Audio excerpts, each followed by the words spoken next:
Chat.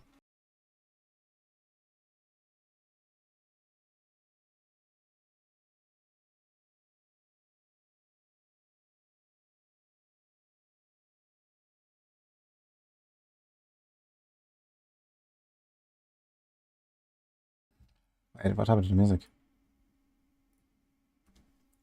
It finished, okay.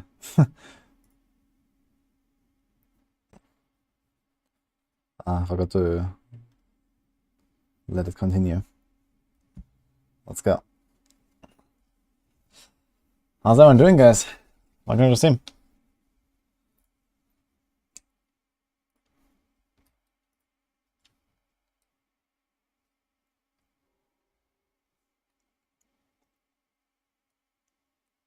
Sup, we are all complaining. Lol.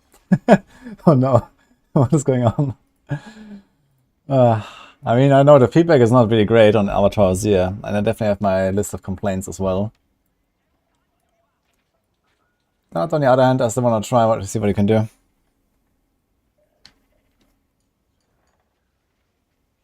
Oh, Aslan Soul cleared a tier 30. Congrats, dude. Hello, Jarrison. Oh, guys.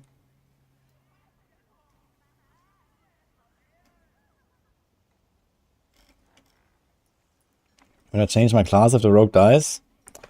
Well, I do have a second rogue that is also relatively decked out, so I could swap. But if I don't rip, I might just respec this one here at some point. Like, it turns out, like, you know, yesterday there was this patch, right? Hey, clowns, by the way. So, yesterday there was this patch. And they fixed the tooltip bug where it said additive and now it's multiplicative. But they reduced the scaling. You see that? It's a rank 4 glyph. It gives 2.1%. Previously it got sorry, it's a level 6 glyph. Never mind. It's a level 6 glyph. It gives 2.1%. Previously it got 2.1% from level 2. So it was like 0.1 per level, and now it's 0.02 per level. This is so funny. Like, the glyph scales by 1% of its base value per level. And at this level, I probably need like at least an hour to level it once. Is that an intentional nerf? Probably.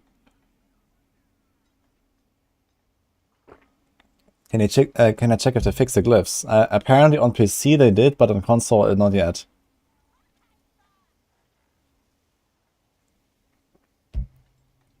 Yeah, so leveling this glyph is not a thing, guys. Like, I'm probably gonna do a bit of warm-up, you know, grinding out a few of these abattoirs. But realistically, like, it doesn't matter, man. Like, look at this shit.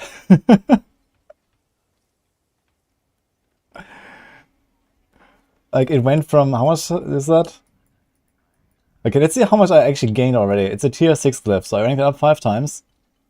I have 92.6% damage. So basically we take this, 92.6, and we divide it by 105 times 100, right? We get like a 5% bonus from the start, basically. Yeah, so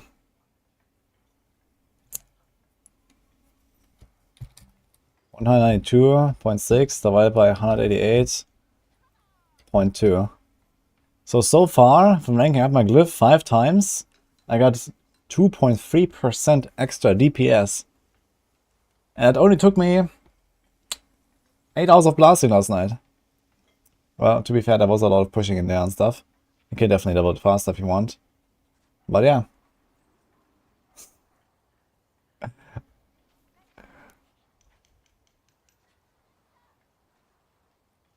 And by the way, those are the by far fastest levels to level this glyph, you know? Once I reach like level 10 or so, I probably need like 2-3 hours per rank. And then once it's like level 20, I probably need like 5 or 8 hours per rank, you know? It's safe to say you're popping off. Yes.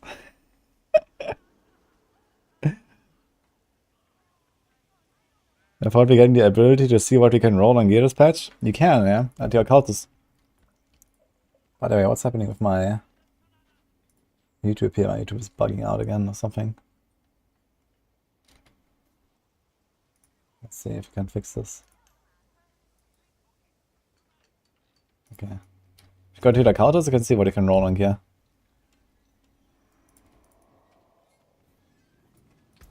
Look. Oh wait, yeah. There's a button. View possible affixes.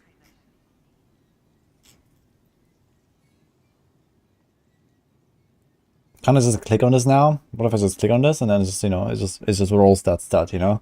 Look, it's like highlighted, you know, it looks like you can click it. Oh, too bad.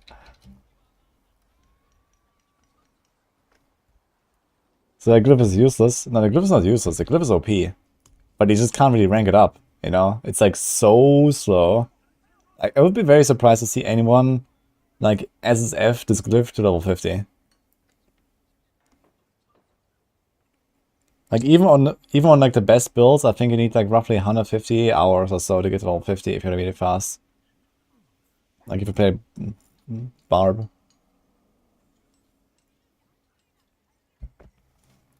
Yeah, I saw that Rax was like doing some math or something. I mean, Rax was pretty pessimistic, I think. You can definitely do it faster. But yeah, 150, 200 hours is probably kind of what you're looking at.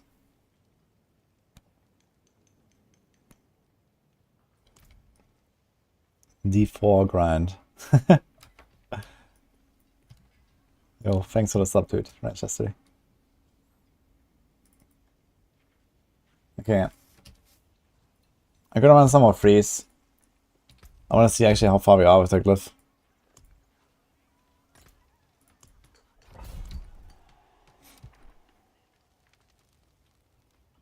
YouTube gang, yeah, hello.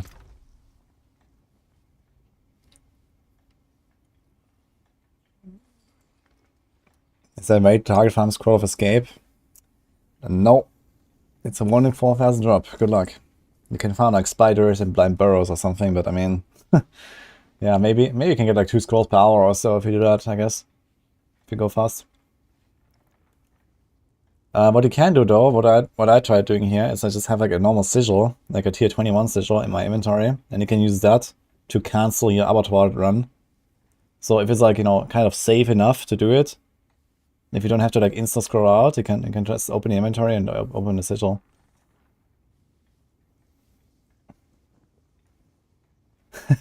Or you can be robbed and get invited to a group right before the boss die and get free XP. Yeah, that sounds extremely fun, if you ask me. Wow.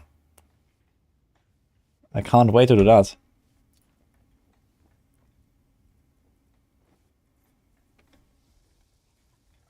I think I'm gonna pop 42 and just go a bit. What does opening another sigil do? Yeah, opening another sigil, remove like it kills the instance that you're in basically. Like it just closes the instance, kicks you out of the run. So in hardcore, when you're in danger, you can just open another sigil, and then you get kicked out, and you don't have to scroll out. But of course, you know, this is like a bit risky. Like if you're actually in danger, you know, it's like slower. You have to open the inventory, you have to click on the thing, you have to press on accept. But you know, when you have the ability to do that, and it's like, you know, you're just running away or something, you can do it. Come, my glass is clean. Mind what you drink. I'm gonna get some instances. How many of these dodge things can I craft? Let's see, craft instance. I have 168, so this is like 50 hours. My random mine boss. What are we lacking for this? Actually, both random mine and lifespan. We don't have that much. We only have 1,000. This is like 30 hours.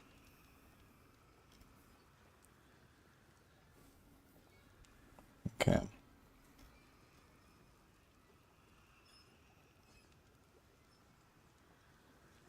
I can definitely pop spirit and answers here and there. 5% dodge is kind of cool.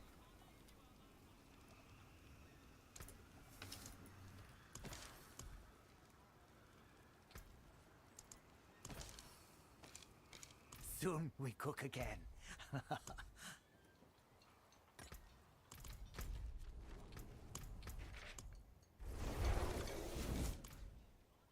I'm gonna run some freeze for now to warm up. Any idea what the hotfix was for? I think the hotfix like 3 times already or something. Hello everyone, by the way. I double check the damage multiplier of the glyph. Level 2 went from plus 65 to plus 82. Oh. I did not actually check. Maybe the tooltip is just off. Yeah, I think you might be right, because it says 92.6. And I remember, I think it was something like 68 or so when I started with it. So maybe the tooltip is off.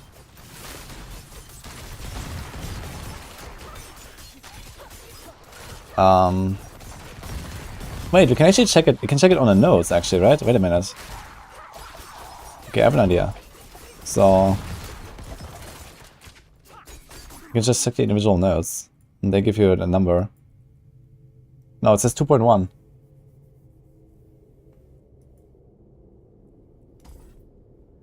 Uh, 88.6. 92.6. I get 4%. Yeah. I think they buffed it.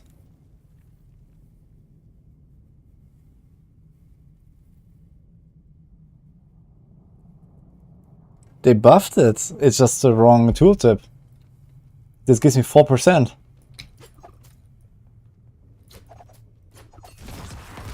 Well, I mean, you would have to test if we actually gain that much damage. But at least, like, you know, it says on the nodes, I get 4%. Or like, it says on the glyph, I get 4%. So the question is, okay, is the glyph accurate now? That's the question, I guess. Like, it's a small nodes say 2.1, but I actually gained 4 on the glyph. So, what is accurate now? You have to go and test it, I guess.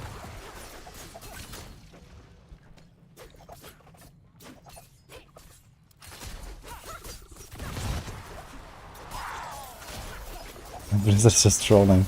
Yeah, probably.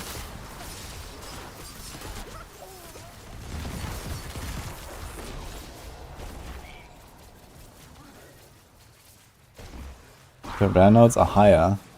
It's not about the rare node. I took it a small node. I took a 5 stat node. And it gives me 4% damage on the glyph. And this means that if that is true, the Tears of Blood glyph actually scales 20% per level.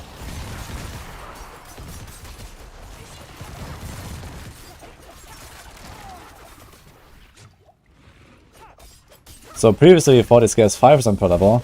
Now after the hotfix, it looks like 1%, but actually it looks like 20%. So it looks like it's scaling a normal glyph.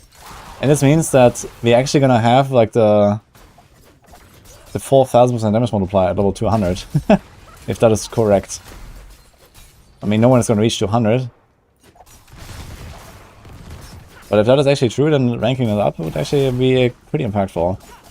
The question is, like, can we confirm this somehow relatively easily?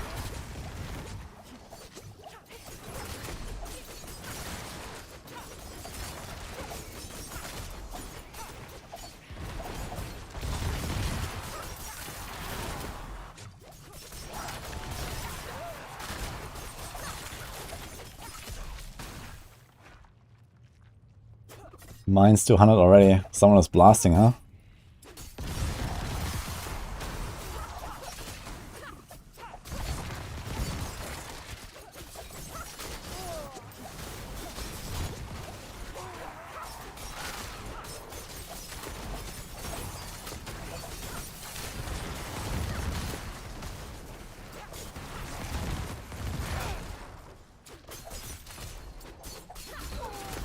Yeah, the impression the previous tooltip was 100% wrong.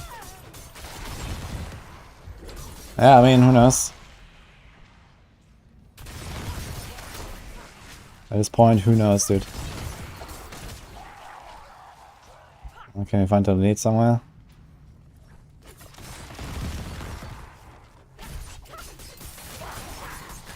Rip protection shrine.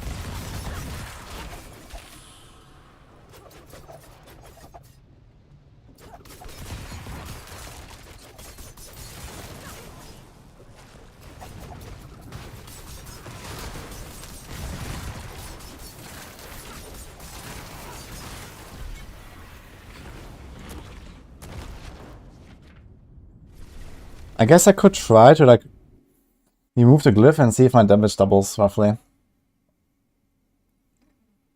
Should be pretty much exactly double. I think I'm going to target army real quick. I'm gonna play a new league in PoE. I have a sponsorship for Friday, so at least play a bit on Friday when it launches. And yeah, maybe I'm gonna do like, you know, a bit more after that as well. I mean, I was kind of like, you know, going hard on Abattoir here, but we'll see, you know, if like this grind doesn't really make like any sense whatsoever, and we kind of just like, you know, we push as far as we can, and then we can maybe like try this with other builds and stuff. We don't actually grind out the glyph for like 100 hours. Maybe that's just how it is, basically.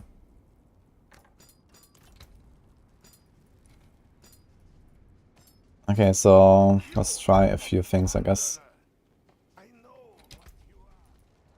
So we get a 92% damage bonus, and then you get damage to crowd controlled. Okay.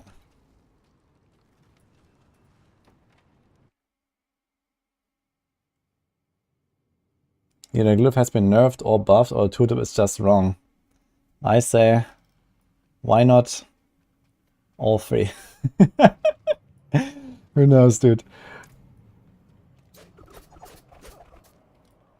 Okay, do we have like any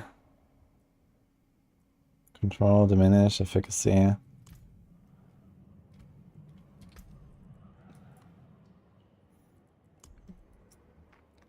So this is 146. We should have pretty much exactly double damage without the glyph. Or with the glyph. This is 140.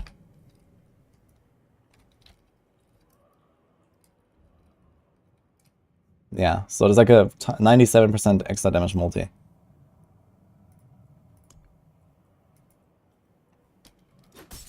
So let's see. Going for 20, 13, 13 to 21, 14 to 22. Okay, 13 to 22. Let's go write this down.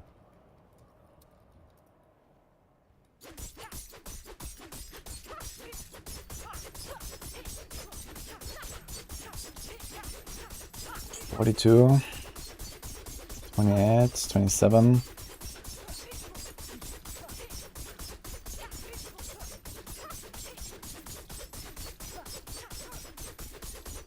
It looks like it's what it should be. 27 to 42. That's like exactly double. Almost exactly double. Yeah. It's like plus 91% on the max. Plus 107% on the min.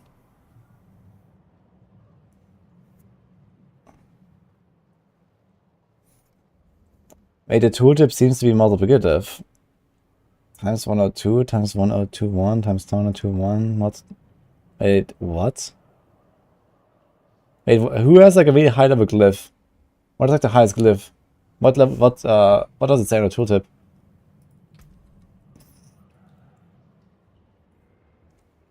So you're saying this is multiplicative? But I only have like a rank 6 glyph. I only ranked it up 5 times. I didn't really get much, like in terms of multiplication or something. But it looks like I do get my double damage roughly that I should get from having this glyph. Did I go with TB Rogue? I haven't tried TB yet. If I don't rip soon, I might like, you know, respec to TB and see how it goes. Where's this build of the Rogue? For the YouTube folks, the builds are in the description. And also on my Discord. You can always find my builds on Discord.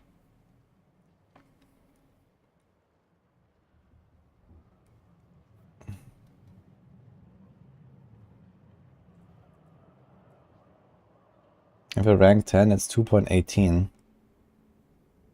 Yeah, this seems... No, it seems like at least the tooltip is like additively plus 0.02% per level.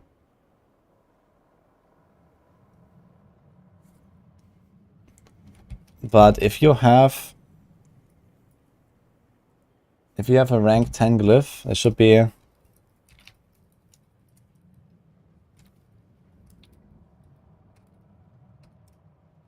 You should get 5.6% per node.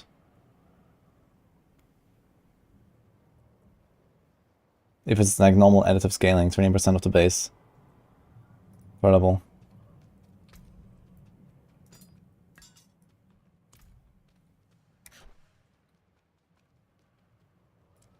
What's the rotation for the AoZ TB builds? Well, I mean, Poison Imbue, stand in the Bursting Venoms pools, and you know, you want to build a few combo points. You want to attack like between 1 and 4 times or so between your TBs so that you get combo points. And then you have Concealment to like either escape or, you know, just chill when enemies are unstoppable. Or engage. You have just Smoke Grenade to disable stuff. I'm spacing it. What about the days? Yeah, the Smoke Grenade, you can just throw it in there.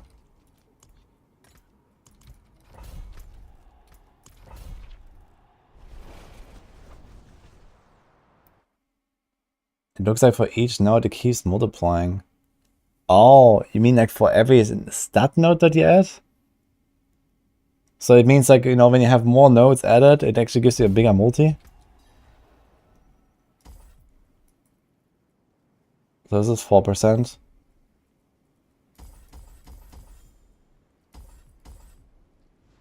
Okay, 63.1. 66.5. Yeah, you're right. It's like not the same. They gave him 3.4. What? Look, and now if I have all these, it gives me 4%. Look, 88.6, 92.6.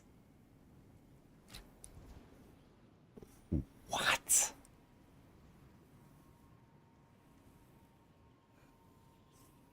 That is insane. Ramping, yeah, it's actually ramping. But man, what the fuck, man?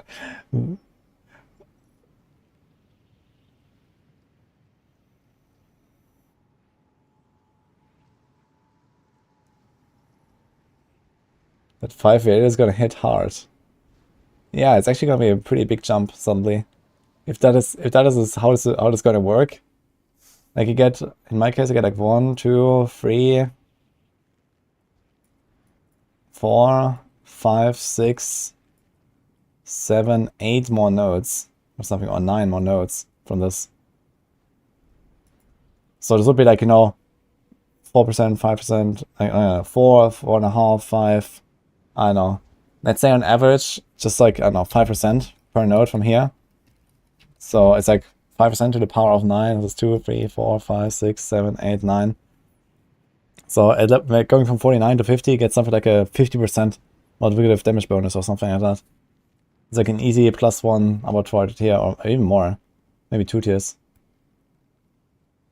Apparently, Boiler told me, apparently it's like double HP per 4 tiers in Abattoir. So it should be like roughly 2 tiers. I'm sticking with 4 and going to play PoE. Yeah, I will try out a new league, yes. At least on Friday. And maybe I'm gonna play a bit more. I haven't played PoE in a long time, really. Last time I really played a bit was Sanctum. And for Friday I have like a sponsorship, and yeah, I play a bit more beyond that anyway. I don't really feel too much of the itch of like blasting PoE, but you know, there's a lot of changes now and it's kind of cool. So obviously.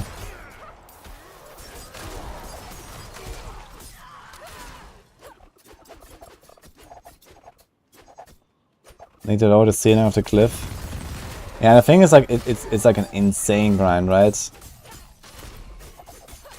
I think at least like hitting like rank 50 cliff should be like somewhat realistic. But I think even that is kind of like out of reach for like most people, right?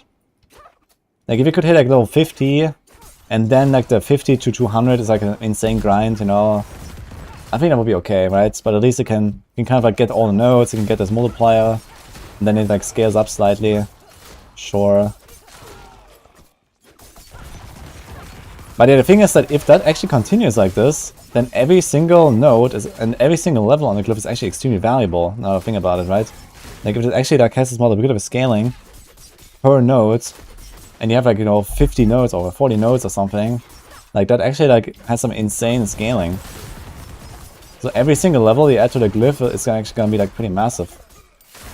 You might actually end up with like way more than 40% damage, 4,000% damage multiplier than we initially thought. I'm gonna make up my glyph from 6 to 7 and see how much it changes my total.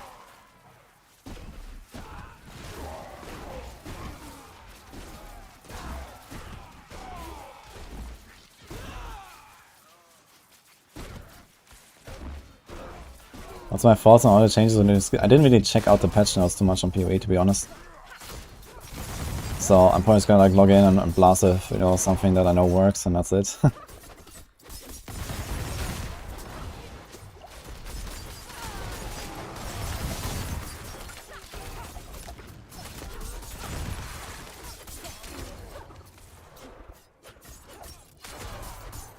Keep playing PoE so before there's panic and fix the XP. I mean, honestly, I don't really expect him to like change too much here for Abattoir, but it would be nice if they like tweak it a little bit, you know? Like, at least tweak some of the shitty stuff, like, you know, vampiric bloodseekers, and, you know, this kind of stuff. I mean, that is really annoying.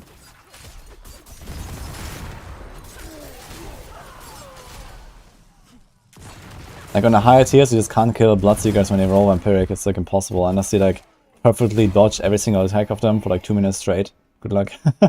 So...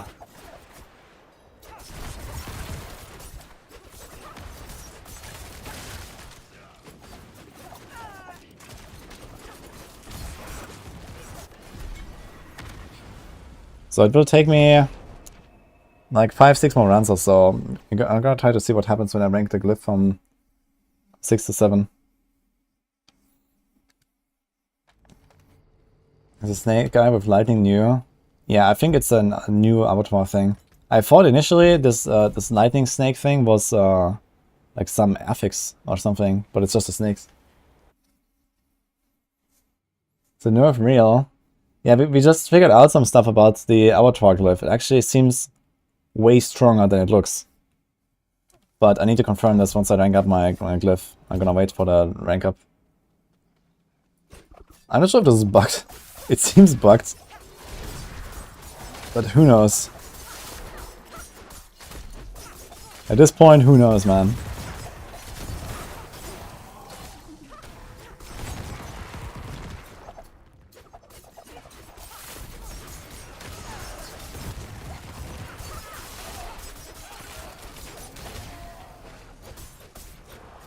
Bugs in Blizzard, yeah. No way.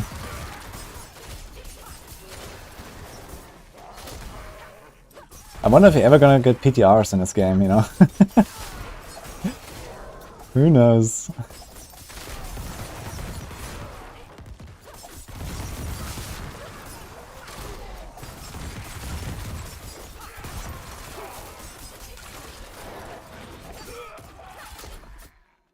It's a classic Blizzard moment, either a stealth, nerf, or a bug.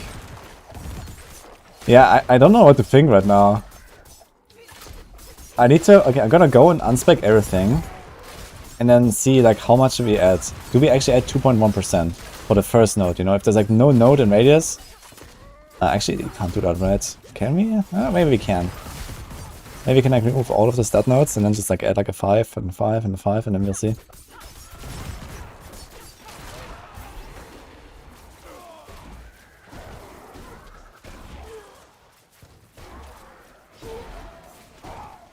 How soon until another Blizzard emergency campfire chat? Well, I mean, for this, the good news is that, you know, they specifically, you know, made this not for casuals, right? So, they don't really have to react to Baby Rage very much, I think. They can just, like, you know, wait and see and just, you know, let people do their thing.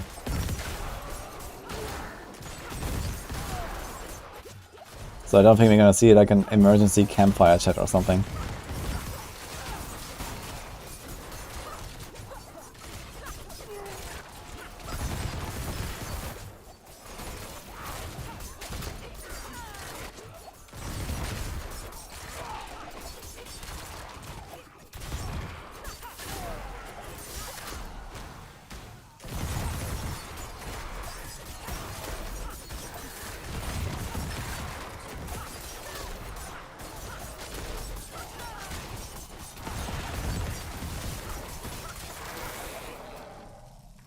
Enough.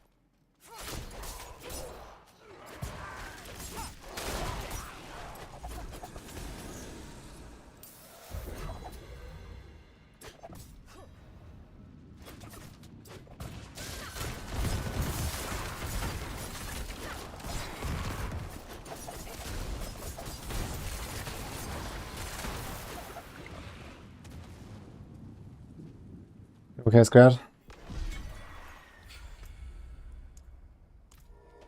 You haven't cleared tier 1 yet, but you're glad this mode is so flipping hard.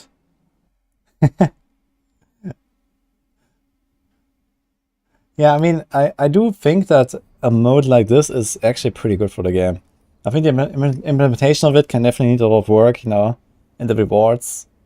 Honestly, I don't think there should really be much of a reward attached to this at all. Like, right now, I think like people like, kind of feel obligated to grind out this glyph to get stronger. But I think it would actually be way better if the glyph didn't exist at all. And this is literally just kind of like a benchmark, you know, like, this is like the high-end pinnacle, you know, pushing mode. You don't really get much in terms of power conversion for it, and it's just like, you go there and you push yourself and you push your build. And I think this would probably make this a better game mode, if you ask me. You know, this shouldn't be like the endgame content, you know. But it's kind of cool that we have something like this. My glyph's level 6 right now. Yeah, some transmogs would be nice, you know, some achievements, some titles, you know, some stuff like that. Sure, right? They could even do like seasonally, right? Like every season it could be like, okay, if you reach like, you know, tier 5, if you reach tier 10, if you reach tier 15, you get something. Or something like that. I mean, this would probably, yeah, the issue with that is, then again, you kind of like force people to play only the meta builds, I guess, which is a bit of a problem. So yeah, maybe you should even have that. Maybe it's just like, okay, maybe it could be like a one-time reward, you know? Like one time you play that OP meta build, and you're gonna get your title. But you know, like, I think this would be interesting to like, you know, kind of like just finish your build, and then you go in there, and you just like, you know, you do this for like a few hours, you know, do some nice runs, try to push it, and there you go.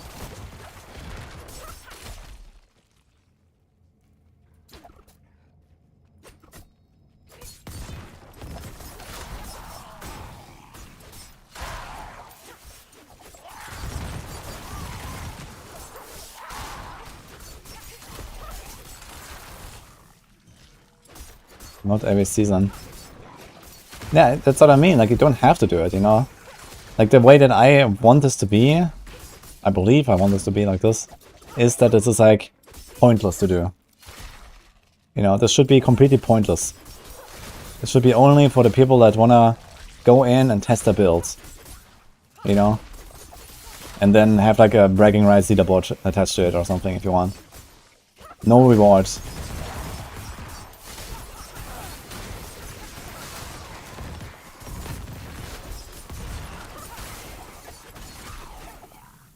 Ah, what the? Okay.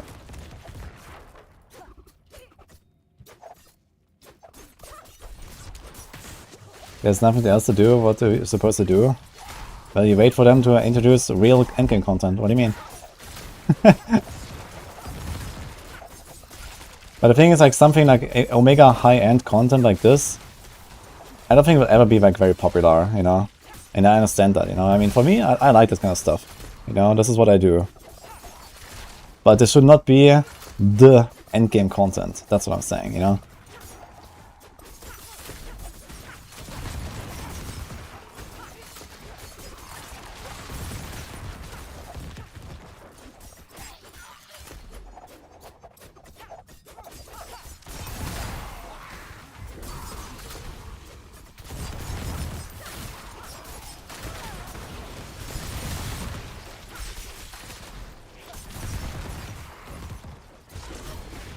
On it.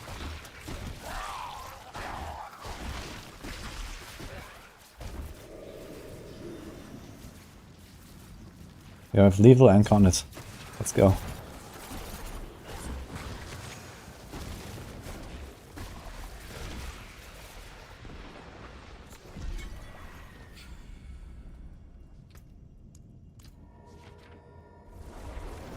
It would be good if we could get Ubers in AoZ. I agree with that. I think it would be really nice if there was a chance to get Uber drops here, like, you know, like a reasonable chance.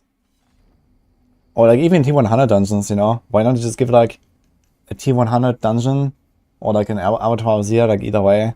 Something like a, you know, 0.5% chance to give an Uber drop or something. So 1 in 200 runs or whatever.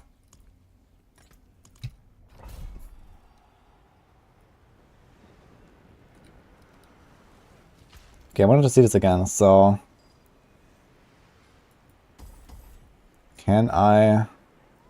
No, we can't get rid of all these nodes, right? How many nodes can I remove?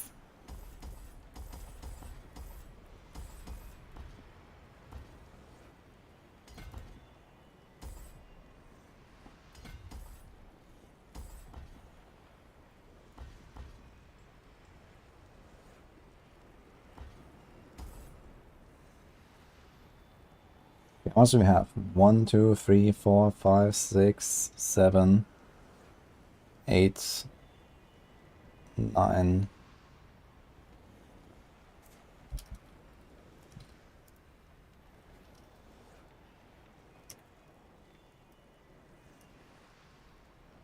It's like this, right?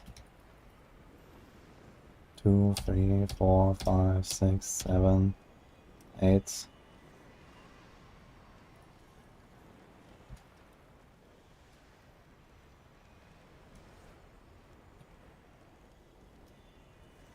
Twenty-one point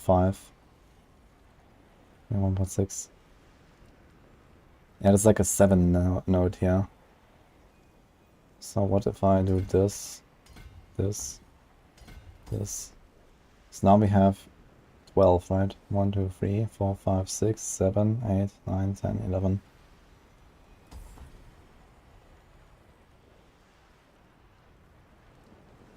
It's 10 actually. 23.1. So let's try it again. 2, 3, 4, 5, 6, 7, 8, 9, 10. 23.1. Yes. Like it's just, it literally just takes... Oh, is this intended? It literally takes every single node and multiplies it by 2 point something %. So the tooltip is actually working accurately. But it's like working in a very unintuitive way that is unlike any other glyph, which is, it gives you a multiplicative bonus for every node. Every single node is multiplier.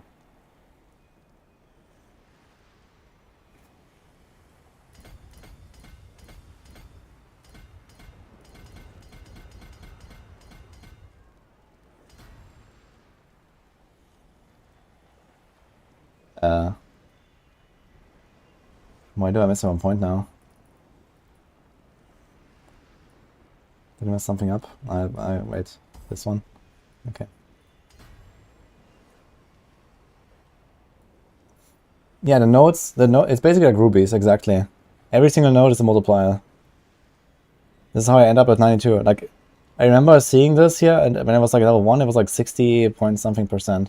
Now it's 92.6%, even though I only ranked it up a few times.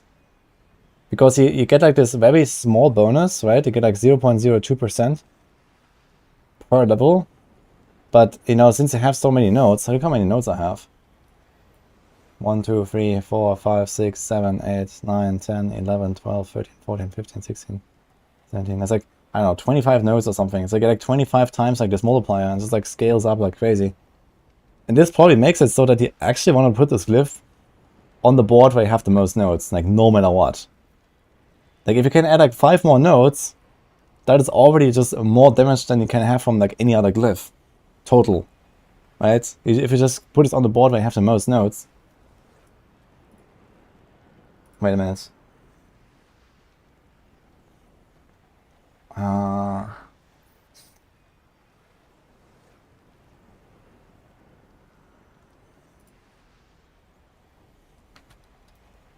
had a screenshot somewhere. Let me try to find this.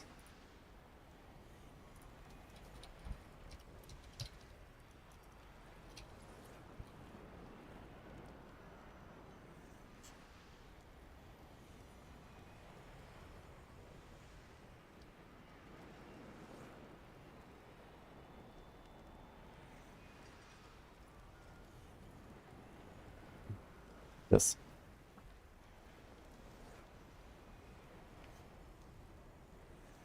So you need to find a board that has the most nodes. Because the difference between, like, look at this. Here's like, on like, let's say, the starting board. Starting board, you have like 25, you have 27, you have 31 nodes. So you have 31 times a multiplier. Okay, some of them are bigger nodes, whatever. So you have 31 multipliers. But then you have Flash Eater board, which is actually this board that I use right now, cheap shot. You have 31 here, and there's 36, there's 40 nodes. So you get 9 more multipliers. You know, if you add 9 times more, like, you know, just a 2% multiplier, that is already way better than like a fully stacked level 21 glyph, you know, then you can add on another board.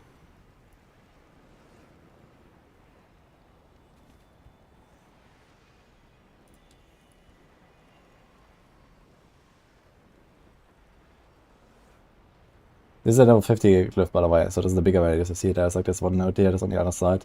This is like radius 5.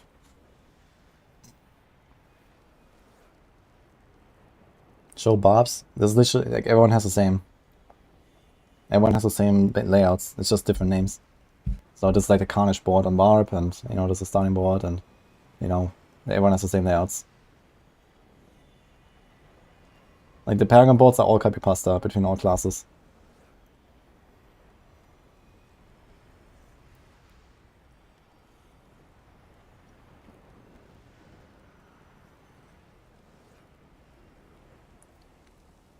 So this one is, for example, also pretty good. I think this is, I think it sticks out a trade board on Rogue, the Hulking Monstrosity. But yeah, this is kind of bad. I think this is Eldritch Bounty, I think, or Cunning Stratagem.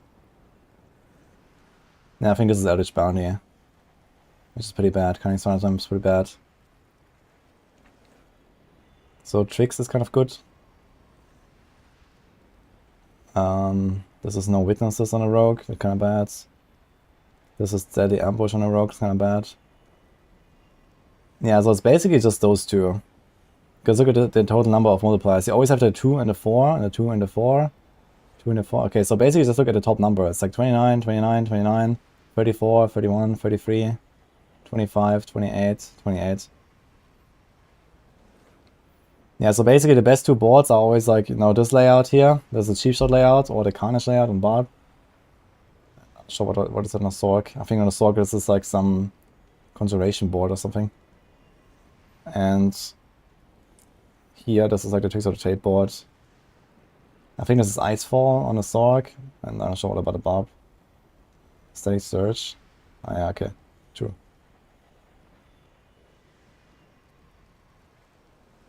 Like, this one is still kind of okay, but, you know, even here, compared to this one, you lose 3 nodes. And those 3 nodes are already, like, you know, like a 7% damage multi or so, even for Dolo Glyph.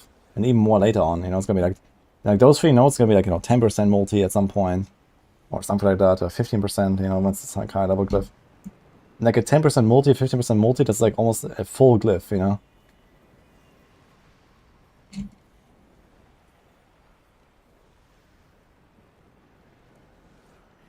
I did this exercise for every single class or every single board. Yeah, I mean, it's what I say, you know, like, this is exactly...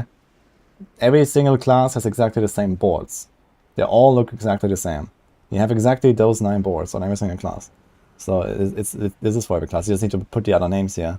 So, you know, like here, this is like Sheep Short, Static Storage, whatever, per class. Carnage.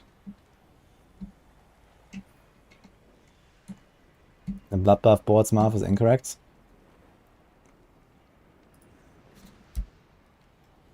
You missed some or what?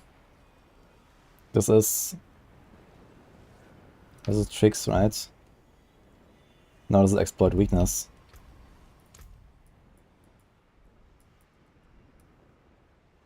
So what's the problem? 1, 2, 3, 4, 5.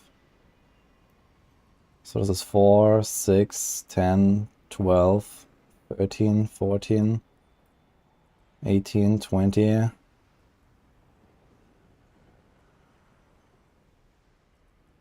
24, 26. The 26 nodes?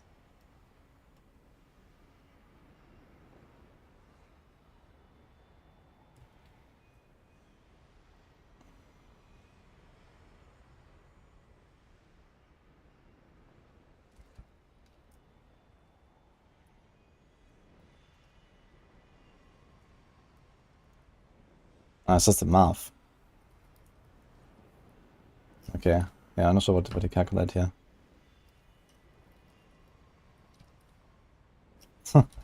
Okay. But either way, it seems like the number of the nodes is right then, or what? Just the math is wrong. I mean, you only really look at the top number anyway. You only look at the top number, like how many small nodes are there, because the big nodes and the magic nodes are always the same. It's always 2 and 4. It's every single time.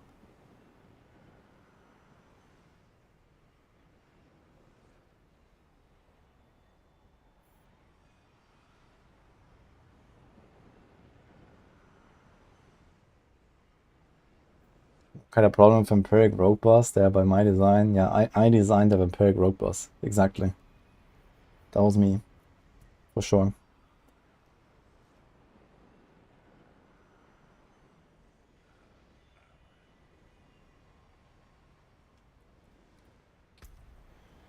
Okay, anyway, we should get cracking. Thanks, buddy. Got a glyph to level 9, didn't want to continue. If I glyph at 9, at least get it to 10, I guess. At 10 you have like a little bit of a jump, I guess, with the rare node bonus. This one.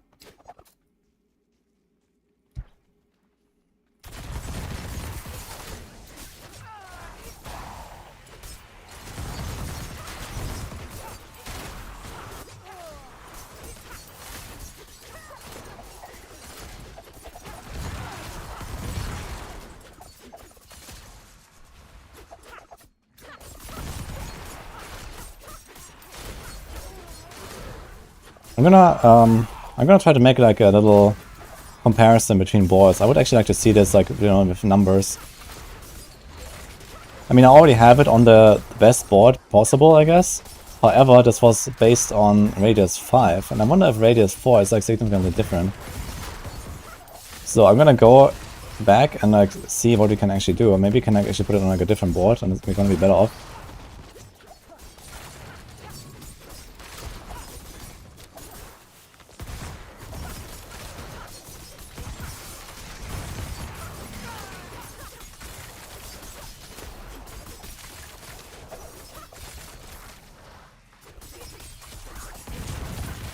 Good, you're still level 8 and you say you're good. Yeah, I want to hit my glyph to at least level 10. A bit of grind. I think that's probably not too bad. But yeah, probably gonna be here for like, you know, at least today and tomorrow or something to try and get it to 10.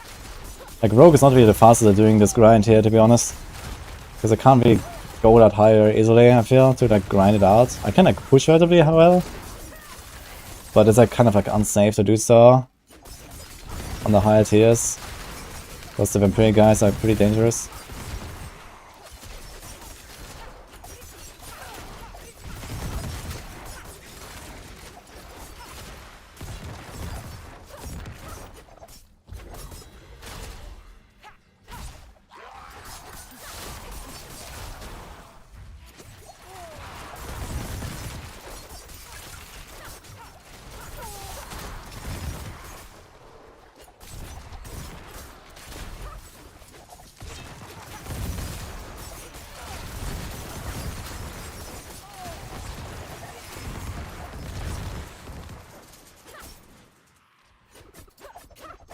Did you only fix the PC version of the glyphs?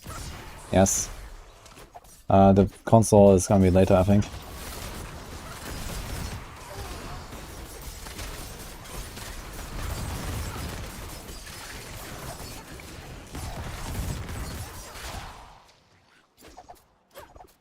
What tier? I'm doing tier 3s right now.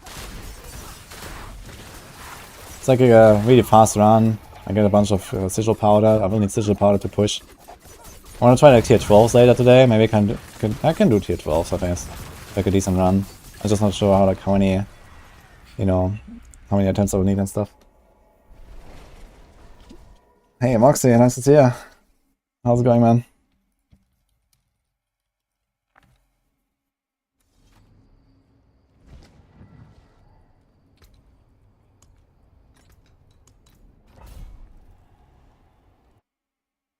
Consider Selig as cheating. No, I don't consider Selig cheating. I think Selig is just boring. And they should change the item because it's just kind of stupid how it works. I don't think Selig is cheating. And I don't think that Selig is necessarily even the best option for almost every single build in the game. So it's mostly like a Barb thing, I guess, and maybe a bit of a Sorg thing. And I don't know. I mean, you need damage mercy later. It's not that hard to survive as a Barb, honestly. You know, Barbs are tanky boys. And the monsters don't really become more difficult on the higher levels. They just become tanky. Like, I don't think that Selig is really necessary to play at all. Because Banish Lord's Talisman exists. And even for trash monsters, you want those big crits with Banish Lords, I think.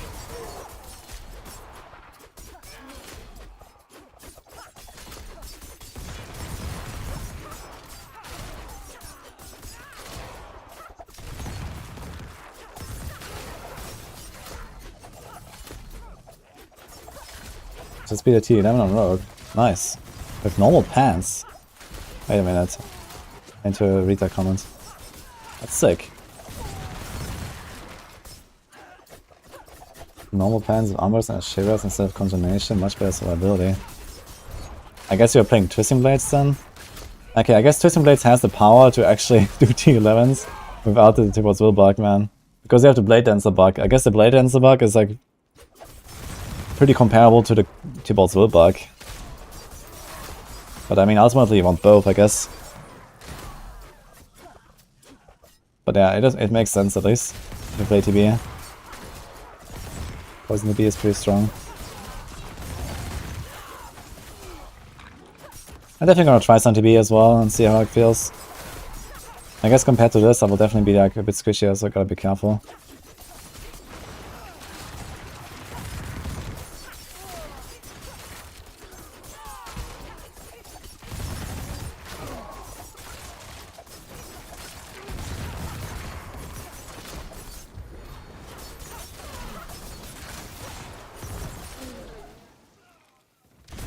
Oh, poisons are running out. Can I finish this in time?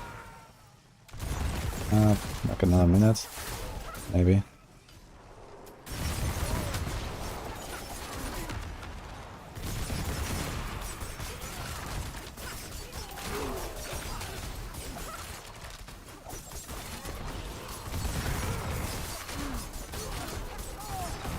Not really.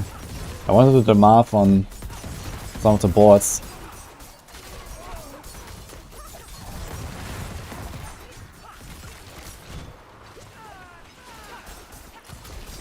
But I didn't wanna like chuck new potions now.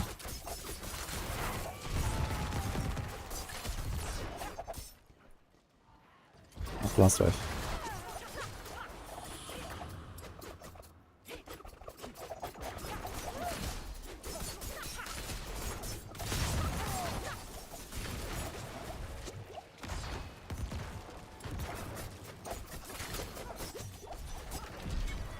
Perfect. Potion timer. You have a different character for DB? I do have a second character, but as long as I don't rip, I'm not gonna change my character. I do have a TB character set up, but since the glyph is there, I'm just gonna like take this character and respec. And realistically, you know, it's like 80% of the same gear. I just have a different glove, and I know like I have to like change some aspects, and this is almost it. So it's fine, I guess.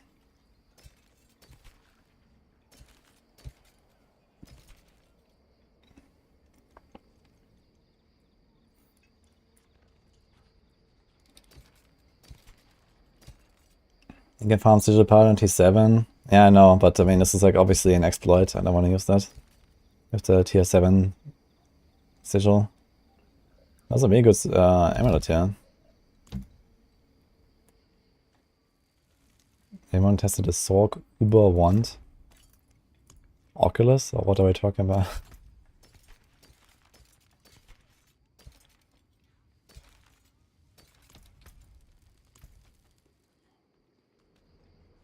They patched the T7? Oh, okay. Goodbye then.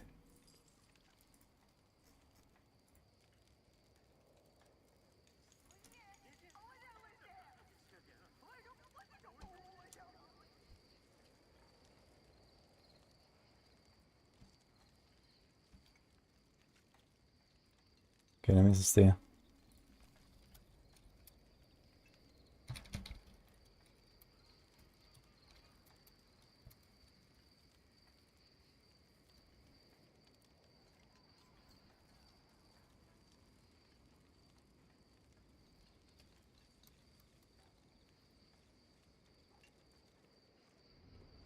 Barbarian. Yeah, Barbarian should be pretty good.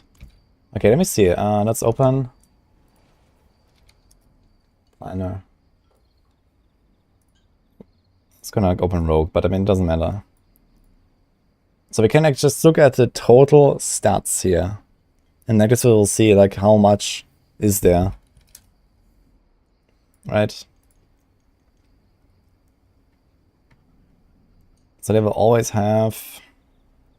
Okay, there's a no witness, that's kind of weird, but okay. I probably need to take a screenshot here, so let's just take a screenshot.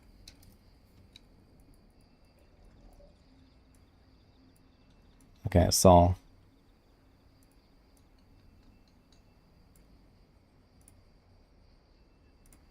We can just write it down right there, I guess.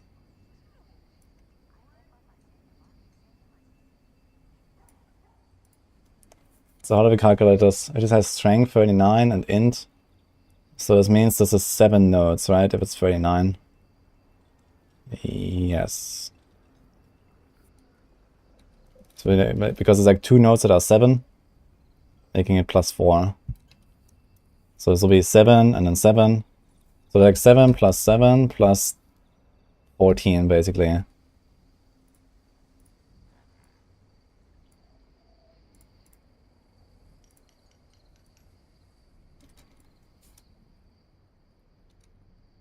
And 2 of those will be doubled from Dex.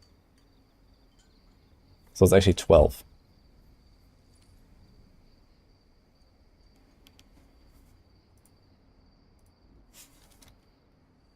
And then this is like 8 plus 5 plus 12. I should actually add the total then. So this is 25.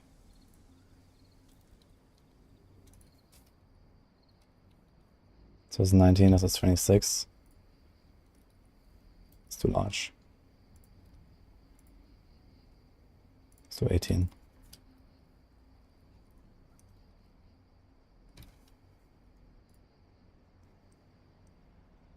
So this is 8, 5, 14. It's 22, 27. Is that correct? Yeah. And then this is 7, 8, 13. Ah, shit. I got you baited. Okay, so 8, 5.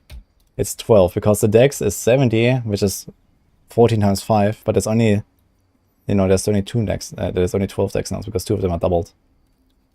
So this is 25. So like this. Okay.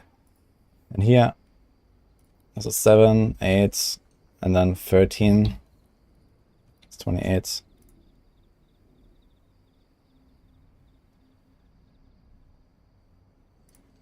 So this has 10, 6, 10. Okay, no witness is weird because it has the int. So it has 10 strength. And then it has a 10 int node. So it has 24 int in 3 nodes. So it's 7 and 9.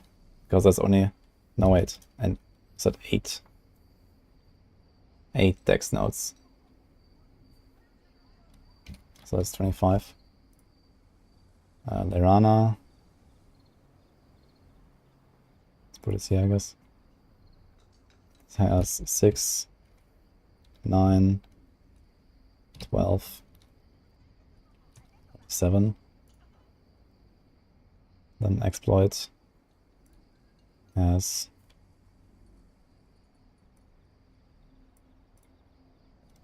7, 9, 13, 11. And Cunning Stratagem has 9, 7, 13, 29. So the most multipliers are on Cunning Stratagem here. It is radius 4. Cunning Stratagem has an armor node and a core damage node. Core damage is kind of useless in terms of like the rare buffing effect. Okay, what about the starting board? Yeah, this is not shown, I believe. Actually, it is. So starting board is 7, 7, 12.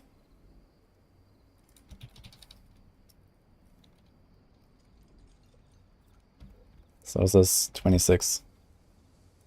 So with radius 4, the starting board is actually not such a bad choice. Yeah, cheap shot is the second most. Cunning Stratagem is the most.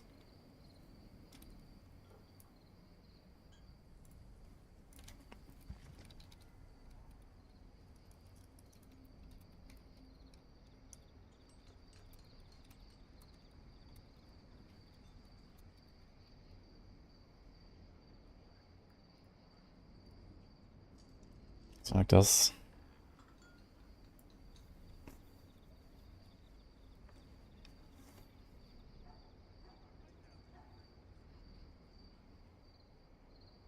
Cunning Stratagem should be 11, not 13.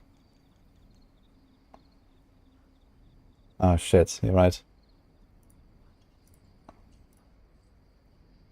Okay. We have a solution. The technology is actually there. Bam. Okay. So this is 9, 7, 11. Yeah, you're right. So it's 27. So the cheap shot board is actually the most. This is where I put it. And it's also the best on a rogue. So I guess this is fine. And I guess so the bard will be the same. But yeah, for other classes, there might actually be some cases where... Nah, okay, it's not such a huge difference, right? We're talking about a difference of maximum 3 nodes. So actually when you have radius 4, it's not such a huge difference. You know, even if you have like, let's say, a level 10 glyph, right? We're talking about like 3 nodes from minimum to maximum. It's like 6, 7% DPS. Not too crazy. So if you can buff the right rare nodes, it's definitely worth it compared to buffing something that's completely useless. Which glyph do you switch a new glyph for the testing blade? I checked the planner. I don't remember right now. I think I removed turf or something, or diminished. Or Kenny. I'm not sure which ones was there that I removed.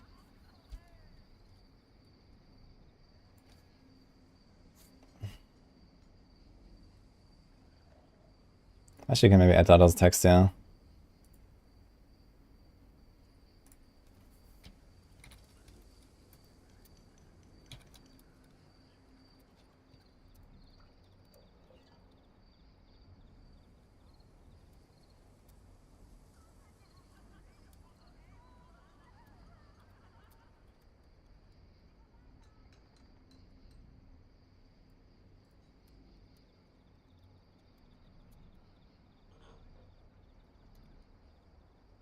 It's like this, maybe.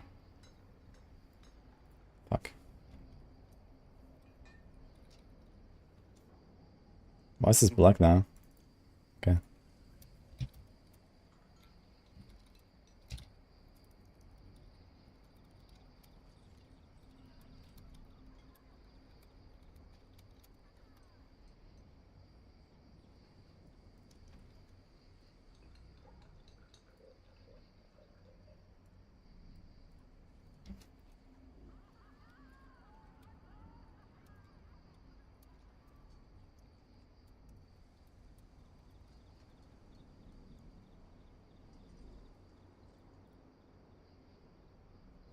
like this.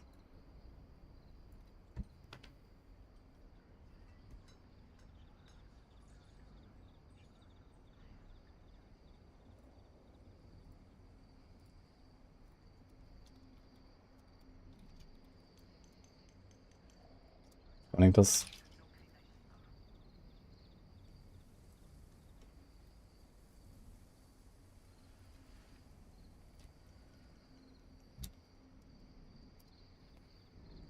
Yeah, famous racing. It's 270k XP from 49 to 50. Do we have this data mined or something? Like, how do we know exactly like how much XP you need? 270k XP. So level 49 to 50, if that is true, you need like roughly 10 hours grind to get from 49 to 50. If you're really fast. Damn. Oh, let's get a glyph to 10, I guess. Let's go. How many hours will it take to get to your beat of 50? Yeah, I expect something like 150 to 200 hours if you're like really fast. It's basically a guess based on the findings of 1 to 16, okay.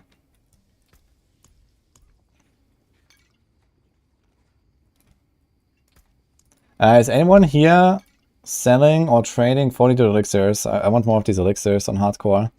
I can give you iron skins, I can give you gold, I can give you some other elixirs if you're looking for something. I can give you Varsha mats.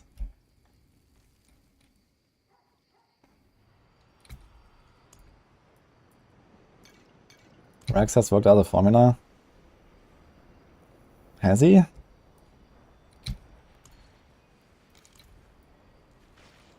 I thought he was just guessing.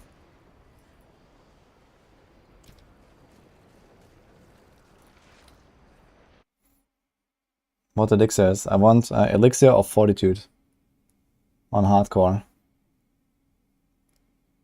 Don't want to run a Shaco. That's Shaco. Right now I don't want to run a Shaco, no. Is it Shaco or Shaco?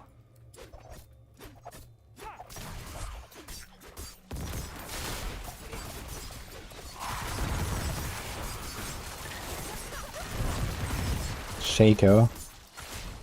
Both. You say Shaco. I tend to say Shaco. Can do Shaco, I guess. I'm not sure. Shaco.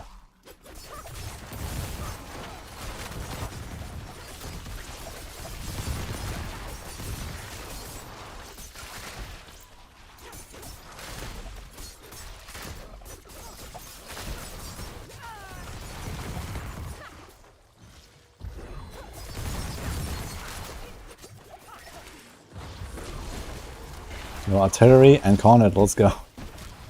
Actually fast on you.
That was really fast one.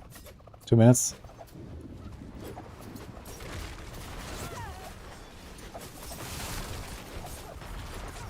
What? The firebomb got me. Sedge. The firebomb actually does a lot of damage, man.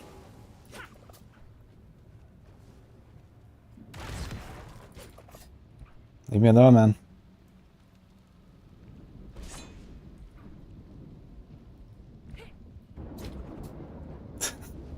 People run.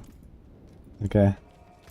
Oh man, I was like, okay, the guy is dead. I was gonna like walk away and then do like a nice nuke when they come. And then I walked into the firebomb. The firebomb actually one-shots me. That's crazy. Because I think I can't like CC it or something, right? It's just like a firebomb. It explodes and I lose a lot of my damage multipliers or damage reduction multipliers. I don't have cheats. Don't have this though. Ah man. Wait, will it reset my dungeon now? You wanna trade?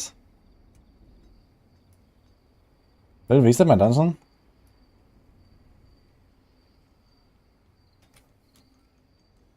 Is that you, Rokus? No, that's Bile. I'm not sure if that's gonna cancel my dungeon.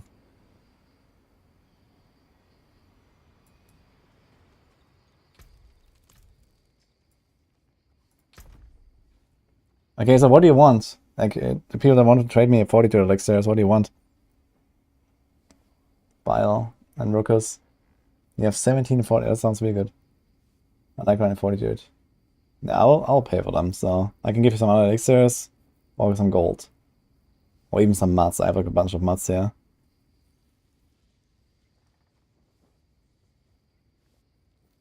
It bones.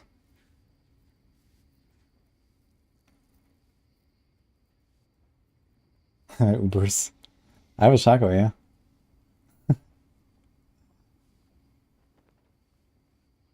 Wish there was a way to beef up resistance past the cap without elixir. Yeah, that's like Tassets of the Dawning Sky. Isn't that like a great item? Okay, so...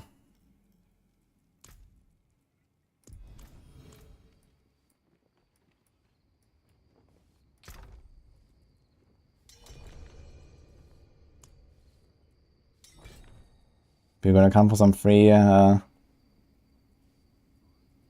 XP as well.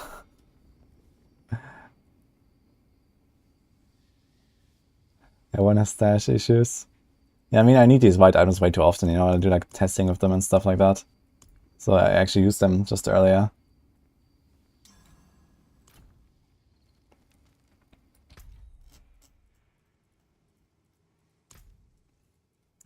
Wait a minute, so when this is like a... Okay, it's gonna be interesting actually. It's gonna be like 3-man party now. If I go in again...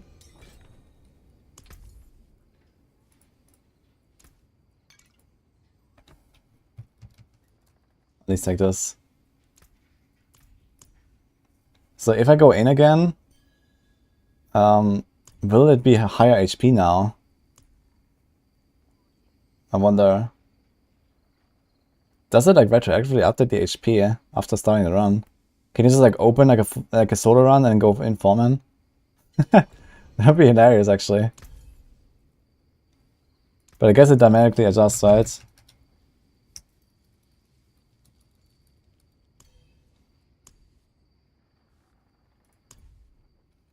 Okay, thank you very much. That was actually a good amount of elixirs now. Let's pop that in here. Nah, this will last for a while. Do you guys want to try to reach the completion?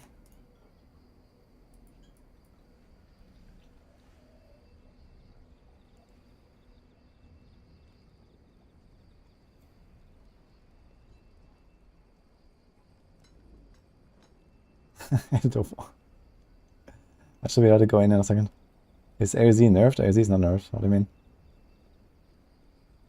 This would be a major oversight. I'm gonna go in and see what happens. It could be anything if they like just... Yeah, if they come in and just like leech it. Okay, I have to wait like 30 seconds or so, maybe. How are we feeling? I'm feeling fine.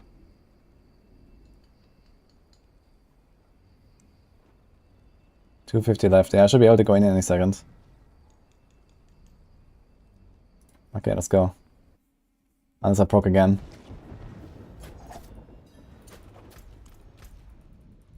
Okay, so they're both in. Or at least one is in.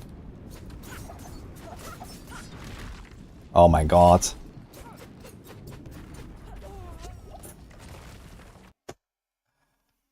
How long is this water last, dude? There goes my scroll, man. Fuck this. Yeah, I should have turned around, man. I'm like way too scared of these fire things. I should just run through them, man. Like, I was standing there for like 5 seconds waiting for the wall to despawn. I could just like go out on the other side. That's a bit misplay. And like trying to do this like way too careful. No, I couldn't hit the wall. Like at least the part where I was standing, it wasn't attackable. There's only one part of the wall that you can attack. I'm not sure which one it was, but it wasn't the one where I was standing. I should have just shot at the fire thing. I can like kill it with like 3 shots or something.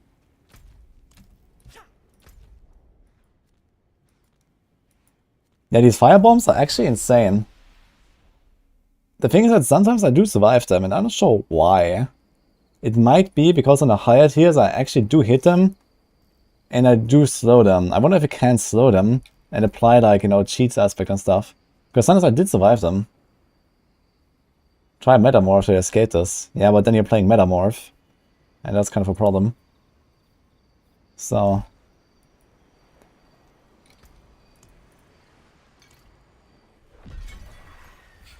they finished it now. Wait, can I just TP on them now? I guess so, right?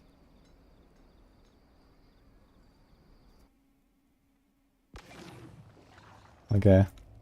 Beautiful. Oh, I didn't get anything. I didn't get the XP for my own run. Whoa. What?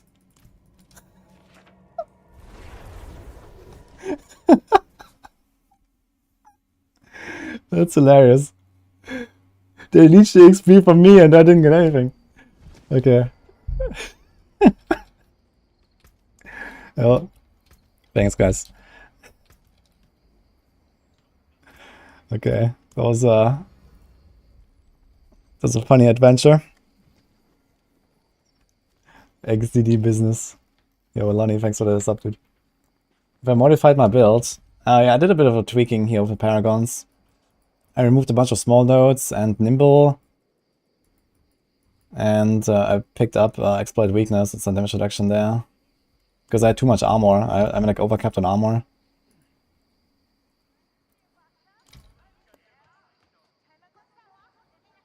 If I didn't have Doombringer, I would have been dead. Ah, maybe. Maybe I would have died without Doombringer already. Doombringer is pretty powerful for sure. Oh, Rookus. Wait, do I have you on a list?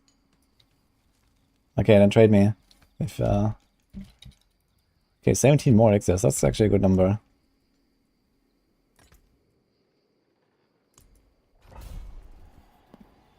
Man, I'm wasting my scrolls way too fast for my taste. This was like a really wasted one. We have 19 scrolls left.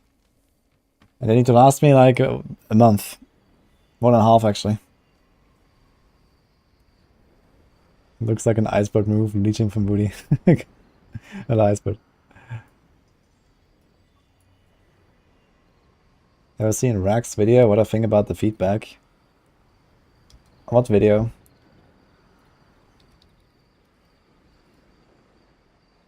I'm not sure if I want to watch a feedback video before I do my own feedback. But it could be interesting to see what he has to say. I could watch that real quick. But I popped my elixir right now. How long is this? It's a 19-minute video. Sure. I guess you can just listen to it.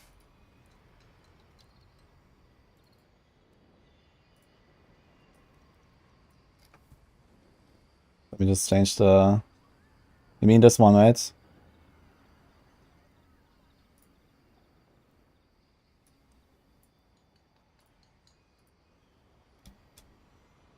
The Abattoir of Zir, Diablo 4's first real endgame came out today, and I just spent the last 10 hours blasting it, and I played every single class except for Rogue in the Abattoir so far. I'm on tier 11 in hardcore in solo on a sorcerer without a melted heart, so that's pretty good, I think. But let's just say that the Abattoir has had some mixed reviews. I'm just going to be honest with you. Most of them have been pretty negative. There are some good and bad things about the crossplay on, I Abattoir. think. I'd like to go through and give you my entire feedback that I sent to Blizzard. No, I have it off. Can you turn it off? Let's start with the good things. Because I opened a dungeon already. Well, Well, first of all, running around and doing things with no map objective is a lot more fun than freeing 6 prisoners. I think 99% of players would agree with that. There's a big continuous map with no doors, so you're constantly just searching for monsters and fighting. To me, that's a lot more fun than open the door, cloud of fog, 30-second event that doesn't matter, walk through, open the door, fight 2 monsters, go through this hallway.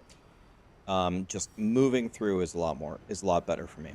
The density is actually pretty good. Now, this content is dangerous, so yeah, good is a Negative feeding must be a bit weirder now that some of us are working with Blizzard. I'm not working with them. We're just content creators. We're talking to them and giving them feedback, but I've been doing that for like half a decade. So, you know, I'm not working with them. They do whatever they want. relative term. If there's too many monsters and they destroy you, well, then you lose. But the density is actually pretty good here. They said it was going to be challenging content, and they said we weren't going to be able to beat it, and they did deliver on that. I think the world's highest clear right now is a 16, and that's not a 25. And I don't know if it's going to be even possible to clear a 25 without some super bugged exploity build, as if there aren't bugged and exploit builds in the game already. But it is challenging, and so that's nice. They mixed up the maps and the mob types. This is a breath of fresh air from doing the same nightmare dungeons we do over and over and over. The same layout, the same mob types. On one end, it's nice because you can navigate it quickly. You know exactly what to expect. You can get your glyph XP. But on the other hand, it's just kind of boring. It closed my fucking dungeon. It's a little bit fresh, you know, to see different combinations in the game. There's no gear that drops in the middle of the run. It drops at the end. That idea is good. You can spend all of your time strategizing, fighting, using the different pylons. How are you going to do this? How are you going to survive the Bloodseekers? And then all of the rewards at the end. Yes, the rewards at the end are not very good, but the concept of the reward at the end and let you do the fighting in the beginning, I like that. This is really the first event where your gear, your elixirs, the glyph, your spec, how you play actually matters. The whole game is so easy. Almost every build can just massacre Duriel or clear Nightmare Dungeon 100 or kill Lilith once you get up there. Here your decisions matter a lot more, which is a good thing. The glyph I think. XP is good, meaning on the first tier they give you like 3 times the amount that a Nightmare Dungeon 100, the highest level, would give you. The problem is the glyph itself, the requirements for that are terrible, which we'll get to later. The only nice thing about the Abattoir in terms of rewards is the glyph. That legendary glyph is way better than everything in the game. At least it's supposed to. People are saying that it's bugged with its current multiplier, but it's supposed to be a massive reward, so if they fix that. I actually completely disagree with this. I think the reward, the glyph, is actually the worst part about this whole system. Not just that it's like shitty to level it up because it's so long. I just think that, there should not be the reward at all, and the glyph just, removes a lot of choices from your build as well. Like, there's like one right choice to put this glyph on every single class pretty much, and you have to go for that. And it like removes like the options that you usually have with glyphs. I don't like this at all. That, and it goes through how we think it's going to go through. It's just a like random, boring buff. And then having an endgame goal, at least one that they set for us to get the glyph to 50, was a nice idea. They could have had more rewards for clearing level 1, 2, 3, 4. I mean, it's hard to clear these tiers. It would have been nice if you got a reward every time you cleared it, like mounts and titles or something. But at least they had an idea of a goal in this. It's just unobtainable for almost everybody. Get to that in a second. And then one of the disputed things is they have the different shrines throughout the... What kind of rewards would I want? Nothing. There should literally not be a reward. Clears, which can alter how you're playing. This is not supposed to be the end game, in my opinion. It's just like something to push, and that's it. Swapping is another problem, but a leaderboard, and that's it. Like my bones. Make it a leaderboard only. Suppressor at the end, so I can spawn the Bloodseekers, then run back to a conduit, click the conduit, and win. Is that good gameplay? Debatable, but it does add some flavor. Some people really like those shrines, so I put it in the good category. Okay, now it's time for the feedback. Stuff that we might want to do better on next time, at least in my opinion. First of all, the barrier to entry is too high. Now, they pretty much did deliver on what Yeah, they Cornet does nothing. Like, the only shrine that still kind of does something is Blast Wave after, like, tier 10, tier 15, I guess. At some point, like, these shrines do nothing. The best shrine will probably be the Protection later on, actually, for, like, tier 20 plus. And maybe for, like, Banner Swords, Talisman builds, Blast Wave is still going to continue to actually have, like, a bit of an impact in, like, you know, tier 15 plus or so. But outside of Blast Wave Shrine, like, no shrine really does anything anymore for me, almost. Conduit is actually a DPS downgrade at this point. It's nice because you're, like, invincible while in Conduit, which is, like, you know, can be useful. But for the most part, yeah, Conduit, Artillery Shrine, actually not really that strong anymore. And I really don't like this map right now, what's going on here.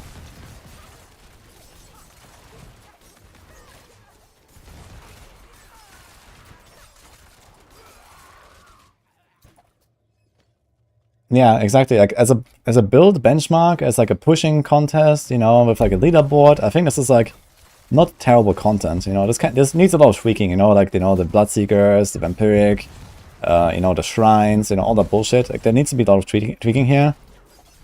But you know, as kind of like a competitive mode, I think this is fine, and there doesn't need to be a reward attached to this. Like, you know, they attach the reward to this with a glyph to kind of give it like a carrot on a stick a bit to grind. But I think this is like kind of like backfired. Said they were going to deliver. They said that the starting level Oh my is god, going man! I to keep be clicking on this. harder than Nightmare Dungeon 100. So I'm not saying that Blizzard necessarily misled us, but I got so many messages in my chat saying, Rax, I tried level 1 5 times. I'm out of sigil powder. Honestly, I'm really frustrated, and watching you struggle your way up to level 11 doesn't encourage me at all. And I don't even want to play this event, and I'm going to go play PoE on Friday. So I think the starting difficulty, even for an endgame system, should be a little bit lower here. You can make the ceiling as hard as you want, but the barrier to entry I thought was too high here. The glyph that you gave us.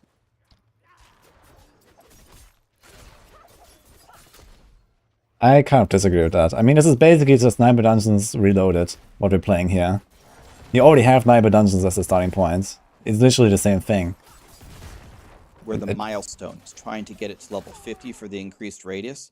By my calculations, if you run a level 1, 2.5 minutes with a pretty good build consistently, it's going to take you 325 hours of gameplay, non-stop of doing that to get it there.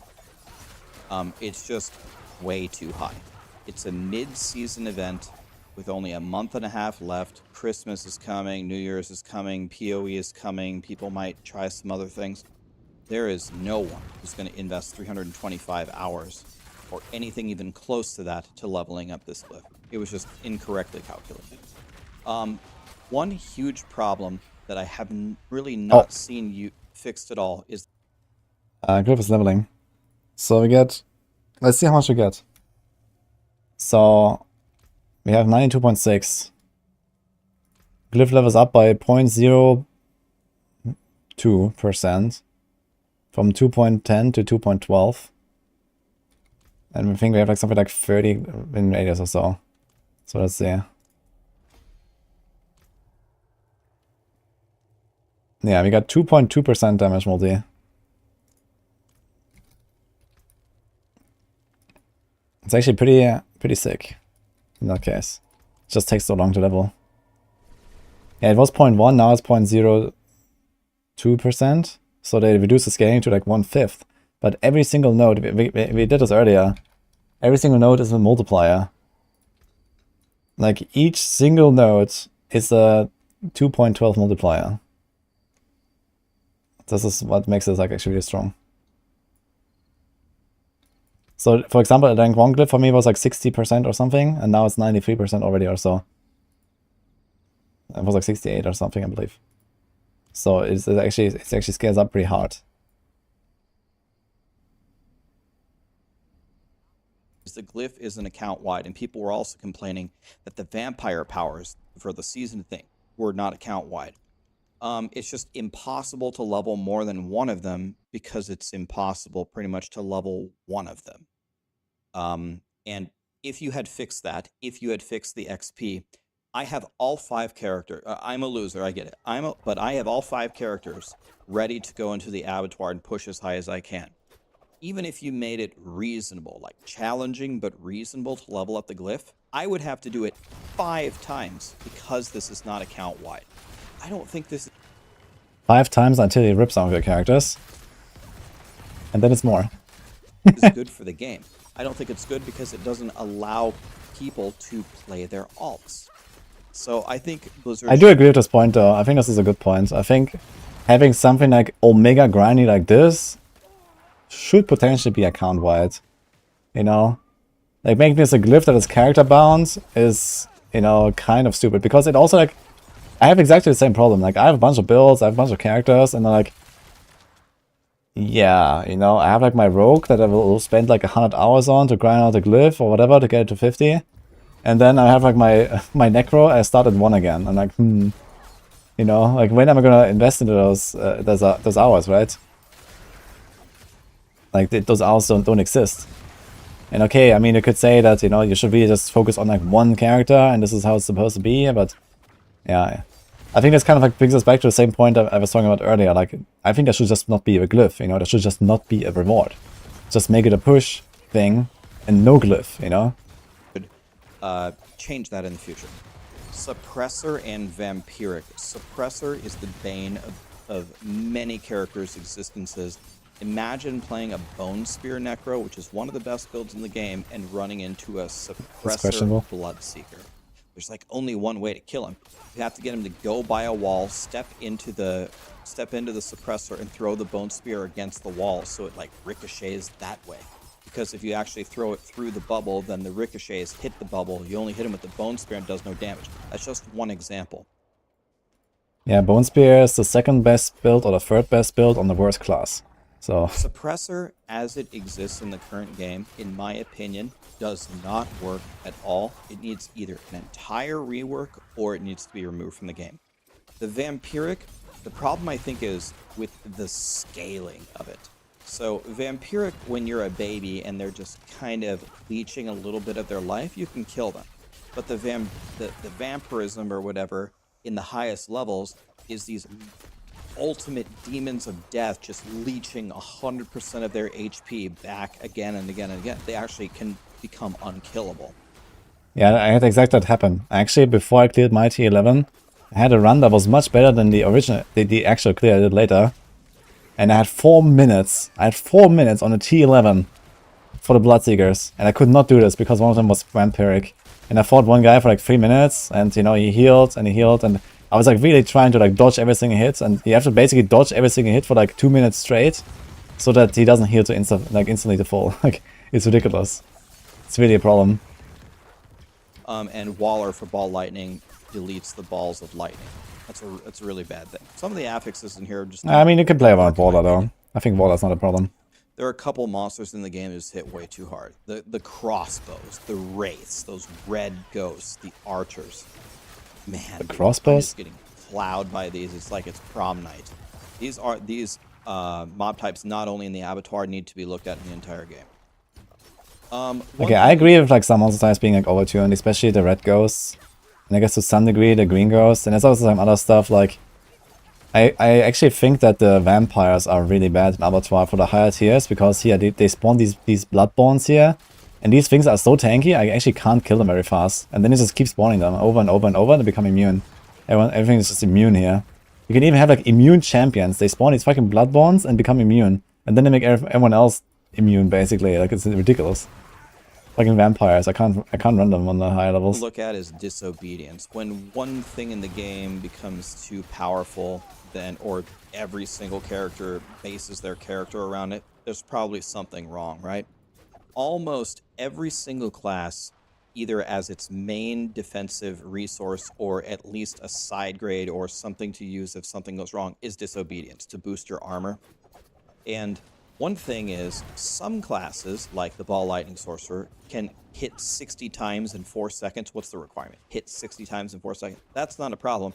But for someone like Hodabarb, that would... Not that Hodabarb needs a buff, by the way. But But like Hodabarb has a much harder time keeping 60 stacks unless you try to apply a bleed or something with thorns, or you use berserk ripping or sword technique slot or something. So disobedience might need to be taken a look at, or maybe disobedience is not exactly the problem. Maybe it's armor. I totally agree with that point. I think both how the armor scales and disobedience are a major problem for the game right now. Just because they make your damage reduction completely inconsistent. Like, disobedience is down, you take quadruple damage, and you get absolutely one-shot, and then, like, you know, if you, like, do, like, a slightly better play, and you actually attack the pack, like, you know, 200 milliseconds earlier, and you have your 60 stacks of disobedience, suddenly you take, like, only a quarter of the damage. That's completely stupid. In general. Bloodseeker damage. 14k armor gamer, by the way. So I was talking to thousands of people all day long. People kept telling me, level 1 is too hard, I'm not going to do it. And the second thing they kept telling me was, Rax, I can clear level 1 just fine. I get to the final Bloodseekers, and they just murder me. These Bloodseekers, on one hand, Blizzard has done a good job. They want to create danger. They want to create challenges. And, you know, you want to be afraid of these Bloodseekers. Well, mission accomplished. I'm not going to be able to sleep at night, and neither is anybody else who tried the Abattoir today. But I think they are overtuned. They're just so powerful. I am afraid of even if I can isolate one Bloodseeker, I am afraid. Usually what I do is I save the last pylon and I kite him back, and I try to use that pylon against them. In some ways, you can consider that smart play, but in other ways, I mean, I just don't want to tackle them head on, especially when I'm playing hardcore. They're so deadly.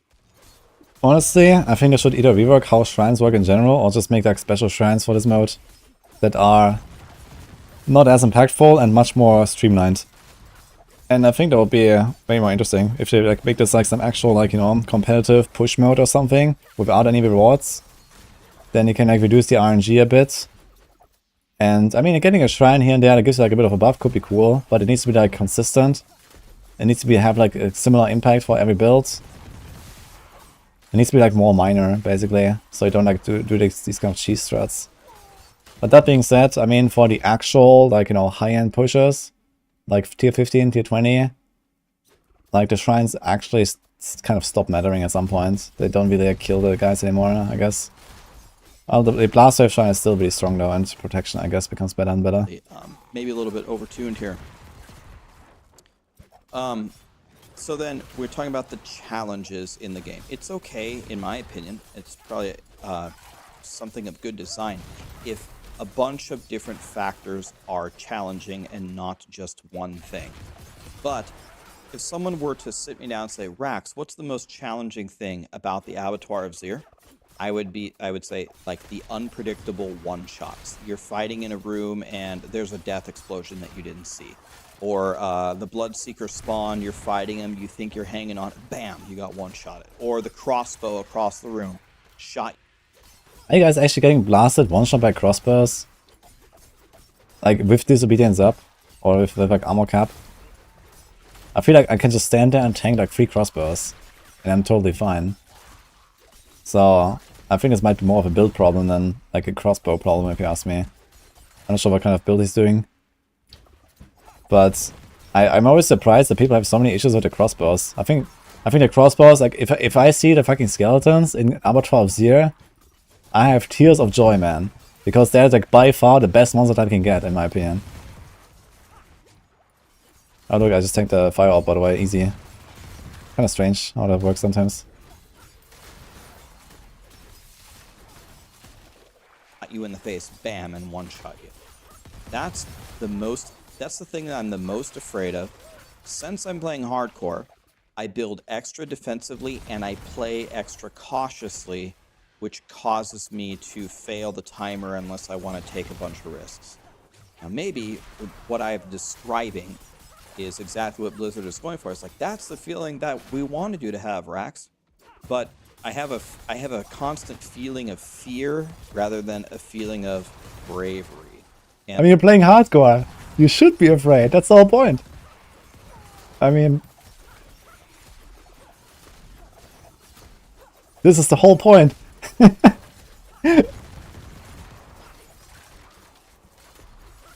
Sork has low HP. Yeah, okay, I mean, Sorks, okay, I can understand. Like, Sorks, when Disobedience is down, you get blasted by Crossbows. But when you, like, when you're actually playing the game, you have Disobedience up, you have a barrier up, you don't get one-shot by Crossbows, man. Like, no way. And, I don't know. I think that, here's the thing. I think Blizzard didn't want this to happen because in their last campfire, they said that they didn't want this to happen in a different way. They said, we don't want to scale monster damage to a point where you're just getting one-shotted. We want you to be able to play. Well, I see that they kind of did that maybe by lowering the level of how high the monster level increased. We actually thought it was going to be worse. So they toned that down so the armor requirement goes down so you think you have a little bit more leeway. But that's not how it feels. All of my characters that I play... Wait, why? Did they just spawn some guys here? Okay.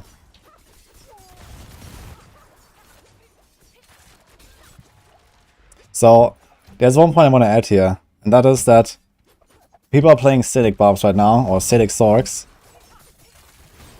And I don't think this is fun for anyone, right? When you're like completely invincible. You just walk in, you're invincible with Silic. And no one gives a fuck, and everyone hates it. Playing it, watching it, like, the people that don't have Silic, they're like, you know, envious.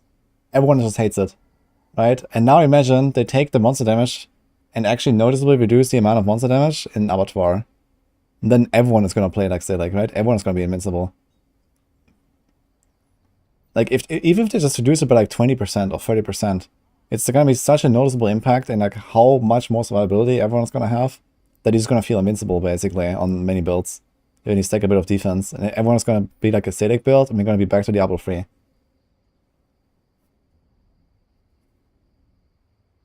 So you have to have monsters that actually deal significant damage. I do agree there are some occasions, especially the Bloodseekers, that are just like, they feel a bit overtuned.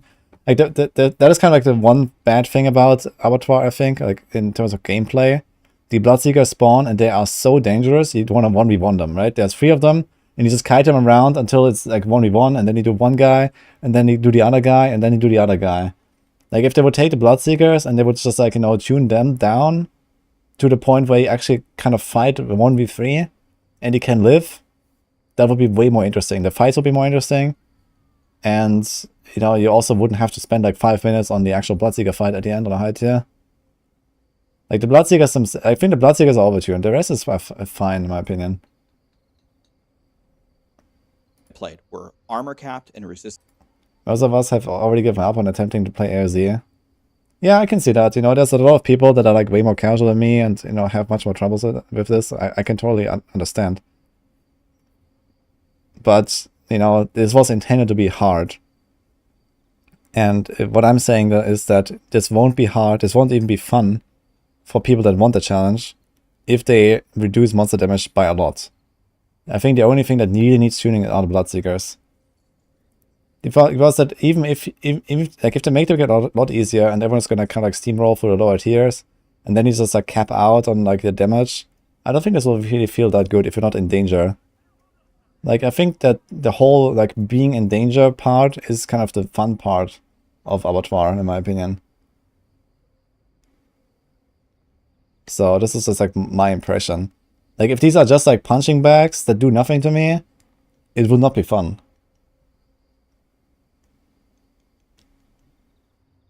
Capped and had a shitload of life and all of the key defensive powers, usually with perfect rolls. I got one-shotted at least 15 times today. I lost 15 scrolls of escape because of it. There's lag on some builds. I posted a video. It's not just ball lightning. I think rogues with the poison when the dots are all ticking. When the monsters don't die instantly and you grab a big clump of them and you're applying all these damages to them, the damages over time or whatever, the game just can't handle it. There's no point. Okay, now you can make this argument about every video game ever. There's no point to play video games, right? But for this particular thing, there's really no point. Because let's see what you could do.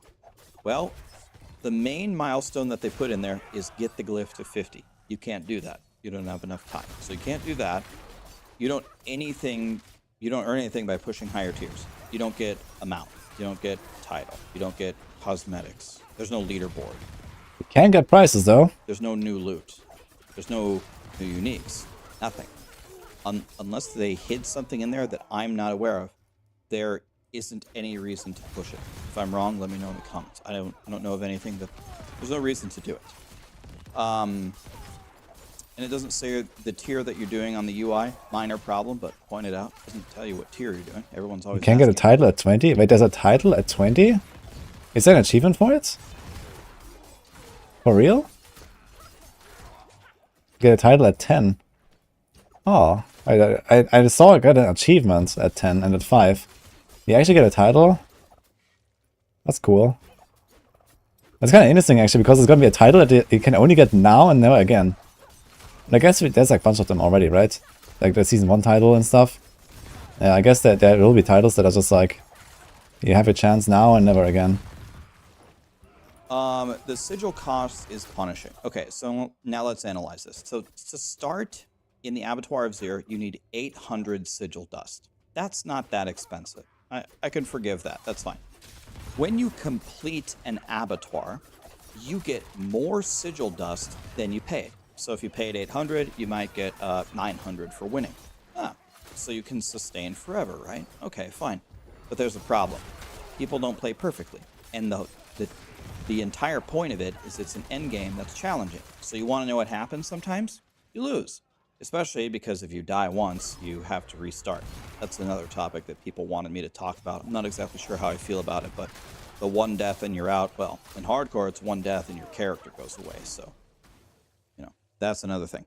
Anyway, so my very specific feedback here is, it's not that the cost to start was bad. It's not that you didn't build in sustain into the system. It's there. The sustain requires you to succeed. The moment you start challenging yourself and you try these different things and they don't quite work, if you put in the work to keep going there, you will go bankrupt. Some people did go bankrupt and quit. They said, I'm not going to go farm. Yeah, this is kind of a difficult topic, I think. Like, I think that the way it works right now is not bad. Like, it requires you to succeed like on a kind of like a regular basis, but not all the time. And you can kind of like slowly stack up, you know, the powder to like do some actual pushing. But it doesn't allow you to like push infinitely. Like, it doesn't allow you to just like push the RNG to like the absolute maximum, because it's exactly what happens in Diablo 3, right? People literally push like 10,000 keys on a single tier to get like the absolute perfect RNG, so they can clear like, you know, 2 tiers higher than everyone else. And I think that like, even for me, that goes way too far, you know? The biggest push I have ever done was 5,500 keys in Season 21 for the Gold Demon Hunter. And that was like insane. And I've done some other key, like, you know, 2,000-3,000 key pushes or so. Usually I'm more like the 500 key gamer or so. And that is already like pretty crazy, but this is kind of like an amount where it's like fine. And I think like in Diablo 4, if there's too much fishing, it will not be fun at all, you know? Like, if I could just infinitely attend the same tier over and over, like, for, like, you know, a week straight, I think it would be as fun. Like, it's, like, fine to do, like, 10 attempts, 20 attempts, maybe 50 attempts on, like, a certain tier.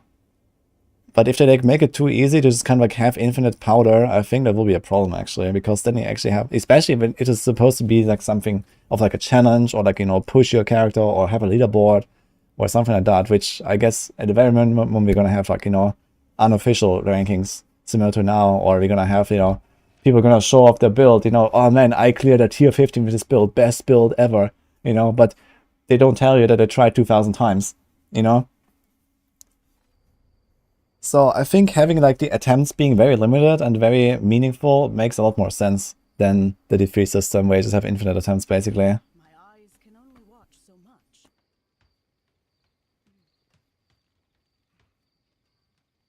I think you can grind without needed to grind more stuff than you already did a lot more times. People keep trying and pushing. Yeah, it depends. I mean, you only need a cost to this if you put a reward, right? If you don't have a reward, let's say there's no glyph, there's nothing to gain, then you could make it free. So maybe it's fine to make it free if the RNG is lower and if there's no rewards.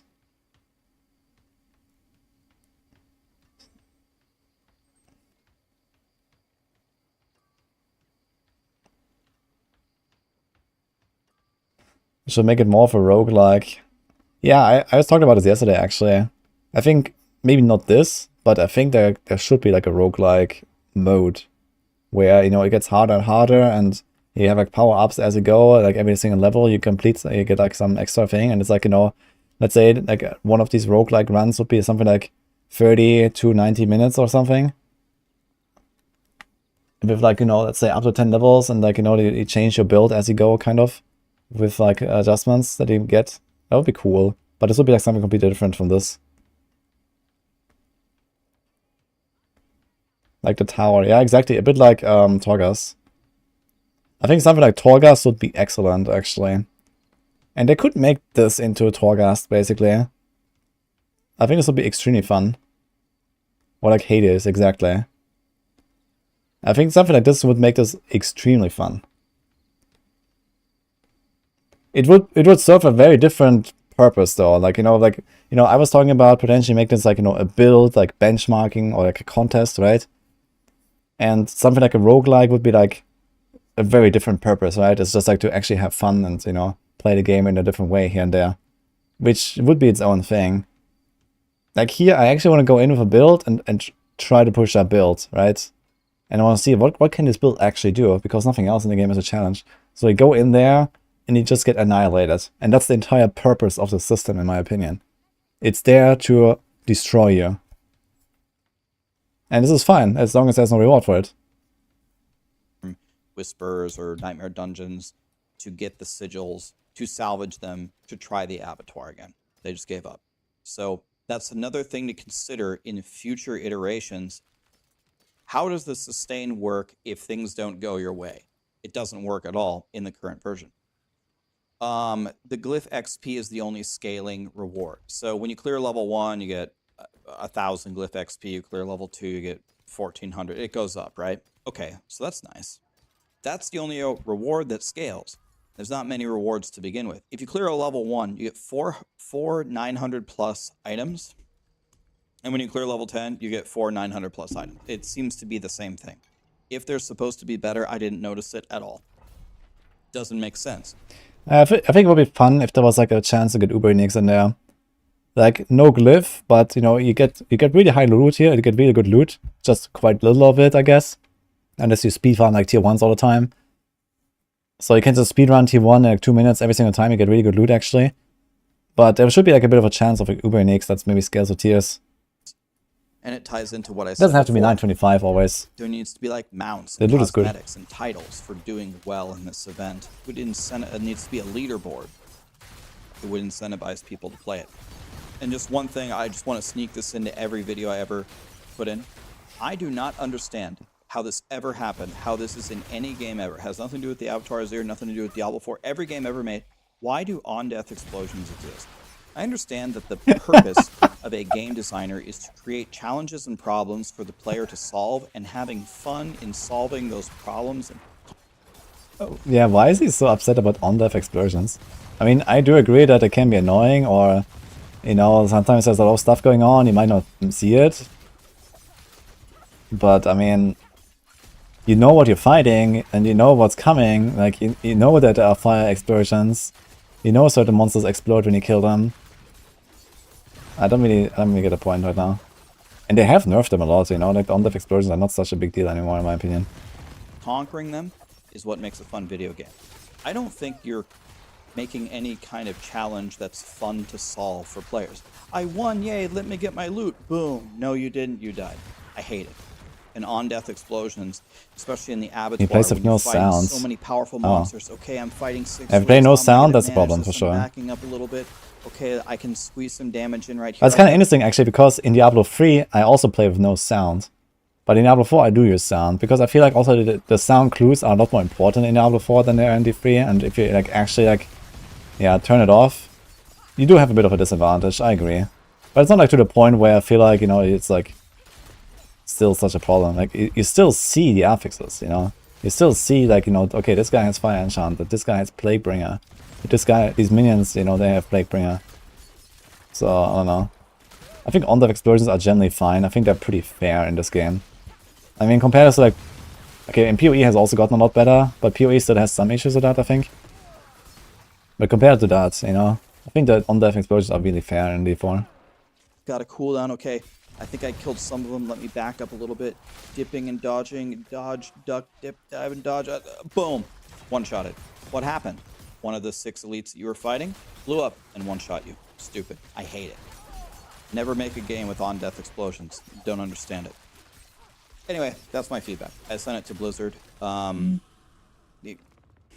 easy. Could have been worse, but people are going to roast me, I think, because maybe being a little bit too nice in their eyes. But this event did not go as well as I hoped it would.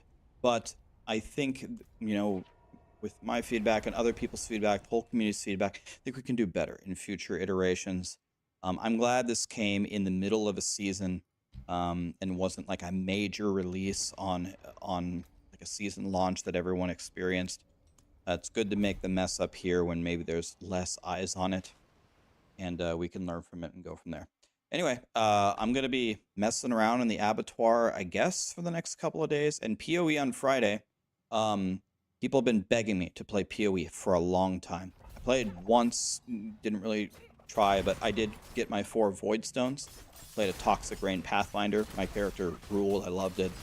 Did T16 maps. It was good. But I didn't do the Uber bosses. I didn't really learn as much as I could have. This time, I'm going to play for real. I'm really going to try. Oh, he's gonna go ham. Interesting. Rax and PoE, let's go. Yeah, I'm not sure how much PoE I will do. I'll do a bit maybe, but we'll see. On Friday I'll play at least. Build. I'm gonna try to fight the Ubers.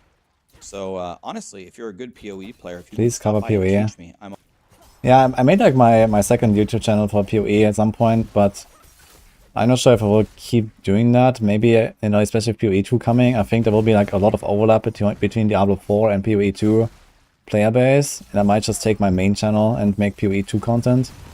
But probably not PoE 1 anymore until PoE 2 comes. I'm probably gonna, like, you know, it's just a few more months basically until PoE 2 starts picking up the pace anyway. So that is probably more like the strat here. And I might just like close my second YouTube channel again for the wudijo PoE channel. If anything, I'll probably like diversify my channels a bit with like, you know, a clip channel, VOD channel or something like that. Guide channel or these kind of things potentially. Reacts, let's go. I'm all ears. I want to learn. wudijo TV. PoE 1, and I'm definitely going to put a ton of time into PoE 2. Anyway, thanks for watching the video, guys. That's my feedback that I sent to Blizzard. What do you think? Do you think I'm a stupid idiot? Did I miss anything? If you have any good ideas, post them down below. If I see any good... Rax said he used 15 scrolls of escape yesterday. At that point, it's a really hardcore. Well, if you used 15 yesterday, then he can do like one more day of that, and then he's out for the rest of the season. So yeah, it's time to get good, or else he just can't participate in AoZ anymore, basically. And that means, yeah, you know, hardcore is like, you know, the scrolls are extremely valuable, and he's burning through them extremely fast. So you really have to protect your scrolls as much as possible. Good ones, I'll heart it, I'll thumbs up it or something, and I'll share it with Blizzard. I was just joking, of course, Rax is a good player, you know. I'm just saying that, you know, if you burn for 15 scrolls in a day, you have a big problem very, very soon, you know. Because I don't know how many scrolls he has. If he burns 15 scrolls a day, he can do this for like 3 more days maximum. Maximum. And then he's done, you know. That's what I'm saying. Blizzard, and I'll give you credit for it. Thank you.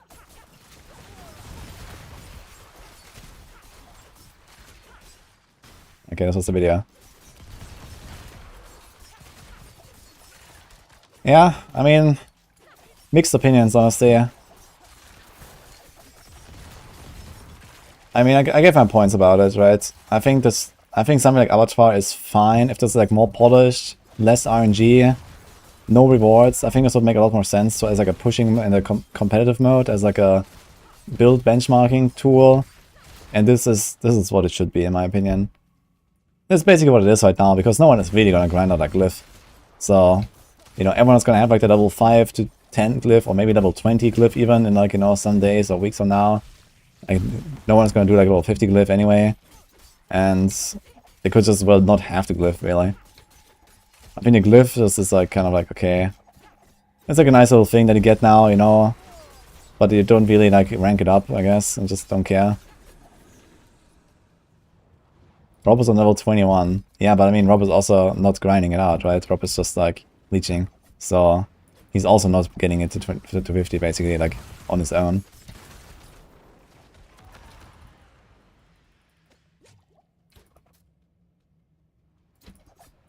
The Abattoir of Rob.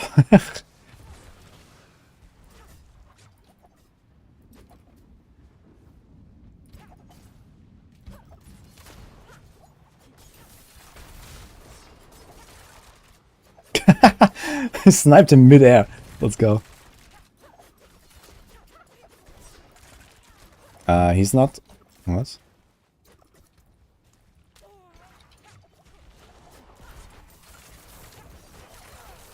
Couldn't hit him. That's kind of weird. Okay. wudijo TV. What is going on here? Glyph level 49 gets 151% damage. I think that's good for 300 hours of grind. In this game, this is ridiculously overpowered. Yes. Because this game is not Diablo 3. And this game doesn't have infinite progression. Supposedly. I mean, now it does. But previously, you have your best installed gear and you are stuck forever. And now you can grind and get stronger. So, no matter what, it is OP. But again, it's a stupid system. I don't want to have fucking Diablo 3 Paragons again in this game. You know, this is exactly the 3 Paragons. I don't want Diablo 3 Paragons in this game. Yeah, and it's also not fun to grind out 300 hours of this. I think 300 hours, this is like way too much of this grinding. You know, it's fine to have a grind, but the grind is extremely one-dimensional, right? It's just like you do these runs over and over and over. These runs are always the same. You know, it's like very streamlined. There's like nothing going on. There's no butchers. There is no loot to look forward to. There is nothing that changes in your build. You just get slightly stronger, right? It's literally Paragon grind. If you had a formal meta, you would just have red runs.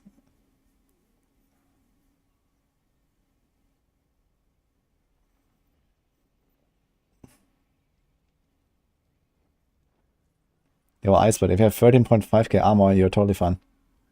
Don't run Disobedience. 151% won't carry you through the Abattoir tier. Yeah, that's the entire point. This system is designed to not be beatable.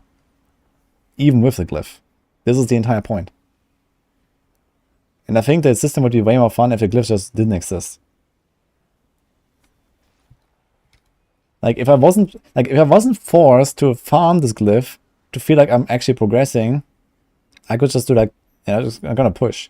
I think it's actually what I'm gonna do. I think I'm gonna take my glyph to level 10. I want to at least get that little milestone, you know? I'm gonna take the glyph to level 10 and then just like ignore it for the rest of the season, I think.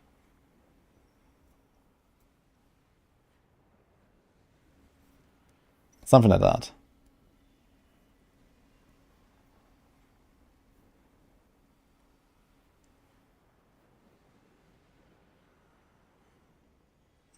Just remove the glyph from the build, actually. Just like do this.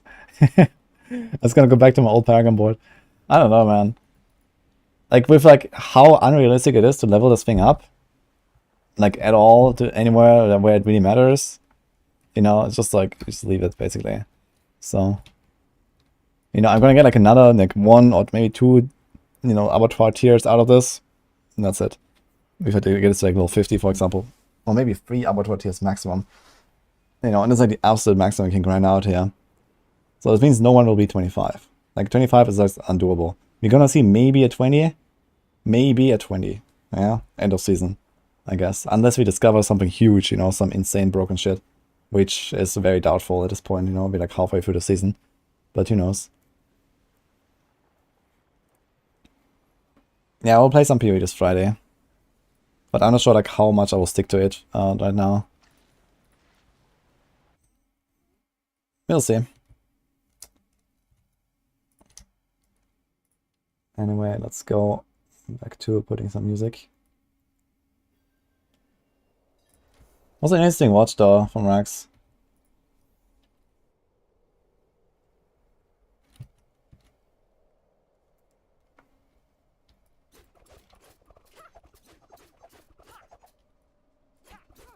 Got one shot by a Leap Strike Bloodseeker, Invincible one, and the third one the Leap Strike again.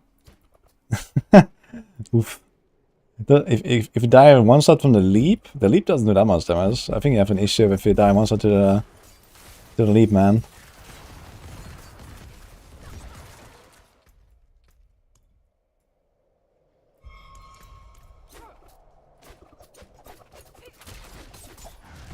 For the current glyph level. Yeah, I mean, the thing is that the glyph level doesn't matter that much after all, you know. Since I don't think I'm gonna grind it out after all. I was thinking about grinding it to 50, but it's just too much of a grind, you know. On the rogue, like, I'm farming like tier 3s right now, and those are not even 100% consistent, you know. I'm still like in danger here. I'm still at risk of just losing my character before I ever go push again. You know, I'm still sometimes proccing and sometimes using scrolls. So honestly, it's just not a good strat for me to try to grind out the glyph if I want to push higher. Like, realistically, at the very least since I'm hardcore, I should probably just not even try to level the glyph very much, you know? So that's why I said, yeah, maybe I'm gonna grind out to like a level 10. It's like a bit of like a milestone. And just leave it there. And then it's just push, you know? And then we're gonna see if we can do like a tier 12, a tier 13 maybe. Probably doable. And then I might respec the Twisting Blades. I might try to push it higher. I think Twisting Blades should be stronger than this build. Although the highest Twisting Blades clear I've seen is actually 11. So I'm not sure. Seems like we're kind of like even with Twisting Blades right now. That's kind of cool.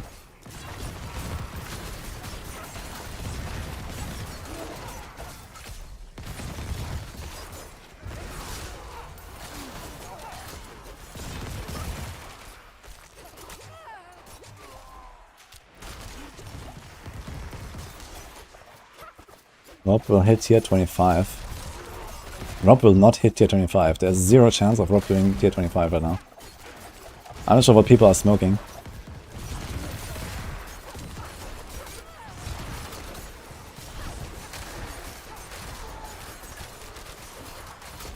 I have not played Season of Scum Arena. Came out just a few days ago and it was like right before the patch. YTB may be better. Oh. More bugs, better build. This is how the game works.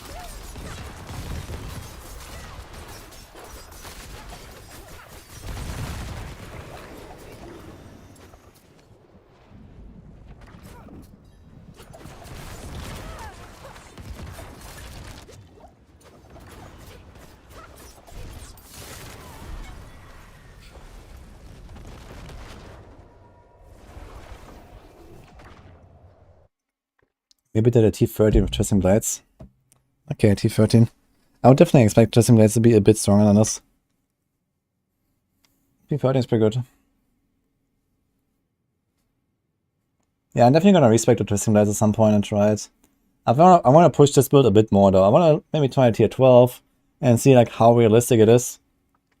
The problem is also that, you know, now with the sigil exploit, or the sigil powder exploit, that, you know, I don't even know who I'm up against, really. Like, you know, might be people that literally have, like, you know, infinite attempts, right? Because it's just, like, salvaged, like, you know, 2 million sigil powder, and now they're just crafting whatever sigil they want. While I'm trying to be, like, extremely conservative.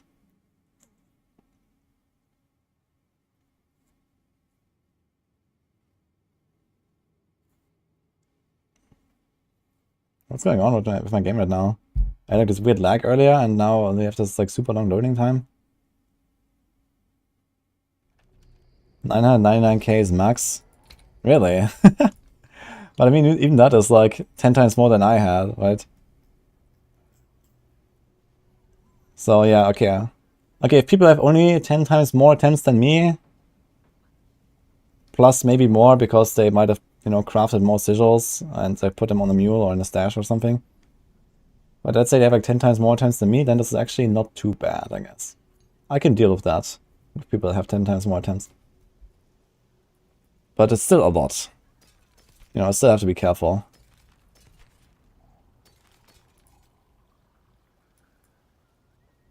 It's almost a good bluff.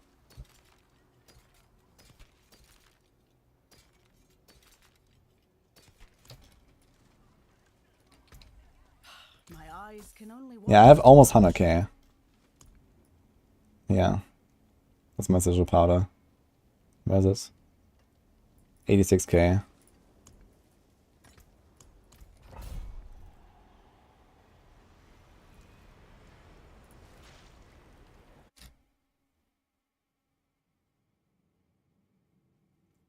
If you add the core stats for each of the 9 Paragon boards, they all add up to 158 total core stats. That is not true, I think. I just did the math earlier. Where did I go, actually?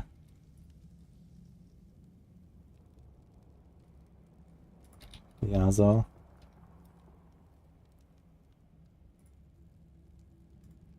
Yeah, I'm gonna post this in chat. I did this earlier. And it's pretty close for like radius 4. But there are still some boards better than others by like a few percent, basically.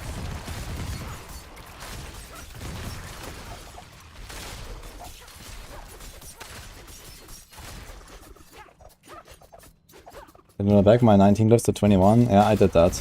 But it's fixed now for PC players and I think soon for console, so you don't have to do that. But yeah, I just logged in and I just did like 2 free runs and I had them all leveled again, so... I mean, this build was only running like I think 3 glyphs or something other than the piece of blood, so there was not much to level.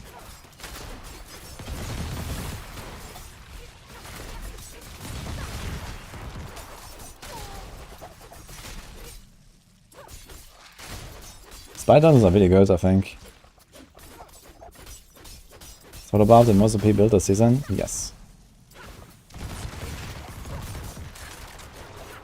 Despite not being bugged, actually, it's the best build. I think that's the first in this game, actually. You have the best build in the game is not a bug build. It's kind of impressive, actually. I think this hasn't happened before, right?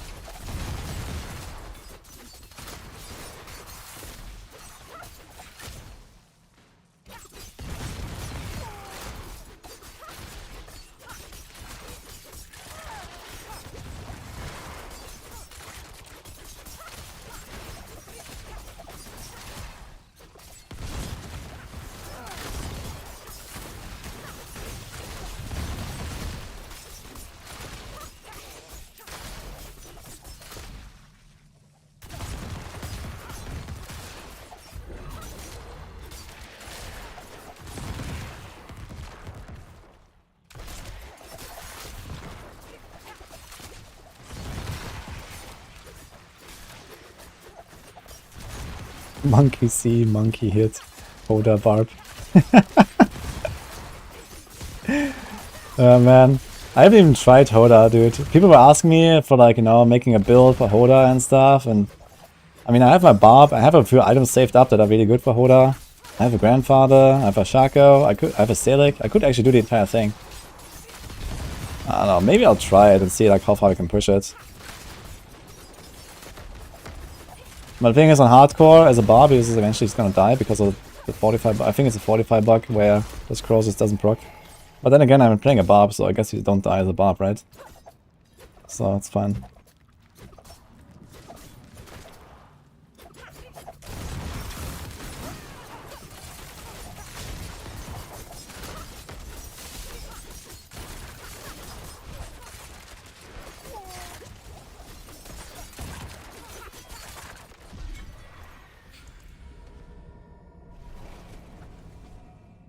For once, Rogue takes precedence.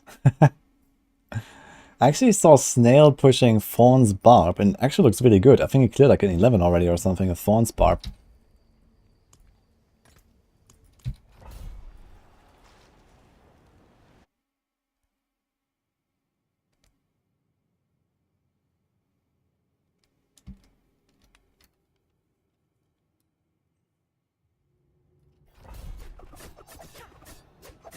And the reason anyone's playing AoZ right now is lack of any other content to play. I don't know. I would easily find like, you know, 10 more builds I would like to make this season, at least. And like, you know, Sorg, there's a bunch of stuff I want to do. I want to try more Druid stuff. I might actually just, you know, not grind out Abattoir of Zir like the entire season now. But I might take my builds there, you know, once I'm done with them, basically. So we might do like some hardcore rogue grind, you know, for the next week or so. Try different builds as well on rogue, push a bit, and then eventually it's gonna run low on sigil powder anyway. And I think this will be the time to stop somewhere, like after doing like a big push or something. You know, try maybe you're gonna try something like a tier 15 on Rogue or something. Tier 15 would be like a really huge accomplishment on a Rogue. And then I might try to go on a Barb eventually. Try a double swing first, then do Hoda. Try to do like a, I don't know, tier 16, tier 17 Hoda.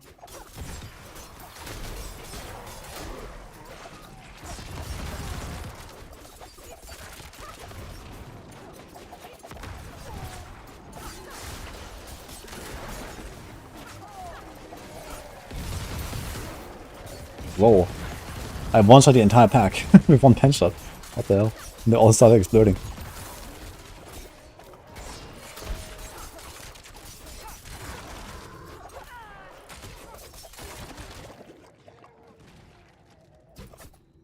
Destroy Rob. I mean, there's no destroying Rob. Rob has like probably perfect 925 in every single slot. Infinite amount of instances. And like a really high level glyph. There's no destroying Rob. And I play Alpha too.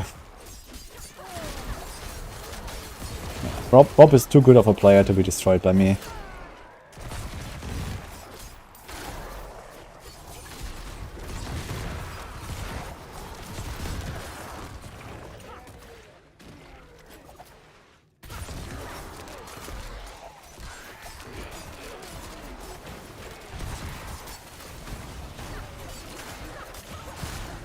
But at least I could try to get close. If I can get like within 1 tier or so of Rob's clear, playing hardcore, I think that will be a win, I think.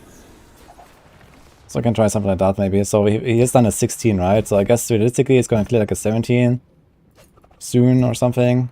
With like a glyph leveled up a bit. So if I can do like a 15 or a 16 on a Barb, I think that would be kind of nice. With like a not leveled glyph. I'm not going to like grind out the glyph on the Barb, so...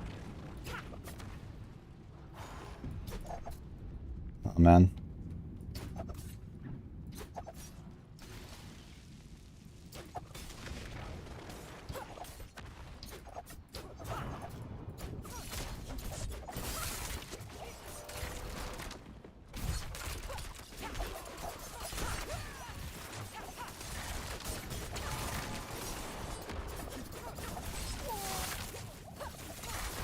Why is it so tanky actually?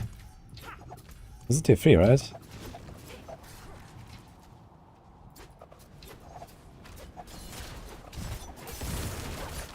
Okay, this wasn't Einer show. I didn't really do good damage there.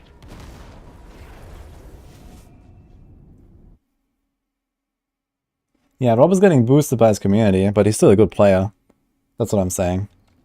You know, Rob knows what he's doing. He's just doing it in a very unethical way.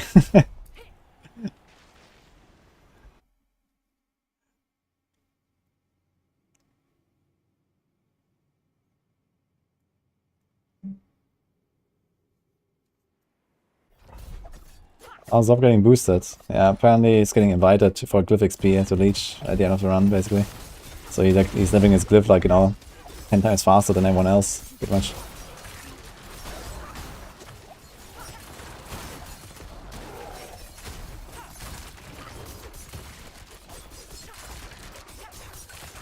Yeah, you can even do this in Nightmare Dungeons, but in Nightmare Dungeons, you know, no one does that. You know, Nightmare Dungeons for normal glyphs, it doesn't really matter. So it's not really worth it. But I mean, he has like a ridiculous amount of glyph XP, and you actually need that ridiculous amount of glyph XP. So yeah, it's a good strat, an effective strat. I wouldn't call it good, but it's an effective strat.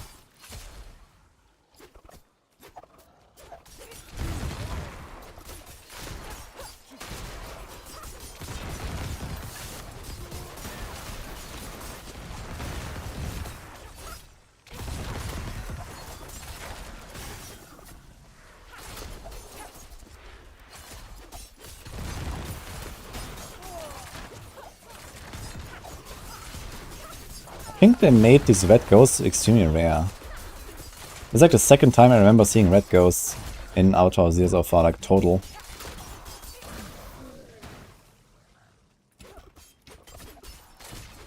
Yeah, tier 3 is like a good sweet spot for me right now because it's like, you know, relatively fast and safe. And even so, I sometimes have issues in these runs, like just farming these Bloodseekers and stuff. The Bloodseekers are pretty rough even on this build, even though I have like extremely high defense. I think the Bloodseekers would actually be easier if I was playing Twisting Blades, because I can just daze them. I can smoke grenade them, daze them, and it would be like perma daze, and I can just build them up in 5 seconds and kill them. On this build, I just don't CC them enough. I think crowd control is gonna be like way stronger than just like pure damage reduction against the Bloodseekers. As long as you can like survive, you know, their fire enchanted and like some hits. And I think Twisting Blades should be way easier against them. Instead of trying to kite them around like this. Just like walk in concealment, smoke grenade 1 or 2 of them, daze the other guy with your Twisting Blade, and you're chilling. So I'm quite excited to see how this will actually go when I respec to Twisting Blade.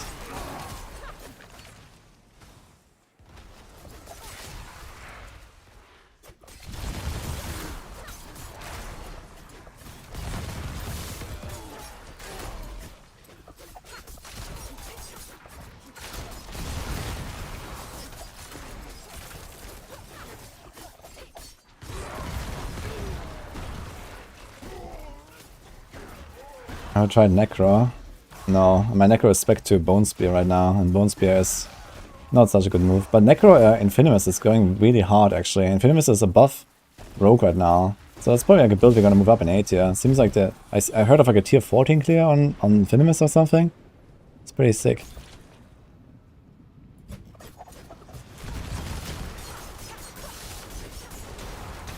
Ouch. Oh. Dude, I get leaped at and then the shadow leaps at me again.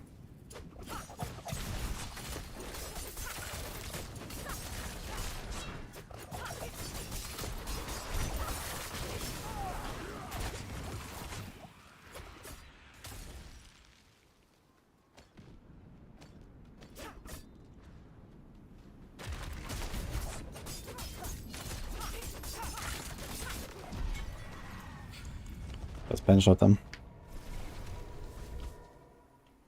TB doesn't benefit from T-Bot's bug as much as pen shot. Yeah, that is correct.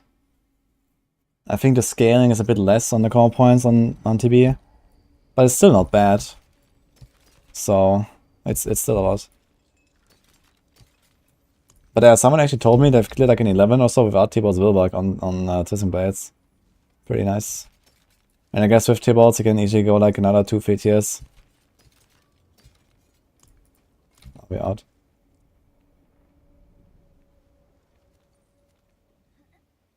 For now, so now I have to do hours of runs to get 1 glyph level. And then determining if the tier 4 is more optimal, back to tier 3. Yeah, I mean like 1 glyph level or not will probably not really like do much of a difference there, but yeah, maybe once my glyph is like level 10, maybe I'd farm like tier 4 instead of tier 3, and then my efficiency goes up a little bit, but realistically, it doesn't really matter too much. Like a tier 3 sigil is like, I don't know what.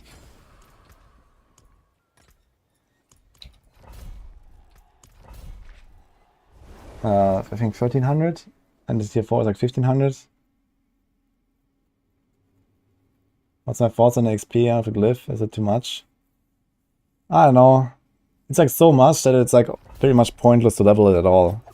I feel after like a very short leveling like session already, right? Like I'm already at the point where I'm like, should I really waste my time trying to level this thing? You know, I can spend like, you know, 3 nights now trying to rank up my glyph and get like, you know, 10% 8 damage or something. And this is it, right? And then, okay, this gives me like half an extra tier or an Abattoir of 0 or so in terms of damage. Like, if I spend 3 nights farming powder and just like fishing, I have way better chances of getting the next tier done, you know? So, I think there's actually not really a point in like leveling this glyph at all. Unless I really want to do it for like hundreds of hours, you know, and actually get it to 50. So that would be the move, of course, you know. If you want to have like the highest clear possible end of season, you should like grind out the glyph until 50 for like 200 hours or something. And then you just like fish. And you just like stop leveling at that point.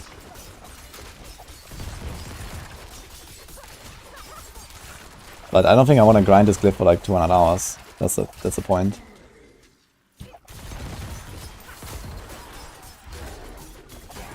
Like, I think at some point it's gonna like, you know, go back and like start leveling new characters, you know, make my sword, make another druid and whatever. Get more builds done this season. So yeah, for now the goal is like level 10 glyph. And I might not even do that, honestly. Just go fish. I mean, what do I get for like tier 10? I get like plus 10% effect on the rare node, right? So it's like plus 0.6% damage reduction on the slow glyph, and then like plus 3% damage to crowd controlled on the damage to his crowd control glyph. So that's effectively, I mean, rank 10 is like a slightly bigger jump than like a normal jump. But yeah, ultimately, it's like, you know, 1% DPS or something. And basically no damage reduction. So, I guess it doesn't matter.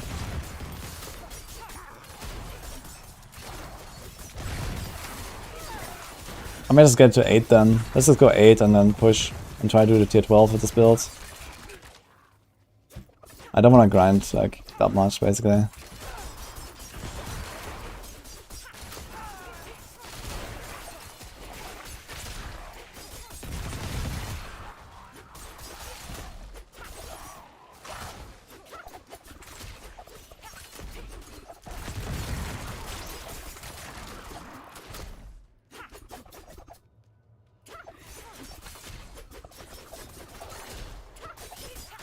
Yeah, Z is making streamers very boring. Uh-oh, I'm sorry. Why? What did I do?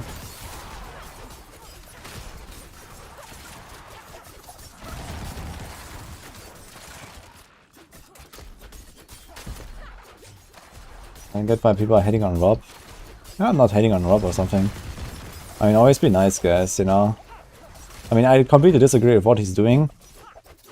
But, you know, it's not like that, that I dislike Rob because of this or something.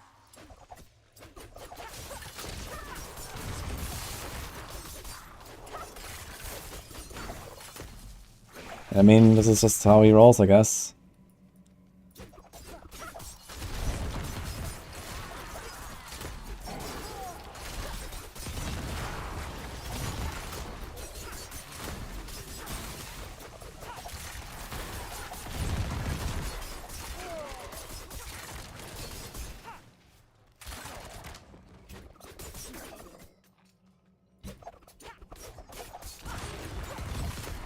Ah, that's what I mean, Neil. Okay.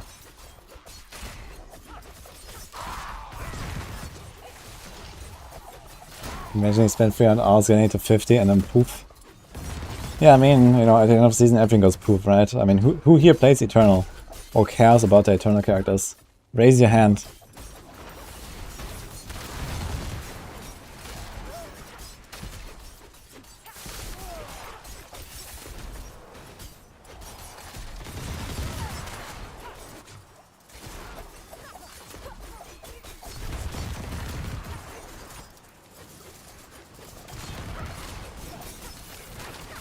Elan. Apparently Elan is also playing Season, actually. He did an Abattoir of Zir clear. I saw it on Twitter. So he's playing Season. Because it's not a non-season, right? Yeah, too bad he didn't stream. He wanted to stream. I'm not sure if you saw that Twitter post, but on Twitter there was like... Elon Musk was like replying to some of my posts on Twitter, actually. About like Abattoir Zir and stuff, and he said he's gonna stream, but he didn't, actually. I wanted to watch it.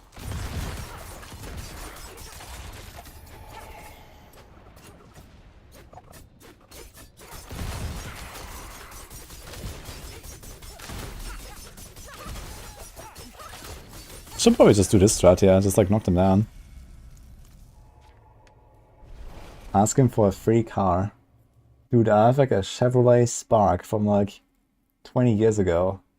I'm good.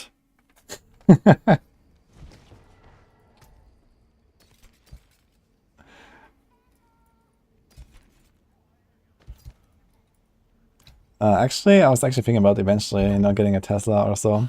I like them. But I've not tried run yet, so... And I'm also like not at a point where I think I need a new car. You know, I'm barely driving around. But eventually I want to get an electric car for sure. Yo, Cortis, thanks for priming.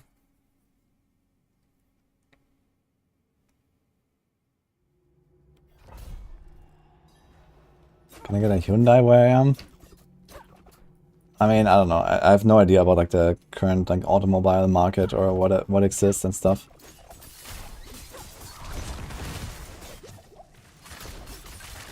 Definitely want to get like a nice electric car though at some point.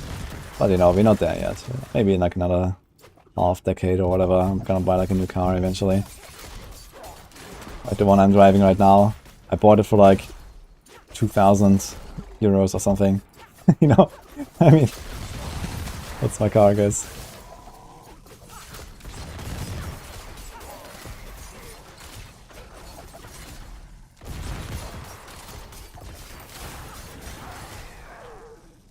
But I was able to do a 14-hour non-stop drive from Athens to Varna with it, fully packed. And I also somehow managed to fully pack it and drive from Munich to Athens before that. And it lived. So there we go.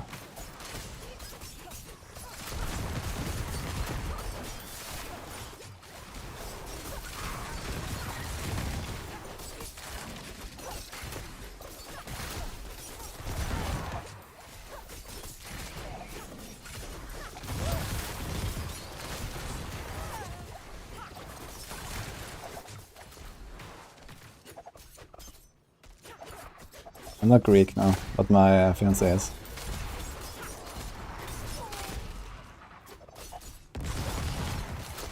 If it runs and drives, no reason to buy a new one. I mean, it does have its issues, you know, it's like a very old car. Probably safety standards are not really up to date these days. You know, the air conditioning is completely fried. So, you know, when you live like in a country where you have like summer for like 9 months of the year, that's a bit of a problem.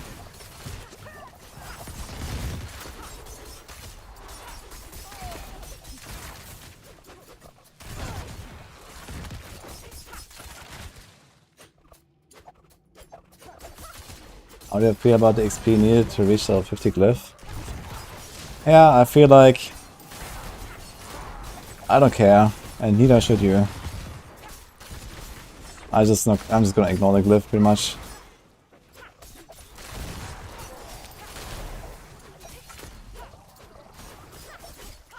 I went from potentially wanting to grind out 200 levels on a glyph to maybe wanting to grind out 50 levels on a glyph to going for like level 10 to okay, my glyph is 7.5 right now, let's get to 8 and we're done. So this is where we're at right now. This is what I think about the glyph.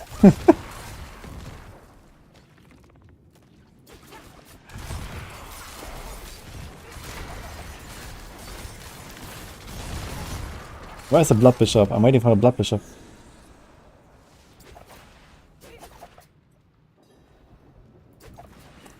Wait, it's the wrong map for that.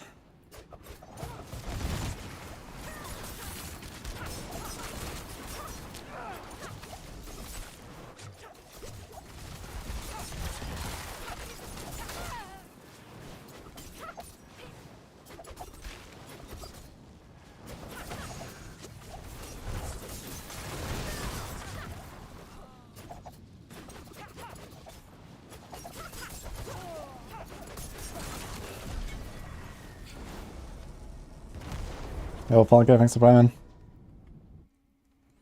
Get to 10 and just hate on D4 24/7 after. From 200 to 8 will save me hundreds of hours. Yeah, exactly. You know, I'm rather gonna, like, you know, play another character again and, you know, make some builds and stuff like that. But I do want to push, you know, I definitely want to spend time on pushing. I don't want to spend time on grinding the Abattoirs yet, you know. Like, I've prepared this character, like, weeks ago, you know, I'm ready, I have all the gear.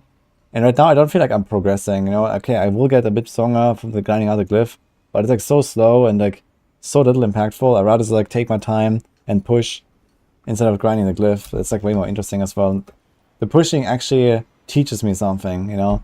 Just grinding out these like tier 3s right now is just not really all that like, you know, exciting.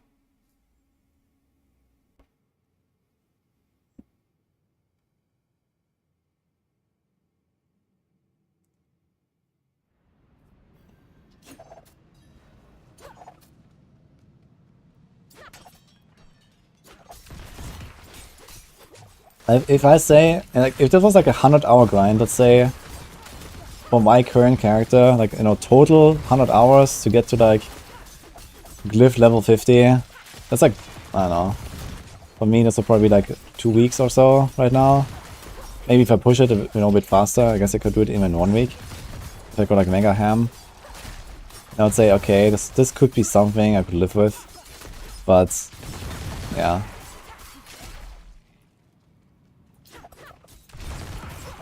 I think something like a 50-hour grind would be fine. If it was a 50-hour grind to get to like level 50, I would say, okay, I would probably, you know, this could be like interesting, like, you know, get to 50, they have like a big breakpoint, and then you just like ignore the glyph after that, basically, forever. And if it was account wide, even better.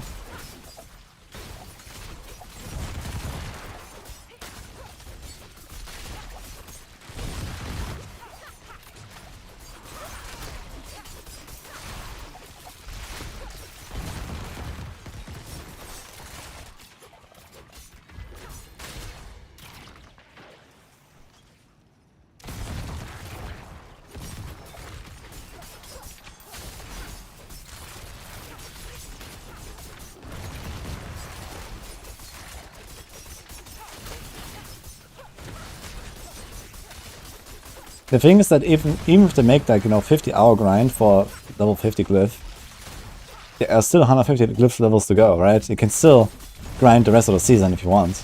And I don't really see why they made it so crazy hard to level the glyph. I did not expect that, you know. At all. Like, this is insane. I figured that it would actually allow you to potentially finish a glyph if you really try, you know? Like, if you actually play, like, you know, 500 hours for the remaining of the season, then, you know, you get the glyph to 200. This is kind of like what I expected. But you're looking at the point where you can play the remaining of the season every day, like, you know, 5-10 hours, and potentially not even hit 50, you know? That's insane. Why did they even make 200 levels?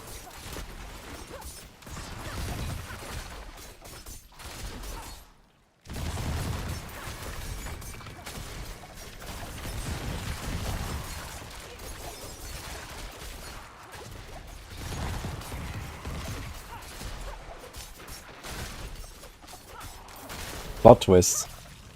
The devs actually anticipated exactly what Rob is doing. This is why they made 200 levels. Monka him.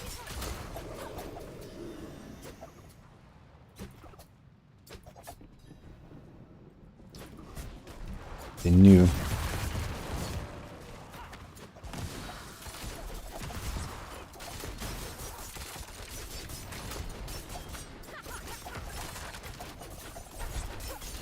Oh.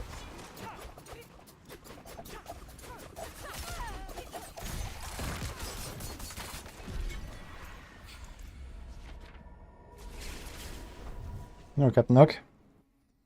Thanks for being here. If you're looking for the build, it's in the description on YouTube, guys. Always build. You expect them to change something? I don't expect them to change anything, honestly. But who knows? Maybe they will. Because it seems to me they really want to use this as like a testing grounds, right? So maybe they're like purposely like trying like very extreme concepts, right? To kind of like get a reaction out of people. So this could be it, maybe. And then they're gonna use that to like actually make like some real system out of it.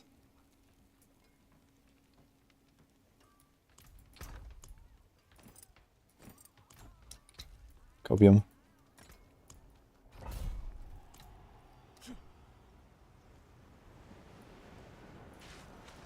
Data is more important than whether or not you can complete it. Yeah, I mean, fully on board on making this not completable, actually. I think like one of the major problems of Diablo 3 is that we actually eventually hit tier 150. And these days, you just expect that everyone can do 150. Every build, like, you know, that's kind of stupid.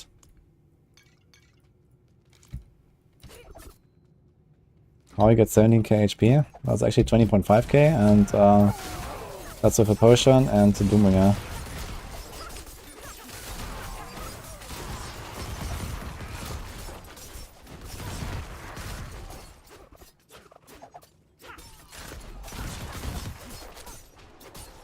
Let's see if they make adjustments. You know, to like maybe test more concepts, right? Now they have like this chance, because right now most people just dislike AoZ anyway, so they can't really do any harm in changing the system to something else. Or to tweak it at least, or something, right? And then see how what people say, and they can kind of get closer to the truth that they are looking for, kind of, right? The design that they are eventually gonna implement. So yeah, if I were them, I would definitely like just make hotfixes to Abattoir, you know, in a week or two, and maybe a week or two after that again, and a week or two after that again, and just like, you know, try different things. Why not?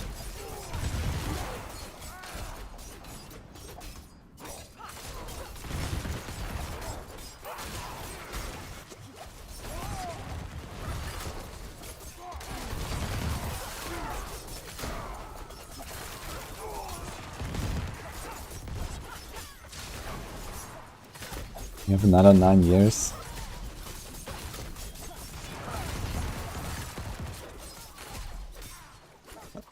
And good is to hit. The goal is to hit level 8 glyph. Yeah, I mean like level 7.5 now. I'm just gonna grind out level 8, and I think we're gonna go back to pushing later. I'm gonna do tier 12.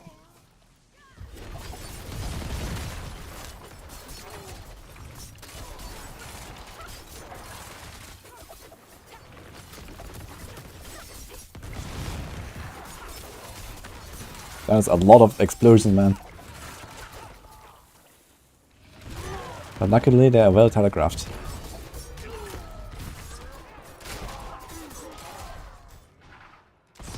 I'm just farming it free right now.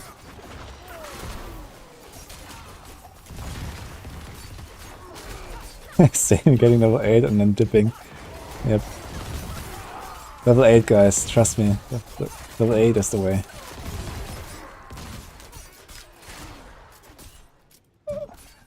For no particular reason. I'm just going for 8.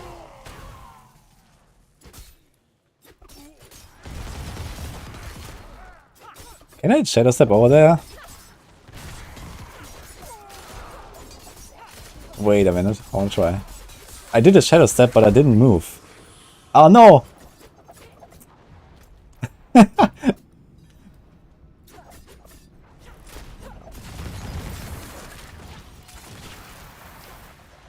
Yo, I did a 12 million dot on this guy, by the way. I just noticed. From like a single rapid fire. That's pretty sick. I don't really like fighting them in this little corner. And this guy is vampiric. Okay.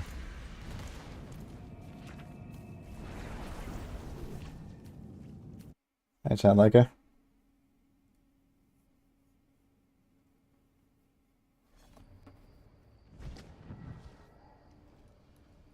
You beat the Bloodseekers in level 7 and then you die because of explosion. Well, but you finished it, right? You got the recipe. So it's fine. Just didn't get a glyph, I guess. No? Wait, what? What do you mean you didn't get it? Don't you get it instantly when... Wait, was the inventory full? My glyph is level 7 right now. Sometimes the bubble is delayed. Yeah, this is when there's like affixes on the ground, like, you know, they cast like obelisks or chilling wind. You have to wait until it's over. They count as like part of the enemy, basically. Which is kind of strange, but it makes me believe that, for example, if you apply a damage reduction, like, you know, for example, damage reduction from poisoned enemies, and the guy is poisoned when he casts obelisks, and then he dies, I think the obelisks are probably still like reduced damage.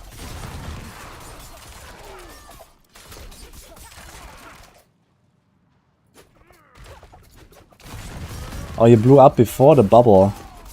Oh, that's what I mean. He died from the explosion before the bubble appeared, so he didn't get it.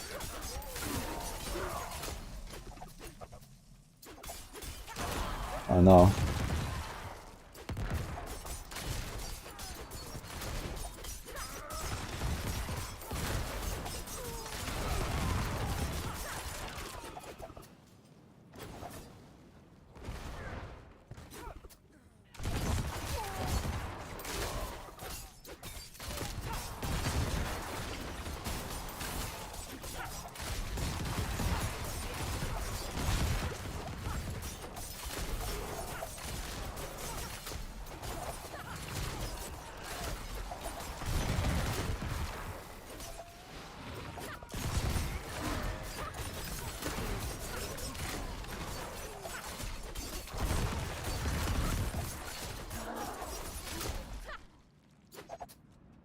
Oh, somebody. Nice to see you. Grinding a glyph. Yeah, I'm just trying to get it to level 8 right now. We're like 7.5. And then I will go push.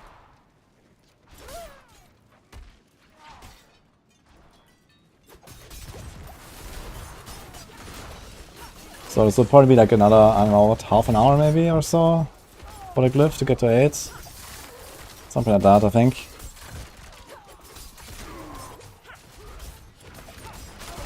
Opium.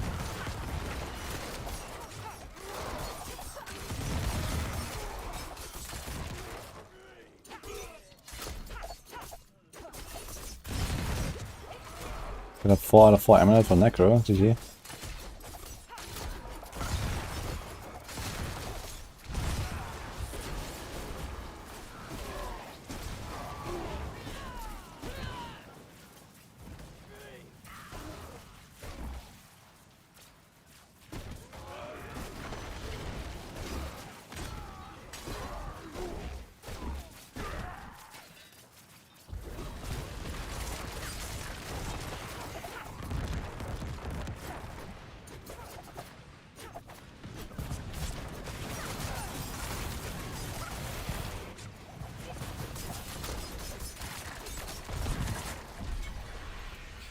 That's nice. Oh, we're actually almost there. We're like 75% maybe on the glyph.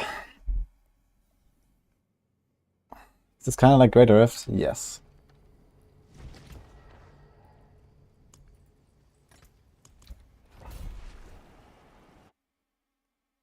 Is that build for the rock set up? Yeah, Penarth. Everyone put your glyph levels in the chat. You're at 4, I'm at 7, almost 8. What's your glyph level, guys? Will be interesting. You have a Paragon router for low life tech barb. I didn't make a low life barb. So I didn't make a Hoda build. I will do that eventually, I guess. Okay, 1, 10, 9, 4, 10 already, nice. You enjoying the grind?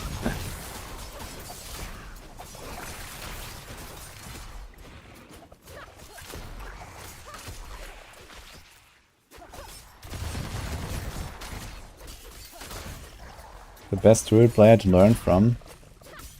Well, we have a bunch of really good Druids that ride from X-Roll. There's Boiler. There's Moxie now, he recruited him lately. There's McFluffin.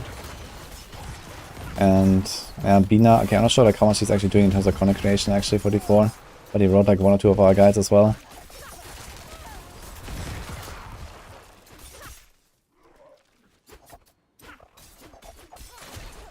Okay guys, next question.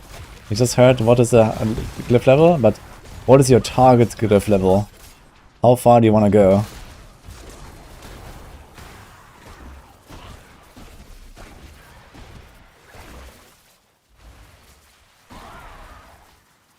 Someone says 50. Oh shit.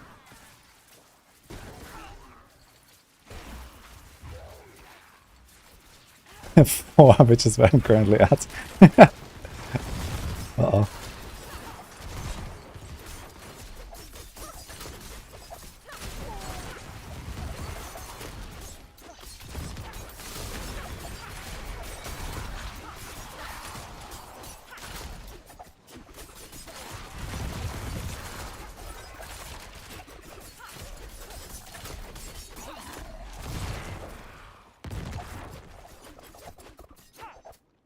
You got to 13 and you're done. Damn, 13. That's pretty good.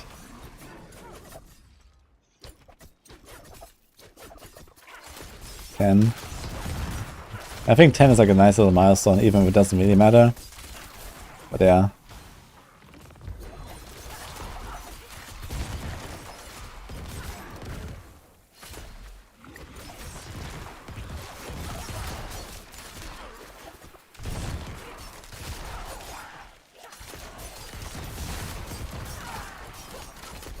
Maybe like with like all the stuff I'm gonna be doing on this rogue, you know, if I like respec and try other builds again and stuff. So maybe I'm gonna get my glyph to 10 eventually, who knows. But realistically, I think I was gonna respec and just push. You know, I was gonna like maybe do like a bit of a warm up, like do like a T10, re-clear or something, and then just go from there or something. If I do like twisting blades, for example. I'm not sure if I should really waste my time and materials on re-clearing.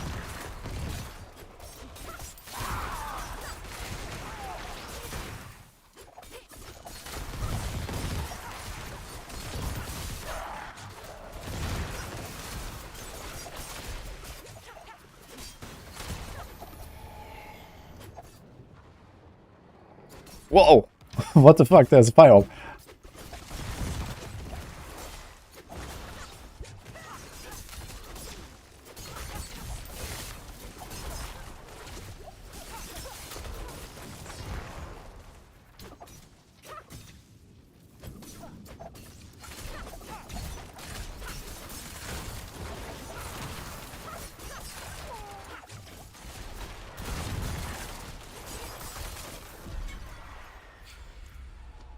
I think it's like maybe 4 or 5 more runs or something.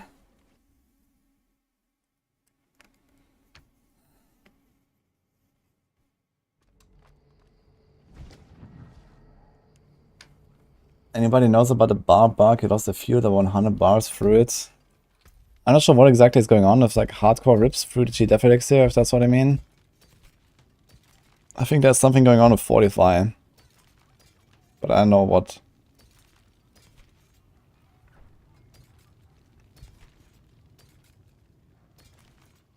My eyes. Be careful out on the steps. Good luck, Dofo. I got a Mana's Embrace, man. Huge ring.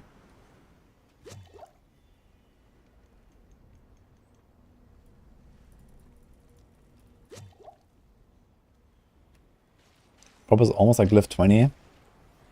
And it's been 24 hours actually, exactly, right? Yeah, patch went live 24 hours ago. 24 hours to glyph 20. With a bit of sleep, I guess. Why not using the Shaco? Because I value the survivability more than the damage right now. Eventually I might go YOLO with Shaco, but turns out probably not the move after all, so.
I'm in T9 for glyph XP right now.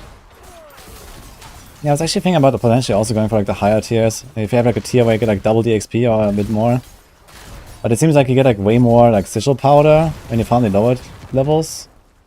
And I kind of run sigil powder more than the glyph XP, to be honest. So I'm doing this.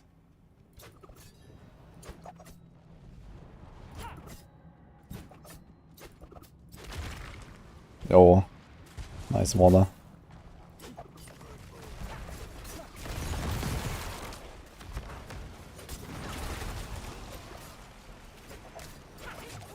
Wait, he's shooting through the wall. What? Wait, you can't shoot through this?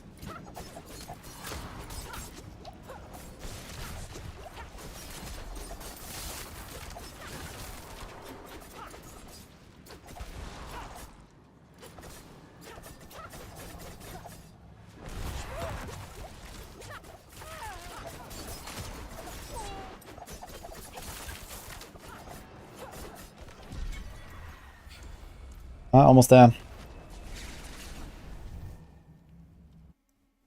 Water, vampiric, yep. Shared glyph. Is pen better than the B? Nah, I think the B is gonna be, if I had to guess, like 1 or 2 tiers at least better than this. Which is kind of like what I expected. But it looks like, looking at the clears, I think I heard of like a tier 13 TB clear.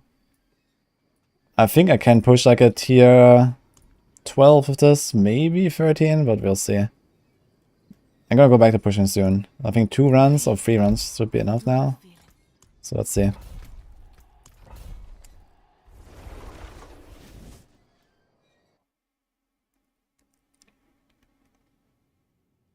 Got heated by crossbow further down the path than your map showed. Hello, Xiaore. Why is crossbow better than bow? They have the same DPS, but crossbow has more damage per shot, slower attack speed. But you know, 70+% of your attacks are not crossbow attacks; they are used with a melee weapon. So you don't really suffer from the slower attack speed, but you gain the higher damage. And you also have like a better weapon mastery effect, I guess. Although for poison builds, maybe questionable.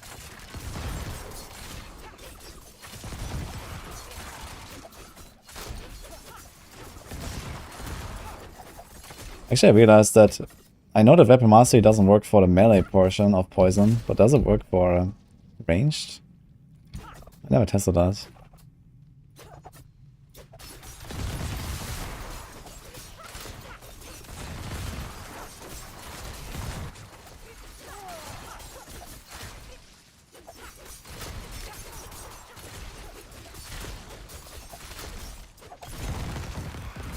And I hate these snake dungeons.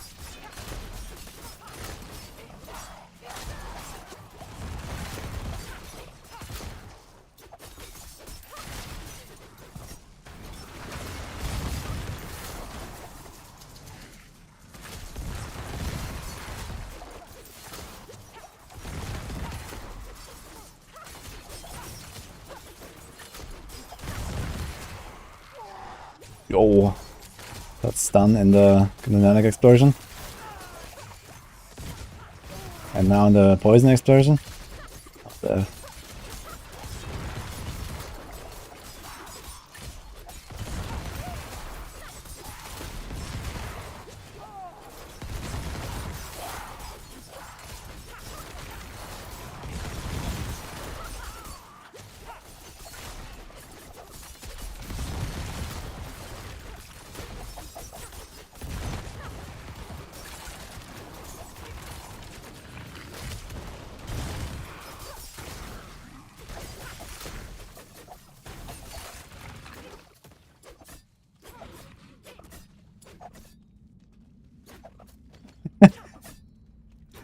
What's up, fam? Let me know if you're on Abattoir. I'll join hitting for 200 million easy. Thanks, man.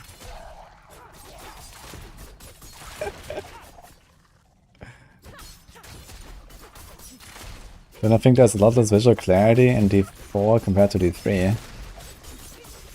Yeah, I mean, generally games that have better graphics usually have less visual clarity because they have a lot more details, right? I think it's like a general thing. But honestly, I think D4 does like a relatively good job at communicating what is going on.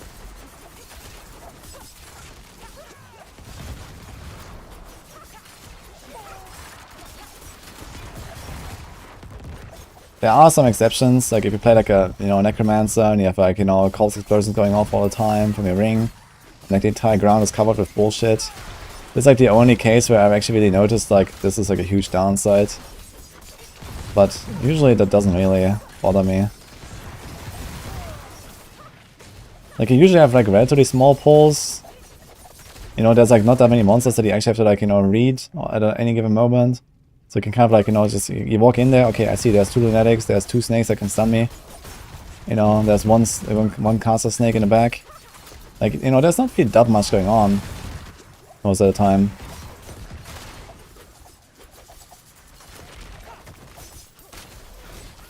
It's not like the free where you like, you know, you fight like 6 elite packs at any given moment when you're pushing. I think the free has a lot more things to keep track of.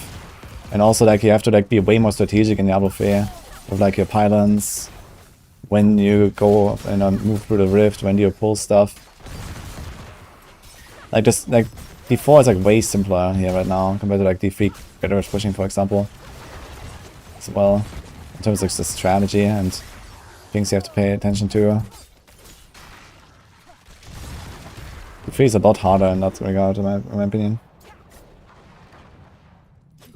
The gameplay part of it itself is like way harder in D4. Like actually playing the game is pretty tough, staying alive and stuff.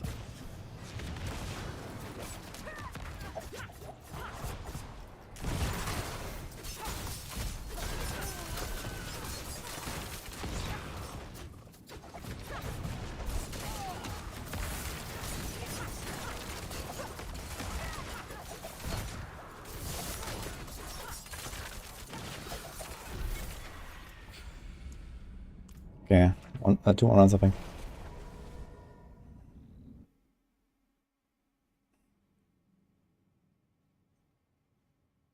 Is it as tough as PoE Gauntlet? That depends on the Gauntlet, I guess.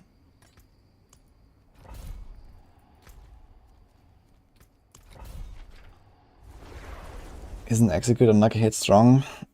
I was thinking about trying to get like a roll of it, but then I realized I have 2 unique weapons equipped. And a crossbow that is like nearly irreplaceable. And I was like, nah, I'm fine.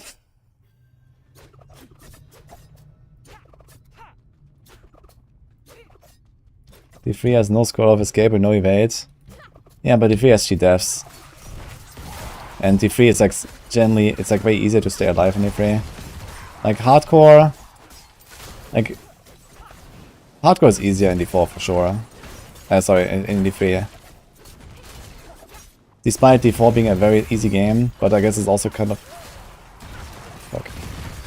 It's kind of like, you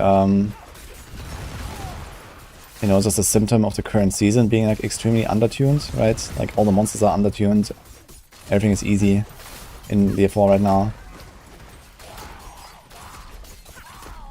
And in D3, the thing is that in D3 you have like a lot more options to just like stack tons of survivability. Like in D3 you can never die basically. Unless you misplay.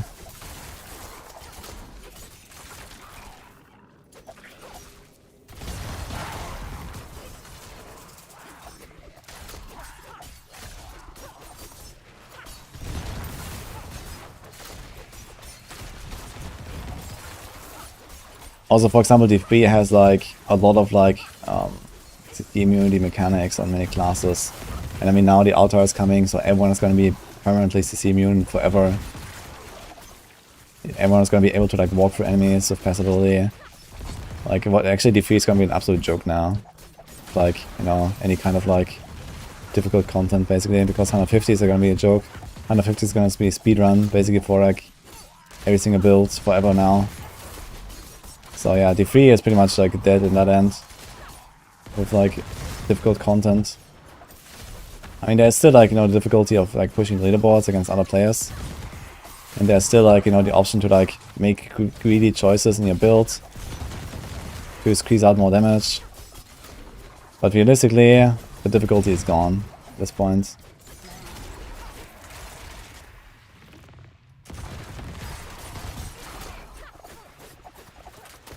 The altar was nerfed to 5% values. Yeah, but I mean, the strong part about the altar wasn't the damage buffs, you know.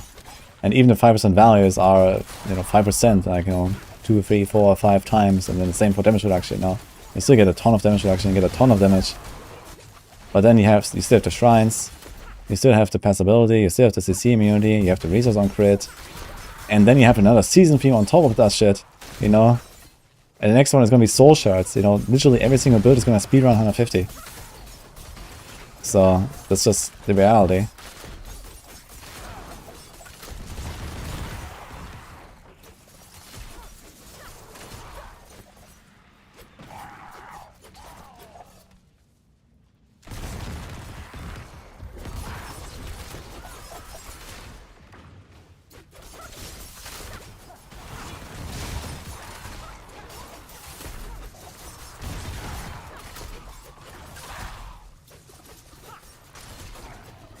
Even Witch Doctor, yes, even Witch Doctor. I mean, okay, I didn't do like the exact math on like all the builds now. We're gonna do that on Saturday, I guess. We have our Maxwell meeting with Chewy and Nofar. We're gonna talk about, you know, what's gonna happen.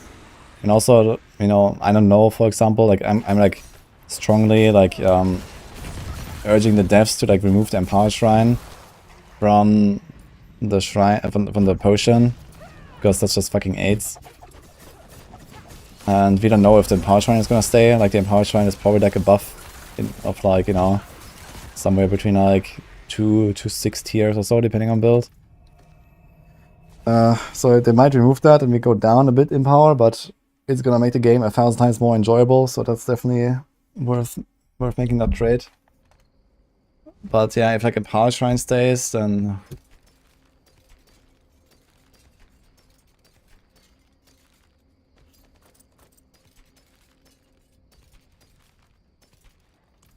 I don't know why the fuck the light just turned on here randomly and why it's flickering.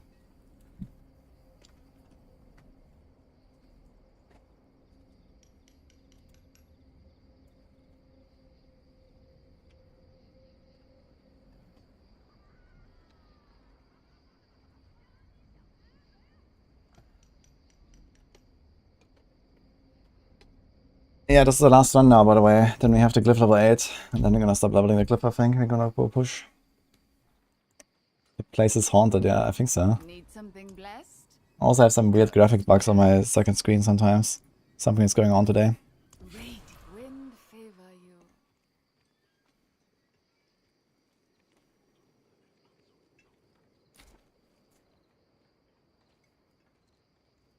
Hello, mister.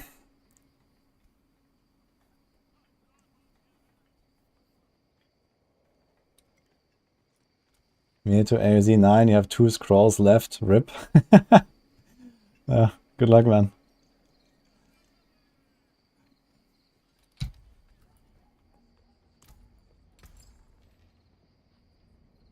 Oh. Wait a minute. It's Perfect Ambrose aspects. I don't even have a Perfect Ambrose on my helmet, but I don't think we really have to change this. But I'll save this.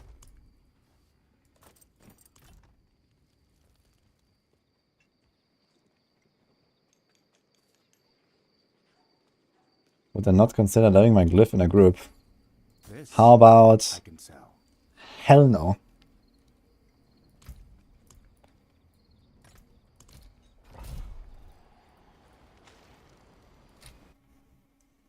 Good luck, though.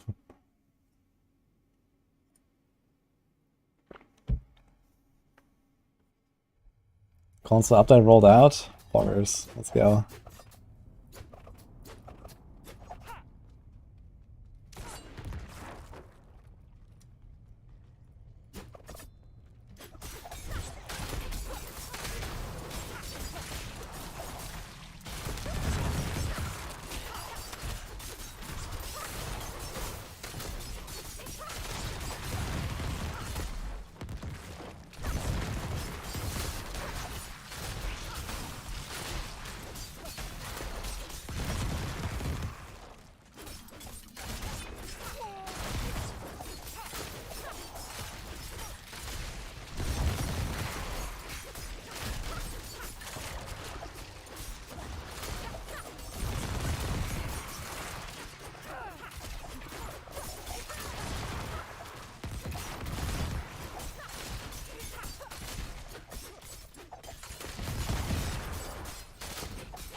wudijo is very lucky in the scroll drop rates. I can recommend. If you need to farm scroll of escape, guys, make a blue item character.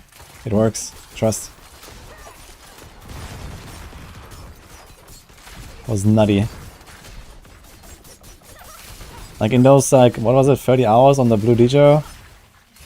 I don't know, I think I found like 20 scrolls at least. Probably more. Found like 8 scrolls before level 70 or something. That's ridiculous.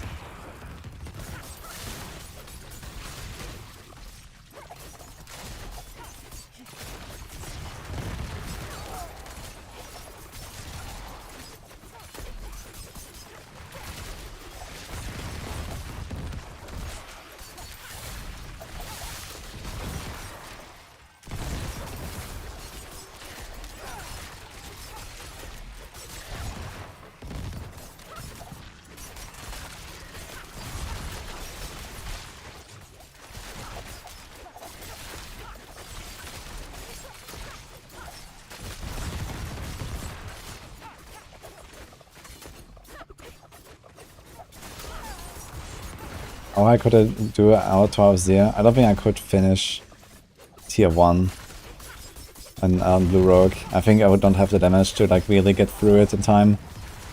I could probably get through it and survive, but I don't think I could finish it in time. You have to be relatively fast. And like looking at this clear speed here, and I still have like only like 2/3 of the time left. So I can only go like, you know, 2 times slower than this. Yeah, I couldn't do that, so I don't think so. Like the tier 100 I was doing on my blue rogue was like, that was going to be like a half-hour run or something, you know?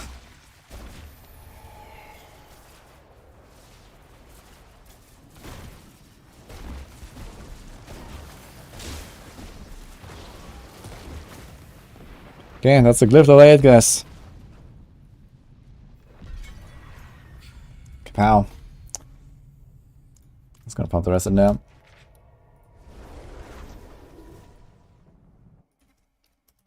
Running 12. Glyph level 8.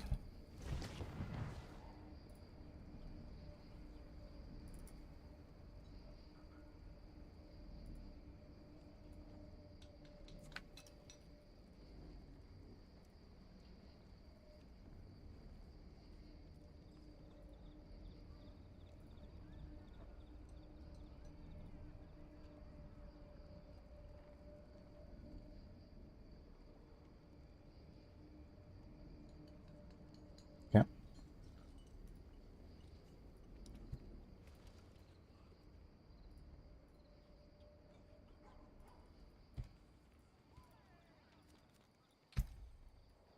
Conan did all the work. I mean, this was only tier 3, you know, I was just grinding. Now comes the hard part. Let's do it.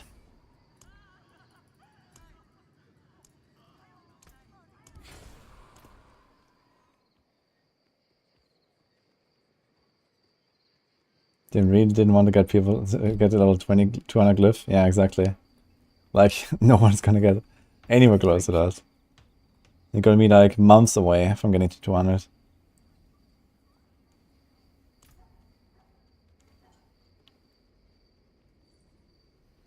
Captain J? Years? Yeah, I wonder. I mean, how much does this really scale up? I don't think it's like exponential scaling, right, on the glyph XP? Or maybe it is. Okay, first of all, I think I might pop like, if it's like an easy run, I might pop Undersling or something again. Undeads are really the best, I feel. But yeah, what else is there? Beast thing? Let's get some of them. For some reason I put them all in my stash again.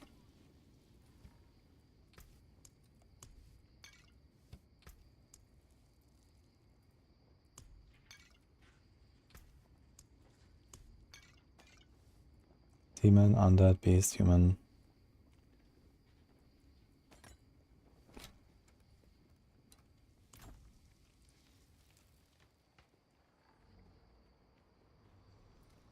What do I think of Rax's feedback video?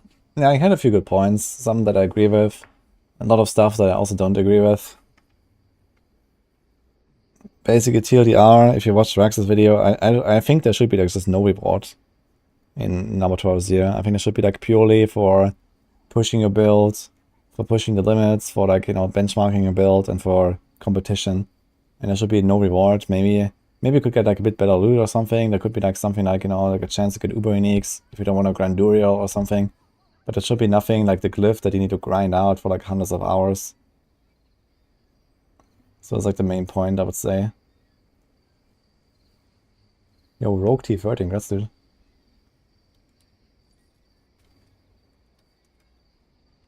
Died to a fire orb at the last Bloodseeker. Unlucky, dude. Alright. Let's do this, guys. Are you ready for tier 12? 10 shots?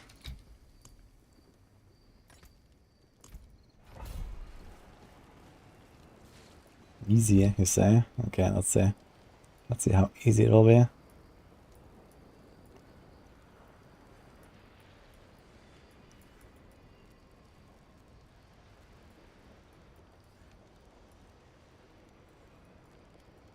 No cancer, thank you.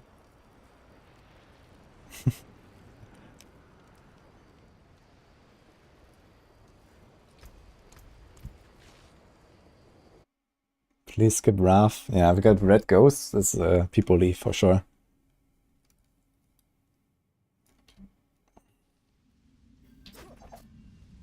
This is why I cleared tier 11.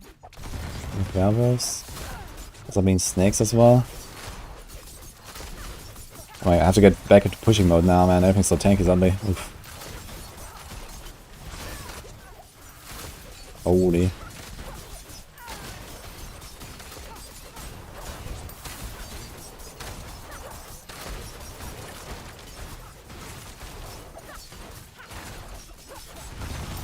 Okay, this is green ghost actually.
Oh. I think it was a Banshee shot I didn't see. It was like a really big hit that got me there. That I did not expect. But yeah, it's not really a great map here anyway. Yo. Yeah, Banshees are tough. I was just going to like kind of like use this as a warm-up anyway. I can relook actually, this is actually over here with the pot.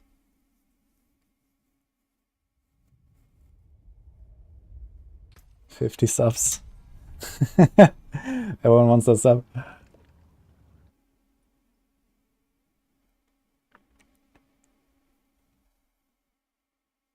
Tick, tick, tick, boom, tick, tick, tick, boom. Monster still exists. I like the sounds though, the punctures and stuff. Yeah, the Banshees are rough, man. I mean, this would definitely not be like a real push attempt. I was just going to like warm up a bit, so they don't risk anything too much, yeah. I was like just on time, and I think I should have... Realistically, I should have something like at least 3 minutes. Like 1 minute per Bloodseeker at the end, minimum. So that's kind of the target here. I need to get a bit ahead and then have like maybe 1 or 2 good shrines, I think. Although the tier 11 I basically had no shrine. I only had like a leaf roll, and that was it, I think. It was basically no shrine. Also, I think I should do this again here. I wonder if I can squeeze out somewhere like 2 points for Deadly Venom. That is a thing. I don't think I can. Maybe this.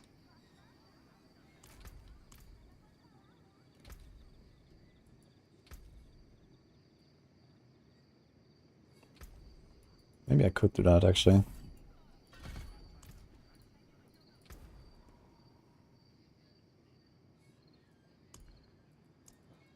But you can just salvage this thing again, right? It costs 1,300.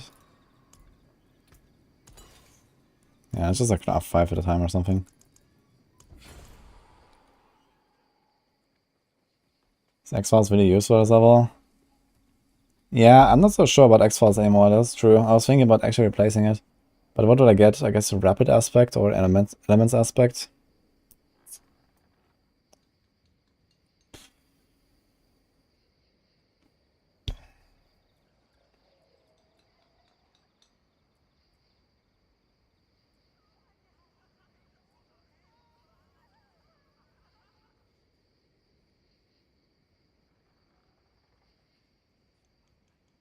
Stun damage. I'm not stunning. There's no stun in this build. I guess elements would be next best. So elements is like a roughly 15% damage upgrade. Is that better than X-Files? Would help me a lot more against the Bloodseekers for sure. The Bloodseekers started to become like a bigger and bigger problem. So maybe I should invest more in a single target. X-Files doesn't help me much on single target.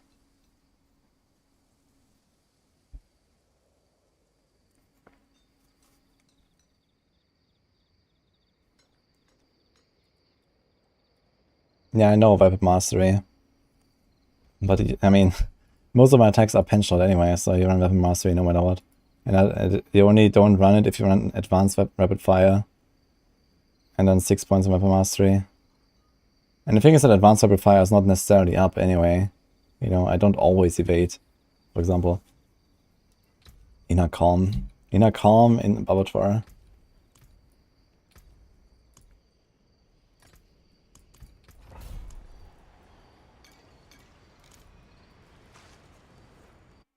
I am res capped, yeah. Since around 40 levels ago on this character.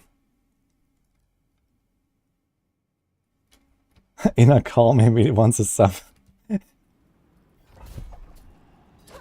No DP PDR testing. We'll probably do some on Saturday or so. For now, we have more important stuff to do.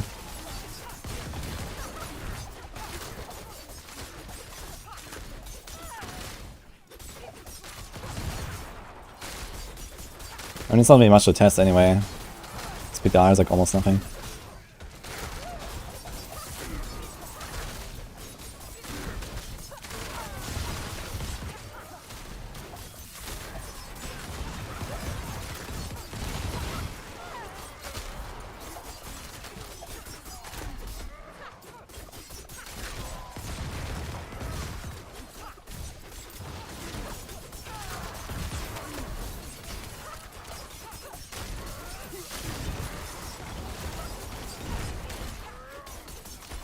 Oh my god, these guys are tanky.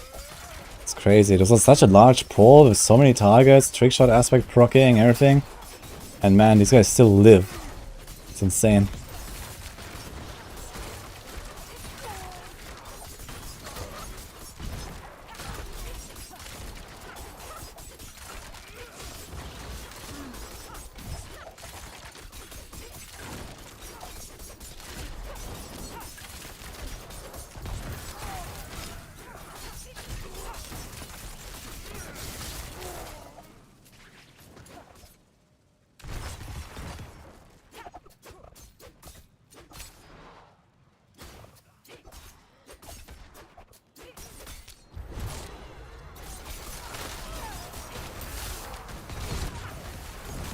Hi, welcome.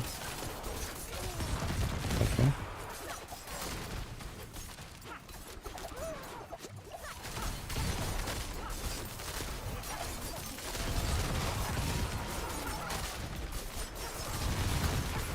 Should have popped the human slaying elixir here, I think. Would have maybe actually had a chance.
I'm just on time, man. It's funny enough, this run is worse than the other run. Against the Banshees and stuff. Even though I feel like I make these insanely large pulls here.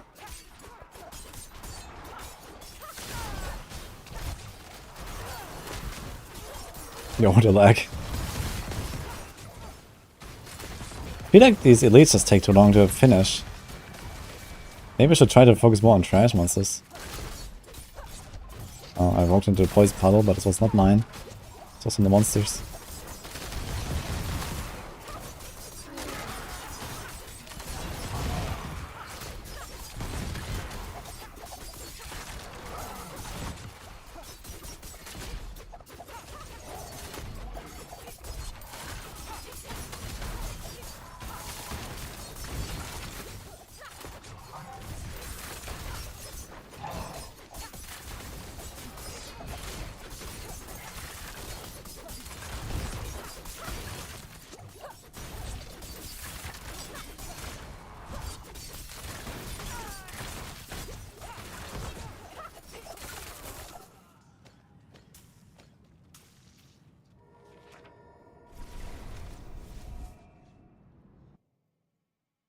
I'm running the 42 elixir for extra life. But I think I need to go offensive elixirs at this point, like a cruelty or one of the slaying elixirs.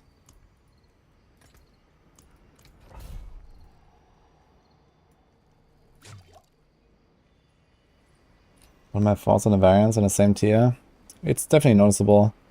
Like, undead are by far the best monsters you can get, like skellies. Despite what everyone says about corpse bows, skellies are the best to get off the ground, I think. There's actually a combination of both these together.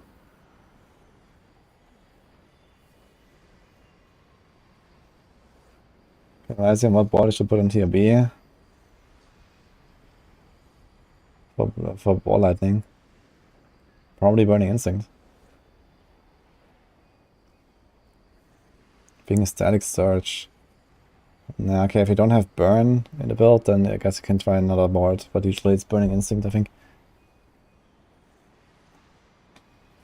Double swing, why do you not run exploit? Because you make stuff vulnerable with Metamorph, and Prey on the Weak, and with Steel Grasp, and with Charge.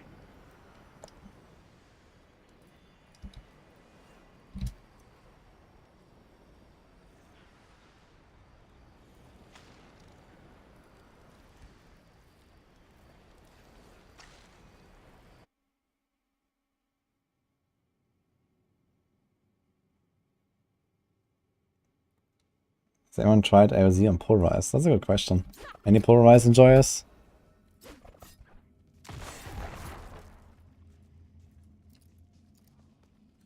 Halt.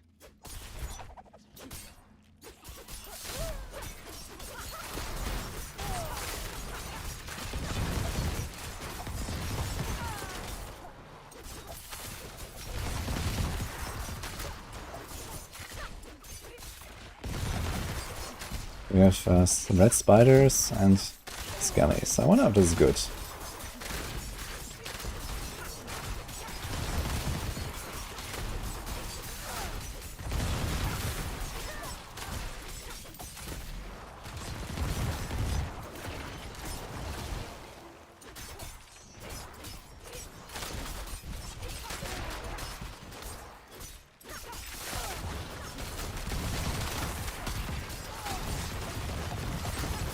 I'm getting a bit laggy here.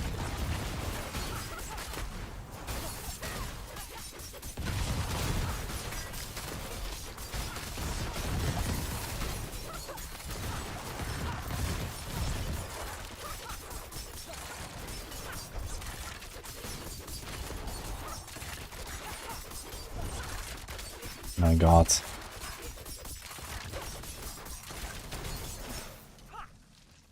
Oh, great.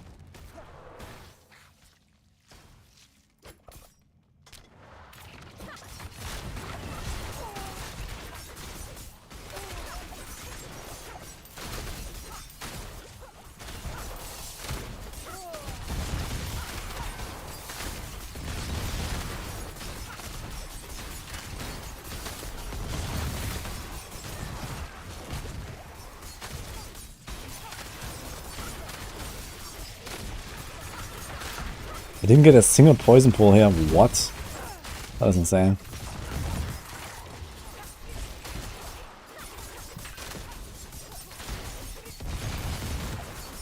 I'm still getting a good run actually. No pun in it. Oh my god.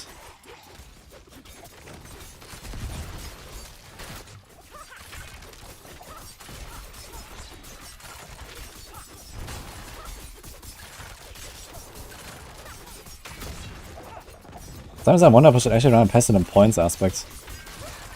Just to get like a few of these extra procs.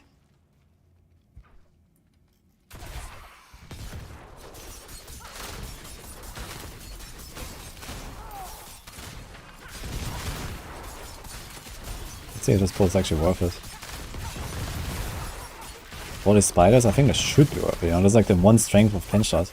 These kind of pulls. It seems like I got a little bit ahead on this.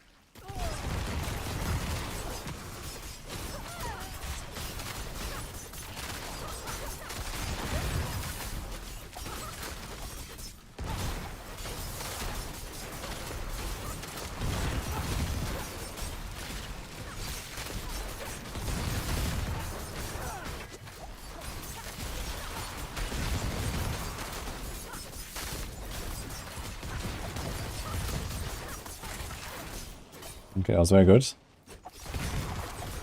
Blast wave. Oh shit.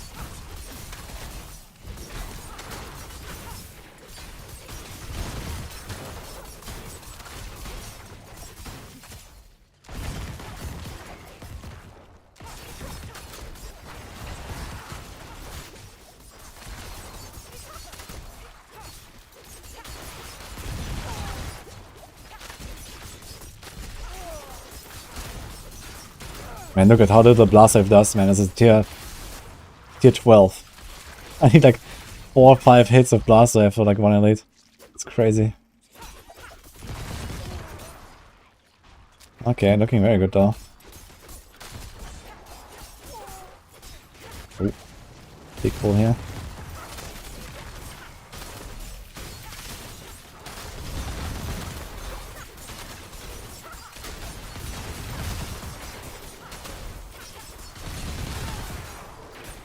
Didn't get a proc, man.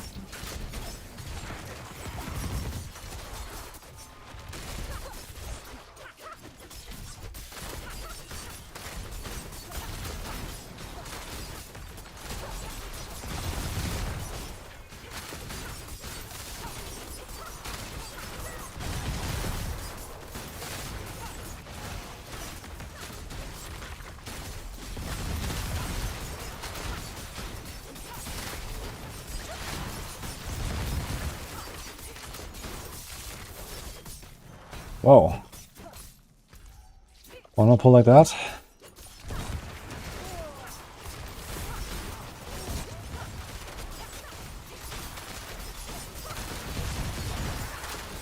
I'll try to get for another shrine here maybe at the end. I only had one.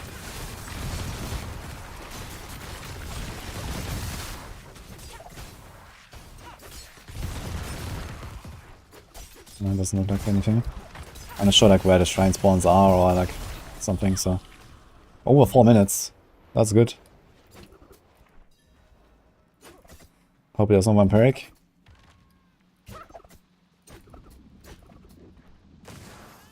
Okay. Okay. Wait, did another guy also TP'd? What is that? He was already disengaged and he's...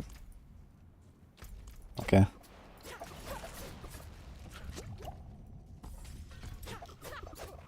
This guy's vampiric. Okay, here's the test. Ah, he jumps on me. I was trying to dodge.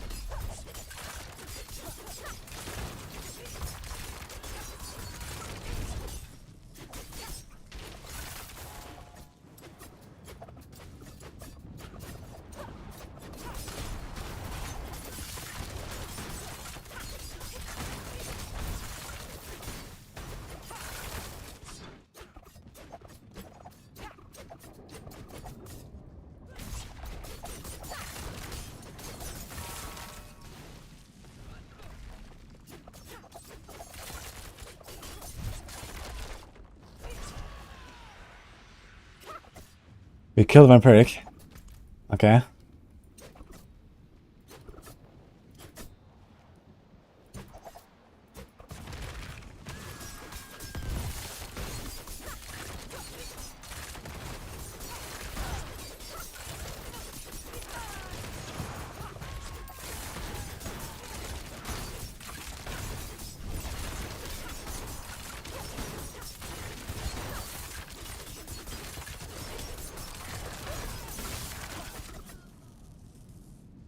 Two minutes.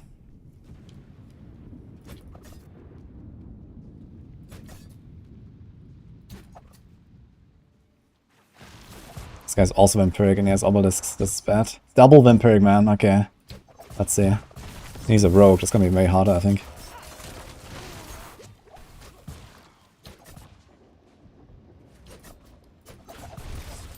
Whoa.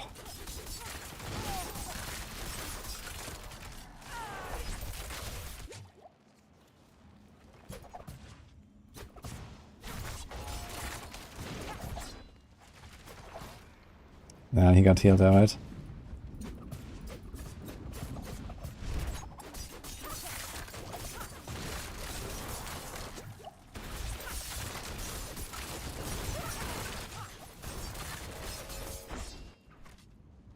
Okay, dodged.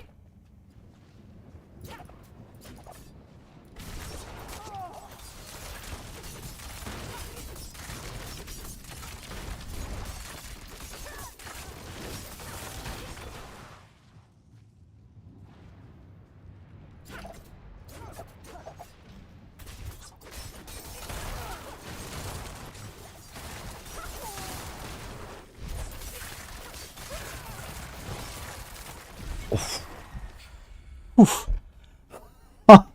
We killed two Vampirics, man. That was crazy. Wow, that was actually way past the tier 12 than I thought. This was only 2 attempts or something, right? Sick. Okay. I mean, like a minute left even. That was a good run though. Like this, I was just what I was talking about. Like the undead is really good. The spiders actually, the red spiders in particular, they're not like dangerous. The red spiders, they just do nothing compared to the cold spiders. The cold spiders are crazy. Okay, that was a 12. Plus 15 levels to Tears of Blood. That would be a good reward. Thank you guys.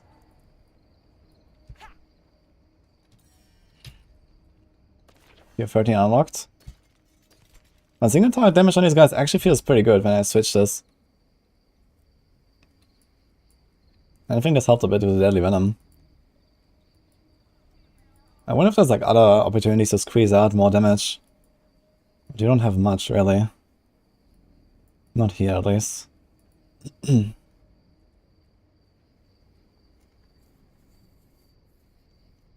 I think I might actually put back this again. Because I felt like on the Bloodseekers at the end, sometimes I just don't get the procs.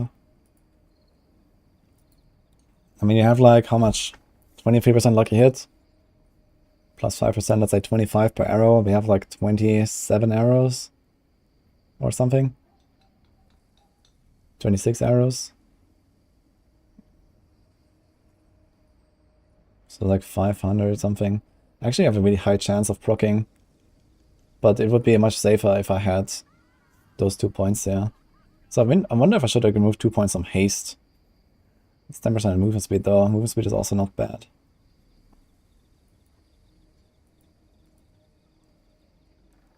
I don't even want to remove this. I could remove those though. Do this. I don't think I really need the dash because they slow everything with pinch shot very easily. So let's try this.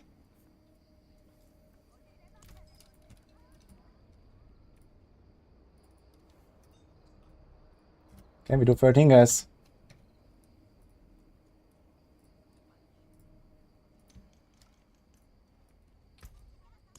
Look, all these sigils. Maybe Shaco for more damage. Yeah, Shaco for more damage, but then Let me help. we lose both cheats and Umbrus. Or we lose Might and Umber. I mean, okay, like Might is replaced by the Shaco, okay, but we lose Umbrus at the very least. I guess.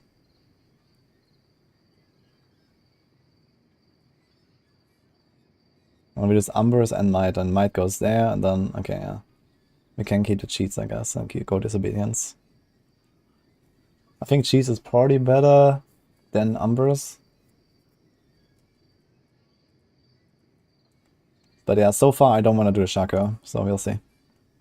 Maybe before I respec I might try it a little bit and see how it feels. Just like throw in like a Disobedience aspect. Interested to see how many Might aspects I have saved up though.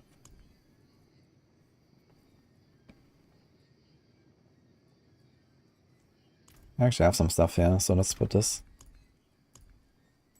There's one.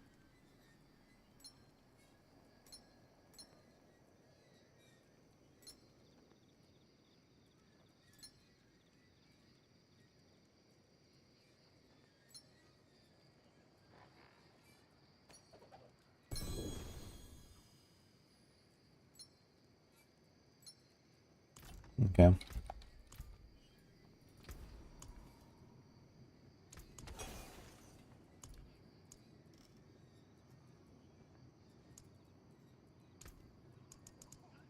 Fortune walks with you.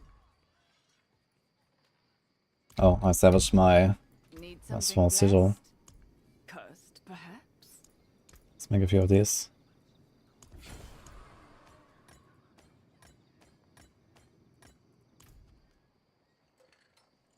Is cheats useless when it comes to bosses? Yes.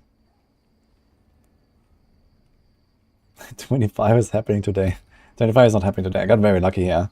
Like on T11, it took me, I don't know, like 10 pretty like long attempts to like, you know, do it in the end.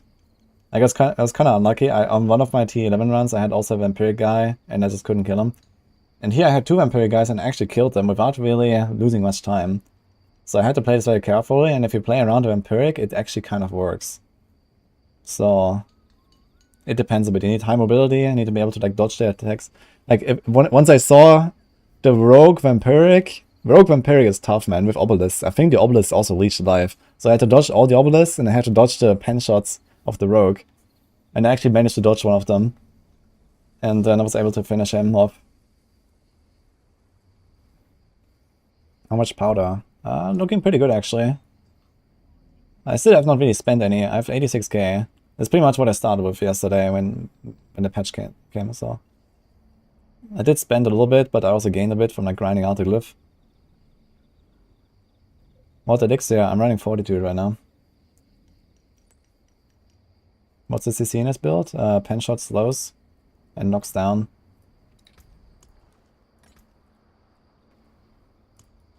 Okay, tier 13.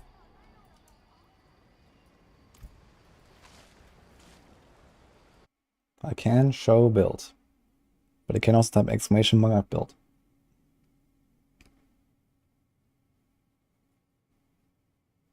Should have made it so that potent blood is used to make seer sigils. I mean, you can just like do like the blood harvest event all day long, I guess, which is arguably relatively boring, I think.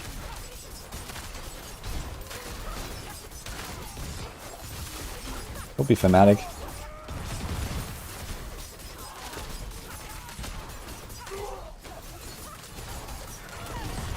Why is it in every game that undead monsters are always like the easiest and the best?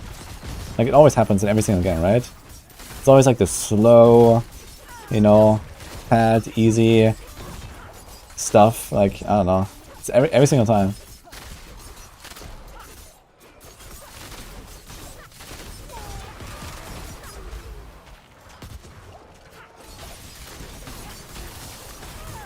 Look at the knights again here. I think knights is really bad because these clerics in the back, or whatever, the heralds. I'm not sure what exactly they're doing, but I think they're giving him like some kind of damage reduction or so, like this ray that he's channeling. I think knights is like literally insta-leave looking at this. Because these guys just do their thing, and if you don't like CC them, I can't CC them. Like, I can't interrupt them. They just keep channeling this shit. I do no damage.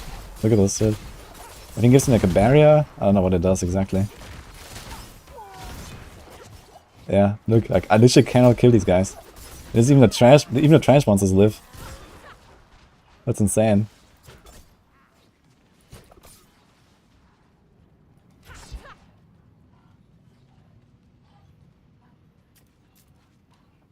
Nobody's dying, yeah. Let's try another one.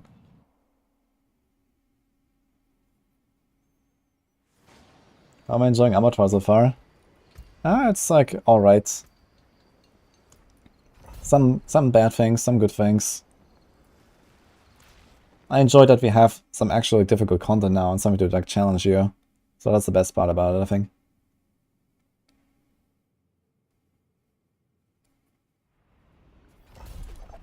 Okay, we have another same map.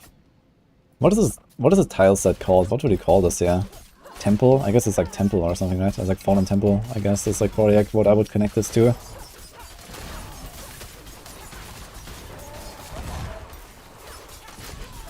Conclave. What do you call this? Conclave? I mean, Conclave is like one of the dungeons, but I wouldn't really say Conclave. Like, you know, there's like barracks, there's like the ice cave, you know, there's like crypt. Like, what do you call this? A cathedral is cathedral. This has its own tile set, so it's not cathedral.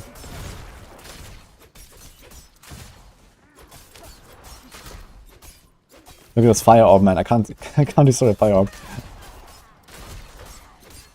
I think temple is probably a good name for this tile set, yeah.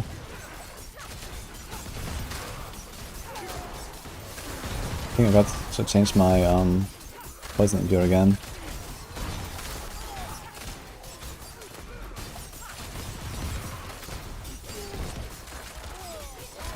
Okay, kill the Herald. Let's see. Also, there's a vampire dude again.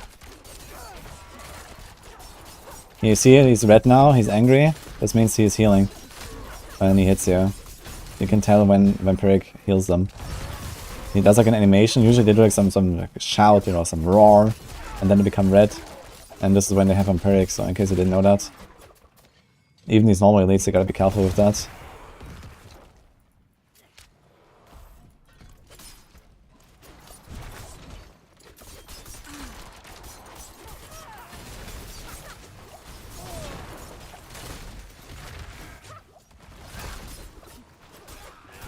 But yeah, I think it's like all these like night monster sets is just not good. I just like fall behind so hard. Look at this. I can't.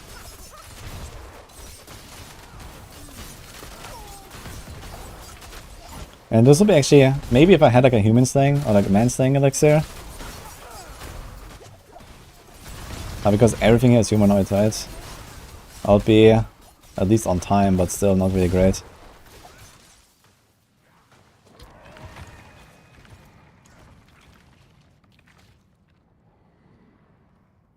What's going on?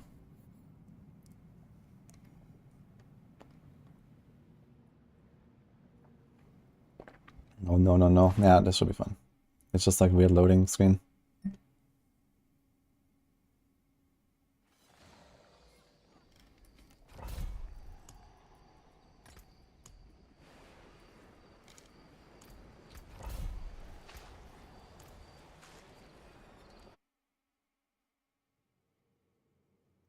You had 32,820 out of 32,900 glyph XP. Yeah, quick, do like a tier 20 Nightmare Dungeon. Okay, what do we got here?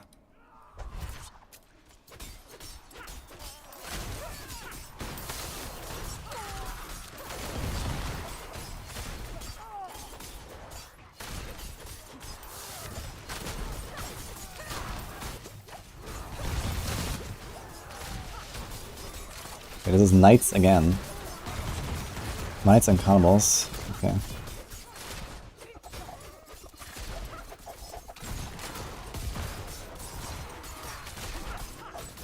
This is exactly what I just had, no? I had knights and cannibals, or was it knights and bandits? One of those is gonna be better.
There's a conduit, huh?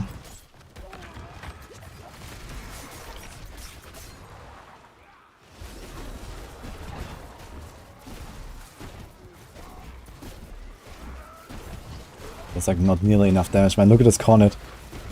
Not killing anything. This guy's getting stuck on the rock as well. Look how bad the conduit is, man. This is a tier 13. Can't do anything, man. That's insane.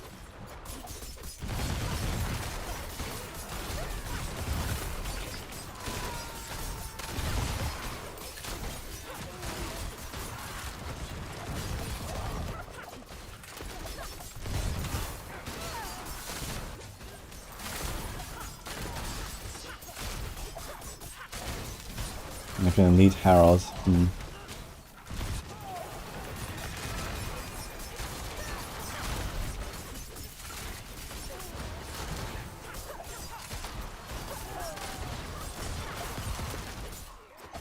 But yeah, focusing more on pulling off enemies definitely helps a bit, so if you fight, and it's basically like getting more and more D3 style here, just like pull all your elites, you fight like 7 guys at once, just try to multiply your damage. Imagine if Victimize was actually working now, and close quarters combat wasn't like absolutely ridiculously overpowered. That'd be really good, with all this like arcade I have. Bonks on these guys. Dude, seriously.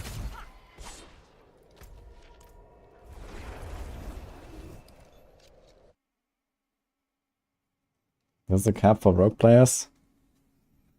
Well, I'm playing a suboptimal build, first of all. So I don't think so. Also, I'm still missing, like, 2 consumables and an offensive consumable there. It's easy like another tier. If I have like offensive pot and 2 more instances and maybe some other things. Shaco.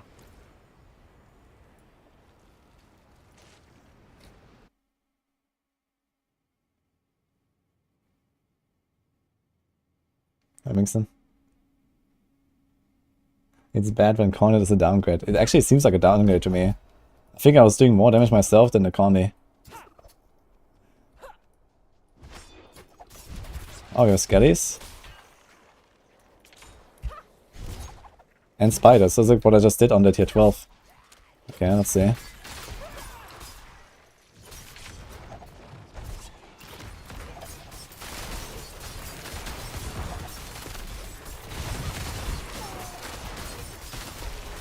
Messed up.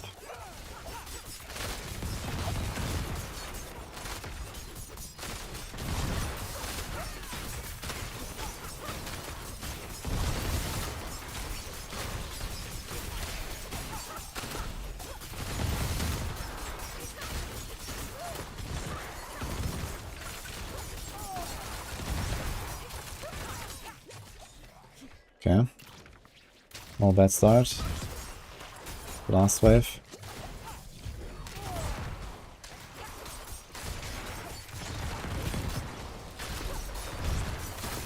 Oh my god, it does so little damage, look at this.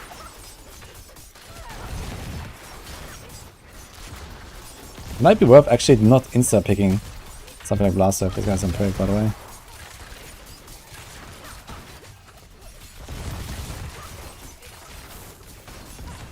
Look how long it takes.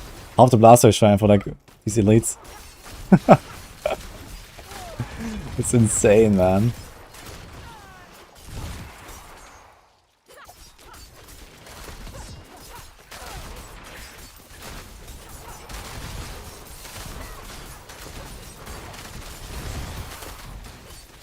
I love fighting in a suppressor bubble.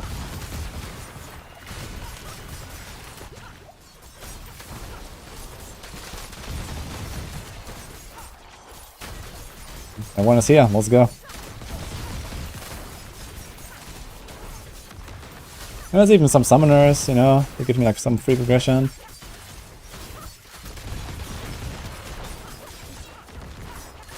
Got a... There's more. But wait.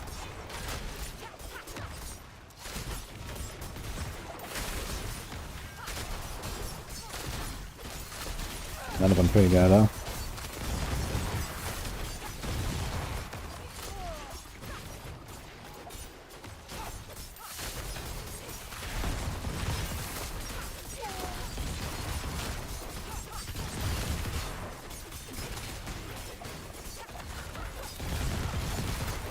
Yeah, it's looking really good, yeah.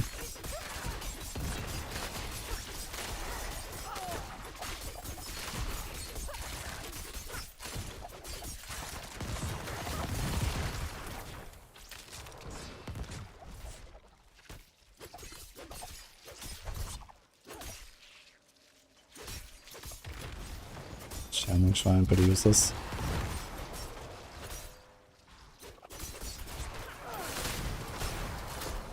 Oh my god, the lag.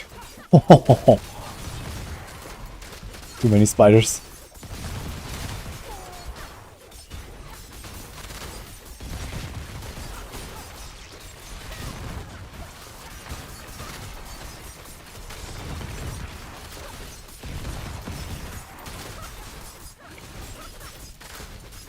So I'm pretty guy in again. Try not let him heal.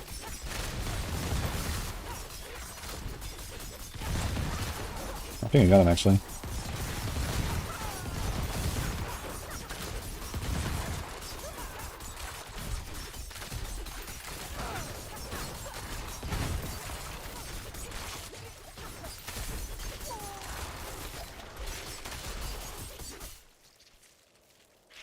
Okay, very good.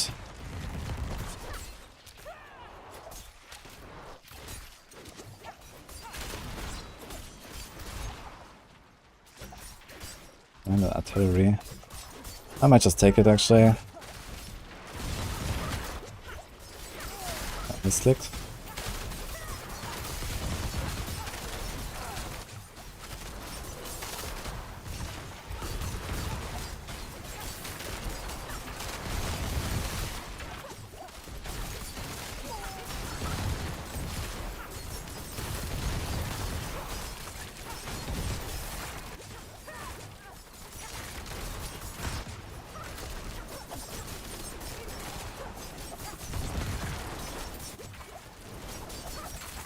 This double fire? I think it is.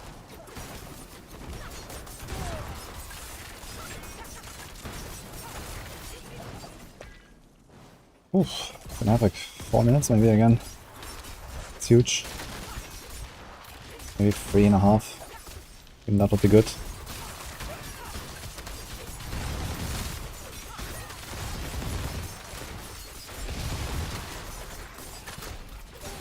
This is enough. This should be enough for sure.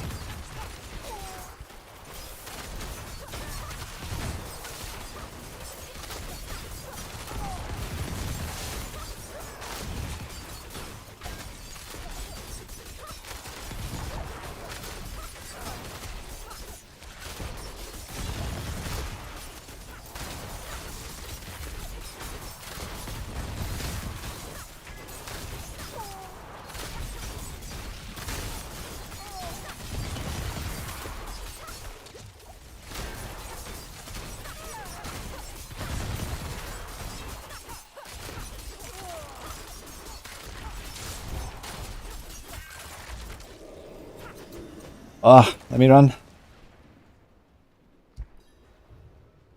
Oh, one comes alone right away. Good. Over.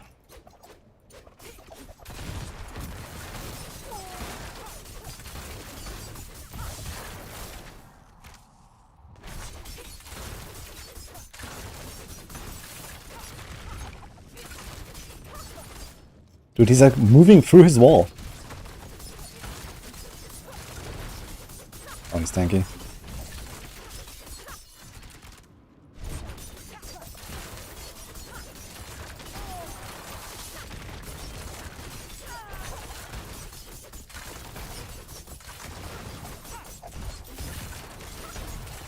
think it's gonna be pretty tight. One of them is Empiric is over for sure.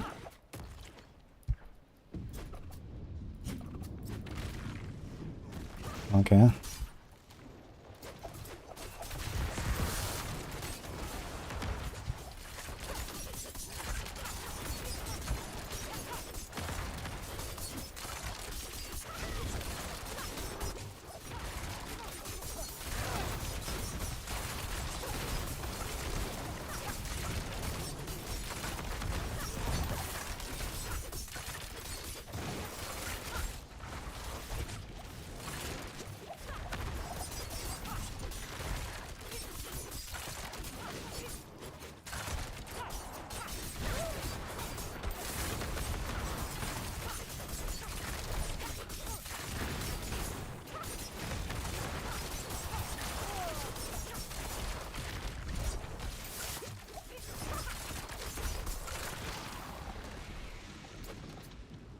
Right.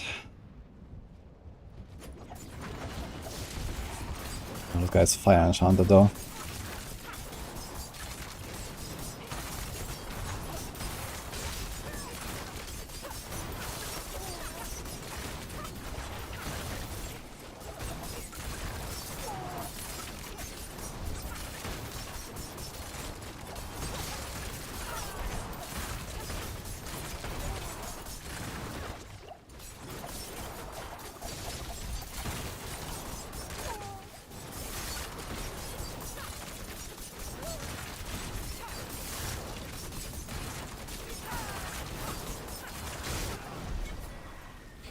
Oof.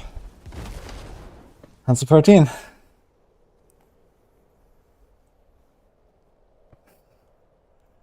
We're getting lucky today. Compared to yesterday, but I think I'm also playing this a bit better. Like, sleeping helps, you know? You wake up and he's just like 5 head.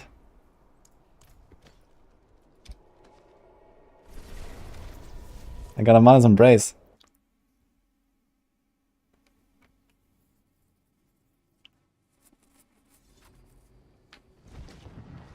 Thank you guys. 14 unlocked. Just sleep chat, yeah. Can't recommend. Look, I got a max roll, Mother's Embrace, man. Sick. The loot.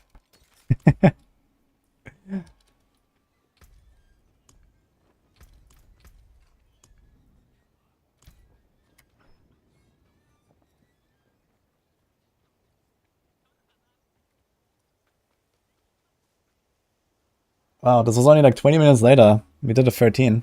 What's going on? I guess we do 14. What can I do? Are we buying or selling? It should definitely get to the point now where I can almost beat it. Like, not at all anymore. I mean, look at this. He had like almost 4 minutes for the Bloodseekers, right? And we finished with like 50 seconds left. It was like over 3 minutes for Bloodseekers, and this was like almost best case scenario Bloodseekers, right? Like, they were not dangerous, no vampiric, no bullshit. They were all like 1 by 1. I didn't have to kite around. So best case scenario, I need like 3 minutes at least for the Bloodseekers, I guess. Is this the highest rogue run? I'm not sure if anyone has done higher than 13. I gotta buy a rod. How come we're not doing TB, yeah? Because I like this build. Okay, we can salvage this.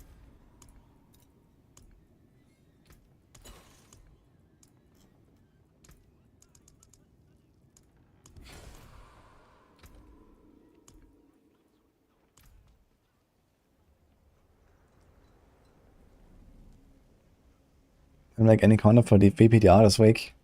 Honestly, there's not really much content to do, I think. But I will probably like jump on the PTR at least for like a few hours at some point. Should I kind of like check out the altar again, and then I have to see like how Condemn works now. Condemn is like the only question mark, I guess, in terms of like mechanics. But there's not really much to see, really.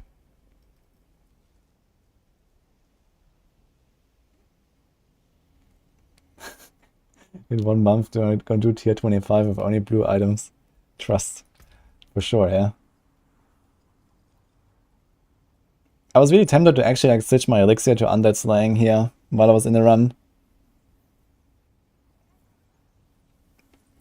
Because this was like a lot of undead in there. We had the spiders as well, I guess. But it would have helped me a bit, and I think this could work against the Bloodseekers, but I have not tested it. I should still test that at some point.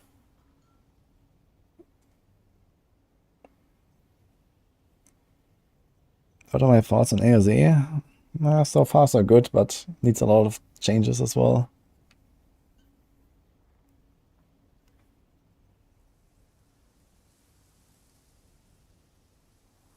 Okay, we do another round of Fortitude though, I think, and thing here, and 14, I guess. Let's do it. For Seekers, Elixir of Manslaying. Yeah, I wonder if they're humanoid or undead. You can test it, I guess, when we go in like the vampire zone. I should go and try it at some point. I got Fallen. Fallen and Snakes. And Demons. I think that's the people leave, man. But let's try it a little bit.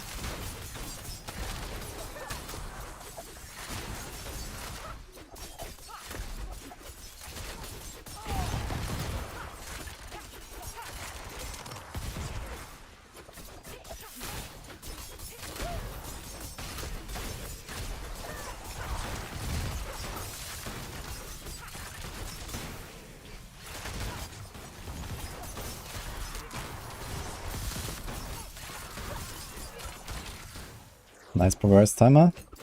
Oh, progression bar, I mean.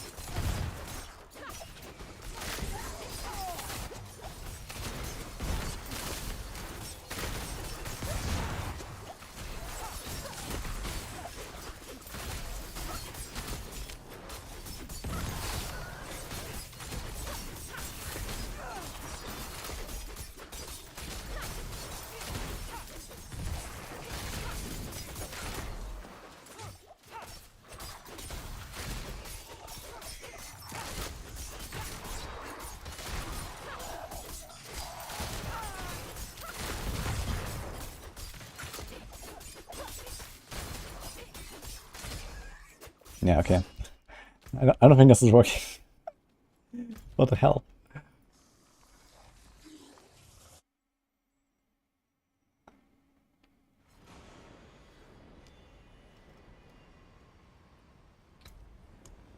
Thanks.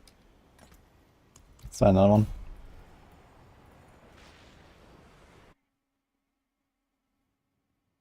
Yeah, the snakes are not good, man.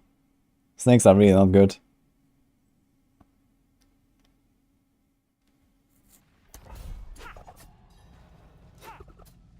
I got here vampires, even better. Can't wait for the invincibility mods. The death thing, I think, man.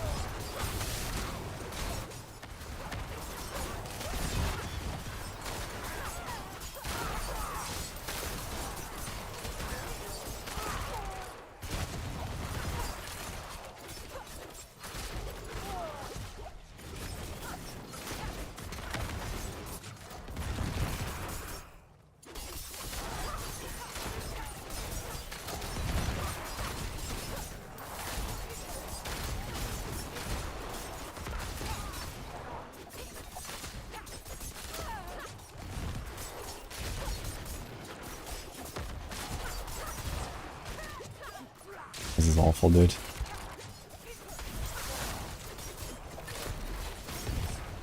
Okay, I guess we're in full fishing mode now, guys. Wanna do a 14?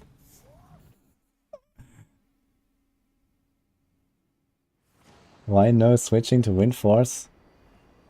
Because it does nothing for poison.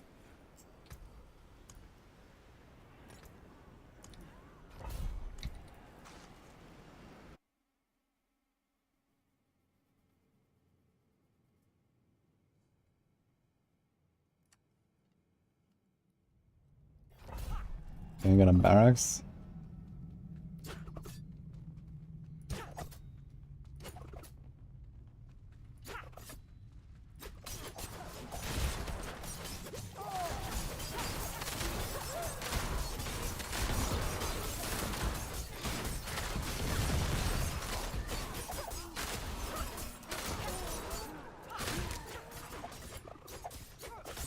Okay, it's full of human eyes.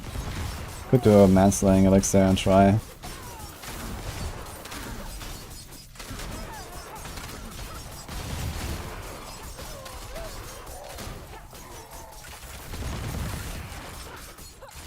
can actually change my imbuement again.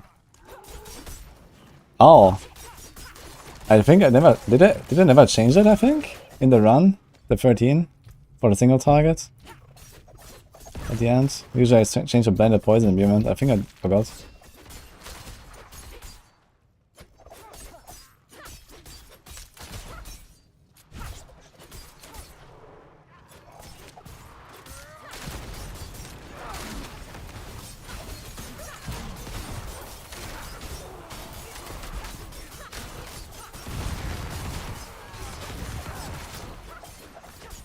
My suppressor's not making this easy. Some champions.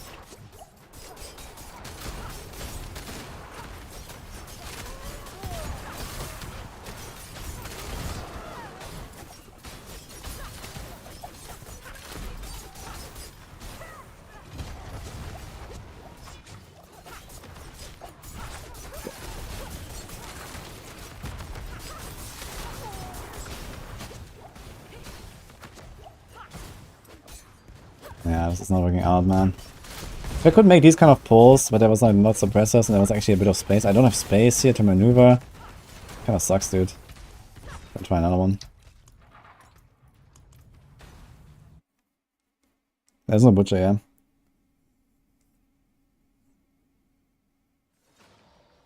Run AoZ T1 and get powder. I might actually do that, yeah. This is like speed on T1s. But is that faster than just running in like T60? I think you could probably get faster sigil powder running like T60 number dungeons. They're cheap to craft and you can get like, you know, 3, 4, 5 sigils in like a few minutes and salvage. But I guess at least you can like slowly level a glyph, I guess, in T1s.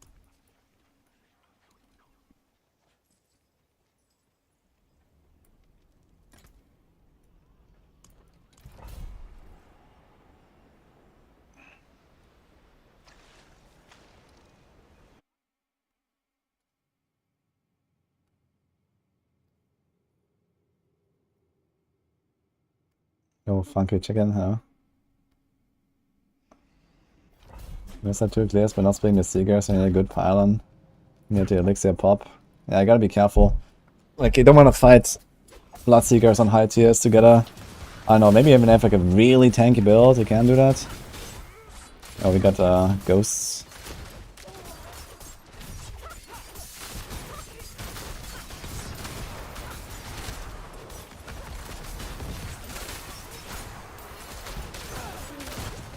And the lag is real though sometimes.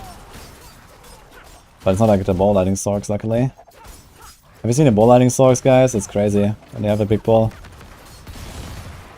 It's like the free lag all over again. There's not even arrow damage in this game.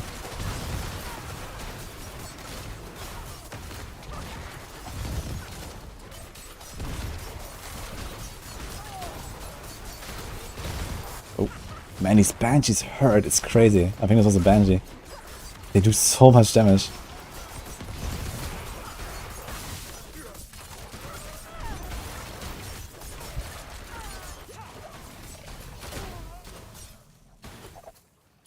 Pikachu, thank you. What's up?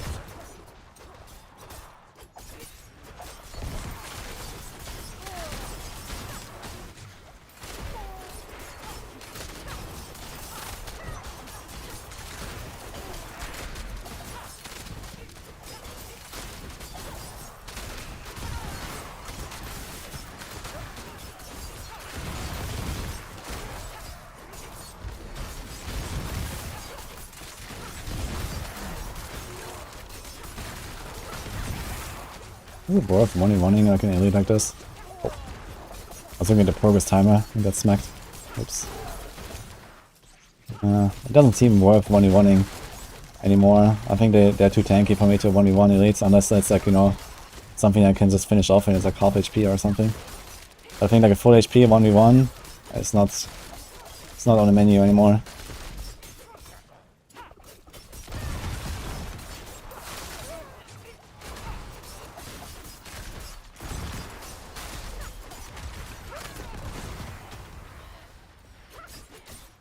No potions.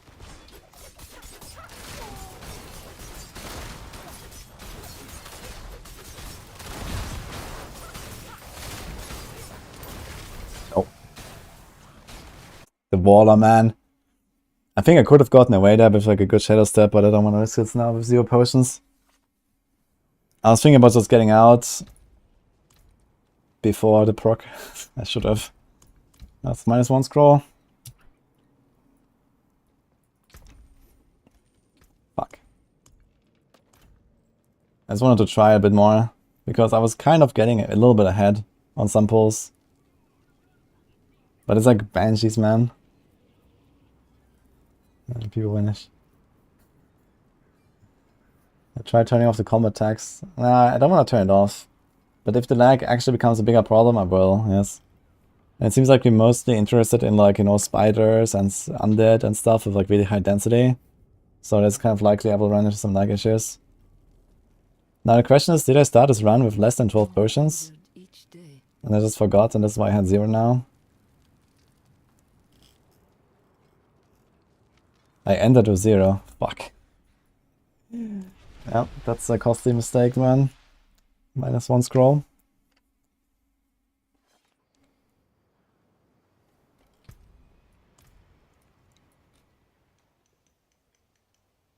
Now, if I had potions there, I would have probably not scrolled out. Or I probably wouldn't have even procced, I guess. I think I was pressing Q and there was nothing. Ah. Yeah, it's really strange that you have to refill your potions before you go in, you know? It's like, I can't get it in my head, man. Okay, I'm gonna...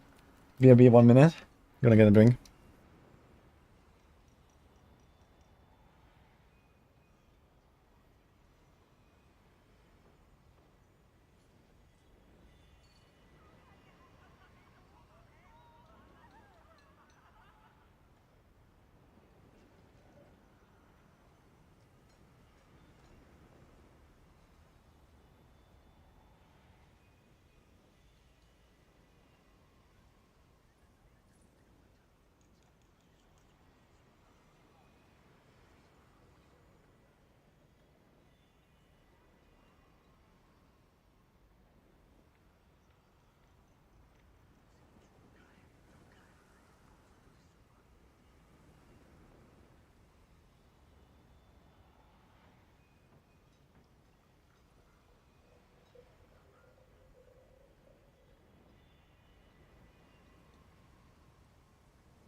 Well, still a play.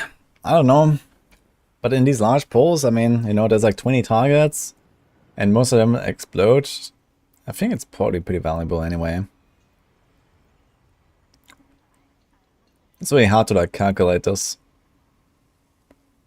How many scrolls left? I think 18.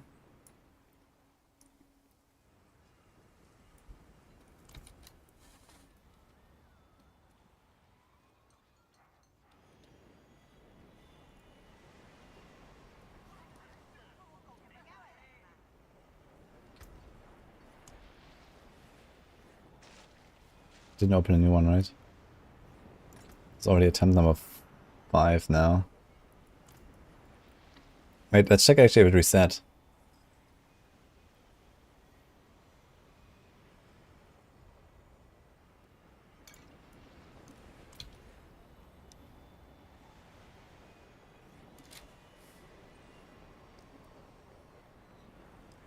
Moxie was wrong about Druid beating Barb. But I mean, if the glyph leveling was realistic, there would be a chance of Druid beating Barb, I think. Because of the double dipping. But since no one can level the glyph, yeah, that is not happening.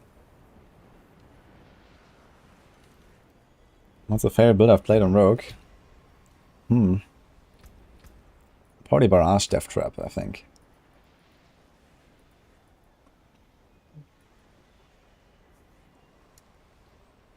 Was this shared? What is this?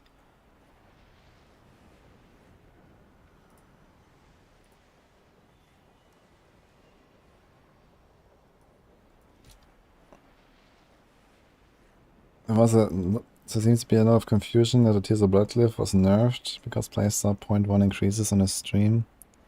Current in-game has a 0.02.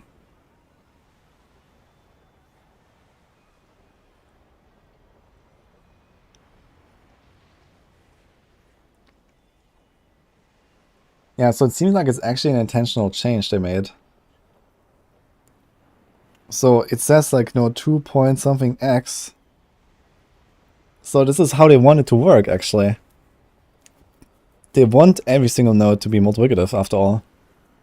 Like, I figured he's gonna stack up, you know, however many nodes in range, and each of them adds to the same multiplier, but are actually all multiplicative.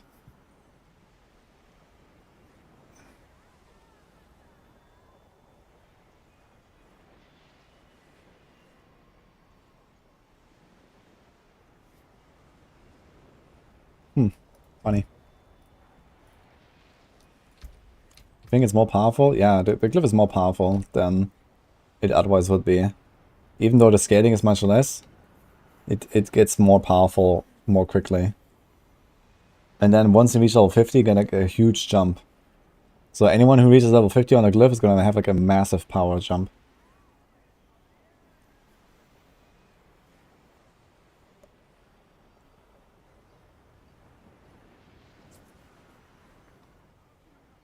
I don't think the Druid could match Barb. If Barb and Druid had a max tier B glyph, Barb would restore the Druid hands down. I don't think so. I think if you give a level 200 glyph to a Barb and to a Shred Druid, I think the Shred might win.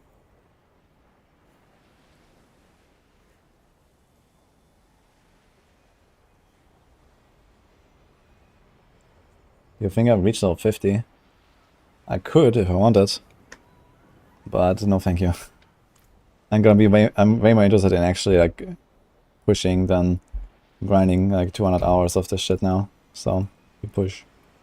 Well, we push until I don't have any more sigils or scrolls, I guess. And then I don't know what I will do. But now we have 82 sigil power though. Did I open? Wait. I wanted to check if it's reset, right? Let's see.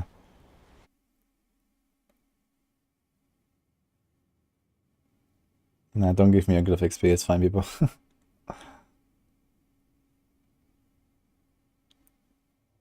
It did reset. That's an easy 1500 sigil powder for me. Oh, we have skellies. Okay, and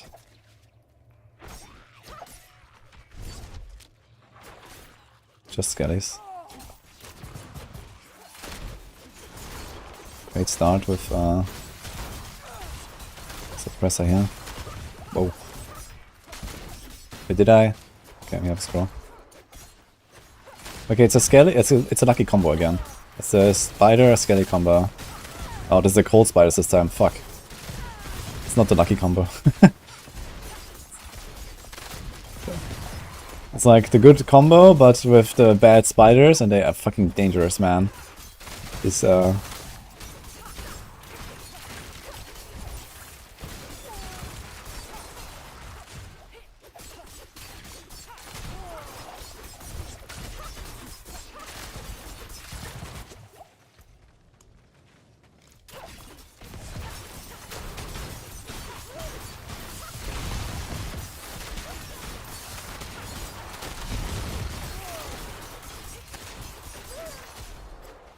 suppressors don't make it easy either.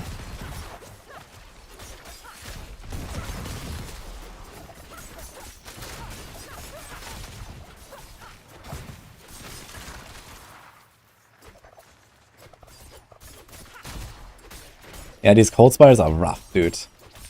I really don't like them. How far can we actually kite these guys? I'm gonna try a bit to like just kite more stuff together. See what happens. You can actually kite them pretty far, it seems. Like compared to normal dungeons, they don't seem to leash very quickly.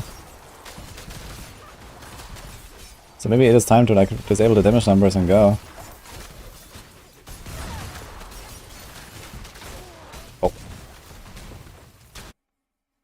There goes another scroll. I got stunned by something, like I got frozen, I think. These fucking cold spiders, man. They're crazy. They do so much damage and they freeze you. It's insane. If I had metamorphs, it would be such a problem. But here, this is like, he froze me, and I was surprised by the freeze, and then boom. If I don't shadow step exactly at the moment, because there's like, 200 guys, it's hard to see.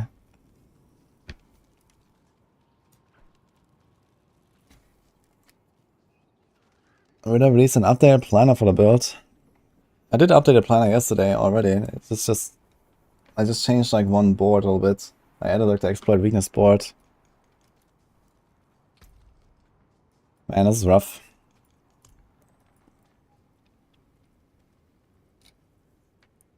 There was something else I wanted to change, by the way. What is that? Did I forget now what it was?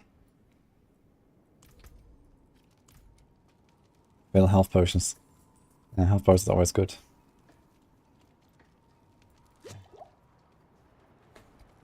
Got an 18 Hoda clear. Oh shit. Who did an 18 Hoda? Are you gonna switch to double swing? I tried a bit of double swing. I think I cleared at 8 yesterday, like first try. I think something like going up to like 10, 11 would be not too hard, I guess.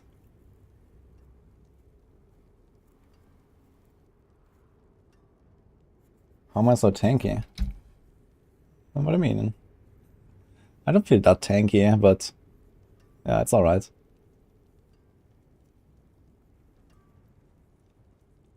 Hello, my Korean friend. No, I remember. I wanted to disable the damage numbers. Where is that actually?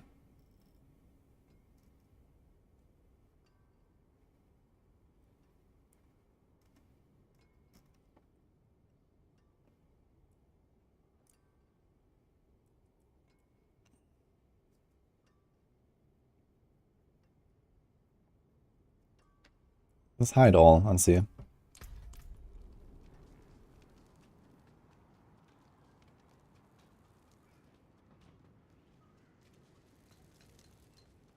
Common Points gets fixed, would Ice and Dark ever be viable?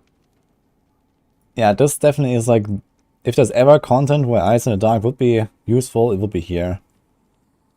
But the problem is that Ice in the Dark, let's say T-Bolts wasn't a thing. Ice in the Dark has like 1 damage reduction mod and life, and then 2 useless ones. You're gonna be significantly more squishy just so you can pull stuff together, but the pull is pretty useful, honestly.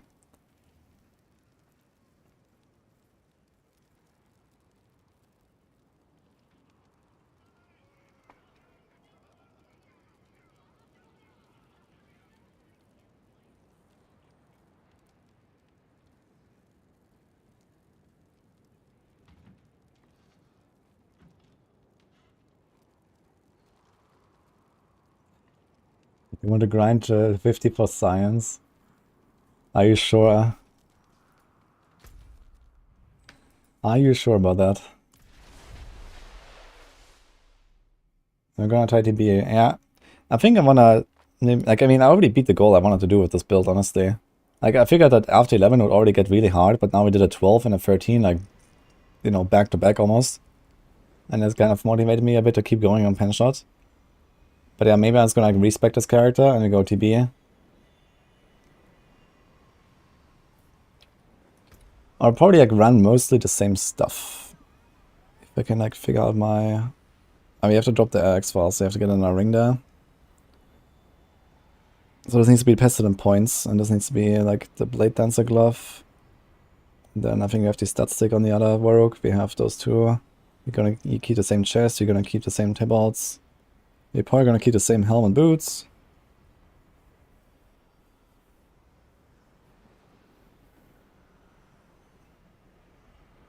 Although I'm not sure what kind of helm I have on the other rogue. Maybe they're even better, I'm not sure. This is a 925 helm though, which is nice, and this is kind of low boots, but it's boots, it doesn't matter much. The armor roll though, that might kind of bite me.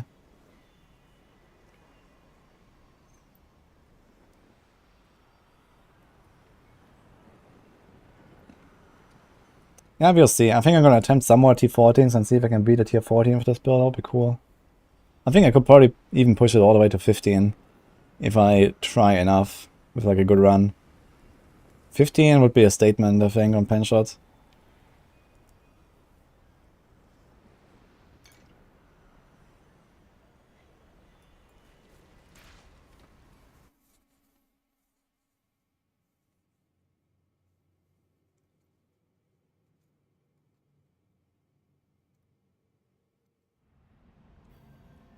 Let's see. Oh, snakes again. Wonderful.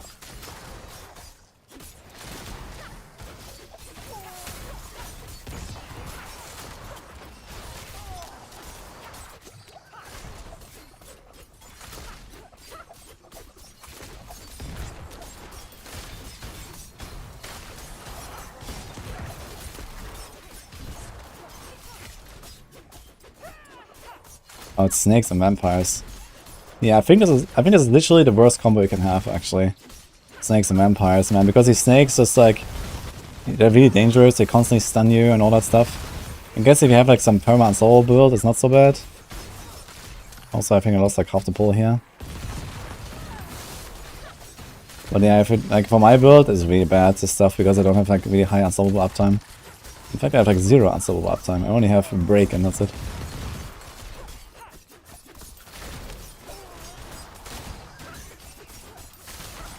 Honestly, I think the strat for me actually would be, instead of grinding the glyph, I should grind Duriel. I should grind Helltide and Whispers, and then do Duriel, so I get a better Tibbot's Will, man, because my Tibbot's Will has 28% on the multiplier. If I get a 40%, that's like a way better upgrade than I get from like a week grinding the glyph. I just realized. Oh man, this sucks here, let's get out.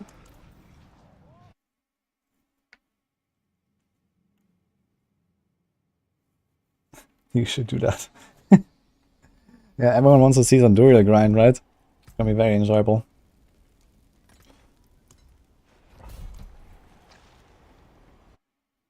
Nah, I did Duriel in group, yeah. And also bought 2 items for this rogue. Spent like 300 mil or so on this rogue. I got a glove that had like 3.5% more attack speed than crit. I had a ring that had like 1 better stat than previously. More Duriel. Nice, you got snakes again. Snakes and vampire is the same shit, dude. Literally the same shit. Yikes.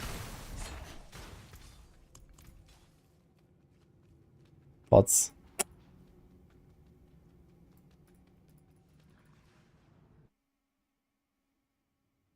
It's insane how 10 game, how important is Doombringer? Doombringer is a lot. It's like probably at least 50, 60, probably up to 60% EHP or so. It's a lot. You won't find a better healer in all the steps.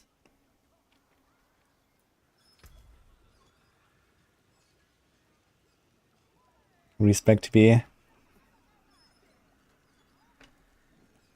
I wanna at least like see like 1 good run or something. I'm gonna try some more. Wait, that's the wrong guy. Such poor equipment. Let me help.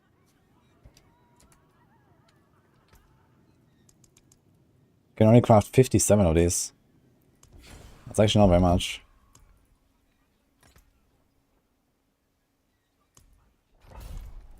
Need something blessed? Cursed, perhaps?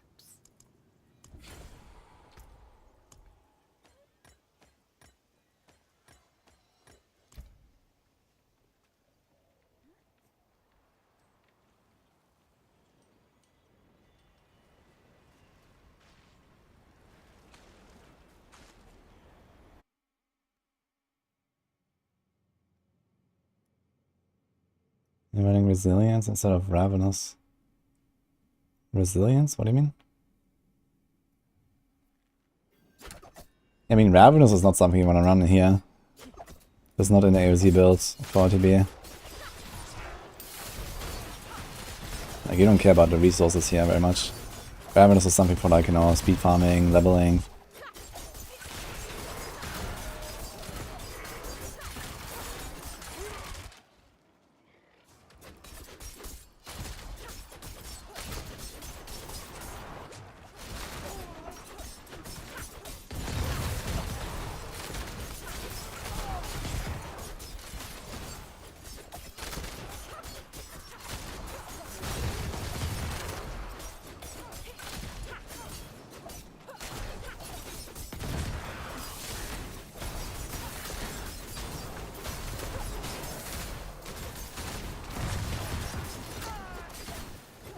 Oh my god, man.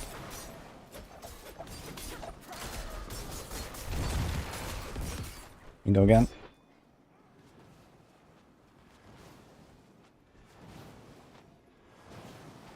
Oh, you were talking about Empiric powers. For some reason I was thinking about aspects. Resilience instead of Ravenous. Okay.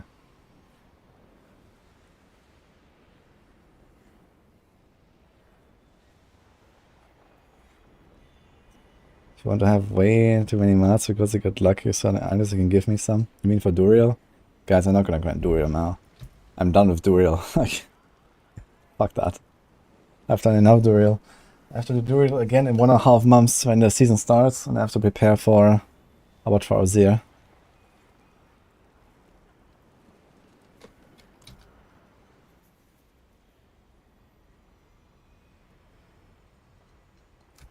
My build planner has Ravenous in it.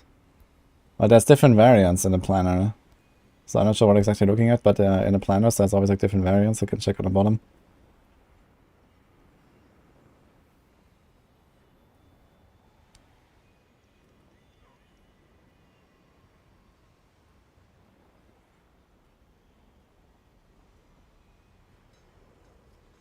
Link the leaderboard. Exchange mark AoZ. Oh, you have to have a command, right? Okay, I'm gonna put it in the title.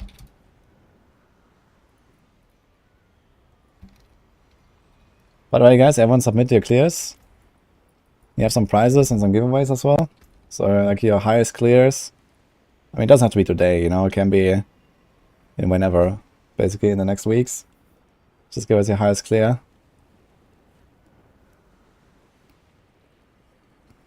And if anyone also still wants to help us out with moderating the event and like entering data and stuff, that would be also really nice.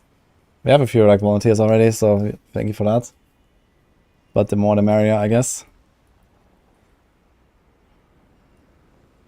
Did I open a new one already?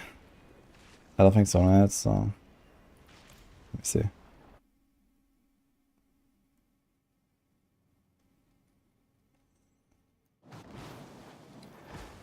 Yo, what the?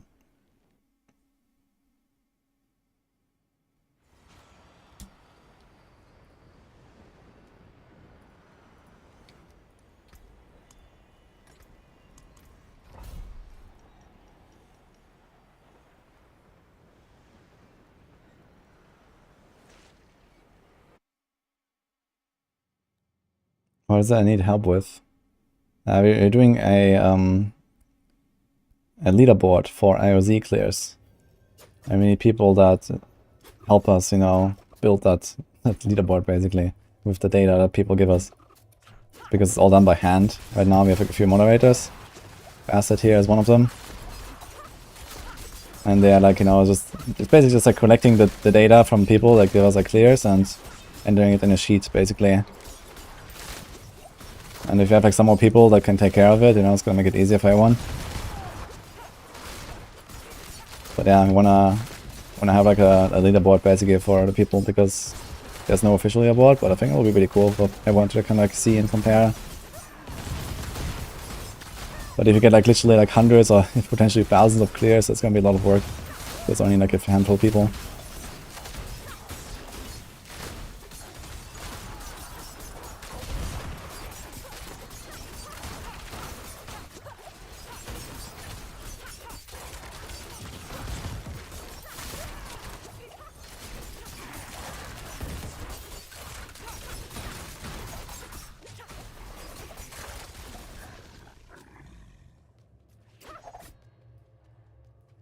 Okay, this was not a terrible start actually.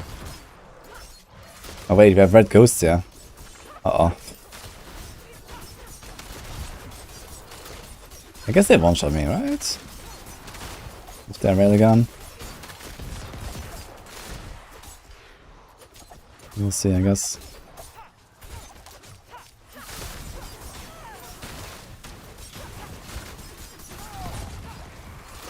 Actually, I gotta say, the visual clarity is much improved. We're just turning off the damage numbers. Like I said, not really, not relevant after all.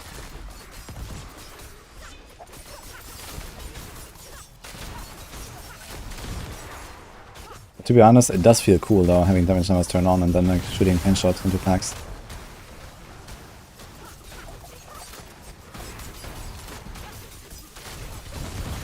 Oh. Oh my god, this guy is tanky. 100, wow.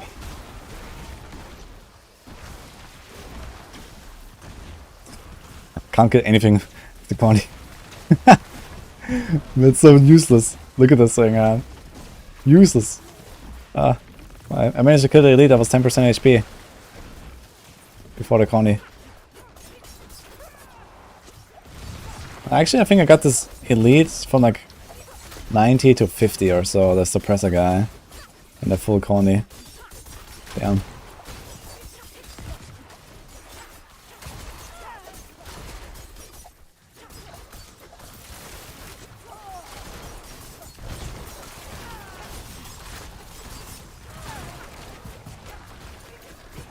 Suppressors, man, make this really tough. Like once they start making these big pulls, and then there's like a really high chance of getting a suppressor in there, and then it kind of sucks. Because you just can't hit many of these guys. Deal damage to them.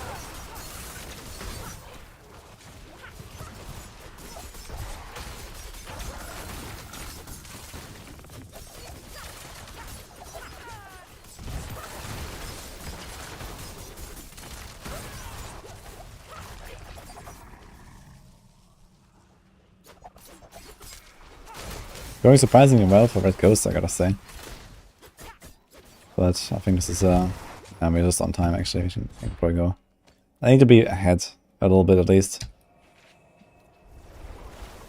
These guys take a long time, the Bloodseekers. Why does it show it here? It doesn't. The technology is not there yet.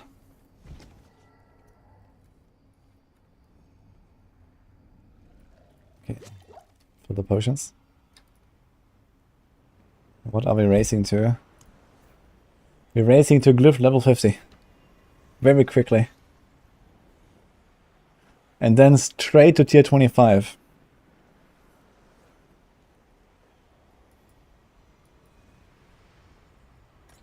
Okay, new one.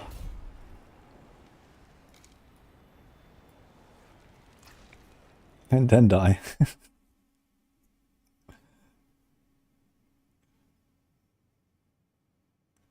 You can get 66,000 XP per hour blasting T10 if you can clear in 5 minutes or less. That seems very optimistic. How do you clear tier 10s in 5 minutes or less consistently with downtime? Maybe on a Hola Barb, I guess you could. Or maybe on Ball Lightning.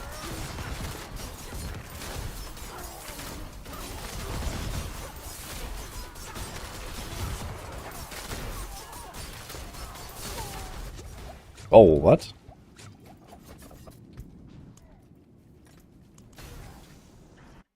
What hit me there? That hit so much damage. That's kind of shitty run though. I just popped the instance. Do we want to wait the 5 minutes or do we?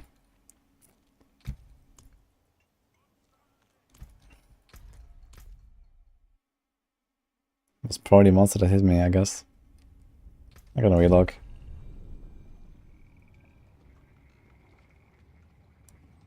I don't want to waste too much sigil powder on tier 14 on this build, so I guess I want to go to TB at some point and do like maybe like 1 or 2 nights of TP pushing. And then maybe gonna do something else as well.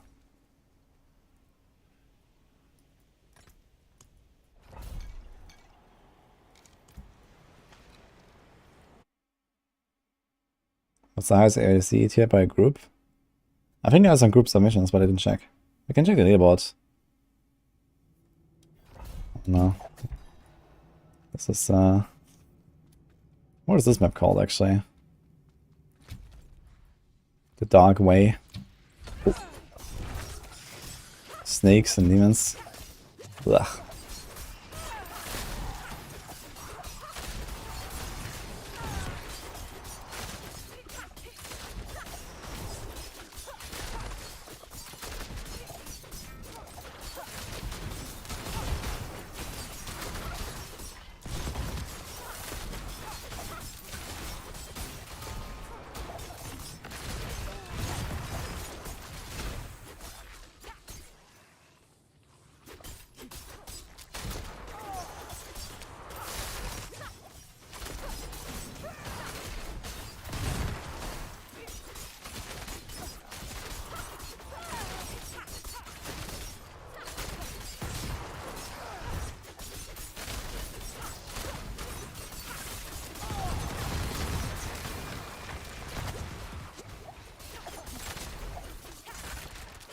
Dude, look at this fire orb.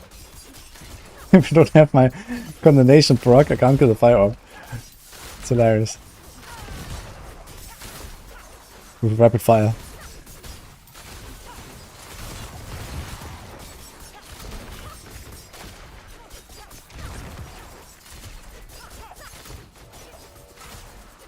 Lunatic there. Okay, this is like awful, man. Snakes, like snakes is just instantly at these tiers. I think it's basically just like skellies and drowned and skellies and spiders that I'm looking for. I showed there's like other stuff. Like I tried a bunch of like knights and bandits and cannibals. There's even kind of like mid tier, I'd say. The snakes are like really bad. The vampires are really bad. The red ghosts are actually surprisingly mid tier. Just very dangerous.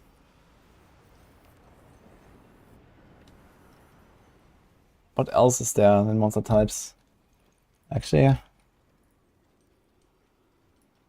can check.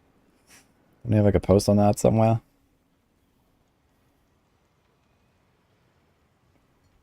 Monster families.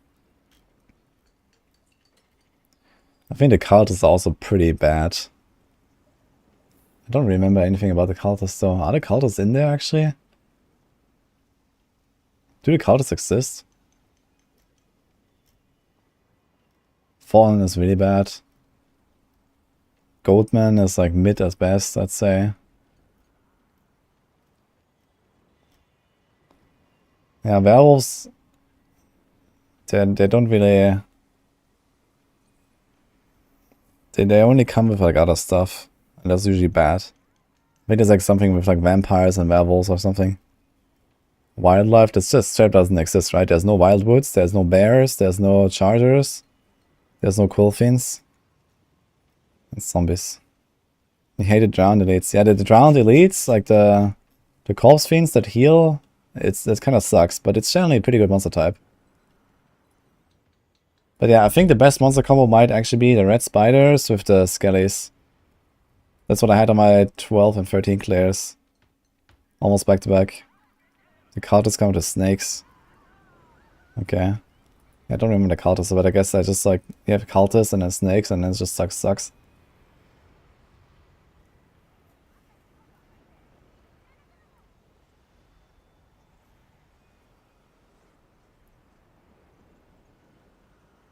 Most consistent on T12 so far is Duo, Sork and Barb. You pull 5 packs and the Barb runs behind and slams the shit out of them. This sounds fun. Hey Cornix, how's the Rogue feeling? Oh, we cleared at tier 13. So that's pretty nice.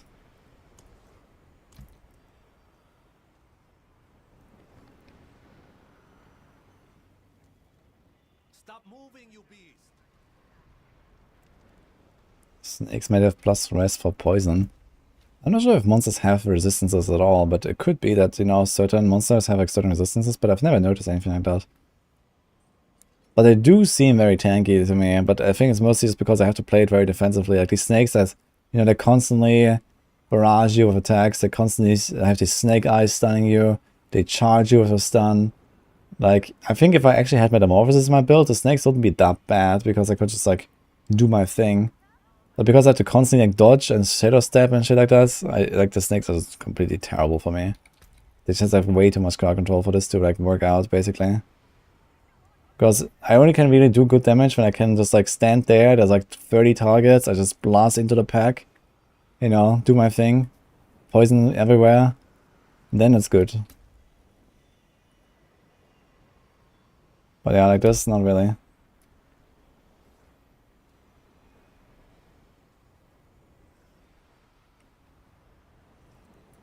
Is there a new effect for Lilith? What new effect? I need some CC. Yeah, there's not really any CC I can get in there. And even if I have CC, you know, these fights last like a minute each. Like, you know, even if I have CC, the CC will only apply like a third of the time, because they're gonna be unstoppable all the time. Or like a half the time maybe. So the CC doesn't really help me all that much at this point. Like when I go TB, I will have days, but the days will only go to 5 seconds on elites and like 10 seconds on non-elites. And then they're unstoppable for 8 seconds. For 10 seconds actually, I think. 8. Okay, we have lunatics, demons. This is wonderful here. My favorite.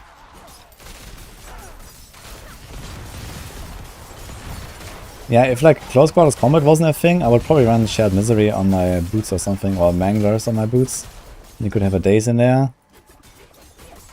Or you could like, you know, share misery, you could like spread the knockback or knockdown. Oh my god, man. This dungeon is bad.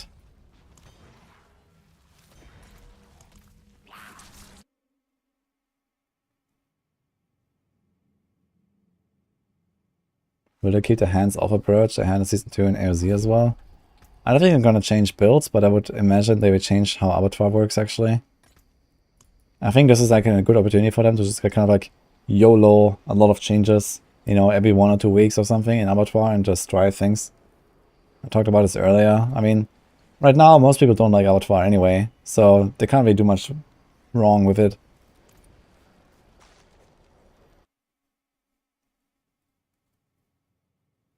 Yeah, Nightmare Sigil tech is kind of nice. When it's like, you know, when you're not really in trouble, you can just like click it and you're out, and you don't have to like run for like half a minute and hope that nothing follows you.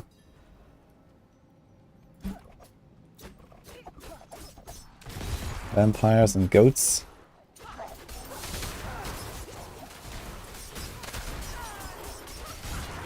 I did not get a proc, man. That's insane. Look at this blood ball, man. I've shot like 5 pen shots on it and it was still not done.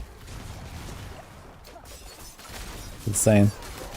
Yeah, kind of the same problem here with these goats that I have with the snakes. They just like CC me too much. I can actually survive their hits, but then they CC me with a knockdown. God damn it. You consider this a PDR? Yeah, it's basically a PDR, just with the exception that the character disappears when you do a mistake.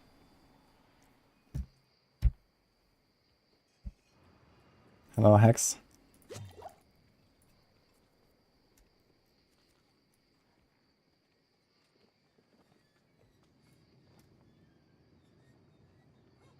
Yeah, the live is much easier nowadays. Okay, how many more stitches are we gonna craft?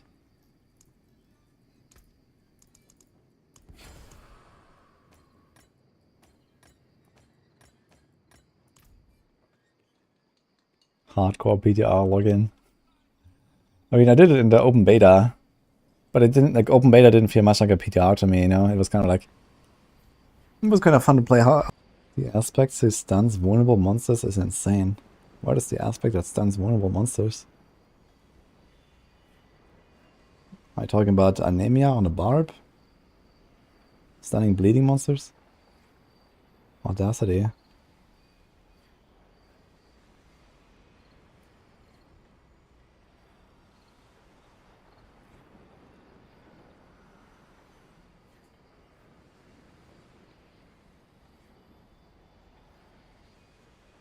Having 99% lucky hits from pen shots Should it cause all lucky hit effects? It does. I mean, the only one I don't get guaranteed is the Doombringer heal. It has only 5% chance. So with like a 1000% lucky hit, it's like 50. But yeah, the proc here, that's guaranteed. The Bursting Venoms is guaranteed. So this is pretty good. The Umbers.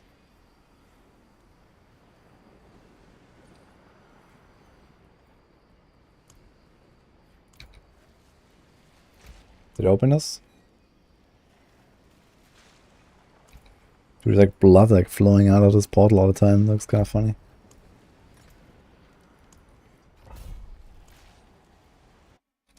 Did it just waste a sigil? Should have checked. You're running Exploiter on boots. Yeah, the thing is that Exploiter on boots, I don't know, on the rogue you have so much damage to crowd controlled enemies. Because you stack that stat like hell. I think Exploiters is not really worth it. Oh, I see spiders. Good. Skellies? Opium? I see Skellies. Okay, this is the combo. Let's do it.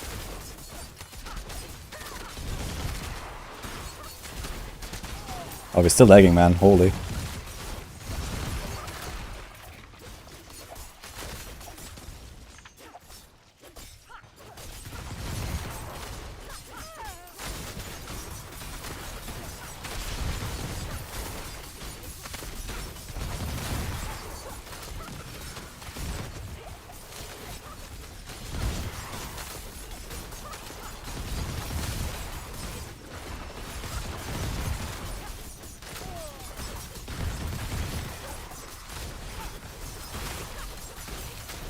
Okay, good start.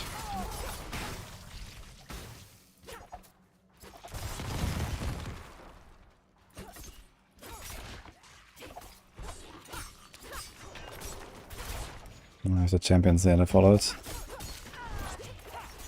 Only one actually. Lag.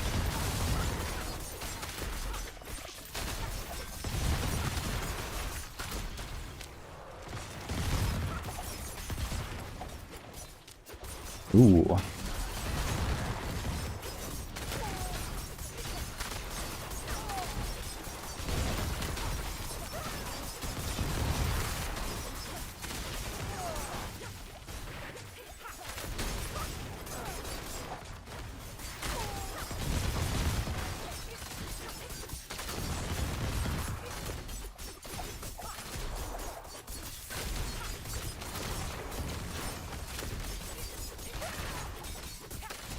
Man, I got really unlucky with my procs here. Bursting Venoms.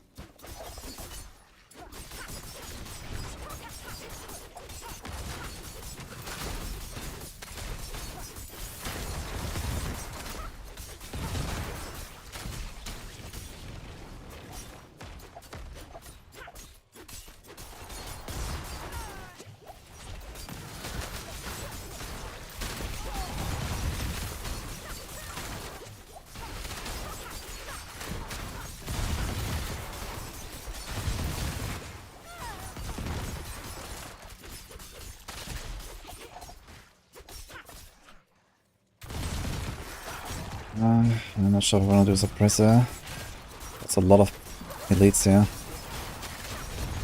Seems like turning off the damage numbers didn't really help me. I lag quite easily anyway.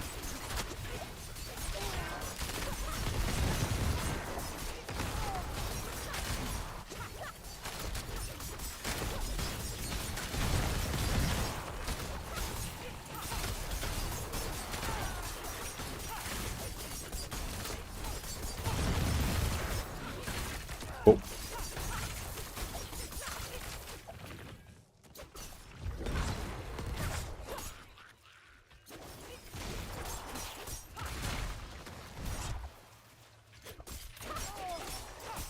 Double shrine.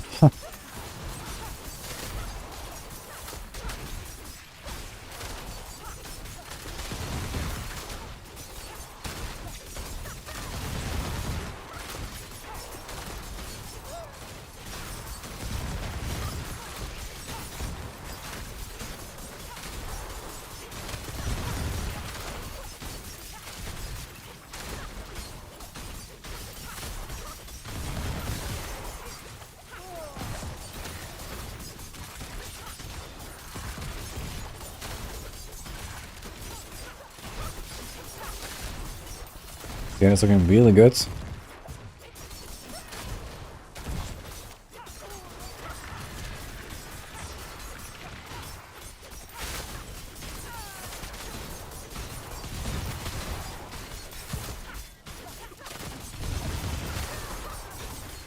Nah, the other hits are stuck in the back though. I'll be fighting the suppressor.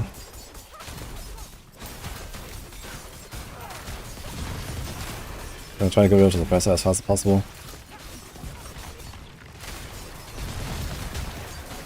Oh, you got him.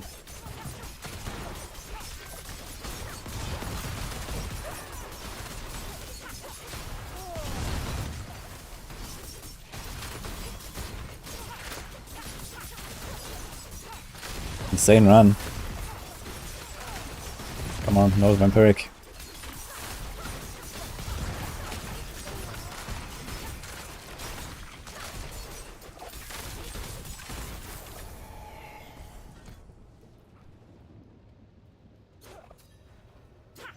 I don't think the corny is enough to kill him, right?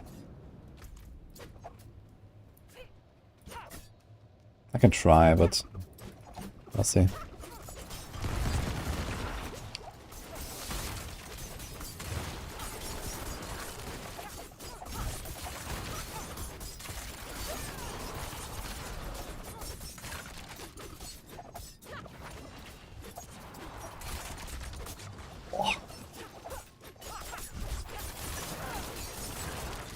These rogues have...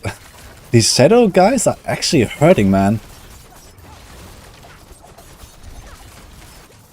It's insane how much he hurts.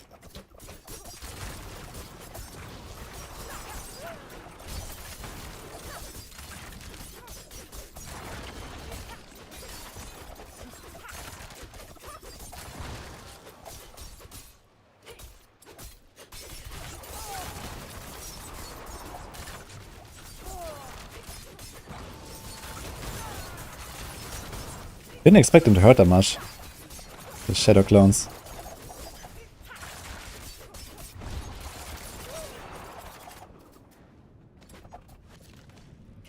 Okay, 3 minutes for 2 guys. And already spread. Let's go.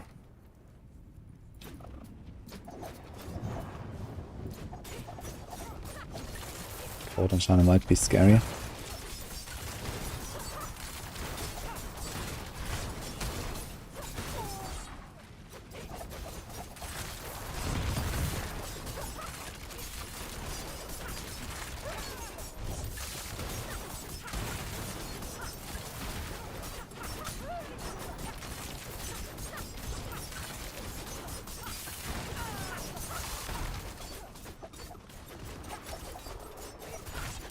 He's not actually CCing me with cold. I thought he would freeze me eventually.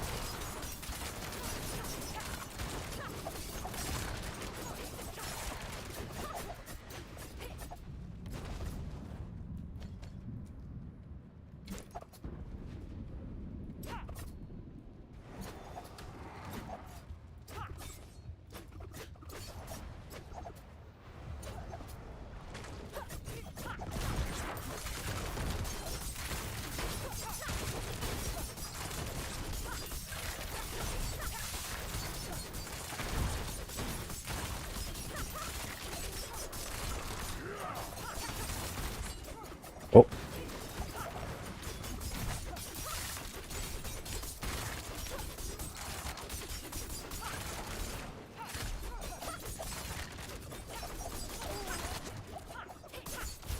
I wanna see. Does it do anything? No, right? I do more damage myself. Only is pointless, man.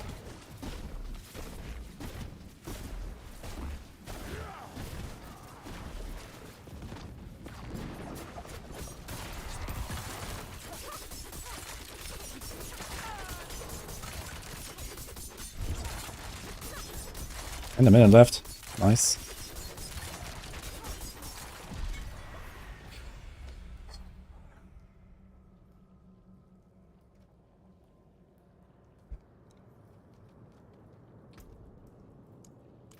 The glyph is actually leveling. I'm over the half already.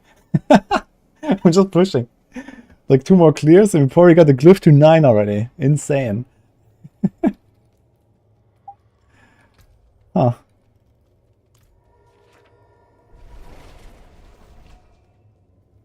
The build is in the description on YouTube.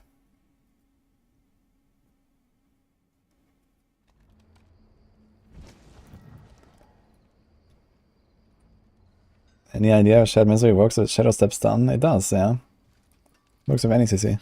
My eyes can only watch. Okay, 15 unlocked, guys. Turns out.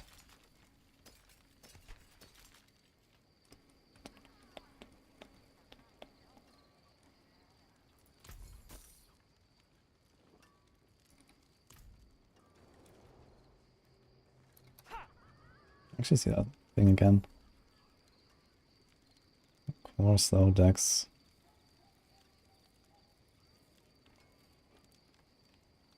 Win favor. Thank you. That's the pension build.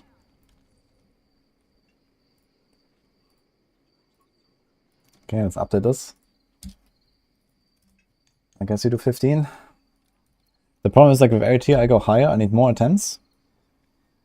Well, so far the most attempts were actually on 11, I think. And then 12, 13 were just like push over. 14, this was like 6 maybe or so. Something like that, 6 or 7. It seems like there's not that many different like monster sets. It's like very few monster sets, so it's like not that hard to actually fish the right thing. But I guess it's something like a 1 in 10 or so, and then potentially like, it might have a bad layout. Like if you get like the corridors, like, you know, barracks or something, or you get like the darkened way, like whatever. What is that here? Immortal Emanation layout. Then it's kind of tough. Come, come. My glass is clean.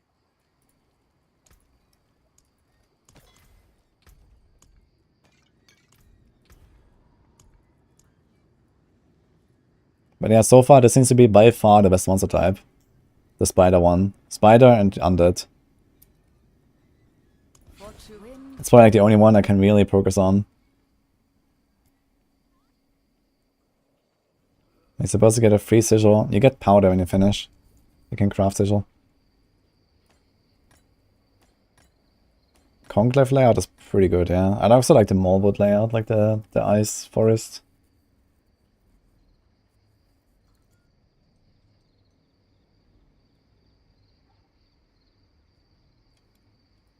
If I filled my potions, it could take shorter. Are there any more titles between 2 and 25? Oh, actually, I wanted to check the achievements. Is that here? Where is that? Challenge, maybe? Is that here? No. What is this? Donkey. Where did you get the donkey? I have almost 100,000 almost, by the way. Wow. Is it Feats of Strength, I guess? Because it's like a seasonal thing? Oh. Complete 20 or higher, you get Zenith. Wait, is it like a prefix or a suffix title? Like, it just says Zenith. Usually you always get like 2 title parts.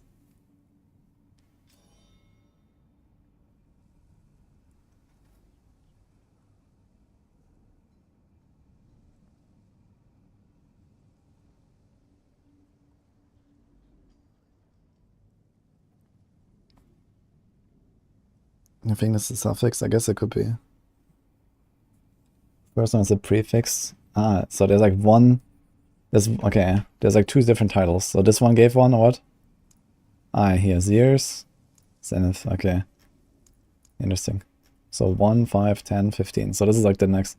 Yeah, realistically, it is the last one I will get. Even if I go play Barb, I guess. I mean, somehow I managed to do a 14 now. Not a Barb or a Sork.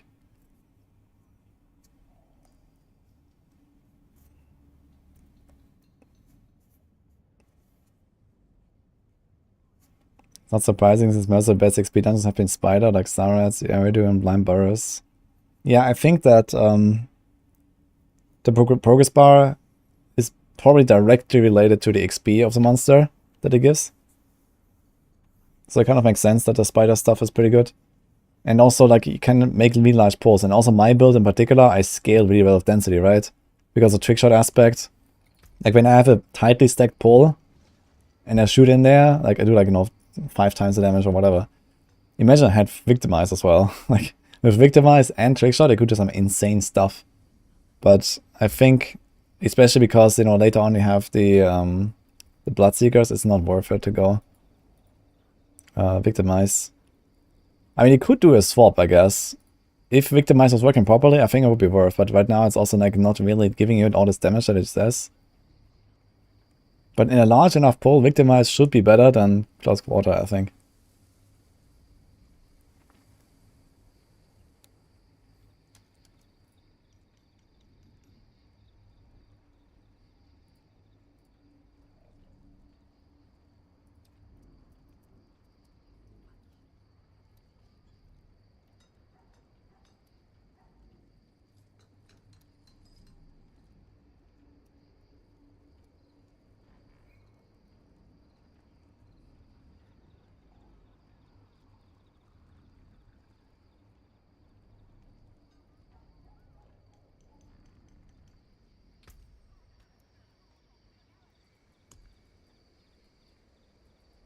Tired.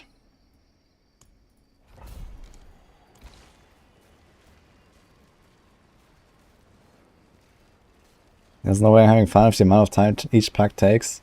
Yeah, I think on the higher end, it's a bit too slow paced. I think if they increase the progress required by, like, let's say 25% or so, the pace would feel relatively good. Yeah, but now it's like really tanky, really tanky. So maybe they could increase the progress required by like 25, even up to 50%. So they kind of like are just forced to go through it faster. And you go lower tiers, basically. I think that would probably make it feel better. I like the kind of like slow pace, tactical playstyle a little bit, but maybe it's a bit too slow.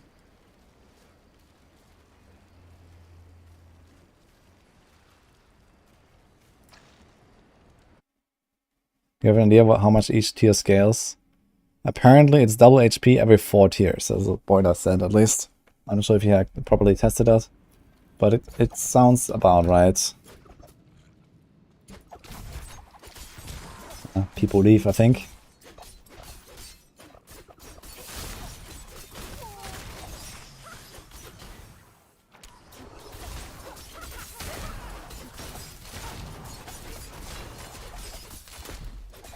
You could definitely still squeeze out a tier 15 clear, I think. Tier 15 would be huge, man, on the road, on Penshot. And then potentially even higher, man. Like, if I go Twisting Blades, I should probably be able to go higher than this. Like, I could almost reach the Barb. Apparently someone cleared 18 though on Barb, so...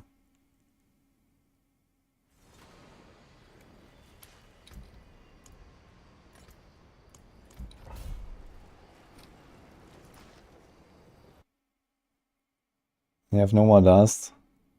Yeah, you can stay outside for 5 minutes if you're like taking breaks, for example.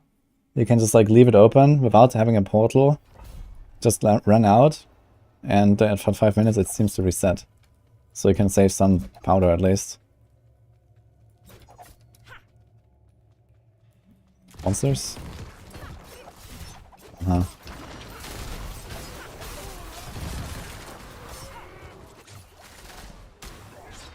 Nope.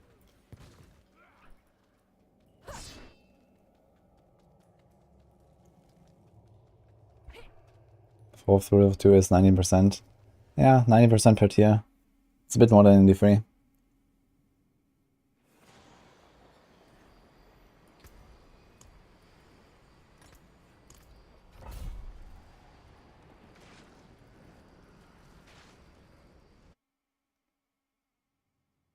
Why I think TB is superior? Yeah, because I said it earlier. More bugs, better build. This is how Diablo 4 works.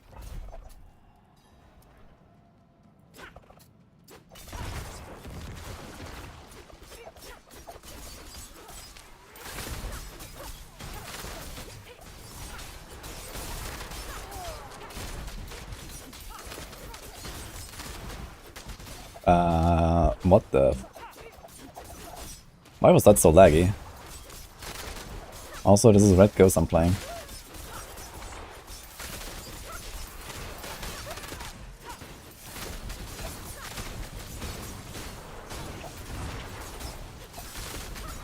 I wanna see like if I can make progress on like a pull like this.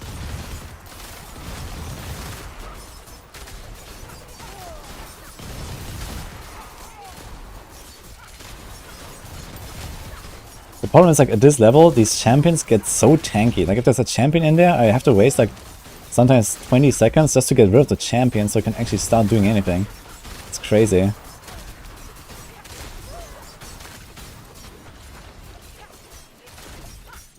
Let's cut these guys.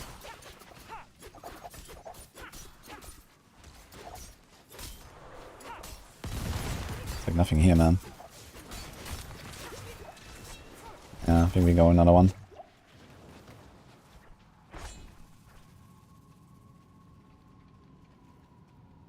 It's hard to have Umbers on TB. Yeah, I probably wouldn't run Umbers on TB. Actually, I think I removed it from the planner and I put Escape Artist. And I'm not so sure about Escape Artist either. I guess the fights are too long for Escape Artist to really be good. So I'm not sure. We could run Offensive Power. We could run the Shaco. Could do like Shaco, Disobedience, Cheats. Yeah, then you still lose Might. But Shaco is the Might, I guess. So maybe that's the way, actually. Table, Shaco, just go Disobedience, but yeah.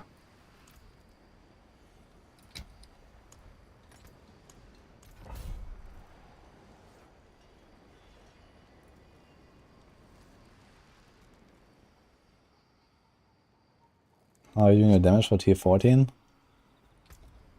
Well, build is pretty good, I think. Yeah, I want to try TB soon. I want to see if I can do a 15 though, with pen shot. It has been going pretty well, and we still have powder.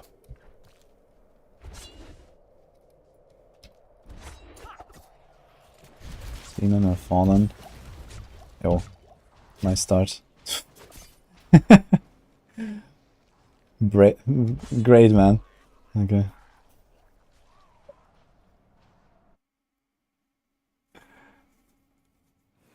Someone on Discord managed to make a 14k armor build with Shaco and without Disobedience. That sounds like they're not running Tibalt's Will then. I mean, I guess it is feasible to do it with like an Iron Skin Elixir. And I have many of them. I have like 40 Iron Skin Elixirs. So I could do it.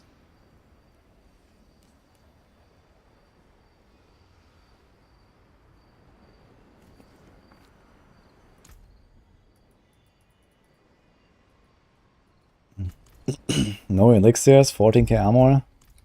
With only 2 rolls. Yeah, I need some insane gear for that.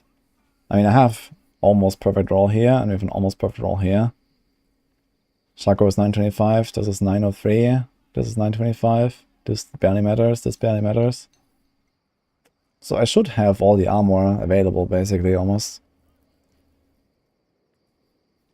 And there's still instance, I guess. But I like the 5% dodge instance. 5% dodge is pretty good. Yeah, worst case I'm gonna pop some Iron Skins, so maybe not gonna go Disobedience. I would like to not run Disobedience. With Iron Skin it might be possible for me. Any tricks and cunning boards. Yeah, if you do like trick and cunning and they have like, you know, diminish and efficacy.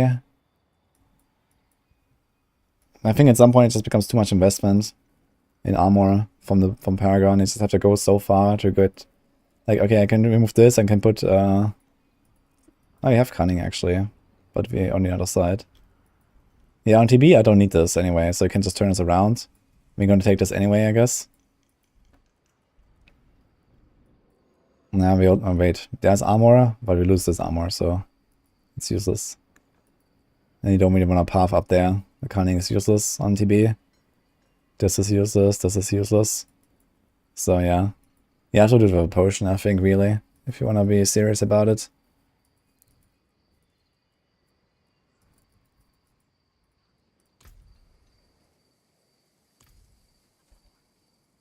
14k, not 40. 40k is like some meme werebear stuff, I guess. Or werewolf.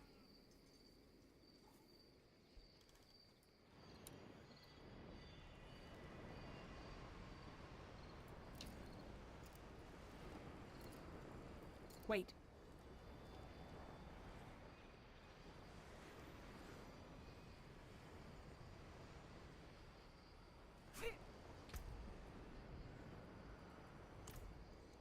Let me see actually.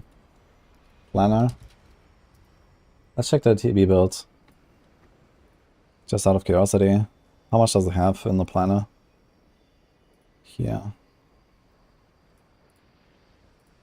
So here's the Shaco setup.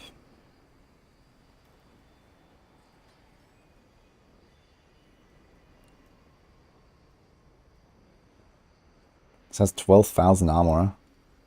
I need like 1.7k more. And this is with perfect 925 everywhere, perfect armor roll, perfect armor roll.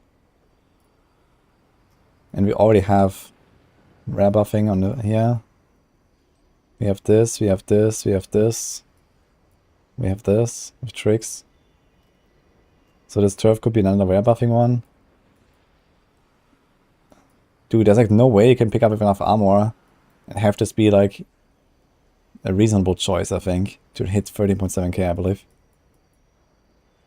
Like even if you do like a rare buffing glyph there, you get plus 250, right? Base armor. And then this multiplies, it's like, let's say optimistically 400. So we're still like over 1,300 away.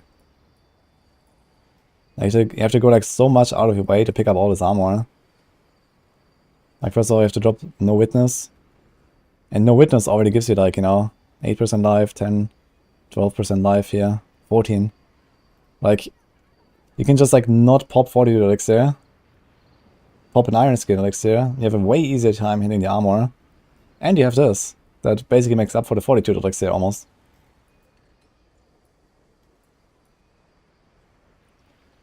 You probably also have to drop a glyph. You cannot drop efficacy.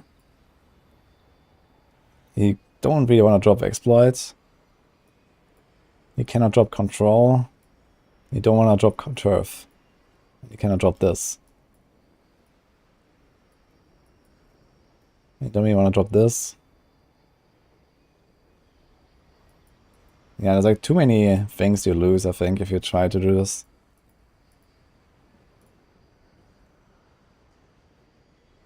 And then the ambush has some armor there, but then you have deadly ambush. I guess you could play deadly ambush with a poison trap or something instead of concealment. But then you have deadly ambush, which is kind of absolutely pointless on like poison builds.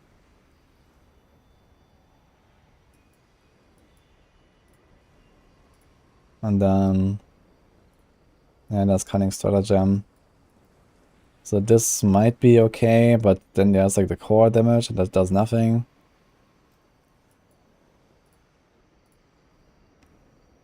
I think this bot doesn't have any armor.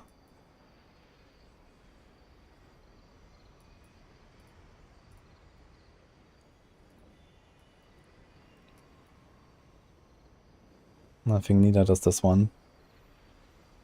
Ah, here's actually some from Unassailable. Yeah, Unassailable is... I have this actually, that's kind of nice. But it's also just 200.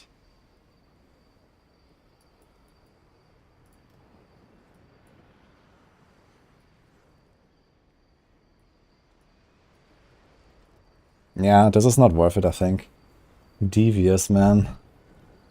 Yeah, maybe for these long fights, Devious is maybe not so terrible actually these days. But then, yeah, I don't know, man. I don't think this works out. But if you're not willing to run Iron Skin Elixirs, maybe it is still better than like a normal helm. Because Shaco gives you so much extra power. It may be worth it. But if you have Iron Skin Elixirs available, it's like not worth it at all, I think. Because it's simply like such a strong elixir.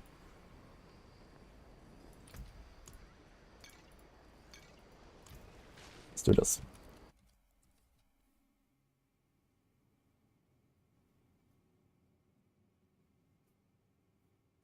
Wanna update RS build in planner? RS?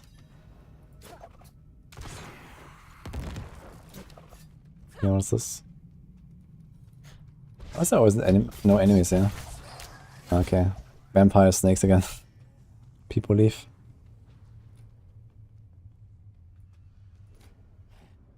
Scroll. I don't think I scrolled out. Did I? Wait. We have one here.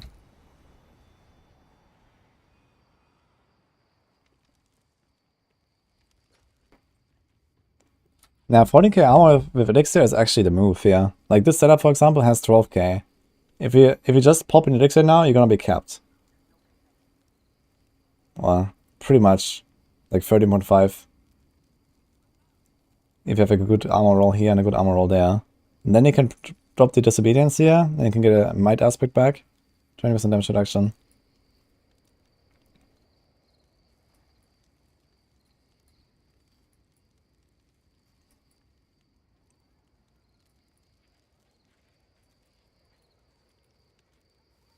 Yeah, I'm probably gonna try this setup here with Iron Skin Elixirs and go for the Shaco. Maybe I'm gonna bust out the Shaco on TB.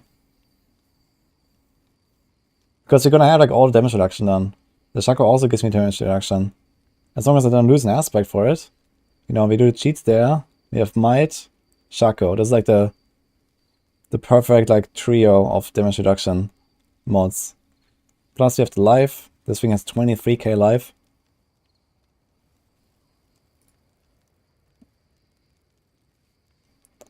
Blade Dancer, Bursting Venom, Pestilent, Shared Misery. Yeah. The only real downside here is we have to like metamorph through stuff for the curse so that we can do Flowing Veins multiplier.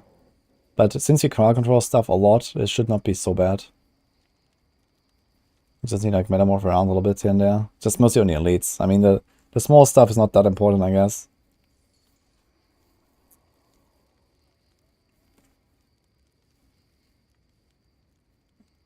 How am I running this high? How I'm running this without Dark Shroud? There's an aspect here, Umbrous aspect. This one, it gives you Dark Shroud.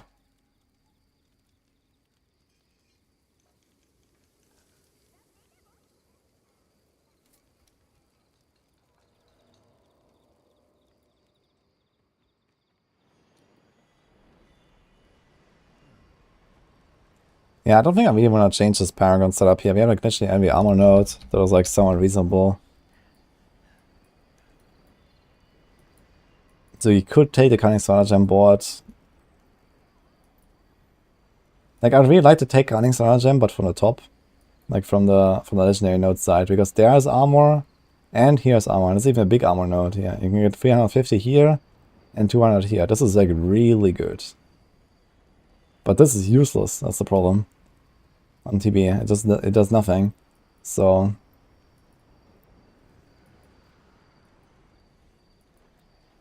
that's the sad part here. And then there's this, and yeah, I can buff this, but it's not worth it, I think.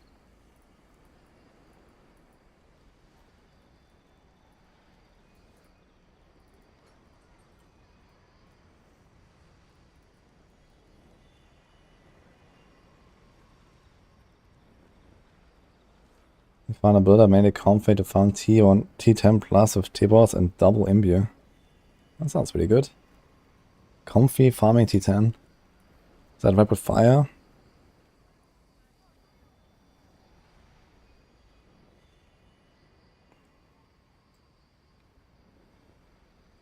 I gotta fill the potions. Keep forgetting that. Thank you. Best Druid Stormclaw. Right now we are banking on Poison Shred. But since the glyph is like so hard to level, probably not that. I wonder what's gonna be the best right now actually. You can check the leaderboard actually. Let's check the leaderboard. Druid.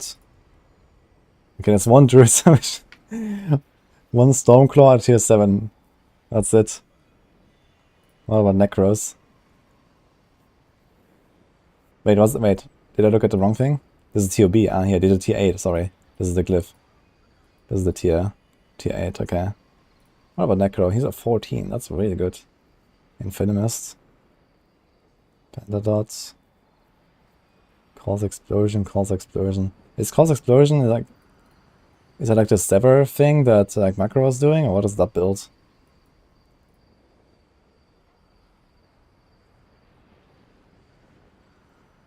He cleared 15 with Rage Fire at the boss.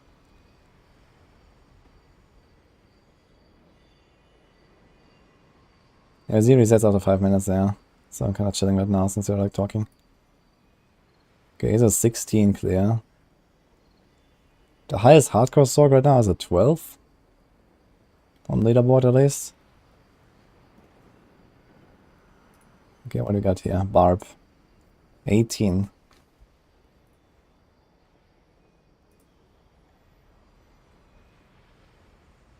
It's not a low life Barb. Seems like just like Banished Lord's Talisman build, right? But I guess they may just change that on the boss anyway, and there's a shrine. So I wonder what shrine he had. 18 is pretty big. What about 2-player and stuff? There's an 11. 3-player, nothing. There's a tier 4, 4-player. Okay. I wouldn't really expect too much in that group anyway. What about Rogue? He's a 12 and a 12. I heard someone did a 13.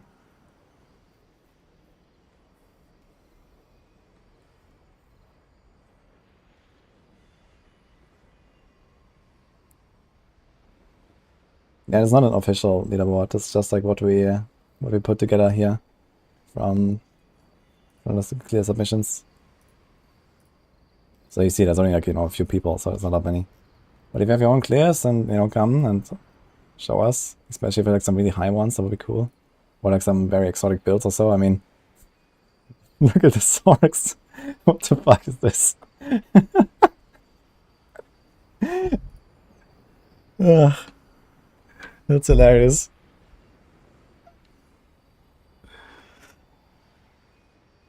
No D3 PTR content.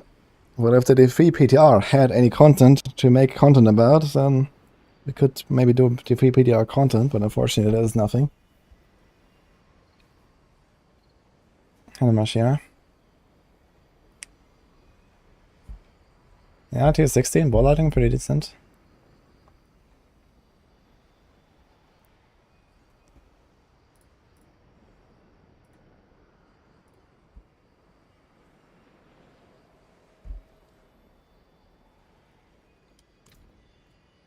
Yeah, you can override your old clears. So if you like do one clear now and then you like push further, then you can come back and do another one.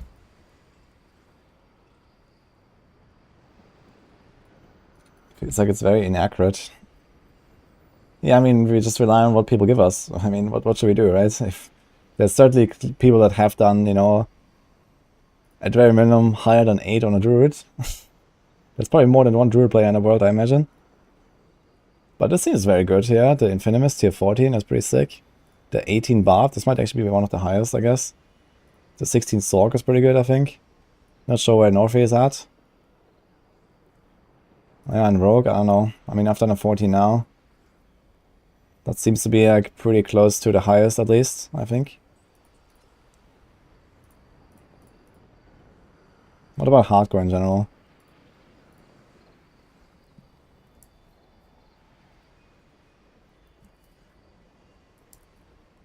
So there's a Barb, Sork. Right. Well, we'll see how it develops, I guess.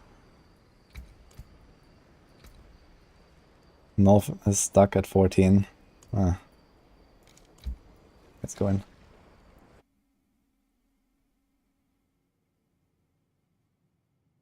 Could I push 15 with Penshot and rest of TB? Yeah, maybe something like that.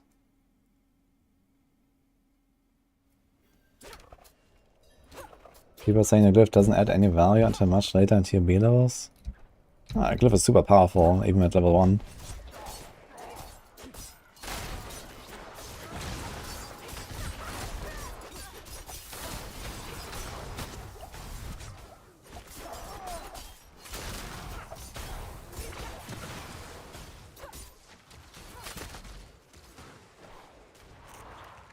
Nope. Too bad, it's a good map.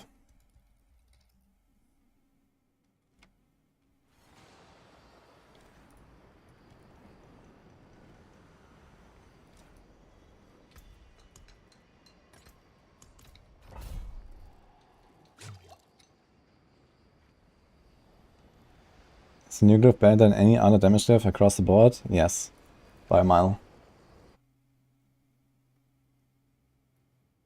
The hardcore boss just got smoked today?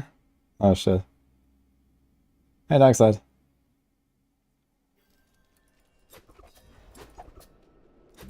What's the best Druid build? I don't know. We thought it would be Poison Shred, but since the glyph can be like hardly leveled, we don't know. Although... no. I was thinking like, you know, maybe Poison Shred double dips on every single node. That could be kind of hilarious. But I guess you would have noticed that already, right?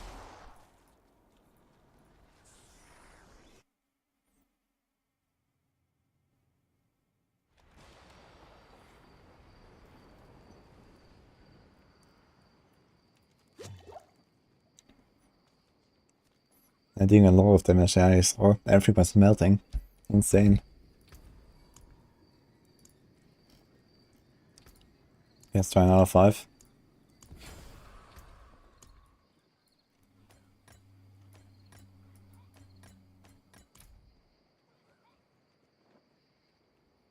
Did they have any response to AoZ reception on a glyph leveling?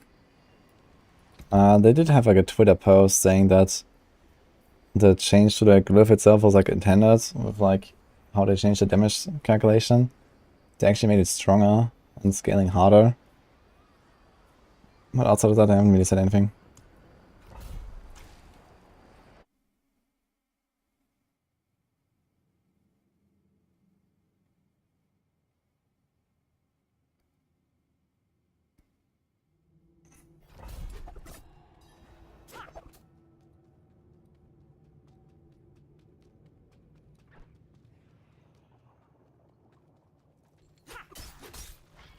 Meh. Fallen is pretty bad, I think.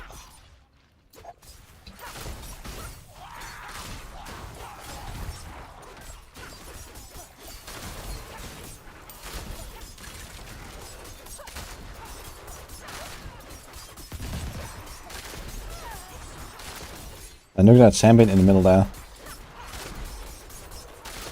I was like, okay, this is like a pretty decent pull. And we can do something.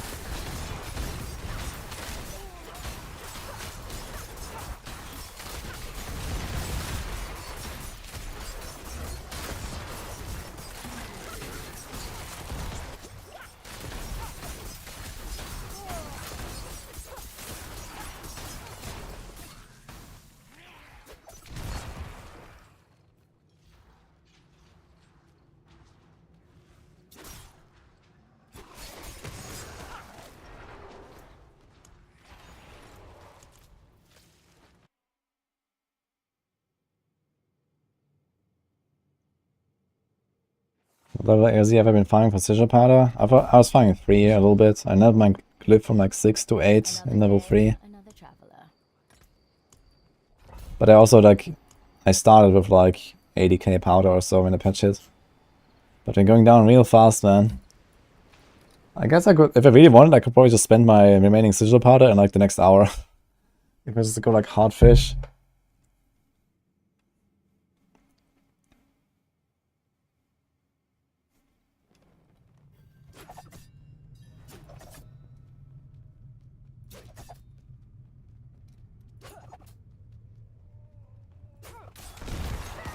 Okay, this is drowned.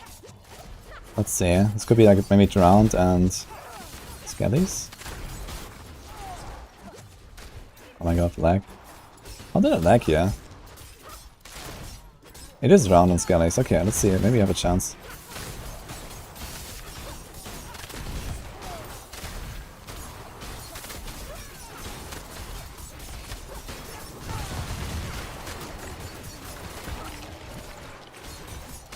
With my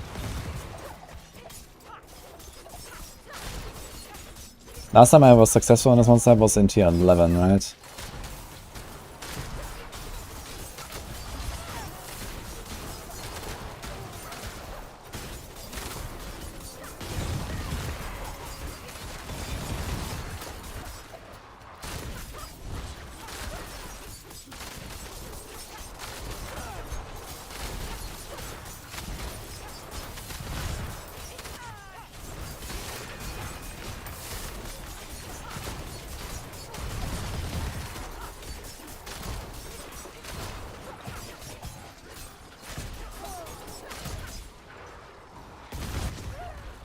Man.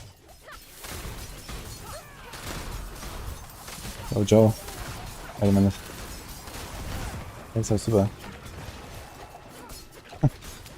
Alright, are you leaving? Okay. Have a good one, man. Give it a support. Okay, this doesn't seem like anywhere close to the spider and skellies. I guess these rounds are actually not that great after all. It was just, you know, T11, which was like way lower than this.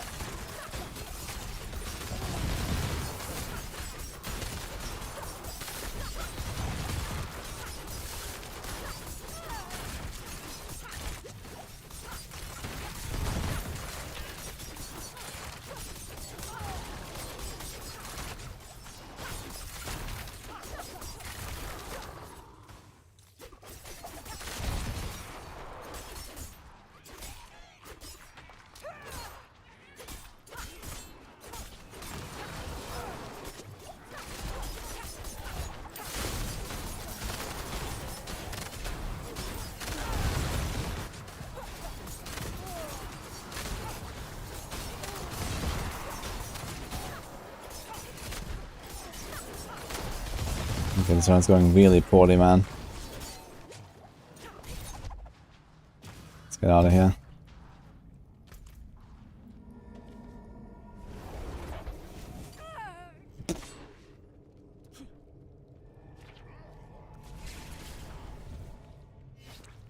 Is poison imbue stronger than shadow?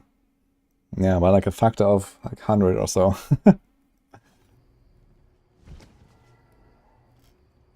You have a shiny thing?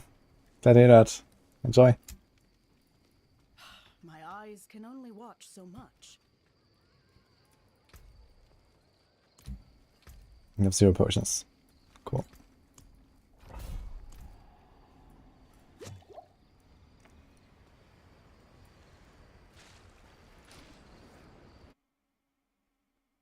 Yeah, Shadow is like good for speed farming, but for this kind of content where everything has like, you know, a billion life, Shadow does nothing. Poison is the way.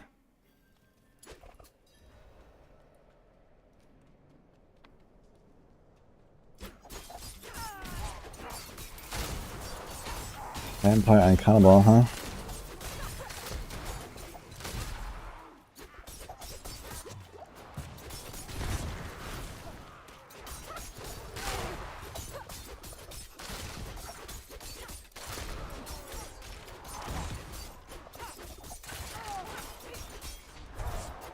Yeah, I think I'm gonna do this.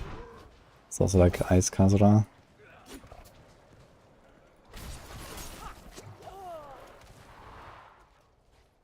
How much fun is this? Yeah, it's actually pretty fun, but the thing is that it's like getting fishy. It's gonna be like, you know, pretty similar to like D3 with Greater Earth fishing, but here being, I only have like, you know, a few hours of attempts until I'm completely dry, right? Like I've been grinding for weeks to get the sigil powder and we have like, yeah, like half of it left now. So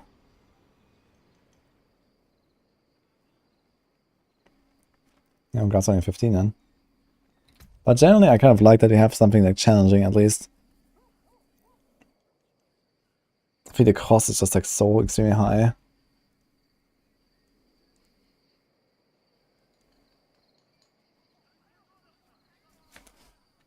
How many sigils do we have? We have 2 more here. I could try to like reset a few more times, just like chilling. So we can say about that. And actually what I would like to do is maybe do like a little tier list of the monster types. I just want to try to identify them better and also the maps. Just like based on my gut feeling, I guess, for the most part.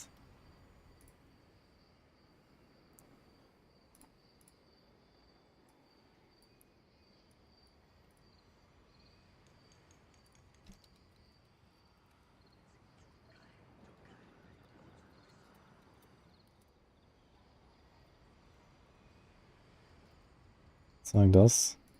And then we do monster combo map. So I think the best one is definitely Skellies, red spiders. And then you probably have something like the drowned, Skellies drowned. I think down here is probably like red ghosts. What was actually together with the red ghosts? I'm not sure what was together with, I think Khazura and stuff. I think somewhere down here is also like vampires, snakes. Yeah, the cold spiders are dangerous, man. I would probably put them somewhere in the middle. Cold spiders. It's kind of funny because they're almost the same combo, but the cold spiders are so much harder compared to the red spiders.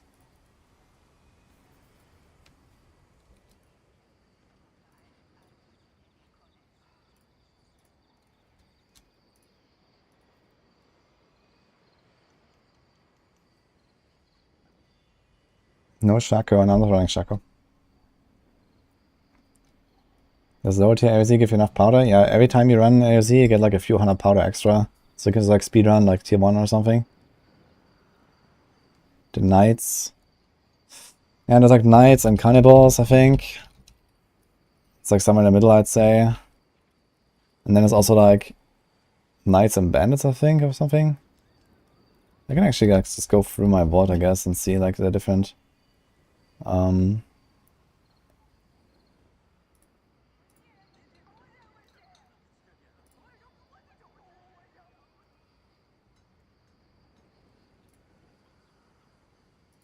let's see. Yes, werewolves. No, this is vampires. Vampires and snakes. Okay, we had that. Oh, I can actually do it from the farming runs. So here's cannibals and knights. Do we have that? Yes.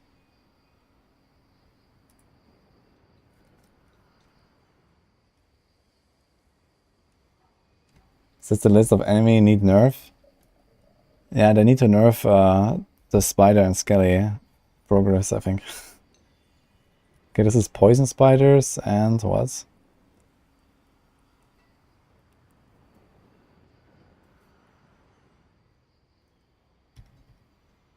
There's also poison spiders and skellies, apparently. Right? Yes. There's like all 3 types of spiders. And I think there will probably be somewhere up here as well. I don't know right now. I haven't had them on that kind of push yet. It's kind of funny. They're probably up here, I think. Maybe the second best, I don't know. I need to try them when I get them.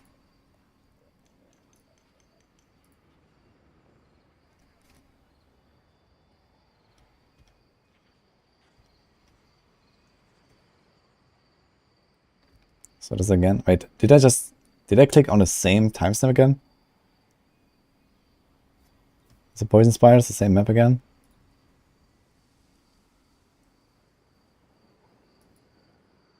Okay, what do we got here? This is drowned.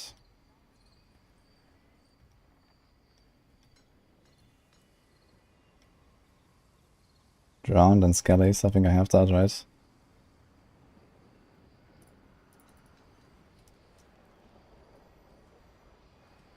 You run chances slow and gloves for damage reduction. This build already slows by default. Pen shot slows. But on TB and other builds, yeah, you'll do that. Why does it feel like tier 11 is 10 times harder than tier 10? I think there's a breakpoint at tier 10. I think it gets like a lot harder at like going from 10 to 11, but this is just a feeling.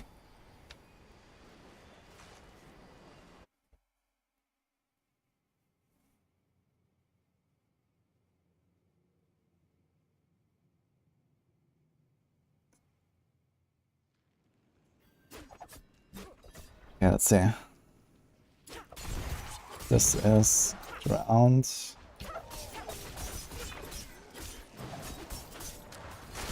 Drowned and skellies. Let's try it again.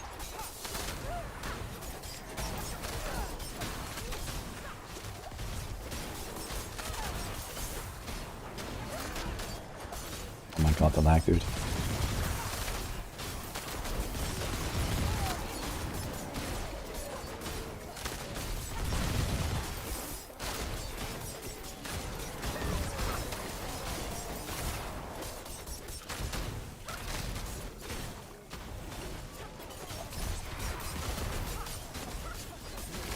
I think something was off here. Got my mixed poison immunity.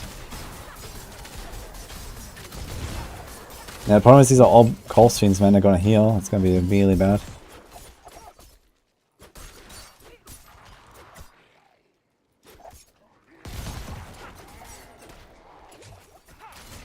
Let's go in some Peric.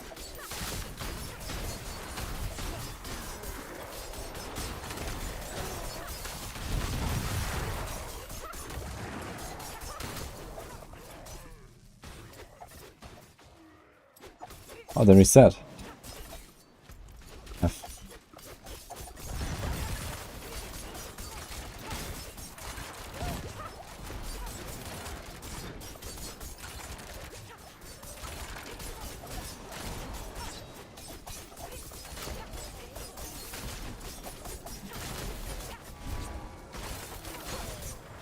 Okay, this is not working out here, I think, guys.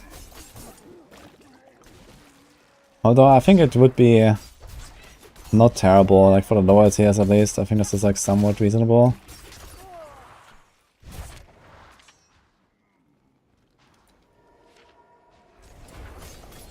Hmm.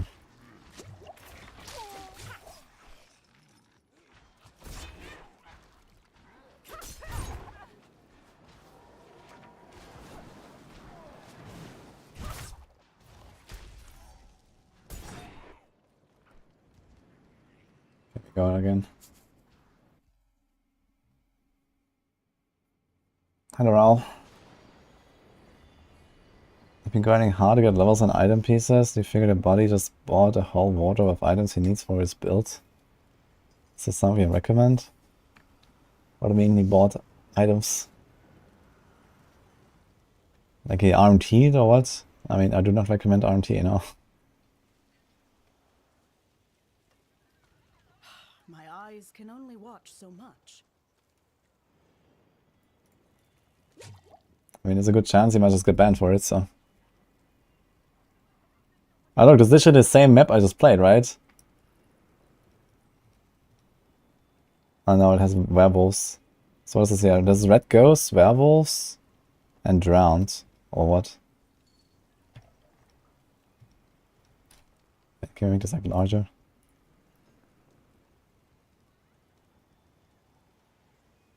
Dude, I can't identify what are these other monsters.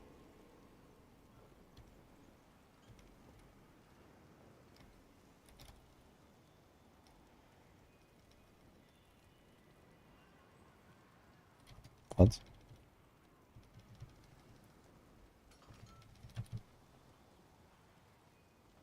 And how did I go back so far? Where am I? Okay, somehow I went back like 5 minutes.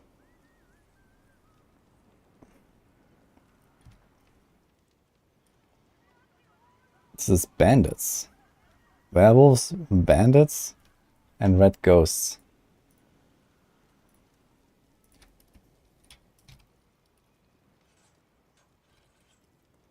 Okay.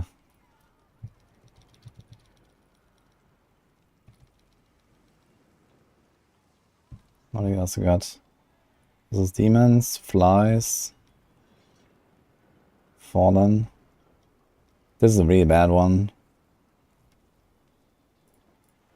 This goes maybe above the vampires and snakes though. Demons, flies, fallen. I'll put it there.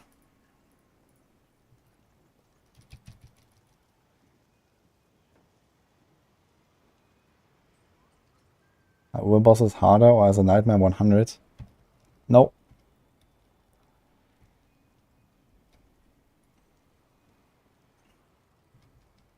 Okay, this is snakes and vampires. Okay, this is the cold spiders and the skellies. We had that. There's not that many monster sets here. This is bandits. And what? This is bandits and cultists? It's bandits and cultists. It's a thing apparently. I'm not sure where I'll put this. Probably somewhere here.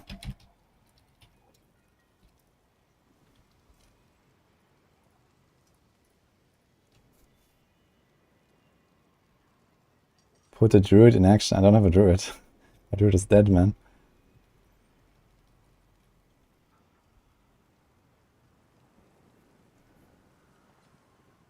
For 9 to 10, a bigger jump than 10 to 11. Yeah, maybe it was just like imagination. I guess there's like a lot of RNG in like the runs. Like on the lower tiers as well, the shrines have a lot more impact. Like, you know, up to like tier 10 or like even Conrad and stuff and Artillery Shrine, they do a lot of work. Later on, they just barely do much. It's only the Blast Wave really that does anything. But yeah, like on the lower tiers, like, you know, if maybe like from 9 to 10, you had like a really tough time, and then you go into tier 10 to go to tier 11, and you get like a really good run with a good monster type. You get there's a good shrine. So this is cannibals. Cannibals and bandits is also a combo, it seems. And knights. Wait.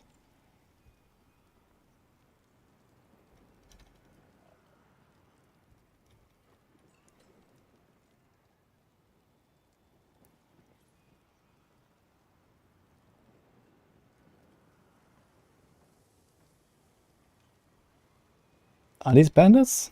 These are bandits, right? The fat dudes. So these are all the humanoids. Yeah, this is cannibal, this is bandit, right? Yeah, with our crossbows. And knights. That's kind of funny. So I guess it's this one actually.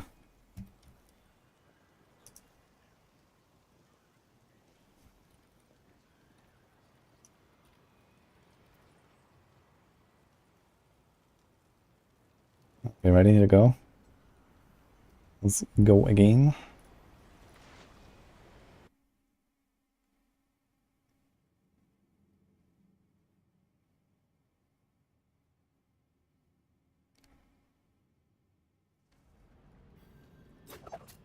Okay, that's it. That's a nope, I think. Those are flies. Flies demons. I wonder how many monsters that's actually going to identify here. Haven't seen any fawn beasts there. There's no cool things.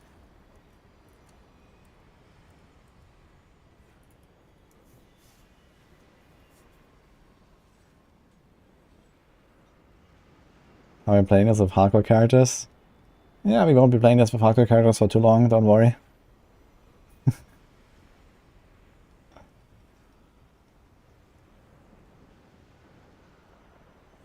Okay, here we have fallen, demons, flies. Okay, we know this one.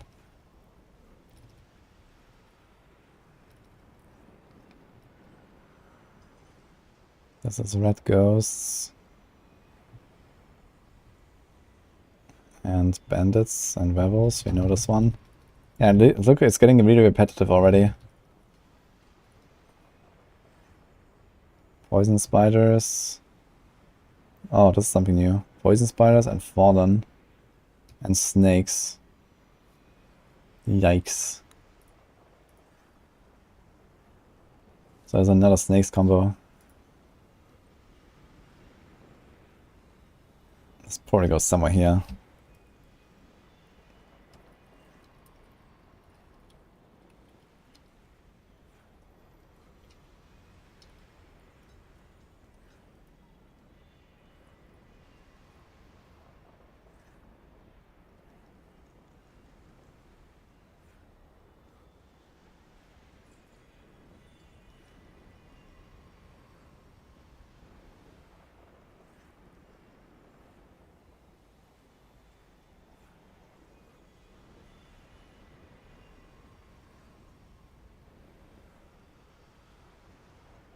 We had this already.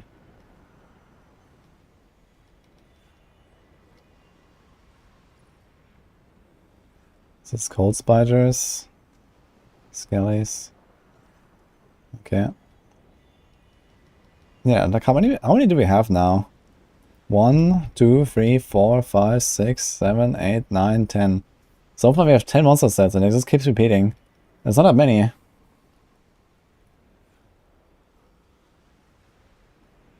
Here's, okay, green ghosts. And what else? Bandits.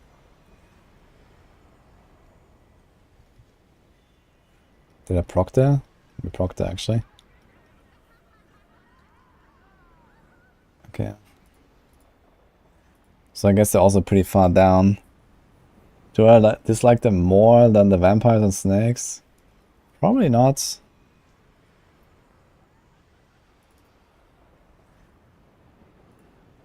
Let's do like green ghosts. Bandits.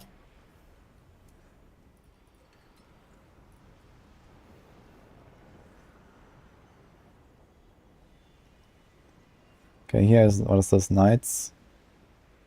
Oh, this was a push actually. So this was knights, cannibals, bandits. Okay, so we have this, yeah.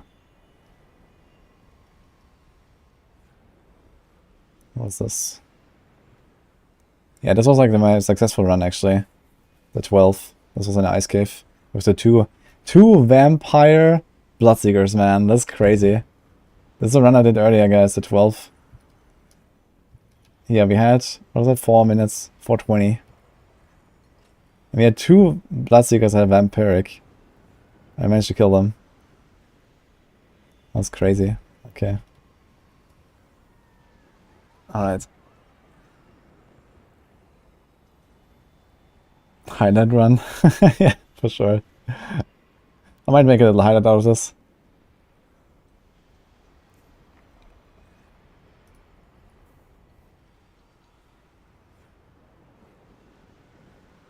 Vampires are more annoying but less dangerous.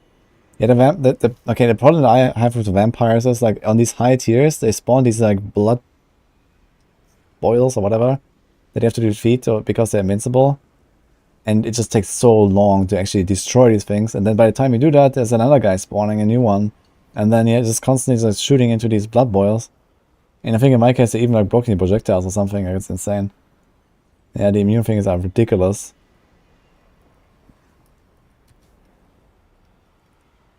Bloodborns. Yeah, it's horrible, man. Yeah, I have them like as like the second worst now or something, right? Yeah, vampires, snakes, like fuck these vampires, dude. And also the snakes like stunning you. Blah.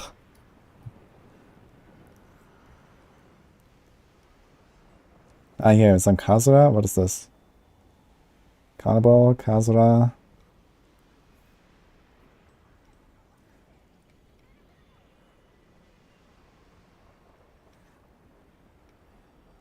Anything else here? Just that? Oh, wait, there's also vampires.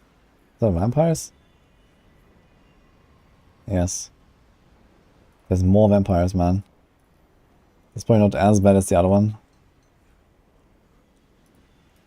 So, let's do this. Wait, do we type...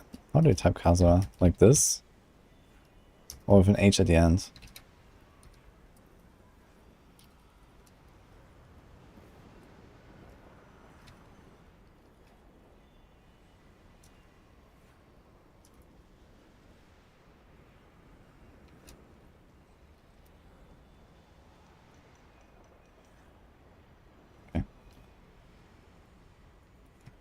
Okay, we check the next one.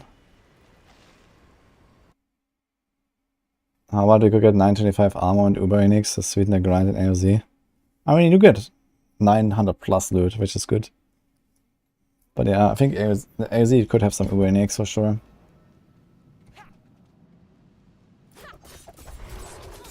People leave.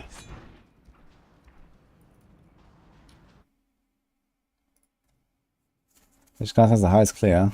Barb. Barb is 4 tiers above me. Which is kind of interesting because apparently it's double life per 4 tiers. So this means the Barb only does like double my DPS. That's actually insane. And I'm not even playing the best rogue build apparently.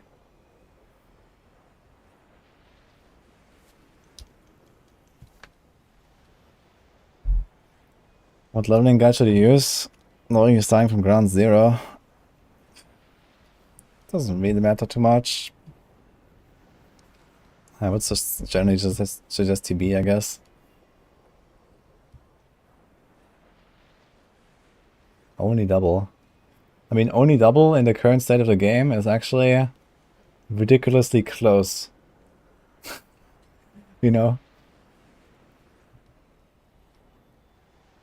Yeah, I guess the main downside that Barbs have is they don't have like big AoE, right? Like I just hit many more targets.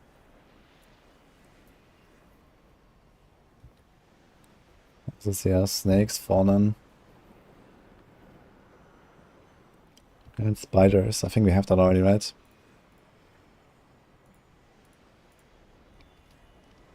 Yeah.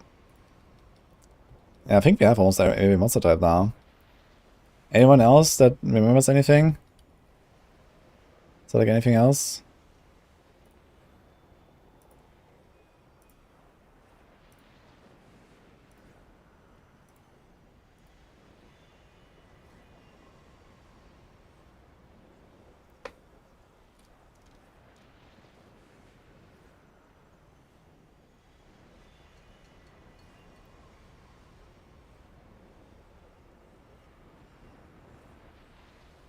Snakes and spiders.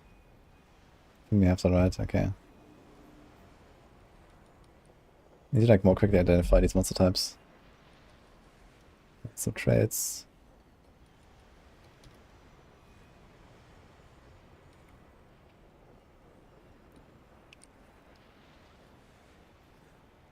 This is Carnivores, Khazra, Vampires. I think we have those as well, right?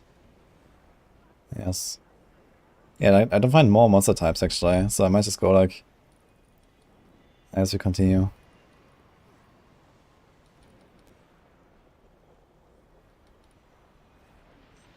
Snakes, vampires, werewolves. We have those as well, I think. I think it's this one actually, vampires, snakes, werewolves.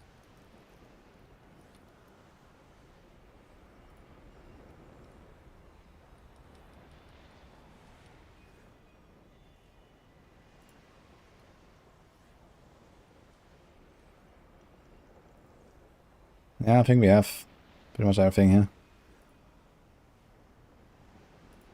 So yeah, this is like... So the map's like somewhere here. I mean, maps doesn't matter as much, honestly. Maybe I'm not gonna rank the maps.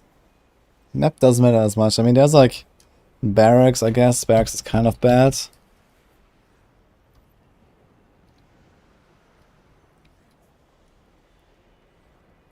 It's tier. I guess it's like A tier. Probably all these are like B. Demons, flies, fallen is like C. Vampires, snakes, wolf. Vampires is just down here. F. F. Poison, spiders, fallen, and snakes. Like everything with ghosts and vampires, just like ghosts and vampires just are like oof.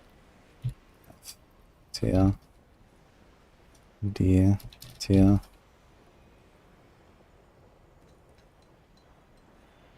Honestly, I think we don't have an A. Let's just do S and B, C. Maybe something like this. I feel like this is just like way better.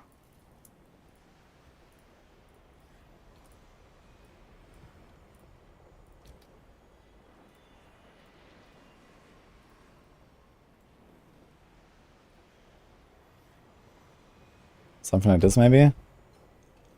Oof.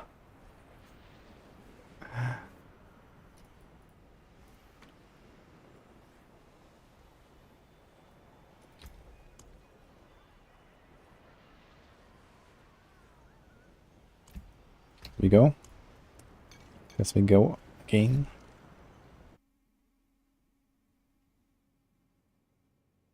The church and chapel. Yeah, they're pretty good.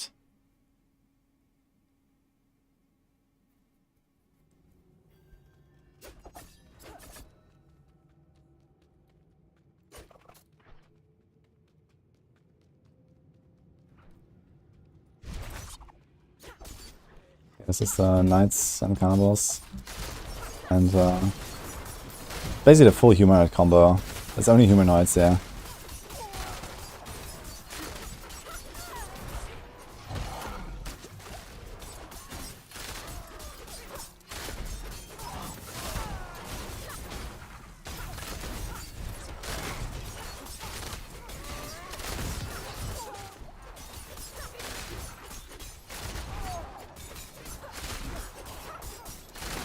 My god, this champion, man. This champion has a shield. He's like stuck behind like 20 targets. Then there's also a herald healing him. Dude. Yeah, I don't want to like waste my instance. Like if it's not like a promising run, I'm not gonna waste it. Oof. Okay, what other maps are there? There's like Temple. Temple is really good. I kind of like the Ice Forest. What else is there? There's like the Ice Cave. Ice Cave was actually pretty successful. Ice Cave. Then there's like, I really don't like, what is that, Renegade's Retreat? Not sure what I would call that actually.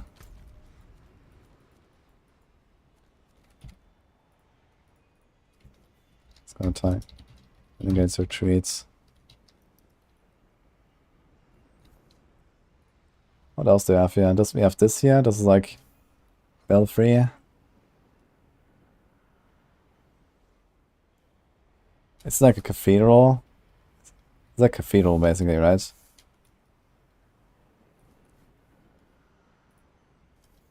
Cathedral is pretty good. I'll probably put this like here. Woody Cave seems good. Yeah, the Ice Cave is nice.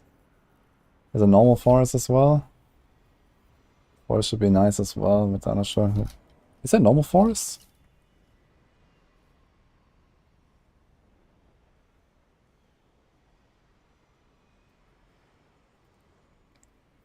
For an out of the run, you keep the essence. What I'm doing is, if you stay outside for 5 minutes, it resets. And since I have work to do right now, I'm just like I'm like saving some of my sigil powder right now instead of resetting. Because I will just run out really fast otherwise. Okay, yeah. Because I want to do the stuff that I'm doing here now anyway. So let's just do it now.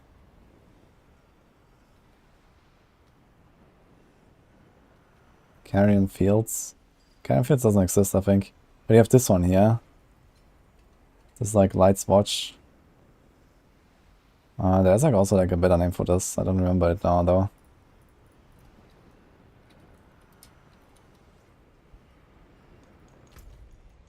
Isn't there like a dungeon here? Keep. Bastion. I think there's like, it's just a keep. There's like a bunch of these dungeons. Yeah. I guess you can just like directly translate to certain dungeons sometimes. I mean, some of them are obvious, I guess. Like Mallwood, for example, I can do that one. Is that really a normal forest map?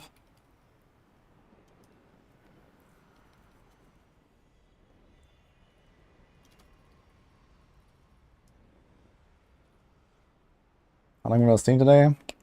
Oh, not a few hours.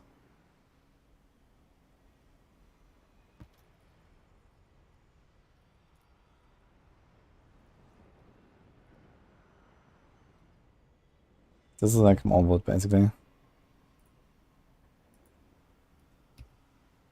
Renegade again.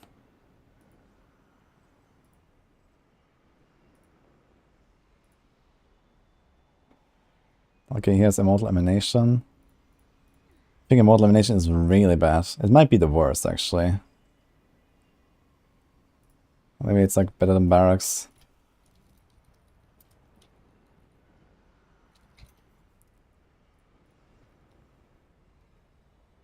Yeah, I don't like this at all. There's also like these, like all these like stairs here. Look, there's like no space. It's kind of hard to kite stuff.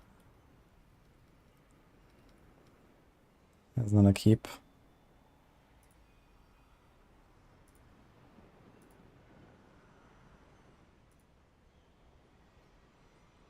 This is the temple.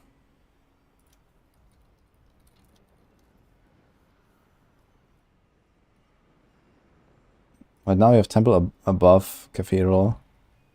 It's probably the best layout because they have really a lot of space. You can put like everything you want. And I wish there was like hotkeys here to like jump like a minute at a time instead of 10 seconds at a time. That would make life a lot easier.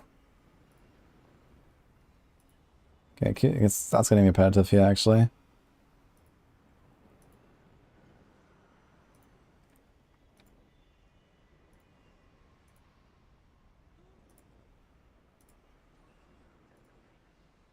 Another ice cave. Another temple. Another ice forest. Yeah, they definitely left out quite a bunch of tile sets as well, right? There's like no forbidden city, for example. There's like no normal forest, I think. Normal forest doesn't seem to be a thing. There's no crypt. I did leave out so many maps.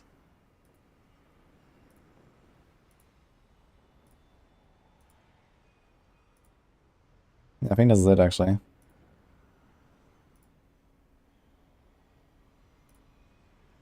No deserted, no desert cave, yes. I think this is it. There's like one more. There's like barracks, and I think there's also like the green barracks, right? It's like the mossy barracks. I'm not sure what they're called. Like under root or something. Like this kind of stuff here. I like that. Just old stones. Yeah, right. This is like a thing. I guess it's also kind of bad to be honest. Is that the worst? I think it's actually the worst. So something like this maybe.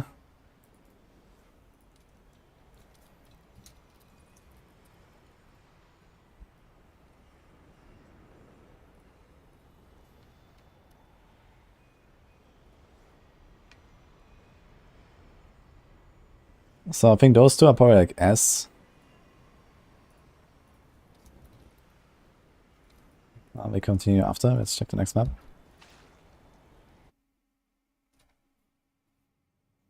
Is there like a desert?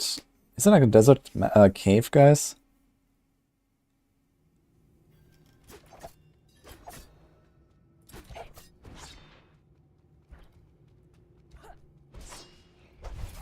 Vampires. Or cannibals. Yep. That was very far down on the list. Sirocco. Yeah, Sirocco. Is it like a Sirocco Caverns map?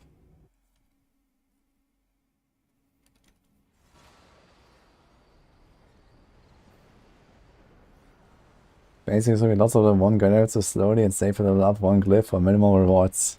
Yes.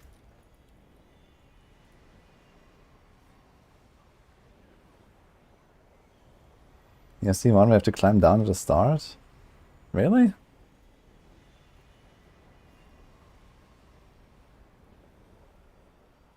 At a desert cave with... Okay, is that a desert cave? Interesting. Maybe there's like some maps that are kind of rare, because I didn't see any here now. Early on yesterday. What is it today, I think? I'm just like YOLO pressing somewhere. Ah, here's a desert cave actually, right. Okay, it exists. It should be pretty good actually. Might be better than the ice cave even. Just put it there. Yeah, like like on the monster types, I'm like a bit more experienced and a bit more sure about which ones are good and bad. On the maps, I'm not so sure actually. It matters more which monsters you have than it matters which map you have. So you might just like condense this whole thing a bit. And I think there's no normal forest, right? So he's gonna put like all the open maps together basically. S tier. And then we can do like A tier. Then we can do like B tier.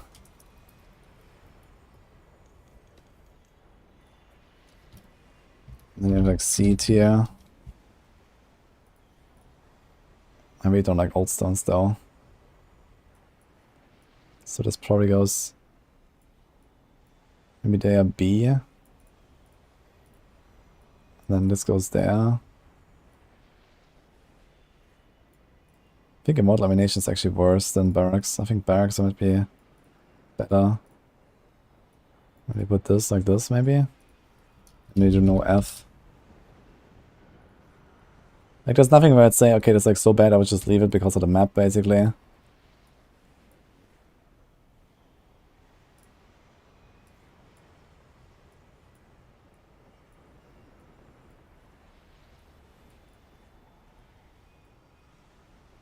Is there like a way to like move stuff around without actually killing the formatting? That would be cool. There must be a way, right?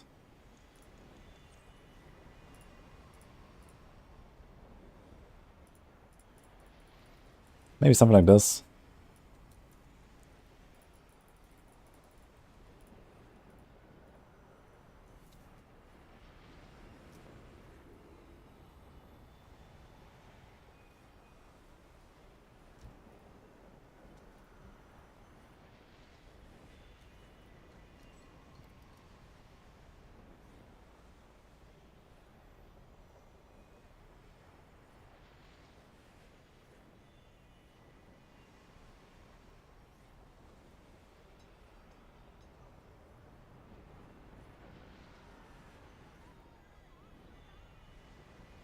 As mentioned, in Blight in 6 days, I think.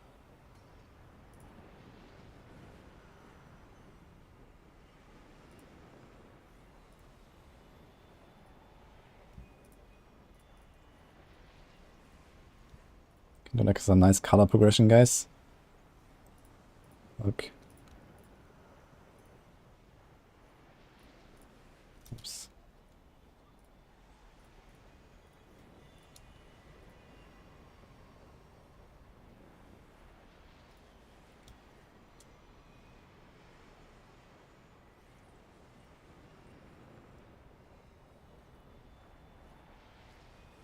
It's like something a bit greenish. I don't know.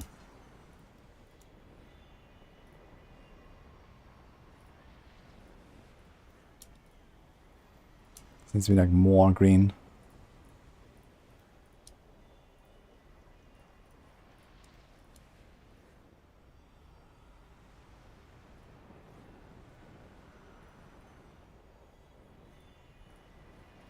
I don't know. I don't like this color.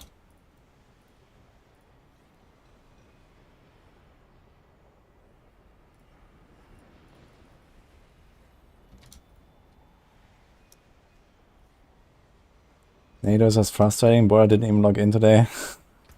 Yeah, I saw Boiler a bit last time. I think I hosted him yesterday, right? And yeah, it didn't really seem very hot on Druid, man. Druid seems kind of weak, man. It's kind of interesting. Maybe Druid is actually the weakest class right now instead of Necro. Necro has actually done a 14 with Infinimus, man. Oh my god.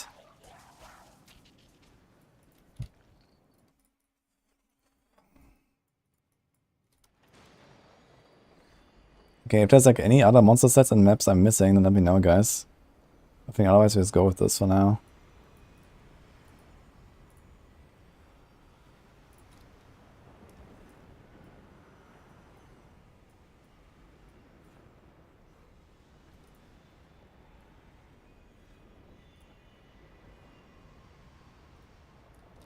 Kind of interesting, I guess.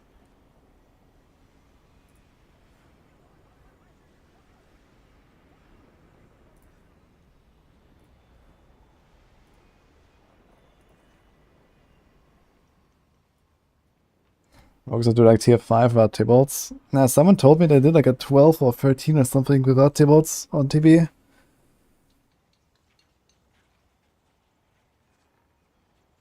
A lot of people are pissed. No, Necros and Druids mostly. Yeah, I mean, Necros at least have one build that's really shining. Like, Rogue actually seems to have a bit of variety. I've heard of a Rapid Fires. I heard of Penshot. I'm playing Penshot. I heard of TB. I guess Flurry is probably gonna be kind of weak. I wonder what Barrage is gonna do. I think Darkside is probably gonna play some Barrage, so let's see what he can do. That'll be interesting.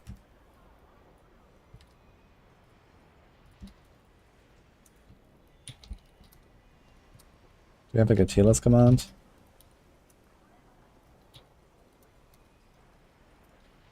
Okay.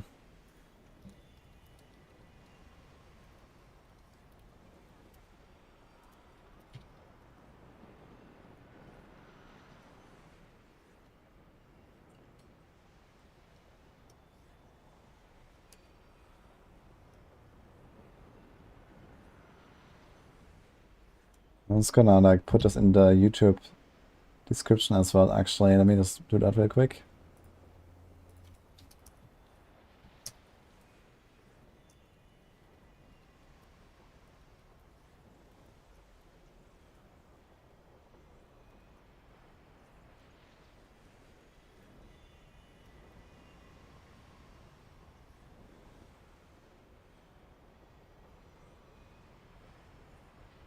Okay, update it. Here you go.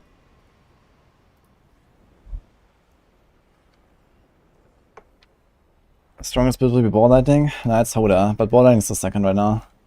So at least our prediction was accurate there. Because that's exactly what we had on the build tier list.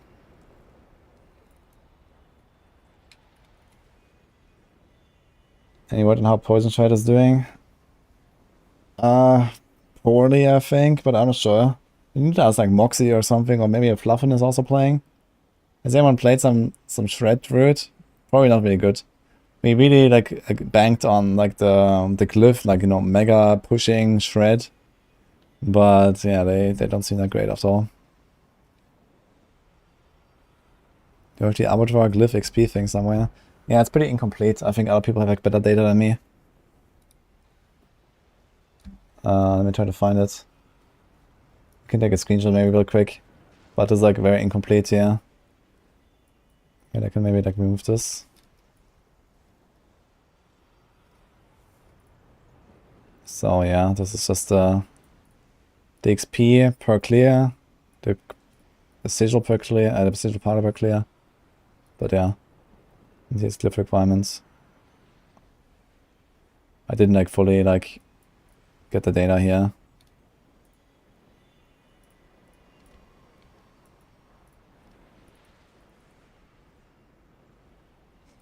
How's the progression on the XP? I need to upgrade a new glyph? Yeah, it's crazy. Like I need like, at this point, like 2 hours or something at least for like one level at level 8. Or something like that.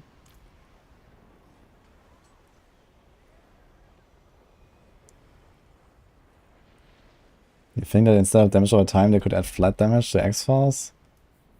No, I mean X-Files is a really strong item no matter what. For many builds. I don't see why you want to make this like, you know, why you want to force it to even more builds than that. I think the way it works is just fine. X-Files.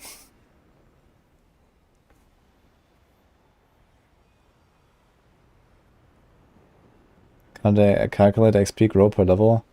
It's probably like, it probably has like a formula, but then it's like, you know, it probably has like some manual, you know. Like if I think if you put all the data points together, you can probably like derive a formula from it. But I didn't do that now. Yeah, AoZ is not permanent, it's seasonal. But I think they're gonna do something, you know, out of this system that is gonna be permanent.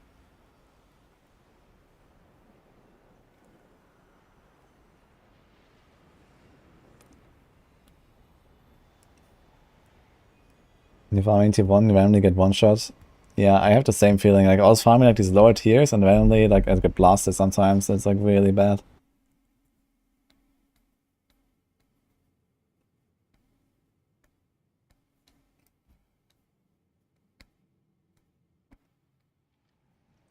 Okay, let's see.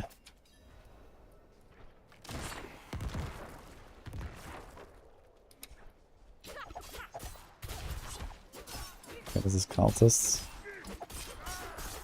Bandits. Yo. They do all poison.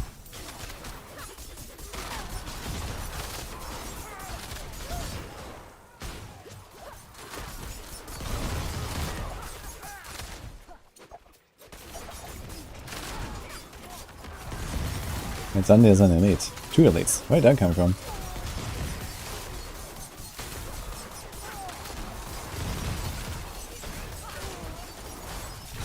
Now they're summoning snakes. Wonderful.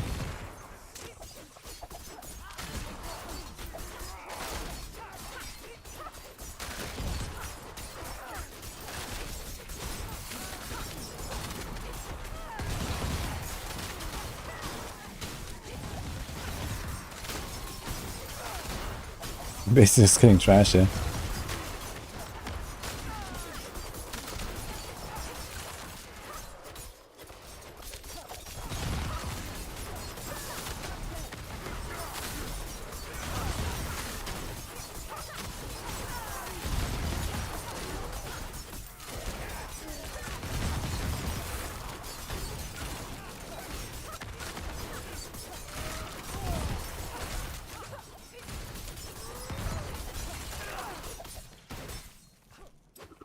Yeah, we're actually a bit ahead here. Look. This is actually not a bad monster because I have so many trash monsters here. Like if you have a good AoE clear, you can actually progress.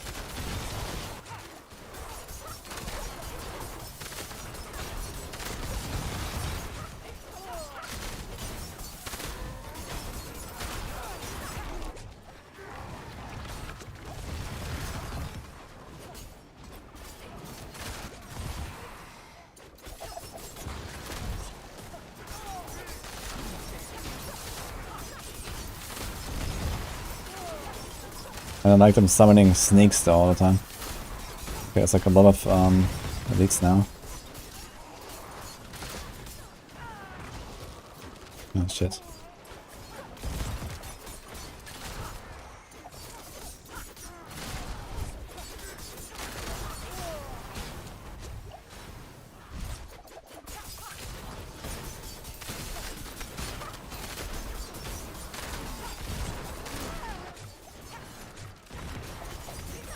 And these champions.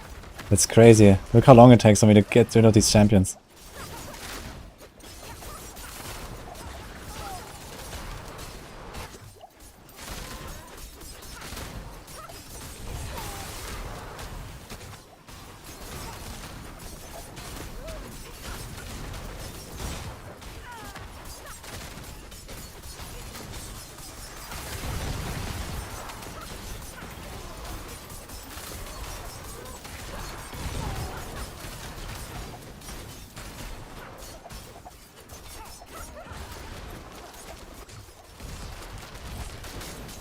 Okay, we have like 8 elites now.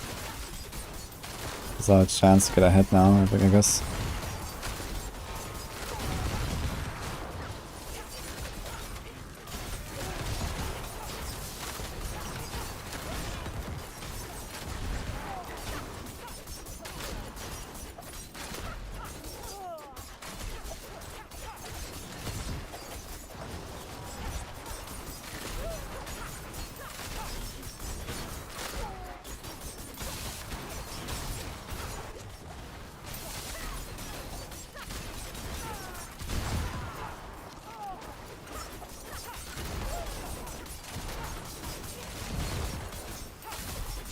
Why are these guys full HP, yeah?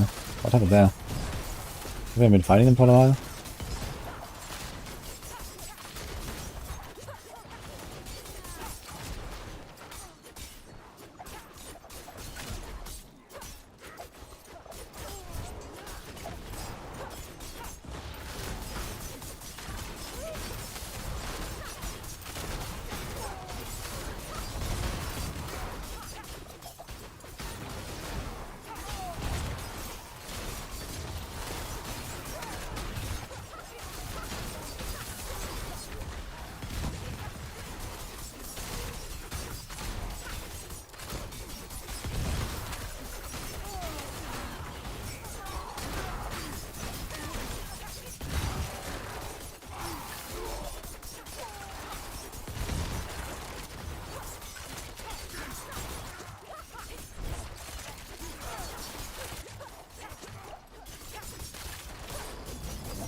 We're just barely on time though.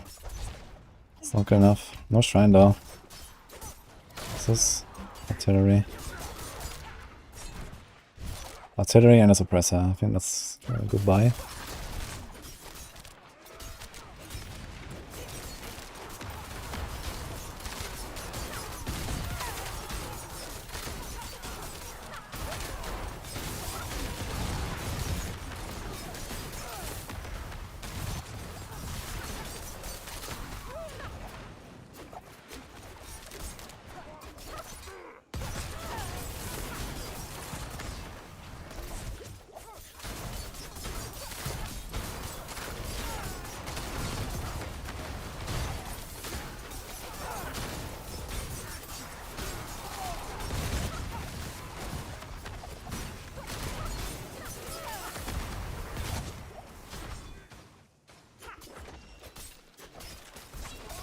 Not too bad.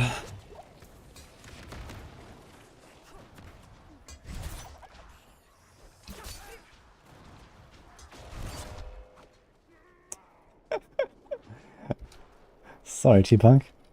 Too good to give up.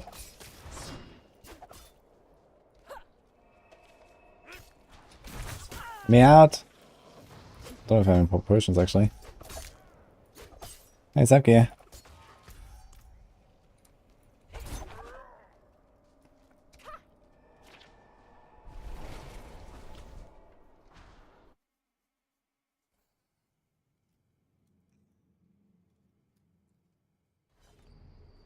This is Penna I've built, yeah, playing. He did tier 3 for level 80 Sork. Nice one. It must be pretty tough to survive actually with level 80.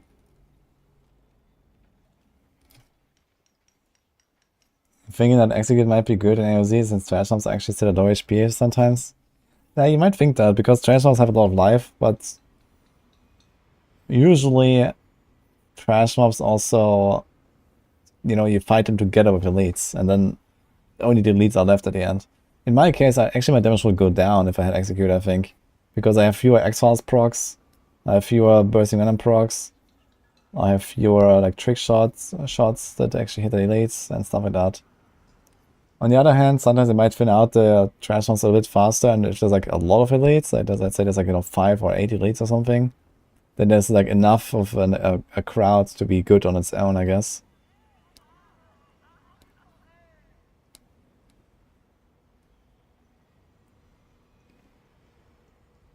It's a high rogue and it's a rogue and high tier without Doom. I don't know, any rogues here that have done a high tier without Doombringer?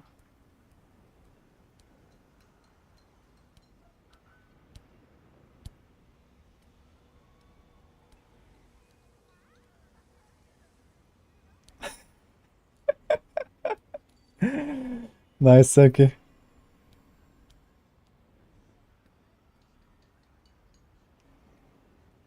Is this biased because I'm rogue kiting with Barb? You mean this list here? I think this list is relatively universal. Or what are we talking about here with the bias? I think maybe for other builds, there wouldn't be such a huge gap here between this one and this one. For example, yeah, maybe we actually move up the Poison Spider. Something that could be like 8 here, for example, maybe. Because it should be, if it's like similar, I guess, it should be up there, probably.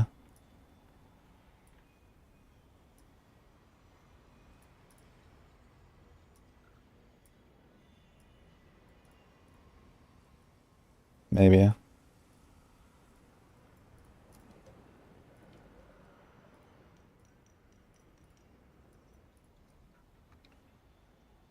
I guess Poison Spiders might be dangerous though, for some builds.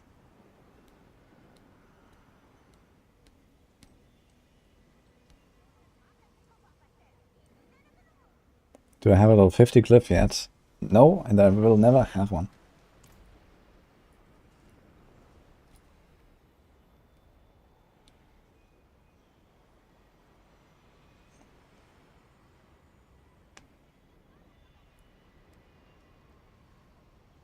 Can rate me 3 of Fortitudes. I actually bought a lot of Fortitudes earlier, I'm kind of fine on that. I think I'm actually at the point where I will run out of like scrolls before I run out of elixirs right now, but I am actually preserving my elixirs pretty well. Sorry, my scrolls. I still have 17 scrolls right now. How's my sigil powder? My sigil powder is bleeding, man. I don't want to go too low. We have 60k now, and I'm like trying to preserve my sigils a little bit.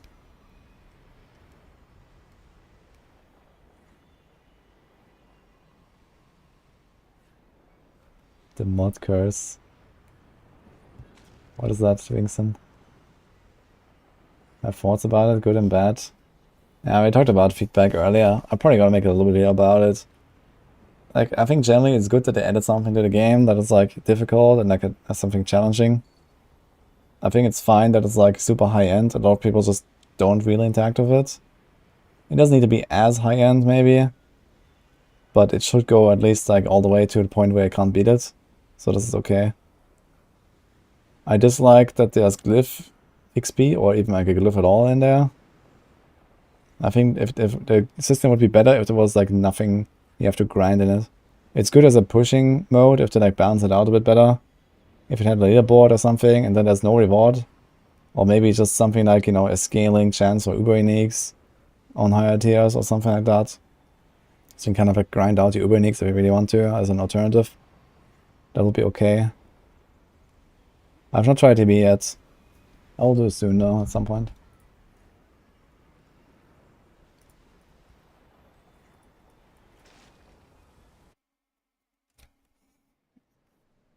Ah, shit. Okay, it's time to open a new sigil. Oh, I think I TP'd out, right? I had a portal there. So, F. Okay, let's go.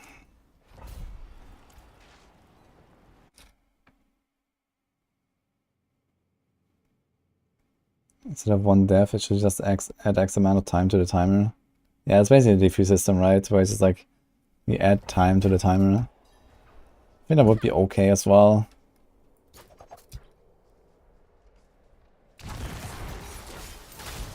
Oh boy. Ah, we actually don't die from the railgun. Like, not even close. That's good news.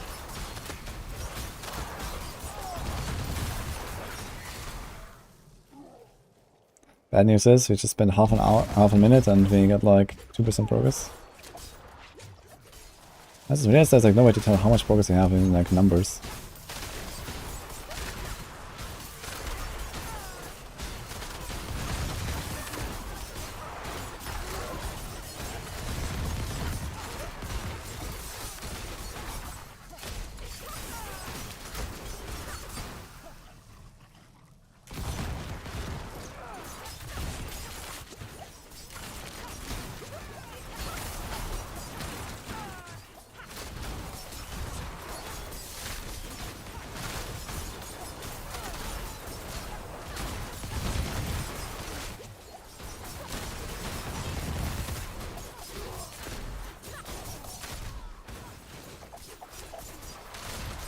These red ghosts are just like, they're not really cutting it, man. Even though these are pretty large pulls. It's a good map and stuff.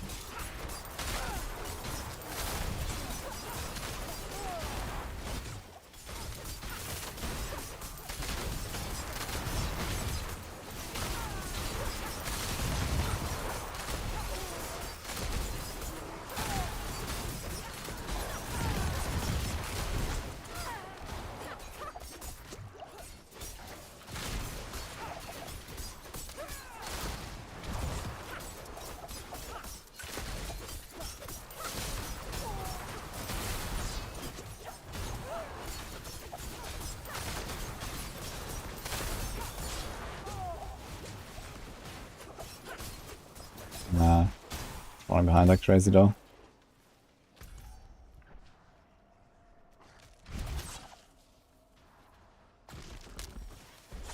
Actually, I realized I could run Whispers while in the 5-minute downtime, right? Just come back after doing Whispers and get sigil powder that way, because you always get like 2 sigils you can sell. It's just like 300. You can make like 300 something sigil back. It's not that terrible.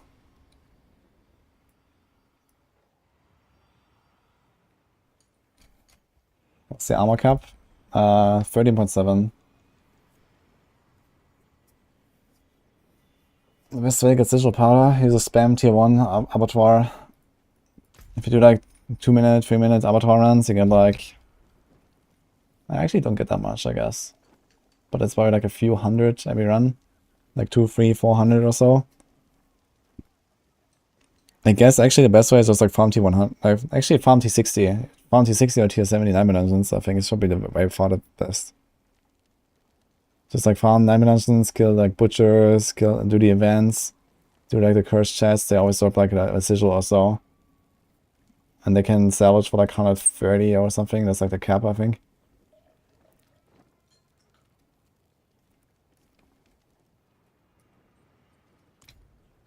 Get a tier 4 update in Maxwell. I have to go and make like a highlight.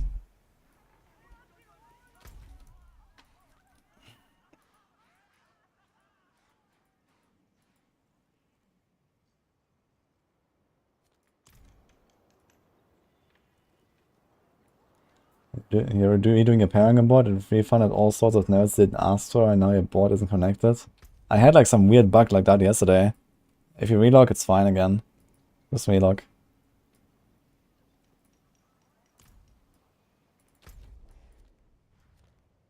Maybe I'll try this a bit. I wonder, like, how fast can I actually farm sigils if I do this stuff? Let's say, like, 1 whisper turn in, like, every 5 minutes. So basically, exactly in the 5 minutes downtime, I could do, like, maybe 1 whisper turn in and get, like, 2 sigils every time, right? So it means I get... That's like 260 or so sigil powder. It's actually not too much, to be honest. But at least I could like stack up extra sigil powder while I'm doing this.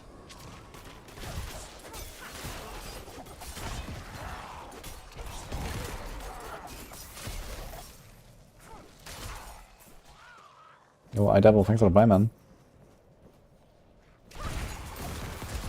Can I recommend this build to play less than 100 level? Yeah, it's pretty good leveling as well. I actually leveled one of my rogues with this build, and it was great.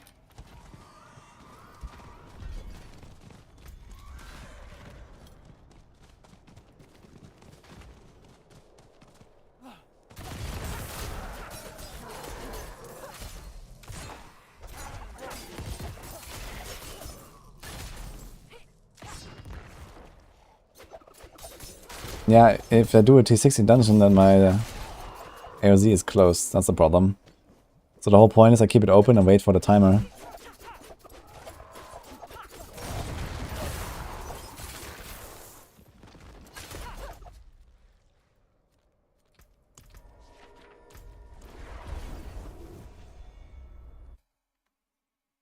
How would Druid Bulwark build during the AoZ? Bulwark doesn't exist anymore. But maybe talking about like Stormclaw or something. Yeah, not that great, I think.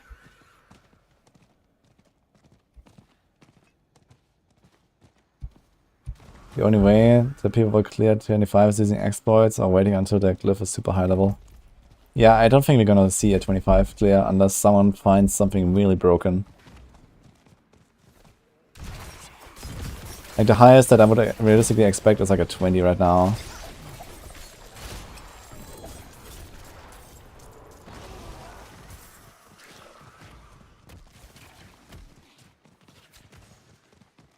Like we've seen an 18. And this is already higher than Rob has cleared so far. Rob is like stuck at 17 right now, right? Okay, I mean he's probably not trying to push, right? This is like boosting the glyph.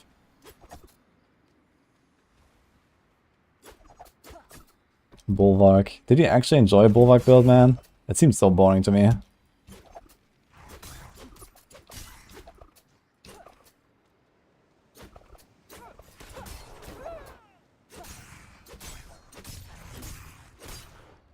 For this build, you need something special, like for the build with Twisting Blades? Yeah, it's almost exactly the same build.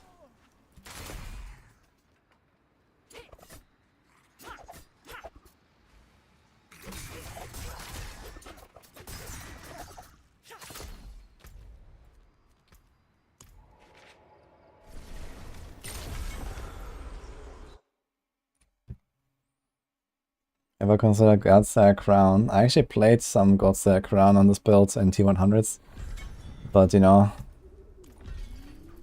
when the fights last like a minute each, then Godslayer Crown doesn't do that much. And also I would have to have way fewer shadow steps, and you know, in some of these monster sets I really wanna have my shadow steps, to be honest. Okay, I think the 5 minutes are over. Let's try again.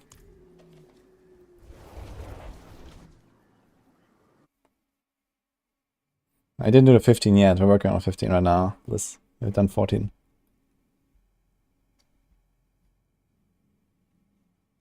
He's shocked there's a Necro that is tier 14. Yeah, Necro for tier 14 is pretty legit, man. That's sick. Okay, should we try this for a little bit?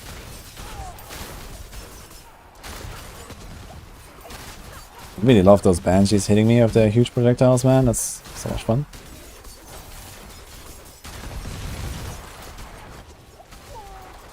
Doing like half of my HP when I have 5 Dark Shroud stacks. As it should be. I think people leave, guys.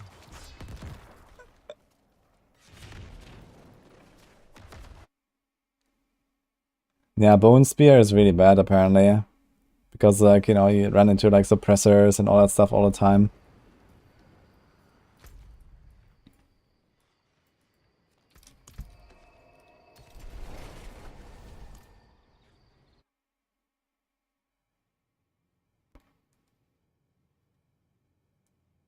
Thanks, John. What about Poison Shreds? Yeah, Poison Shreds, like, you expect it to perform really well, but only if you get the glyph going, and the glyph is just like, you know, no one is gonna level that glyph. Especially not on a Druid, because Druids are kind of like, you know, just bad in this anyway, so they're gonna have to farm like T1s all day long or something.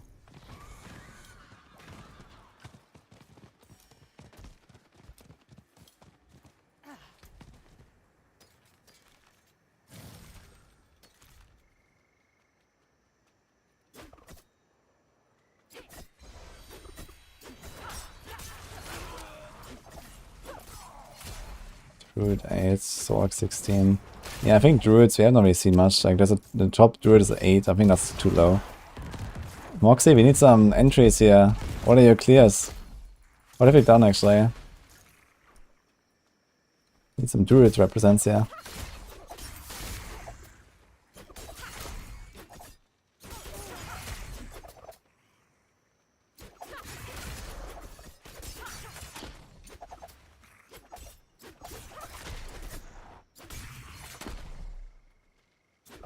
The intent was they could push a little, that'd be a glyph. And then push and rinse and repeat. Yeah, I mean, if they would reduce like the required glyph XP by a factor of like 1000, maybe that would be realistic.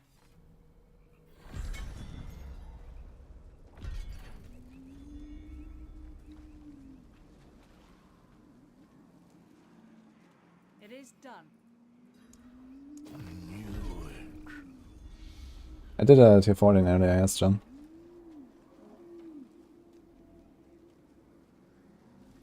You can't do tier 1, your Hoarder build isn't built for survival. Yeah, if you need armor, then get armor, man. I mean, you probably want to keep Banished Lords and T-Balls. But T-Balls is kind of optional, I think, on Hoarder. So you can just go Banished Lords and then just like triple armor rolls here. And you can try to figure it out later. That the forge is always hot. Okay, let's do like... No. Actually, gonna do Bloodseekers.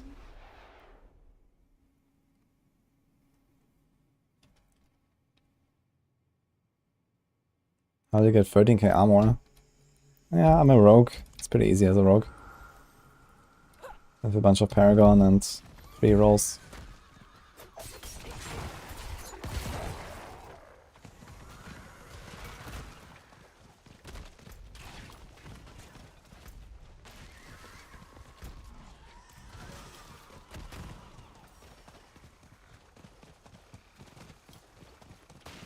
Oh.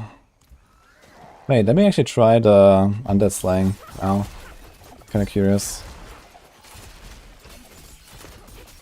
Let's clean this up a bit. Oh, I forgot this. Why do these guys spawn now here on this injured adventurer? I didn't click him. He's actually dead, okay.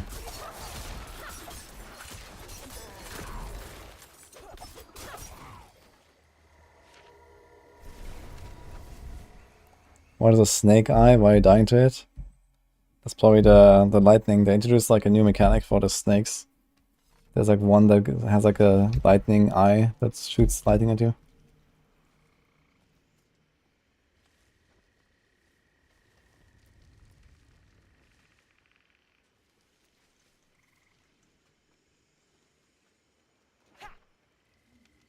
Oh, you dodged that thing? You press space. Folly is lost in ruins. Going back is... This isn't like before. This isn't for the fort, for Akarat. I didn't do TB yet, no. I want to see if I'm actually gonna go through with the tier 15 pen shot. Tier 15 pen shot would be cool. And I can do it. But I need to get, like, the right monster set again.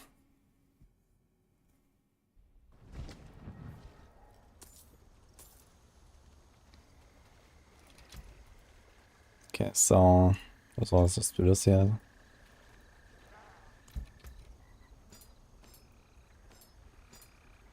So yeah, like the dynamic effects I want to remove. That's probably fine. Let's hope we don't get the Druid with the barriers. Wait, did the other guy despawn or what? No. Ah shit, I don't have the numbers on.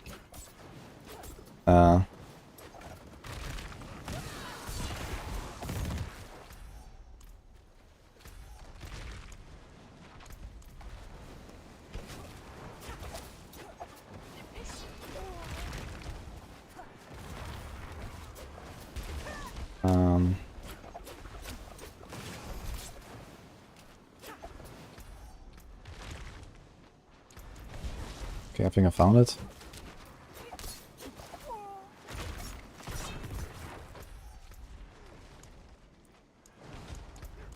Okay.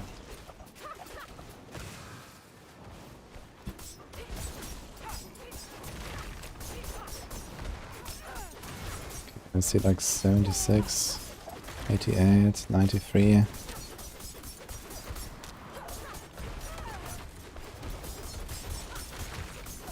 80, 90. What's like on the lower end? 80, 67. 37. Are they debuffing me? They shouldn't be debuffing me, right?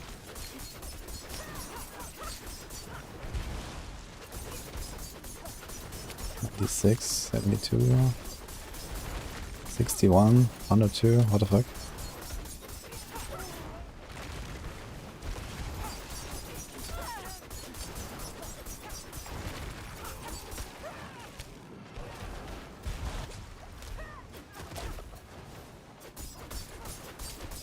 Actually, we could get rid of one of them. Wow! Serious. What a dodge.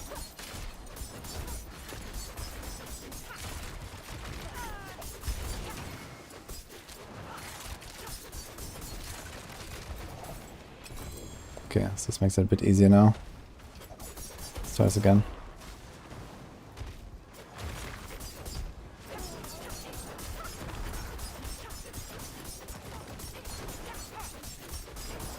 So, 64, 65, 90,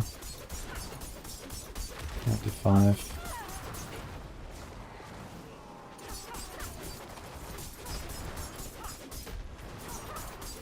Why do I do 30 now? Oh, is he shouting? Is he using shouts? I think he's using shouts, dude. So 101, 70. He had like unstoppable and stuff, so I guess he's shouting. Dude, even the fucking NPC is using triple shout or what?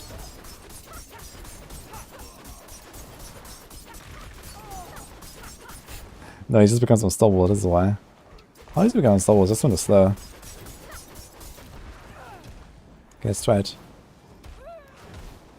On that thing.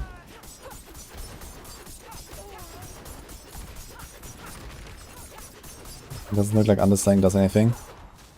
102 crits. Should be getting up to like 120. Minimum should be like 75 or so.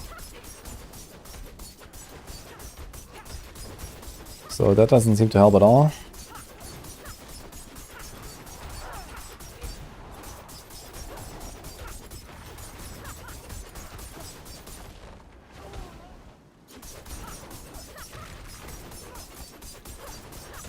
Okay, let's try a manslaying.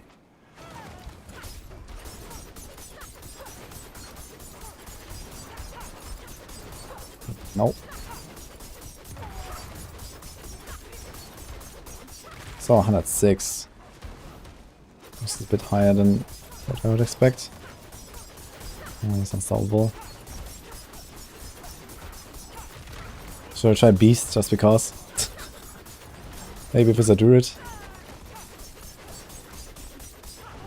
Nah, these numbers seem like very much like before. 101.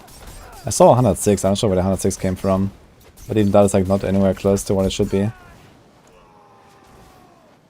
Okay, I'm gonna do a demon. Let's see what happens.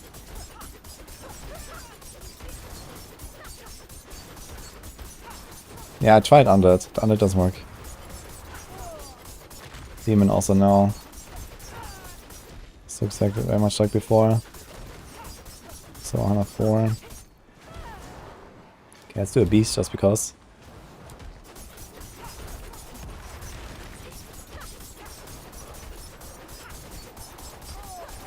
Nope.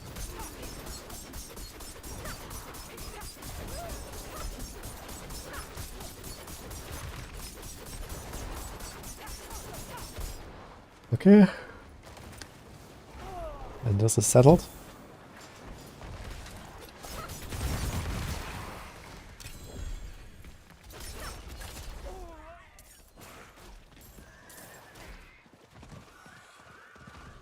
Yeah, it's the same with Lilith.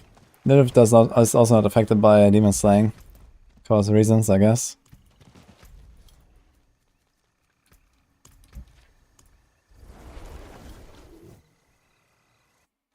You never know if it's bugged or intended, yes. You never know in this game, for sure. Aren't they like 30% additive? No, they're actually multiplicative. These are really good elixirs. 20% multi. That's pretty huge. Gotta... Yeah, I think this is something we want to do here.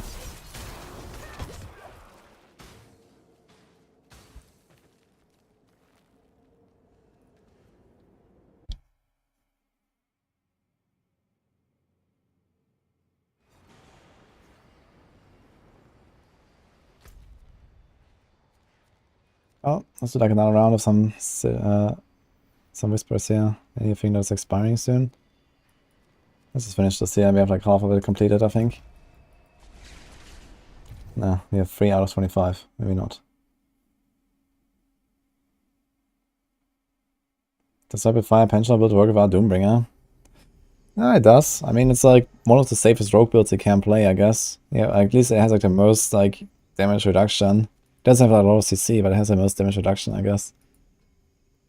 Compared to other rogue builds.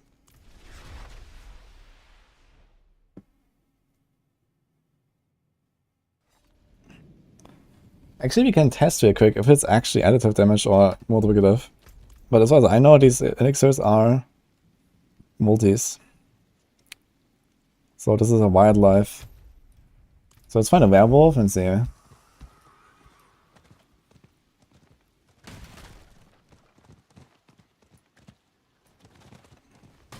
I want to do a charger, it's going to be very annoying, I think. Oh, maybe a charger is fine.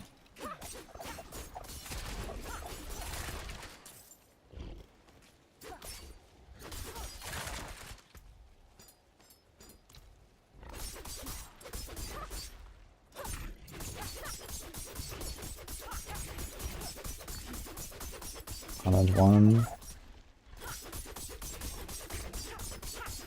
8. Which one do we have right now? We have the wildlife. Why is my number so low anyway?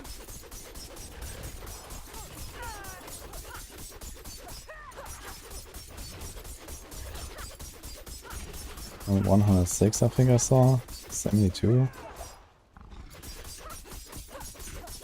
765. 40. Wait, how did I like 48 right now? That's solvable.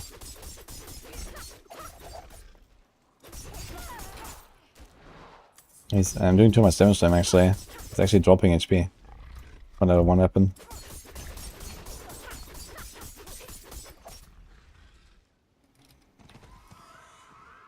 This guy reset.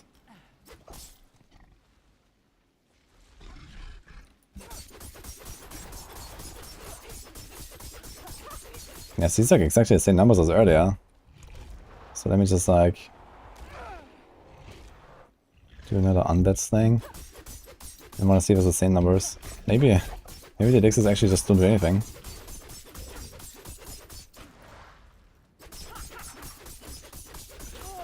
Okay, no, these numbers are lower. I say like 59, 60. Okay, it seems like this is fine against like these things. So you see it's like clearly lower now. Like highest I see right now is like 80. 86. Yeah, I have like 86 with 20% extra. Gives us roughly like 105, 104 or something like that. And we saw 106 earlier. So this is a multi, this is fine. It just doesn't work for the Bloodseekers. They're just nothing. They're not undead, they're not human, there's nothing.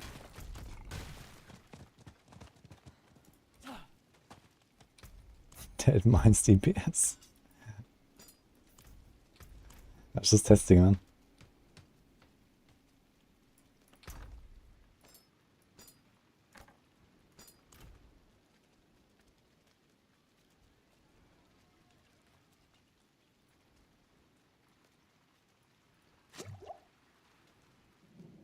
We saw 90.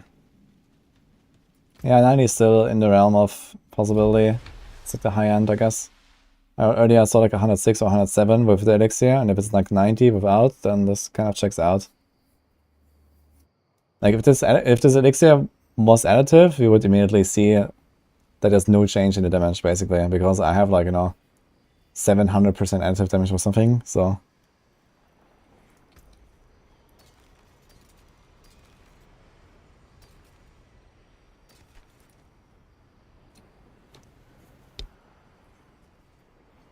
Okay, we go in like 10 seconds. It's whatever for tier 3 leveling. Yeah, these like, slaying elixirs are pretty strong. But, you know, there's, like, usually you don't run them, right? Because usually, like, they don't really do much against, like, anything, right?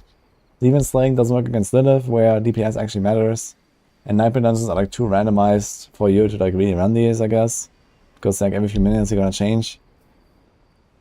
But yeah, in some cases, like, if you actually know you're gonna run, like, a certain dungeon, like, 5 times in a row or so, the minis are kinda nice. I also like to pop like a Demon Slaying elixir if I have one, if I'm like underleveled in Helltide. And these kind of things.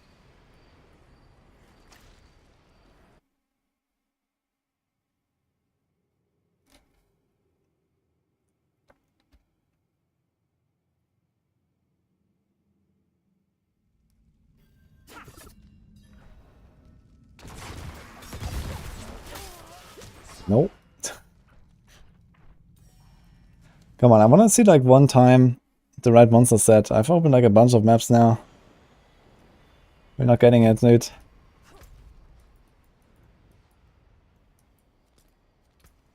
It's a lot of good tests now though.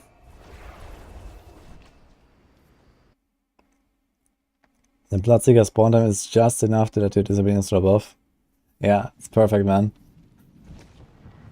It's why it's also one of the reasons why I really don't want to play with Disobedience. Especially on hardcore. But even on softcore, like, it will just suck, honestly. Like, the guy spawn, you have like no armor. The guy leaps at you, or like the rogue shadow steps on you or something, like boom.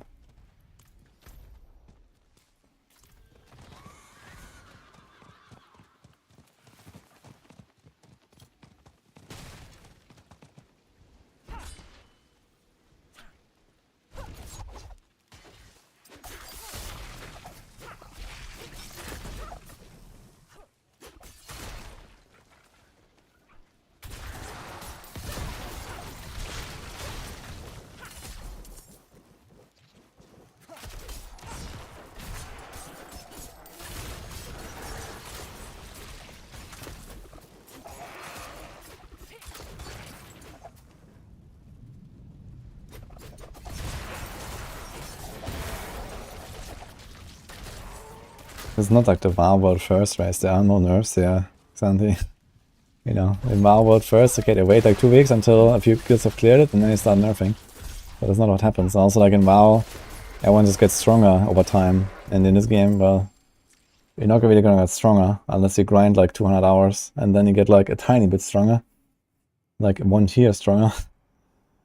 Maybe 2 if you're lucky. Versus in WoW, where, you know, every single week the raid becomes like, you know, 5% stronger or something like that. Without much time investments. Just a bunch of dailies in a raid.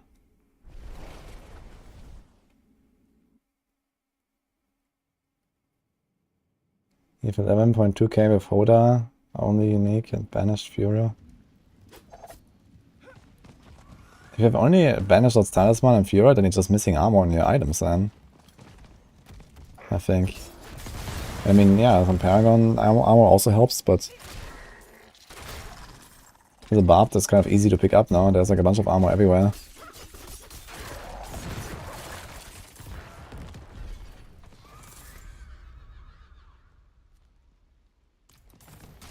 Oh, can I actually do like a SARS there, for example? I guess I can enter, right? It doesn't close my nomination. So we can just do this. It also has Crushed Beast Bones, which is good. You have 27, 24, 24, and you had 11.2k. Wow.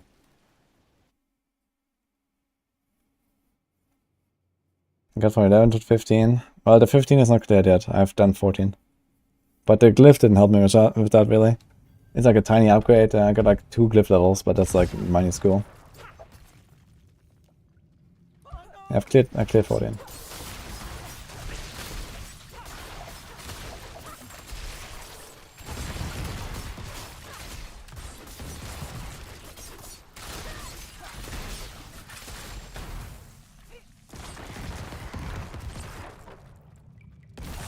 And I fixed it as a 76 with powder bug. I think so. I wonder if they're gonna do anything about it, or if it's just they're gonna let it slide. I guess there's actually a chance they're not gonna like do any penalties.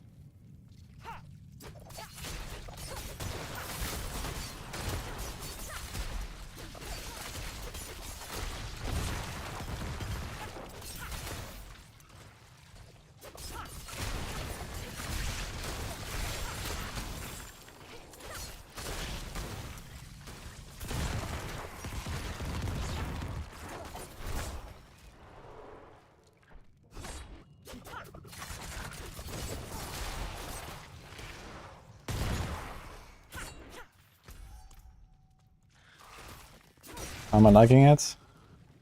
Well, it has become extremely one-sided and very fishy pretty quickly, I think. And I can't even like fish very fast. Like I want to try like, you know, some attempts on like a good map. But the good map is like a 1 in 10 or something to open. This spider's doing total damage to me to interrupt.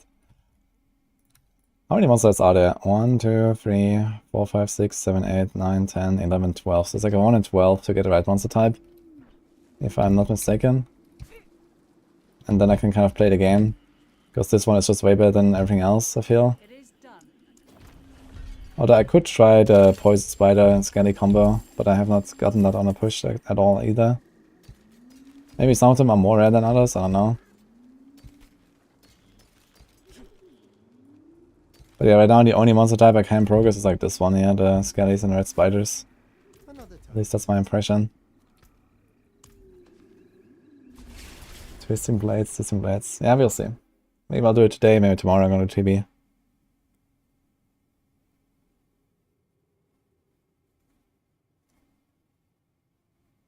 Crack the Necro AoZ problem, the gear switch for increased shrine duration? Nah, I don't think so. The shrines don't do much. Necro is already at tier 14, like shrines don't do much at tier 14.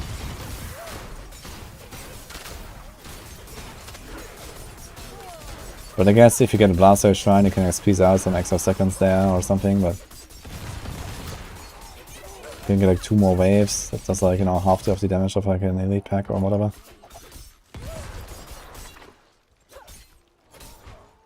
Like, I don't know, on tier 14, like, I literally don't even pick a Coney. Coney is a downgrade for me at this level.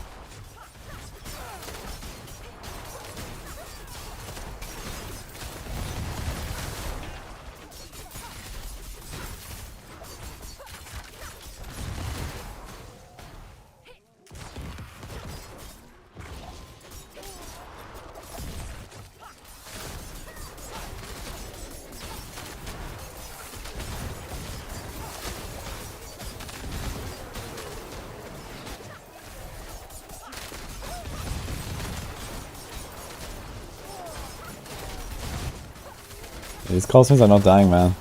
Because they're small corpse fiends. And they fuel the big corpse fiends, yeah. It's ridiculous.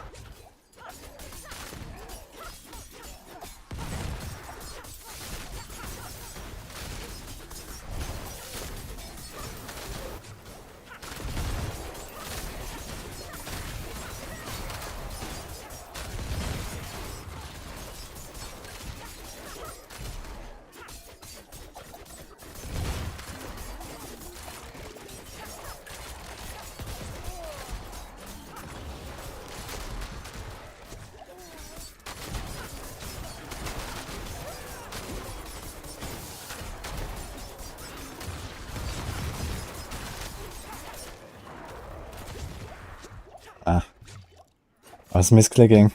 I was pressing the shadow step like 3-4 times or something. And then I didn't have my cursor over the guy. I was like, why is it not happening?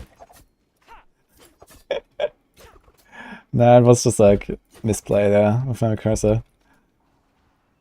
But I was about to leave anyway. Oh, and I feel a bit tired, dude. Do I get a coffee? Like a little, like... I was kind of like, you know, dozing, and my cursor wasn't in the right spot.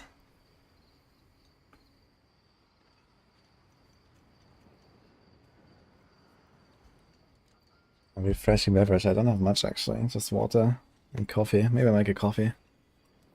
We can go for a while. Well, actually tomorrow, I think tomorrow we're gonna start earlier. Now that I think about it. Yeah, tomorrow we'll start quite early, so I'm not gonna get a coffee now.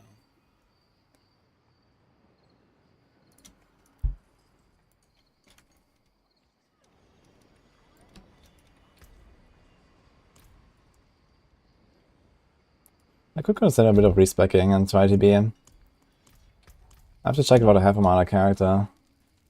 Should I try to be?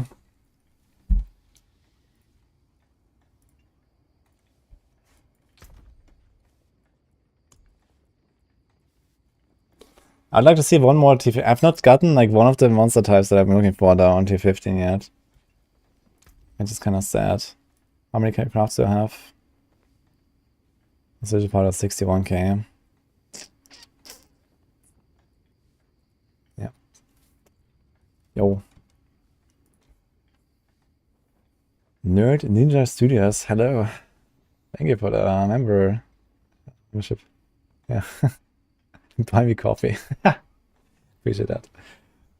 I have some Nescafe instant coffee here that I could make, but I want to start early tomorrow to stream, so I don't think I'm gonna pop a coffee now actually.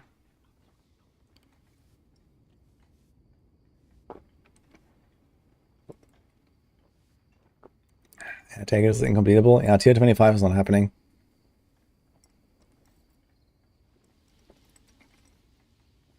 Is Discord down? I don't think so. Sometimes there's like a bug where you might want to try it from like a different browser or something.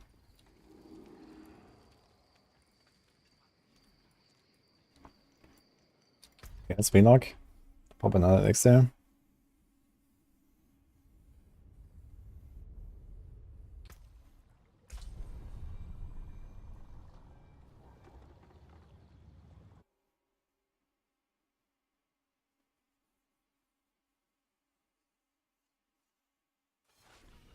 Wanna see tier 20, not beat it. You're stuck at 15.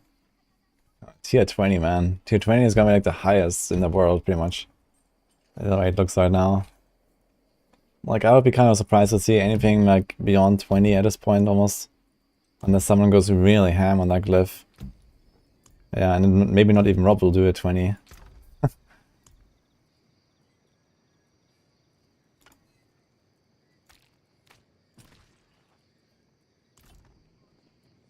Such poor equipment. Do you have Let more me sigils? help. Yes.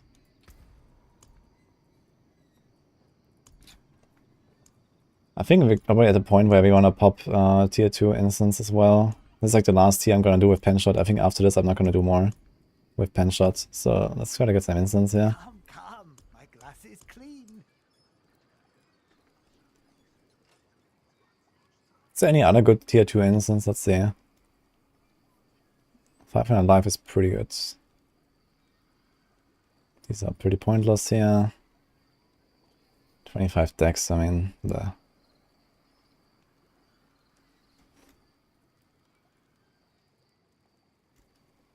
Yeah, so I guess you have 5 dodge and 500 life. That's it, basically. And then we have this.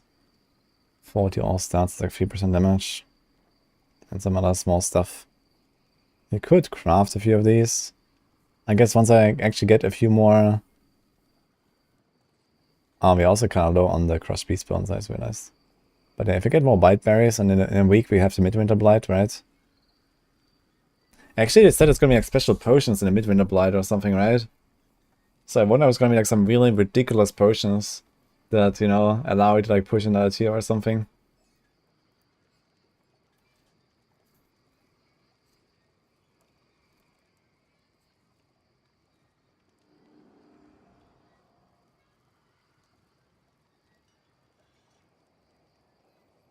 You're experimenting with Lycander. Yeah, Lycander is not that good after all, I guess.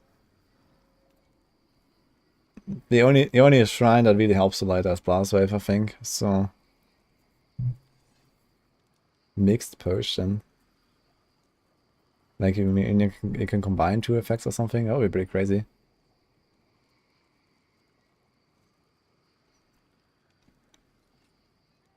Can find the first quest in Kyowa Shard of Plants. Yeah, sure.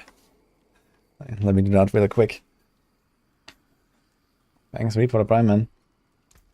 Let's get a few of these. Maybe I'm gonna pop it if I get a good run. And some Redamine.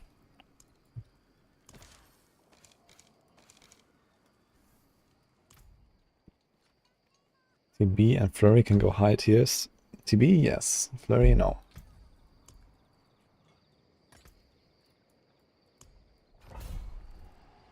Yeah, we're fishing, Sevge.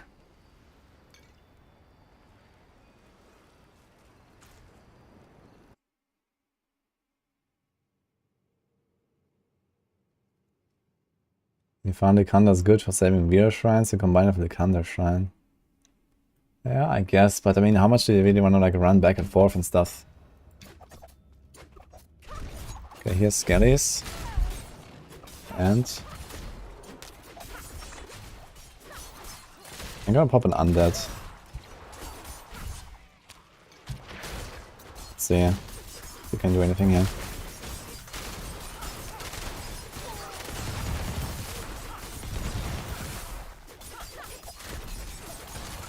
Not the monster I was looking for. This is Drowned and Skellies, which is probably also not bad.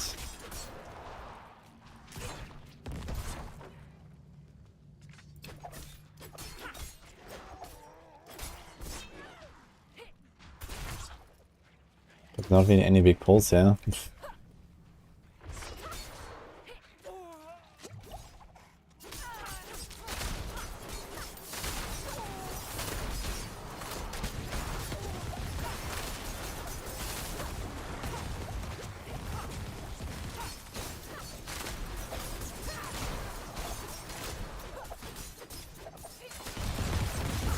Yeah, it's just not good enough, I think.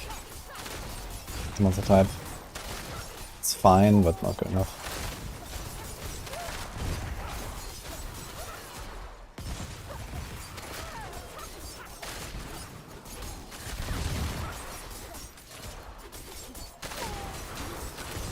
Even Thunder Slang, by the way.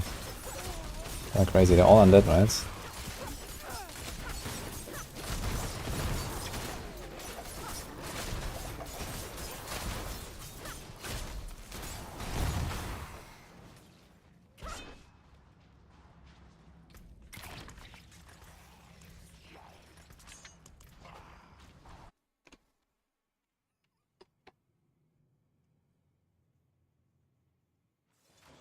Level 50, how many days? If I go like 10 hours a day, I guess. Something like 3 weeks.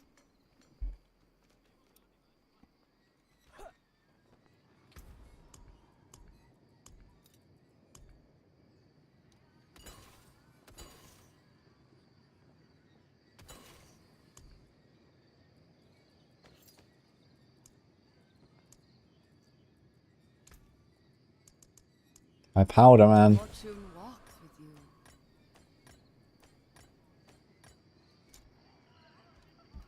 Getting bored yet? Yeah, slowly. Like, the fishing is, like, really annoying. Like, the thing is, like, compared to Diablo 3 fishing, right? In Diablo 3, I fish for, like, 1 minute, maybe up to 5 minutes, and I can do a run for, like, 10 minutes, 15 minutes or something. But here, it's, like, exactly opposite. It's, like, I wait 5 minutes, and then I just check the map, and I go out again, and it's, like, a 1 in 11 to roll the right monster set. Or 1 in 12. Or maybe 2 in 12. And then there's, like, still some other factors, so... I've been, like, here for, like, the last 1 or 2 hours, just trying to get, like, 1 run of, like, a tier 15 where I have the right monster set. So it's, like, really slow. Because I wait for the 5-minute reset. I mean, if I had, like, a million powder, then, yeah, I could craft a lot of these sigils. But since I didn't use the exploit, I really have to kind of, like, save this.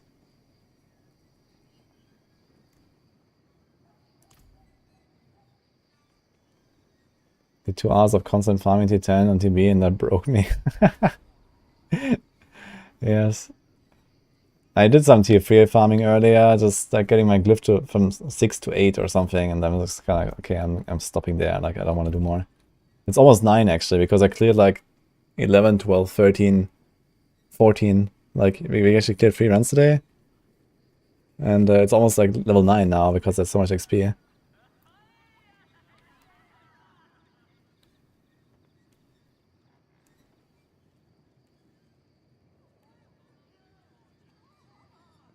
Yeah, if you have 4 million powder, you can fish real fast. But the thing is that apparently they fixed the exploit. But yeah, if you like stocked up on, let's say, a few million powder, you can definitely fish like at least 10 times more than I could. I had like around 80 something K when the event started. We're down to like 50 now, and it's going down really fast. Every attempt is like 1.5 K, so I have like 30 something attempts. It's not very much.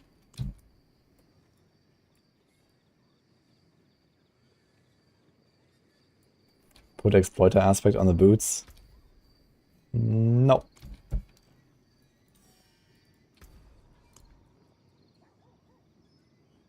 You will be back.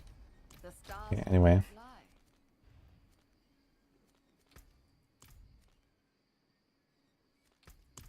Do quick more wood.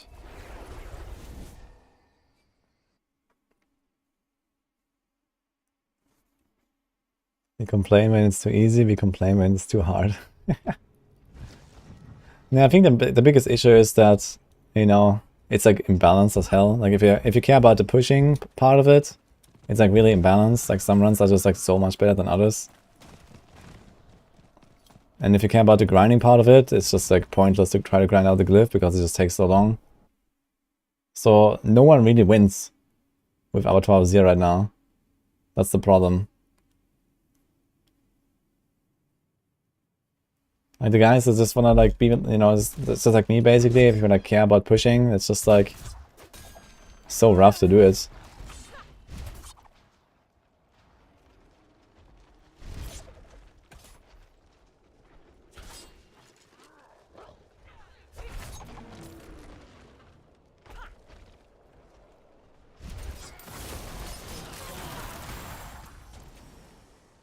I just one-shot the Wildwood with just my Shadow Step, by the way. That's pretty badass.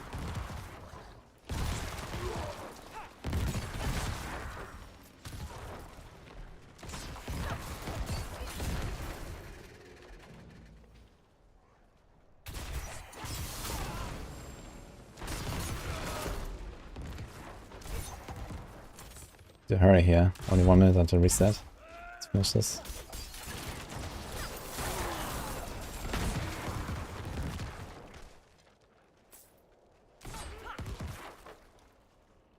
Three Bloodseekers have 3 memory rolled affixes with insane health scaling.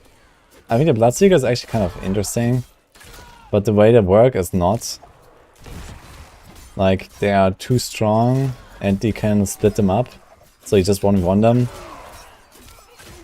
I think if they nerf them, but they will always come together, that would be way more interesting.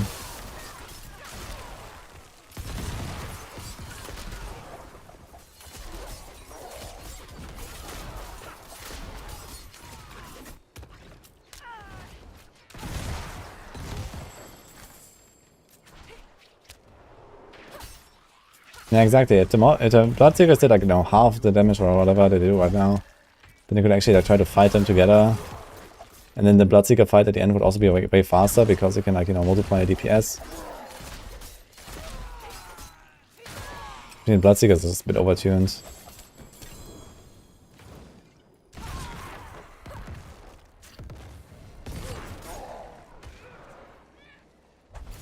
What tier did I play at BlizzCon? Without T-Bot's Will and without the Glyph, I cleared a tier 9. They made it much harder since then. They really increased the difficulty a lot. I guess they were scared that we just go in and destroy everything.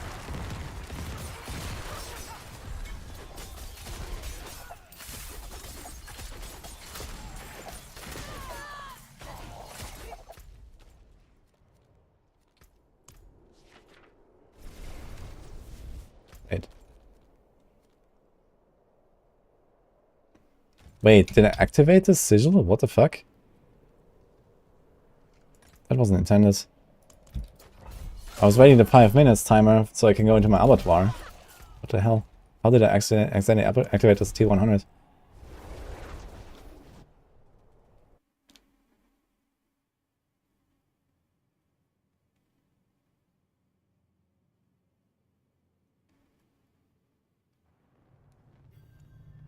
You get one shot, it says you killed yourself. Why? This could be like some bug, or this could be, I don't know, certain effects that work like that, I guess. Oh, I see skellies. Okay, is this the cold spiders? Ah, shit. It's not anyway.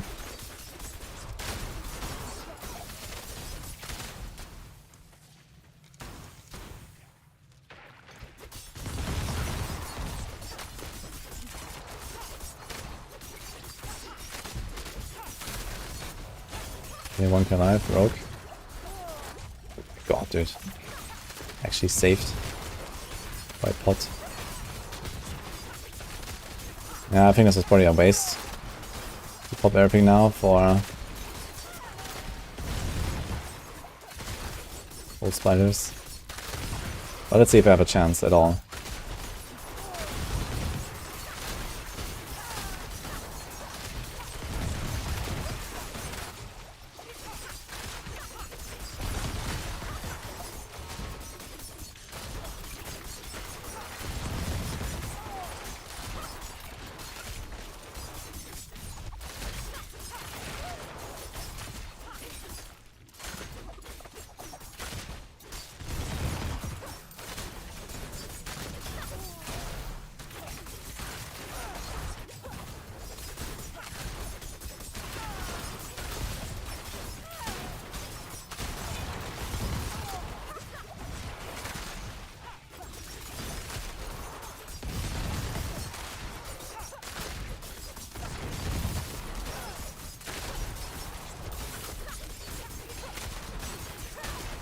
Yeah, these pulls are too dangerous compared to normal spiders.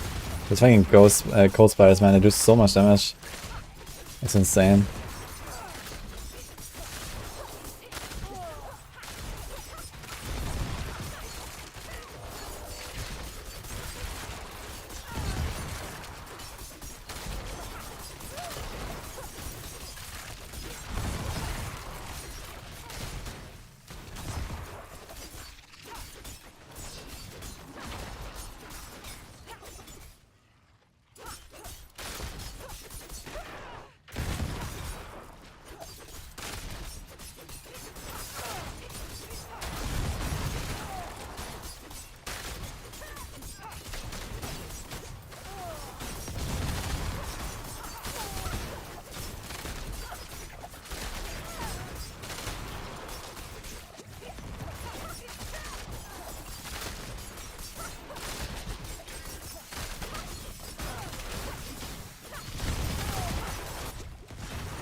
It's not working.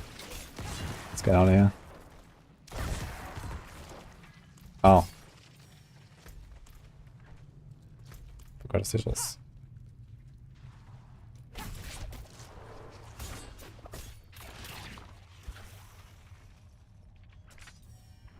just craft one real quick. And cliff is 8.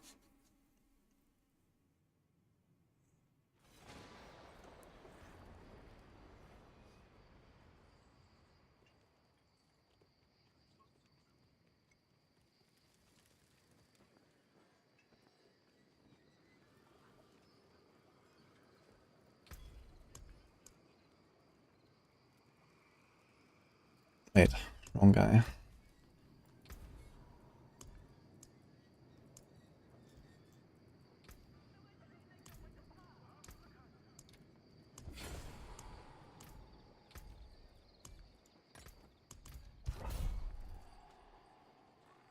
Are we playing PvE on Friday? I'll play some PvE on Friday, yeah. Okay, let's do this again. We have all 3 instances running. Let's go. I mean, I'm not super hyped for PvE, but it looks kind of good. And they gave me a sponsorship this time, so yeah. I'm gonna play some. I'm probably not gonna really stick to it very much. Okay, let's just go out immediately. We go hard fish.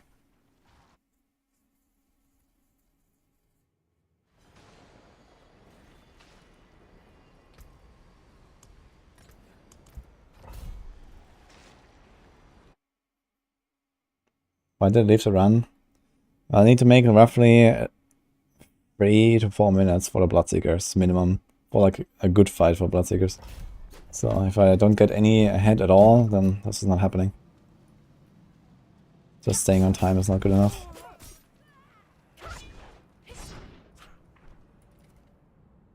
How to burn sigil powder, I guess. Real fast. That was 3,000. That's 4,500.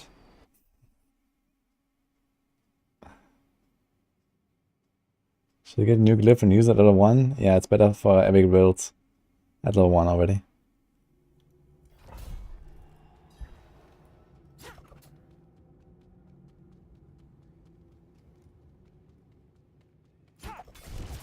Dude, I got like the cannibals, or like the bandits, like 3 times in a row now.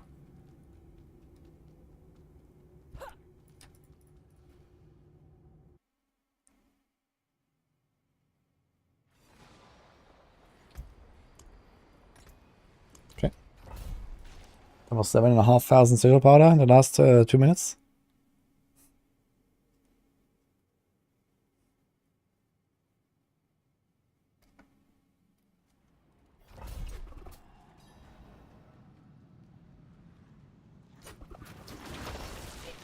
Nope.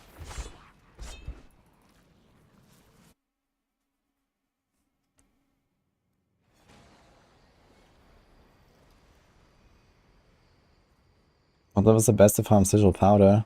Probably tier 1. But maybe it's better on higher tiers as well.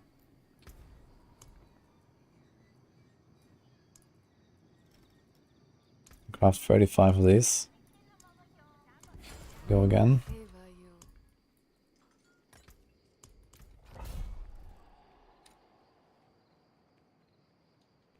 Does the glyph XP scale up?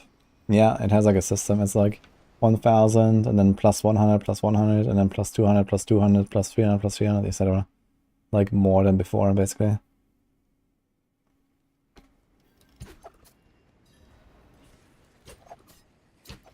Oh! Poison spiders. Okay, let's try the poison spiders. I want to see how they compare to the other spiders.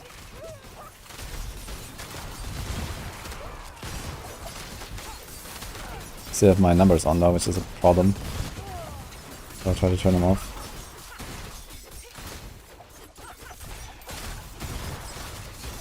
So it's not a great map.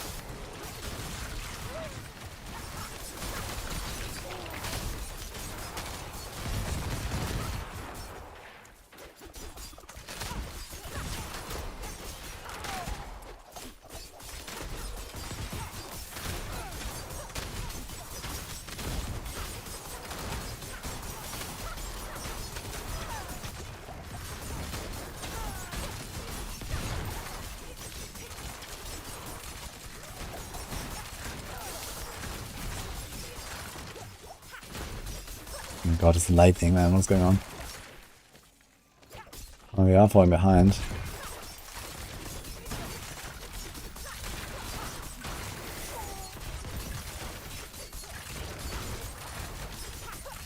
Is it fine to like 1v1 this? It's not fine.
You're falling like way behind, man. Look at this. It's just like, if we could make the bigger pulls. I think it's also the layout there is kind of bad. There's only like 3 elites at a time. I need like 8 or so. You can like fight, you know, 6, 7, 8 elites at a time. It's looking much better.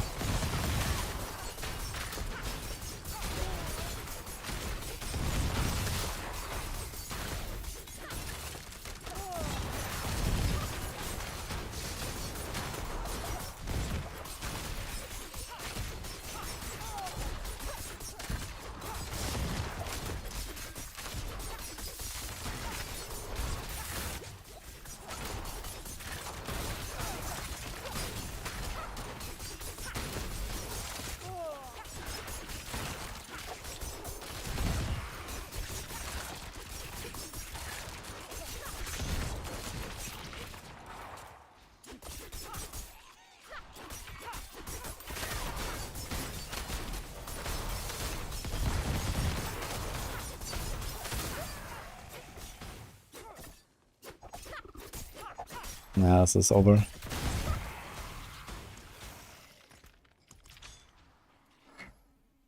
gonna try to open like those stitches I have right now.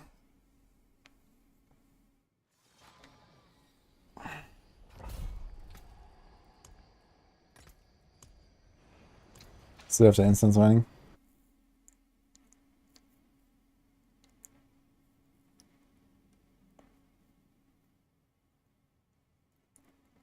Shouldn't these poisonous monsters be venomous? I guess so.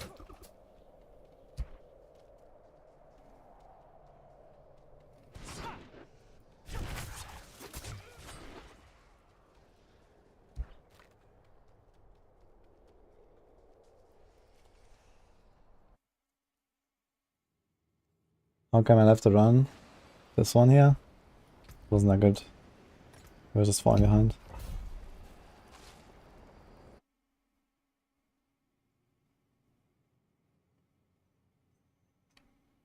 How do you scale max resistances? Yeah, there's like potions. There's the Tests of the Dawning Sky. There's the Sorg passive at the core skill cluster.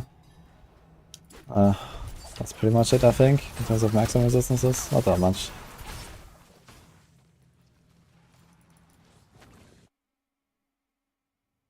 I have a TP build with a new Paragon board for a new glyph. Yes. That makes Mage Mark build.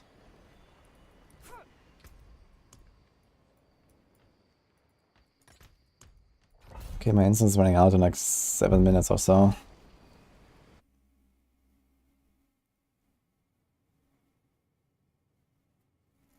You notice I always let the crossbows live? Well, I mean, they're not moving into the pull. Like I'm basically just like trying to go for like really big packs, and the crossbows are always chilling somewhere in the corner. So I just let them fire at me, and that's it.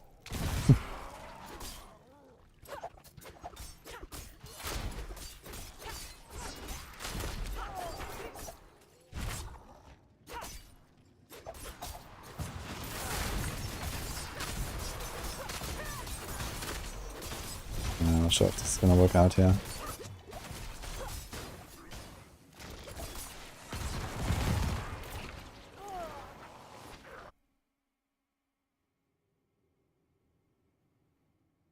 I don't think you can start another Abattoir run while inside. So this is why I have these tier 21 sigils. This just kicks you out and then you can go again. I mean, a soft core you can just like die and you're out, right? Easy.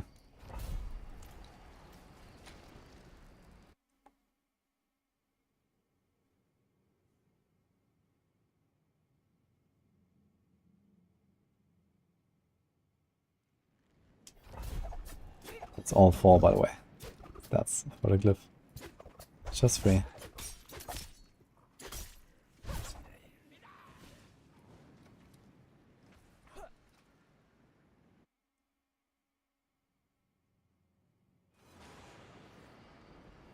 You didn't have to use another one. You have to. If you do this now and go in, there is nothing. It's over.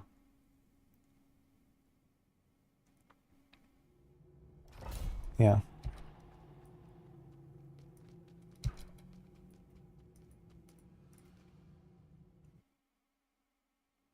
How many attempts to reach level 14? This was actually very few attempts. It was like 3 runs or something. And I did the 14. That was really nice.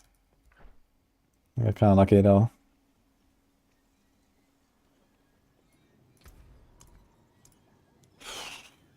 Well, we have 30 more crafts. 46k. I can't believe that I have not gotten this monster every single time. I want to see it once. I want to see red spiders and skellies once.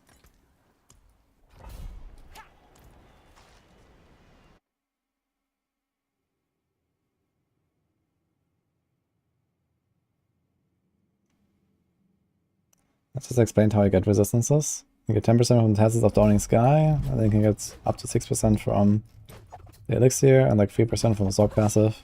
I think that's it for max resistances. I'm sure there's anything else.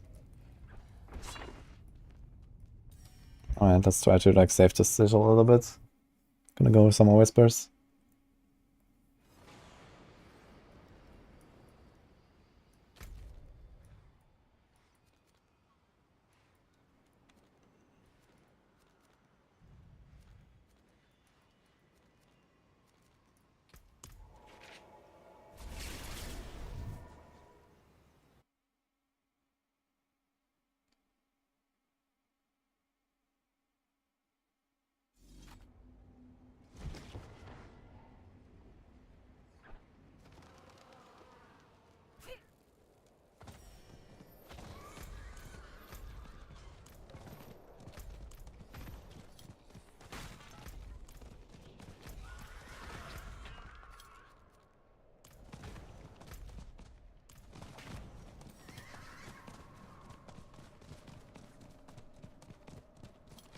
No, you can't use an Abattoir sigil to get out. You have to use another sigil that kicks you out, and then you can use an Abattoir sigil again. I'm using normal sigils.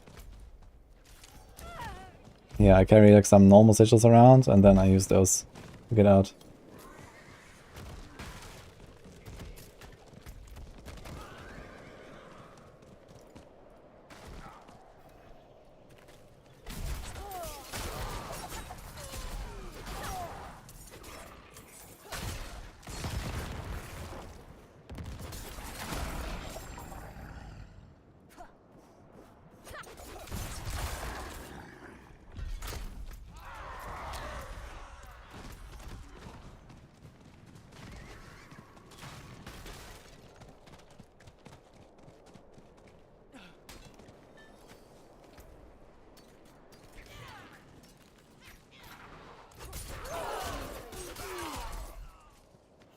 Those are mega boots.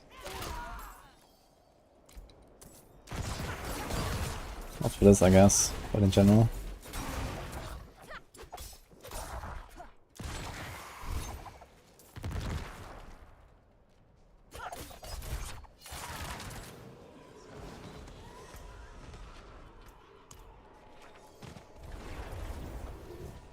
If it wasn't hardcore, would I play the same build?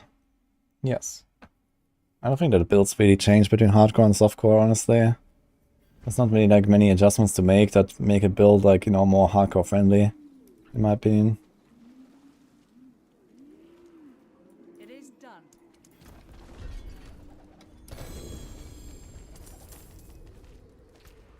It's mostly like a mindset and maybe a playstyle thing a little bit.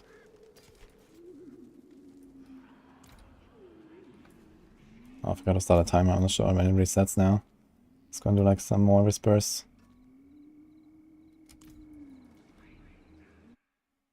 Why am I doing whispers? Because they give me sigils I can salvage. I'm slowly like restocking basically. And who knows, maybe I can do something with those mats at some point. What's this thing here?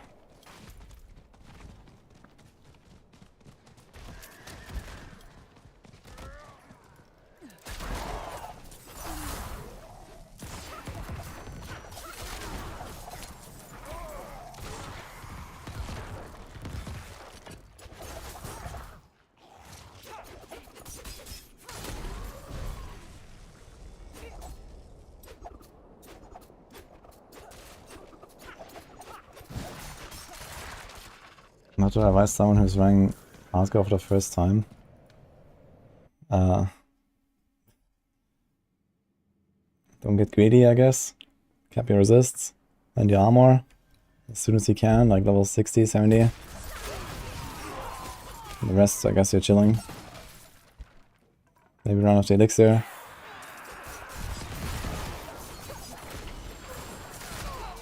Keybind your scroll of escape. Always have an unstoppable in the builds. I mean, most builds do that, I guess. These are some crappy whispers, yeah.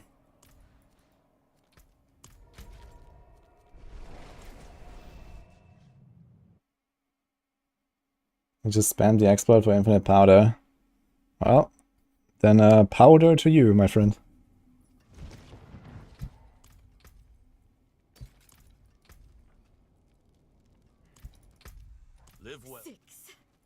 Your brother, my uncle, our friends, eaten alive on the road to what? I did not, so everyone can suffer through 5-minute waits with me.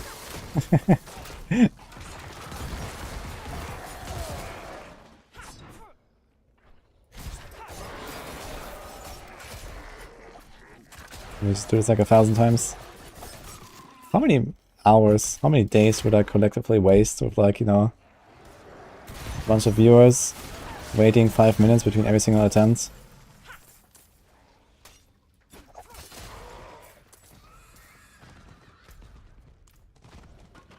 Instead of just going to the occultist and like crafting tier 7 a bunch of times.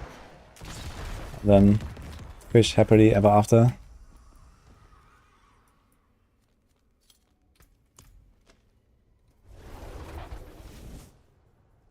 Could play a lot of ads. I could, yeah. Twitch recommends me to play a lot of ads, actually. It says holiday recommendation. And then they show you like the most ad-heavy program. Oh, we have... Oh shit, it's drowned. Ah man, I see those skellies and I was like, yes! Not really a great map though.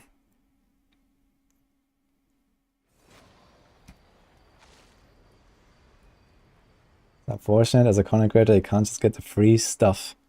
Yeah, it's very unfortunate. But maybe if I rename to wudijo 2628, I could.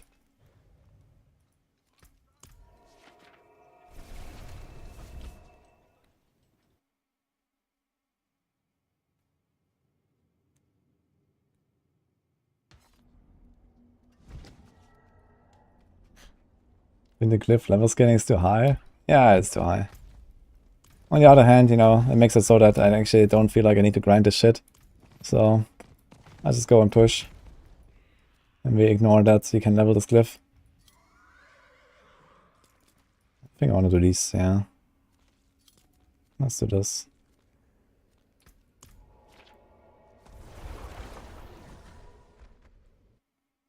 The news article. I know, like some AI article with Rob and me. Yes. That was really funny.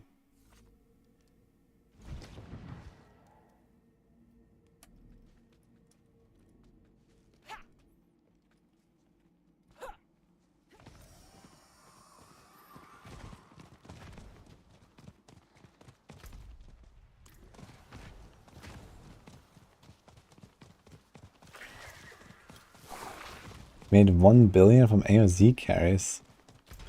That's interesting. People are paying gold, like what, tier 1 just to get the glyph, or like what exactly are you doing?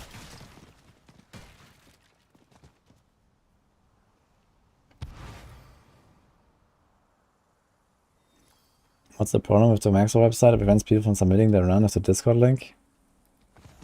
I mean, I know, sometimes Discord invites just don't work, and you have to try again, or, you know, clear cookies, or whatever, try browser, a different one. This just happens. I don't know why. I mean, I get like hundreds of new members every day, pretty much. So for some reason, for some people, it just doesn't work sometimes. So you just need to try. Everyone is allowed to type in the channels, so.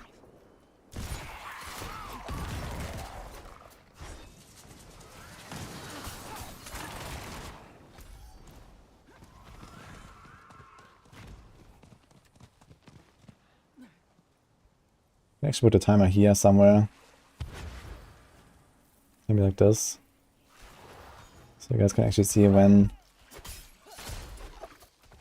the 5 minutes are up in the top right corner.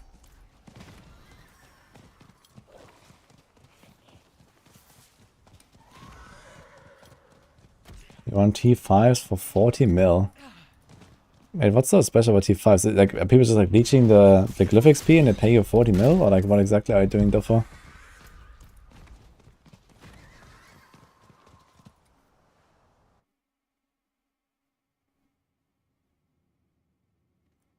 You Sorg, Bloodseeker, teleport outside of the map and you fail T40. What the hell? That sucks.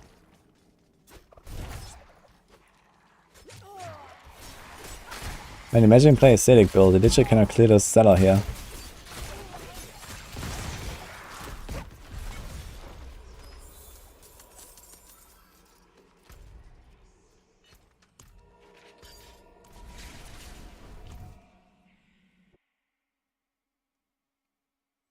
Yeah, well, good night, Anderson.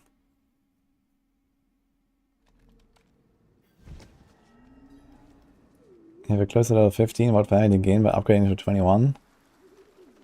You make a glyph roughly like a third better on the primary effect than they are or so.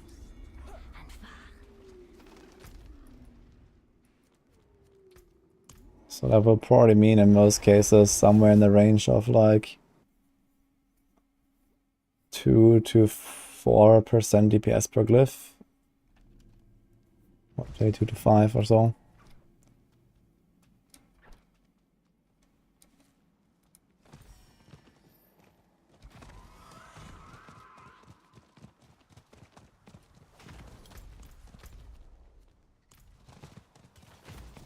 Well, it's actually time to go for next run.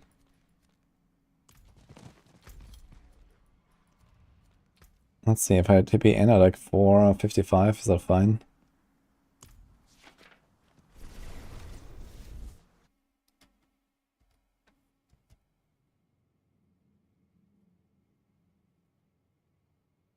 I feel like you're dying way too easy on Z1, you got almost everything from Maxwell. Well, the question is like, how good is the gear? Like, if you just follow the guide, yeah, sure, but you know, you need like high quality gear. And I mean, if you're following Twisting Blades is also like kind of like a high skill ceiling build in that sense. It's not that easy to just like succeed with these melee builds on Rogue. Where to get the next upgrade to beat T15? I get it by waiting another 5 minutes for the next reset. And then getting a better monster type. So we start a timer again.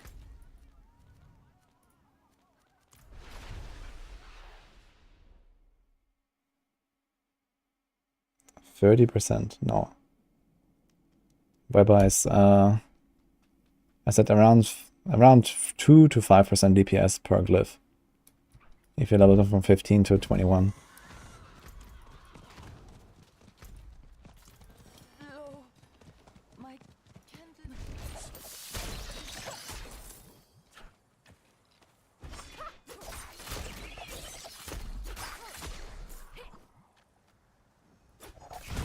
Yeah, you can reset Abattoir by waiting for 5 minutes outside without a portal in the map. So if you just run out, you can wait 5 minutes and you can save your sigil. So that's why I'm doing whispers right now in between.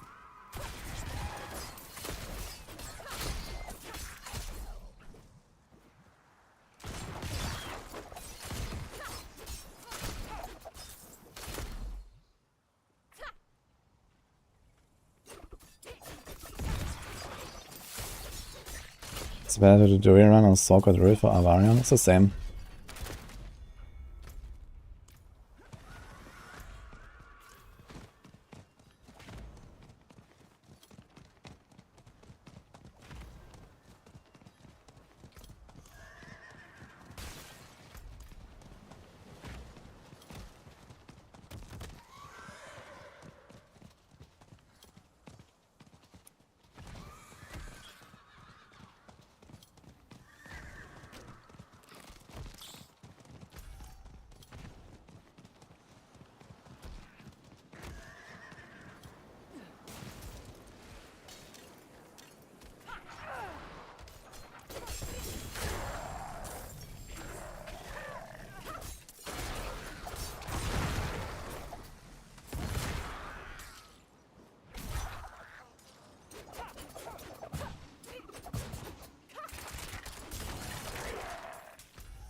Reset when you see red ghosts, yes.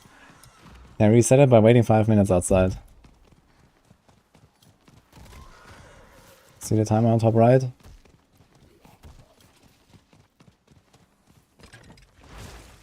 Actually, there's a world boss coming soon, right? 12 minutes, we can do a world boss, I guess.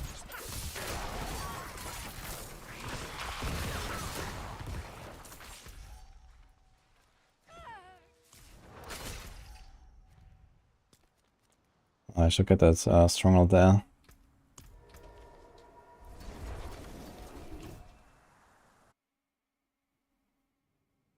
I played charge bolts, what's my take? I wanted to try charge bolts actually. I'm leveling my Sork as charge bolts, but I have not really gone far yet. But it turns out with Firebolt enchant and charge bolts and X-Fall swing, you can do some pretty big magic. So I might try it out, but it's not really a charge bolts build, I guess. But yeah, maybe it's nice.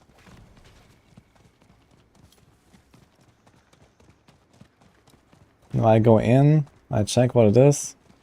If it's bad, I leave, and then I start a timer for 5 minutes. You have to be 5 minutes outside. Oh, that's not very far.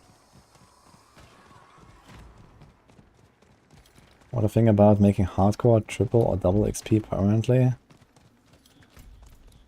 Nothing. Sounds like a terrible idea to me. This place.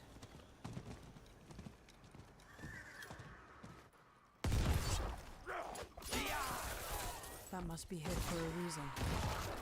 I should see if there are more like it. Arrive a bit late, I guess. But let's just finish the strongholds.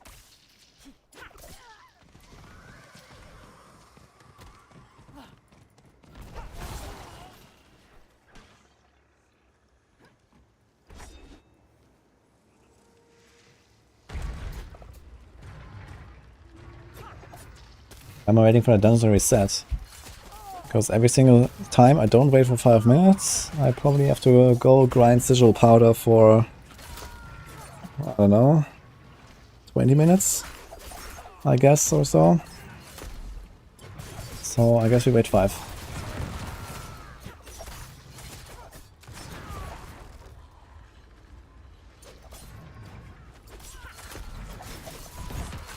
Like one attempt costs me 1500 right now or something like that. How fast can you farm 1500 powder? Probably not in 5 minutes.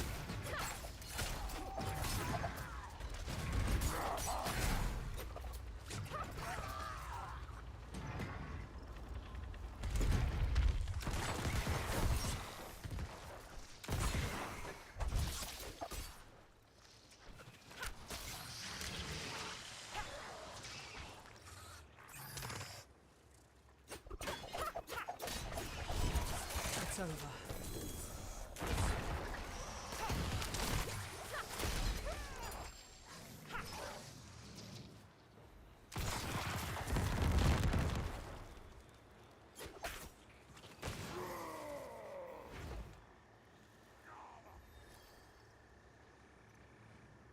Yeah, the tier list is in the video description, and on Twitch it's on exclamation mark. Wait, did I put it in AoZ command actually? Where did I put it? Did I make a command for it earlier? Tier list. Yeah.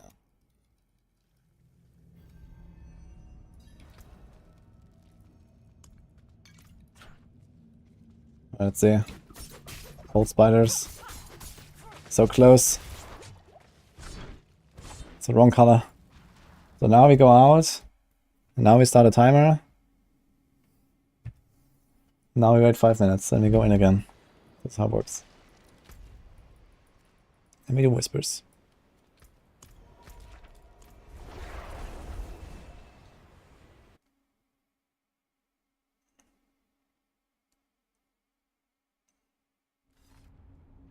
You need full biz to defeat T25.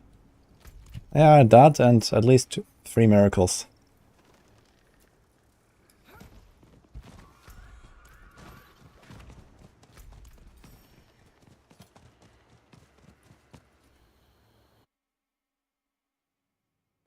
Miracles, heck of it.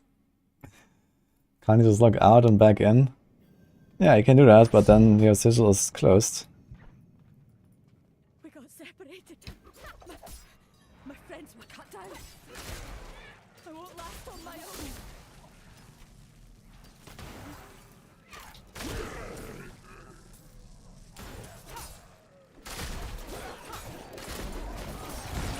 The new Whirlwind, Hoda, Bard, meta. 4 Chinese guys with 19 as a group. Yeah, I could imagine they use like a support pull barb or something. And then just like, you know, some Hoda buff smacking.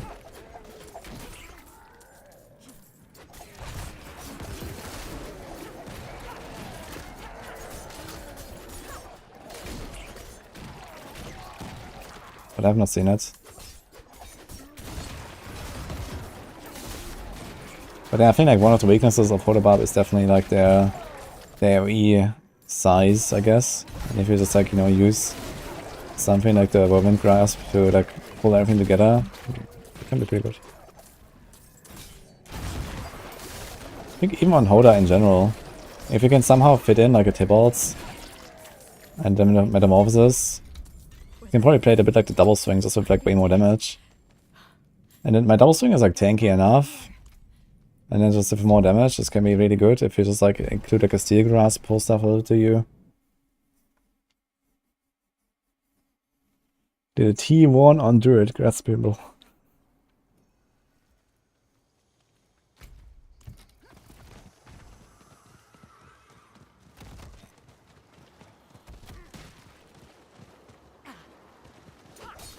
Use an Imperial Power, gets first and damage action while channeling with Whirlwind and Hoda with Selec.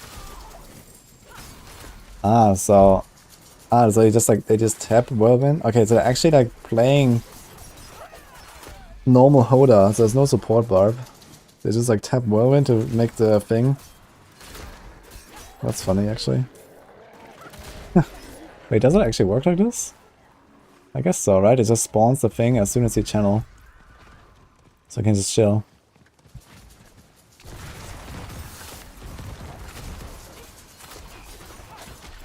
Yeah, I guess it's like a relatively good support skill. Definitely way better than like Red Enquiry or some shit. Red Enquiry being like relatively bad anyway with Tybalt's well. Because of the lack of resources.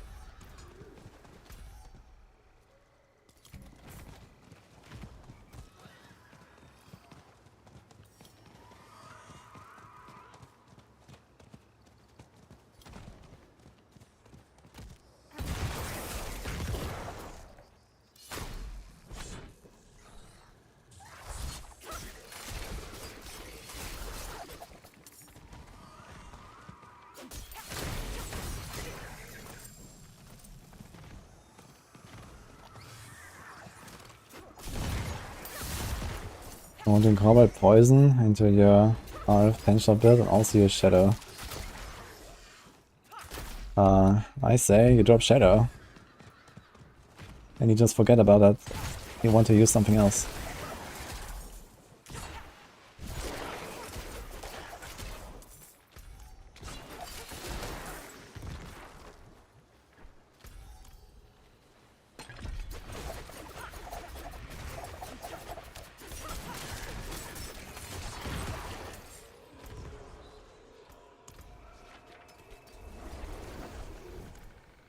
Triple damage reduction pants.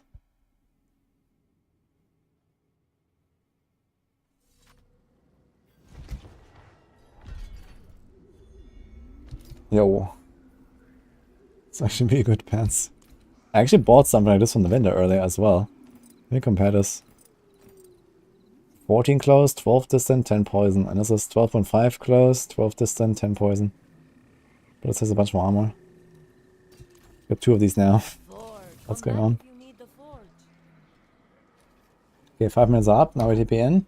And you'll see. It is done.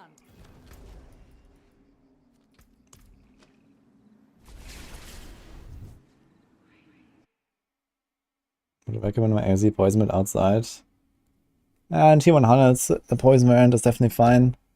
But I feel like this is only really good in Abattoir. There's definitely like other variants that are better. This is again cold spiders. That's again cold spiders, man.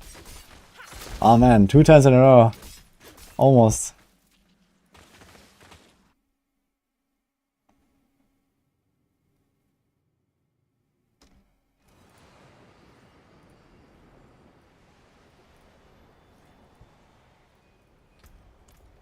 Start time again.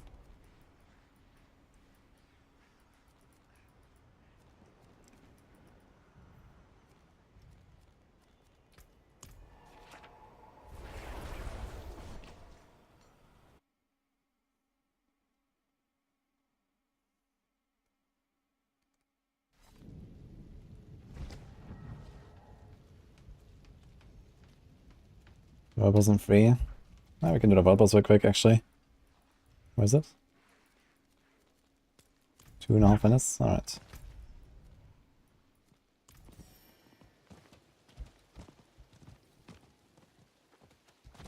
Yeah, I'm doing whispers for the sigils. It's just like some free sigil powder since I've been like kind of greedy earlier, just like popping my sigils. But you can only craft 30 more now. It's not very much. So I'm trying to like slow roll my powder right now so they don't run out immediately. It's actually kind of wild to think that instead of like scrolls or whatever, I'm actually handicapped by sigil powder the most. Like I have enough elixirs, I can even craft enough instances, I can craft anything. I need sigil powder, after all, for the push.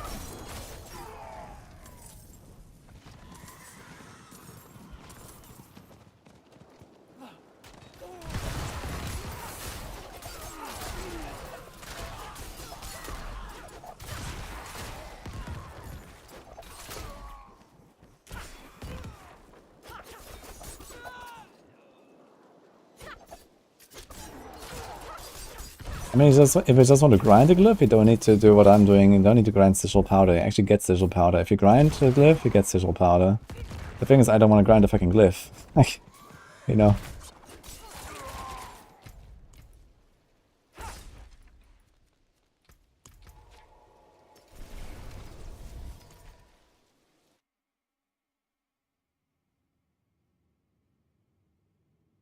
Not lucky number 7 for me. Yeah, I didn't do lucky number 7.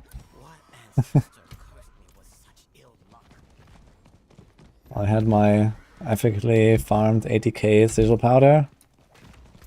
And this is what I'm going with.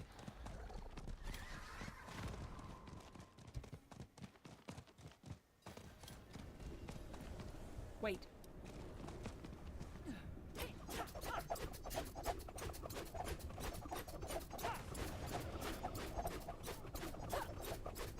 I'm going out of the sigil because I'm looking for one particular monster combo.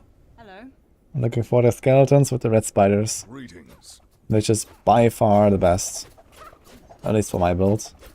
I guess in general it's like probably one of the best. Like maybe, okay, like how does my tier list that I made actually kind of like cross-reference with other people's experience, I wonder? Is it like somewhere in the same space on other builds?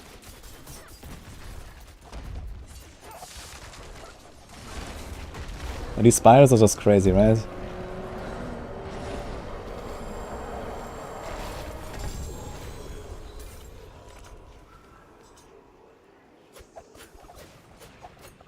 What's so special about these monsters? Oh, they're just good. I don't know. I mean, lots of density. The spider guys spawn more spider stuff. I mean, everyone has been farming blind burrows, you know, for months for a reason, I guess. This is just how it is. Give like another minute here.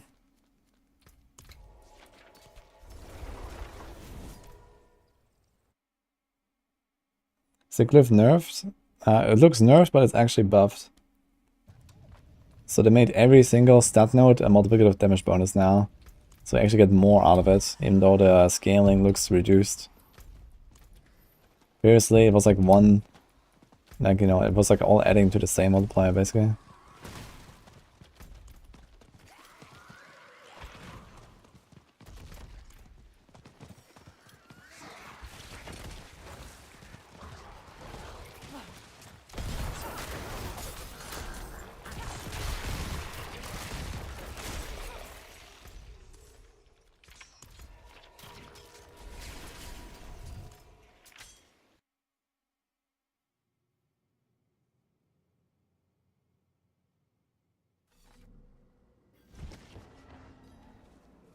Didn't like Lost Ark, but the World Boss and Instance were really good.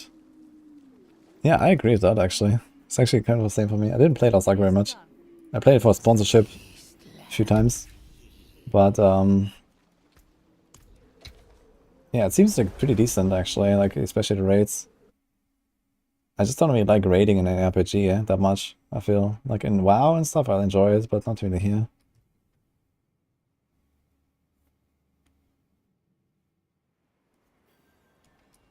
Okay, let's see.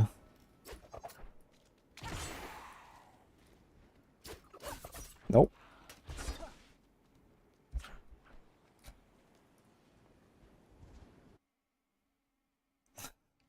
I have done this, like, clear the entire map of Whispers. It's not too hard, actually.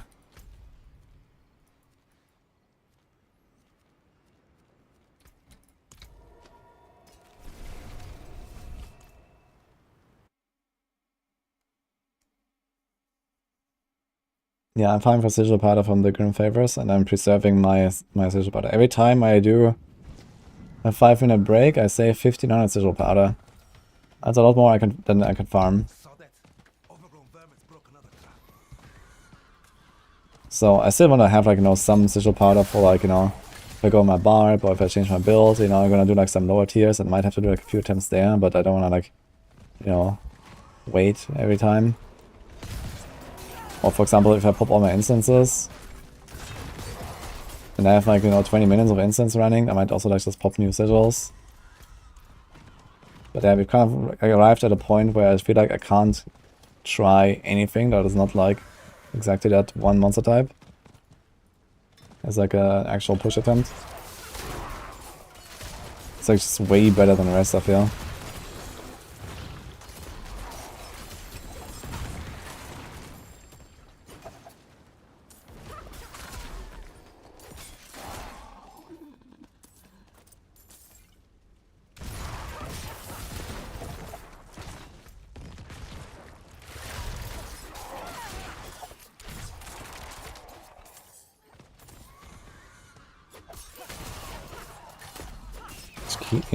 I thought if each key level had like its own monsters.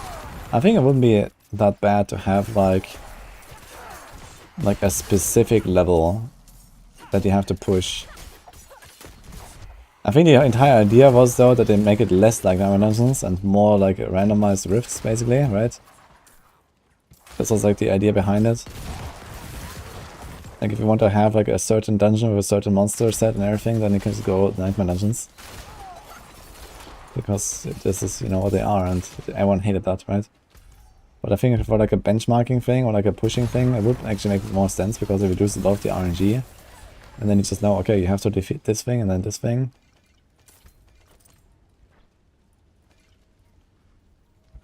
It could also be even be like something else, like for example, imagine if the tier system had like multiple specific maps attached to it, right? So there's like tier 1 and has like, you know, map 1, 2, 3, 4, 5. And then there's like tier 2 and has like map 6, 7, 8, 9, 10. And you have to like beat everything or something. But yeah, I don't know. That would be something completely different from what we got here anyway.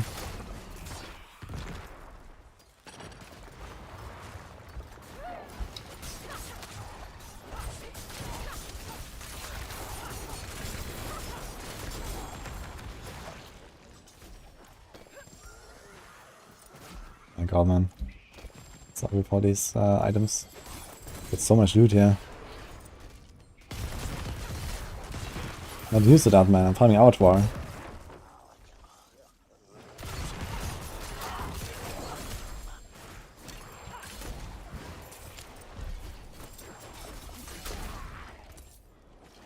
Couldn't have made it without you.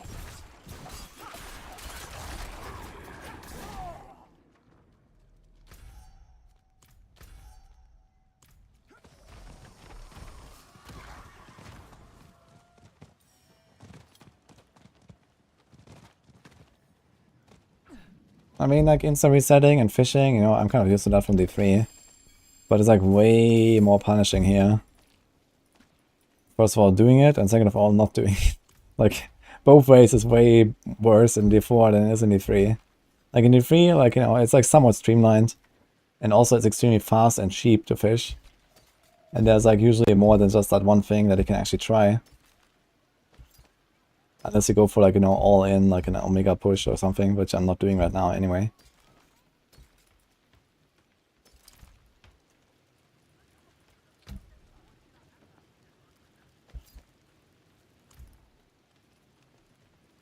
Ooh, 4.5 minutes. Hard bargain.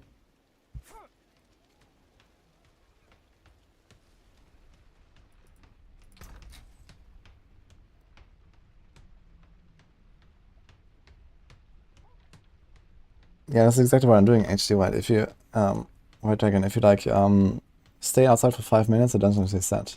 This is how the game works. For whatever reason. I'm not sure why they did that, honestly. I guess it's like some weird, like, cost-saving measure or so. Closing an instance after a few minutes.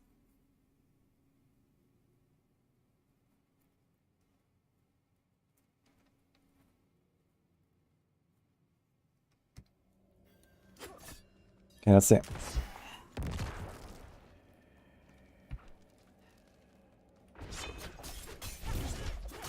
Nope.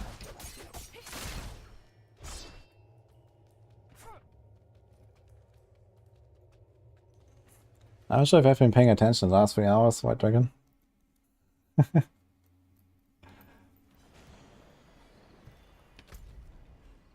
Okay.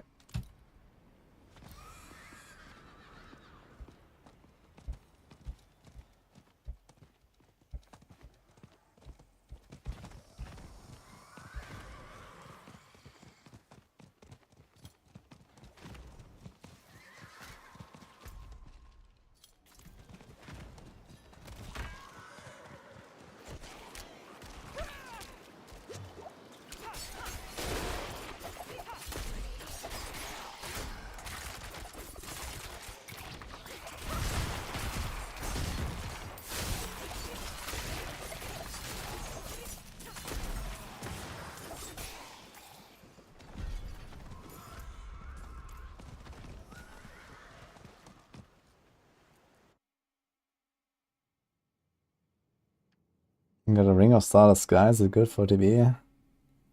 Not in this season. Not in general, I think.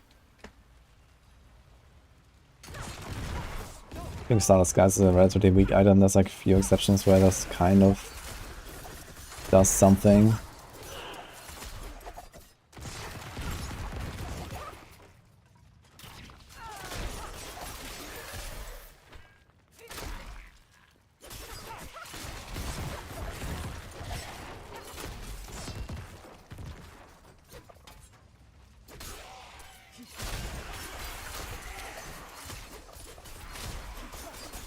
Successful push, you wait to the right monster spawn?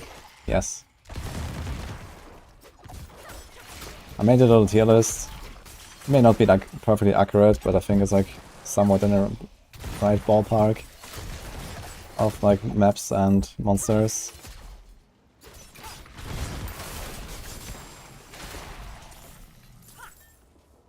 It's in the description on YouTube or exclamation mark tier list on Twitch.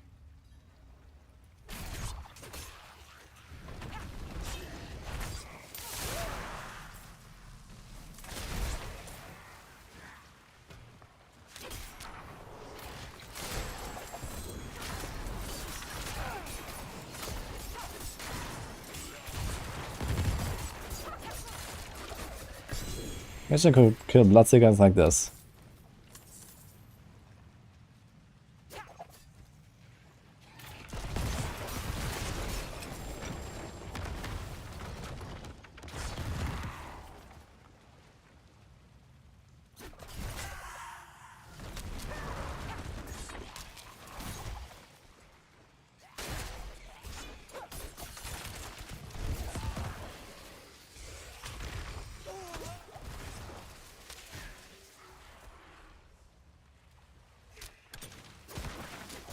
Get 3 starters guys in 1 duel session.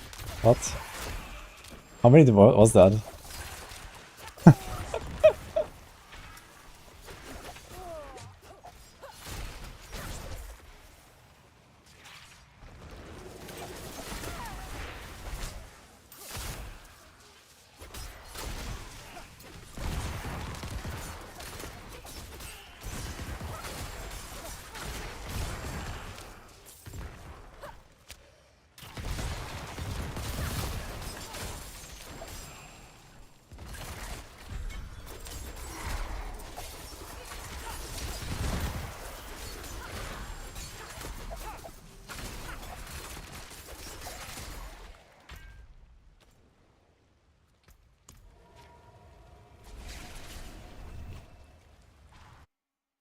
Thanks for joining.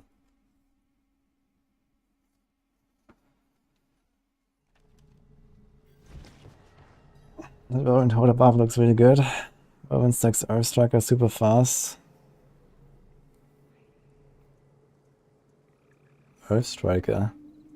And for this you have to like left click Whirlwind, left click Whirlwind or something all the time. That sounds kind of interesting.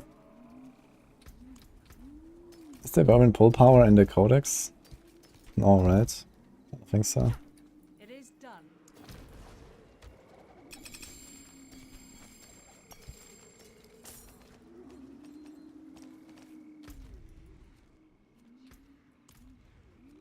Yeah, I wonder if there's like a solo thing as well.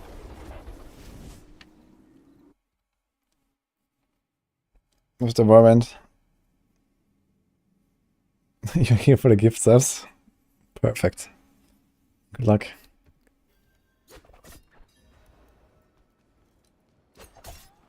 Vampires. Nope.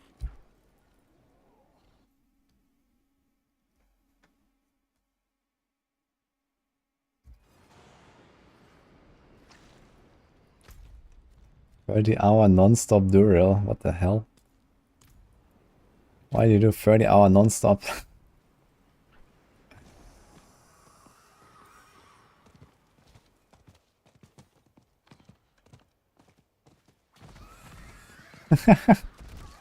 Yo, smacks in one.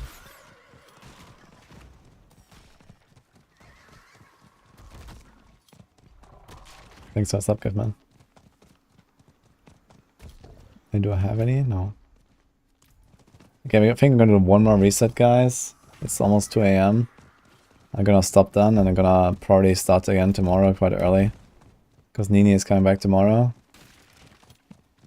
So I will fetch her from the airport in the evening.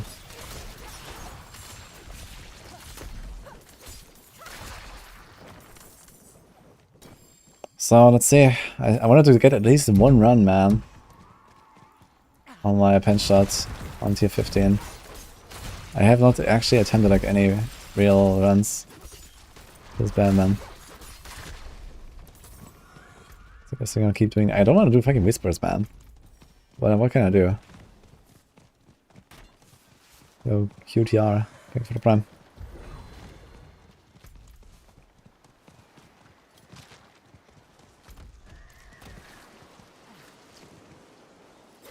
Oh, another one as well. Ray, take it too.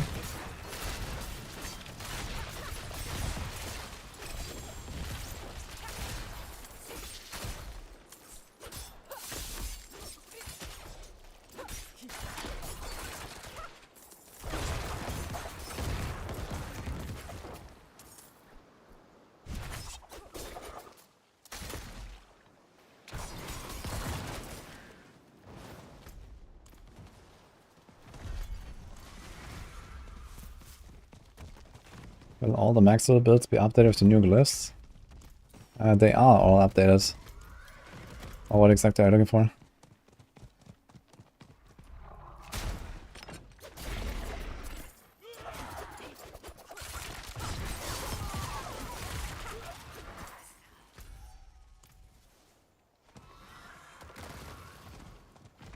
Is Minion Druid updated? Uh-oh.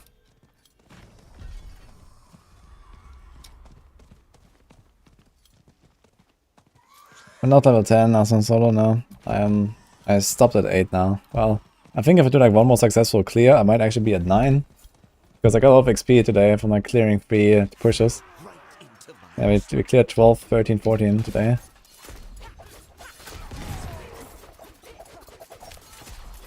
Yeah, I ran tier 3 and I had level 8 glyph. Then I was like, fuck this.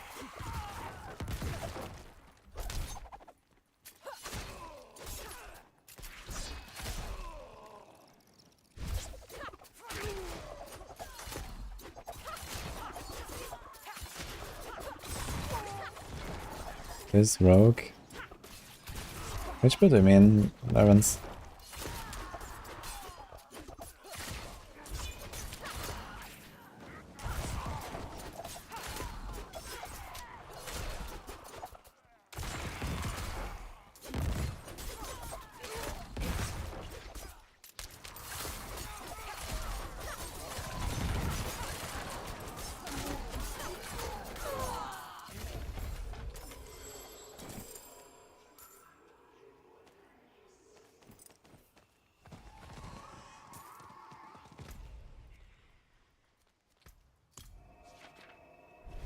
What is today? They do not upload twice the leaderboards. Yeah, what yesterday? And today DB Rock. I mean, maybe, you know, they have to catch up a bit on or something. I saw they started adding like a lot of clears though. But I mean, again, it's like all done by hand, the leaderboards. We don't have that many people. We need more.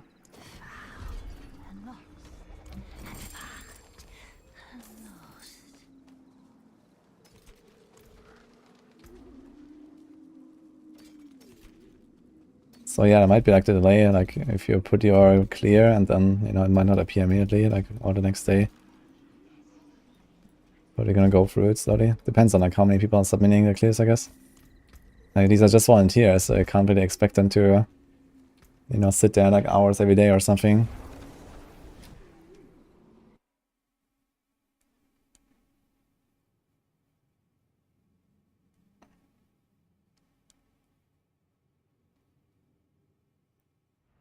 You're not staying on a tier 8. Yeah, of course, it'd be like, you know, do like a real push. And you get like a good result. Oh, we got it. Oh shit, okay, let's go. Okay. This is the monster type. That was the last run actually after that night. We got it, let's see.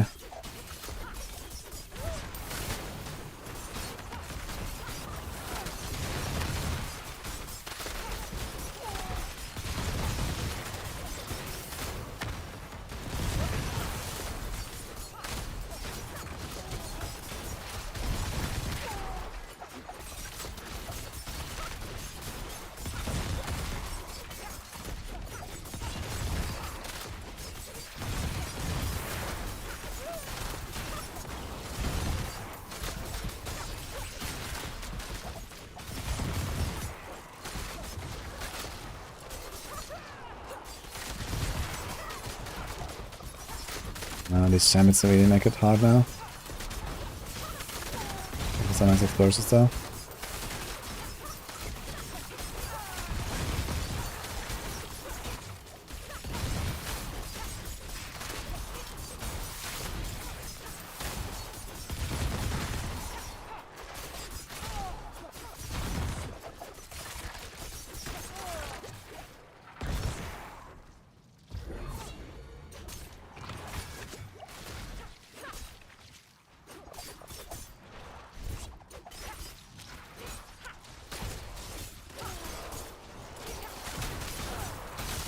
Lag, dude.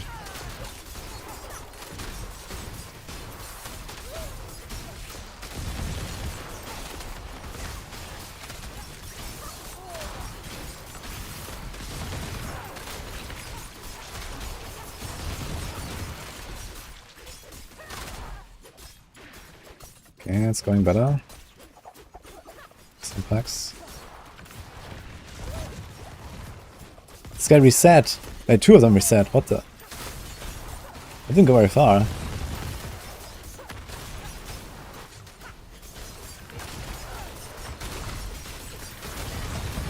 That's bad.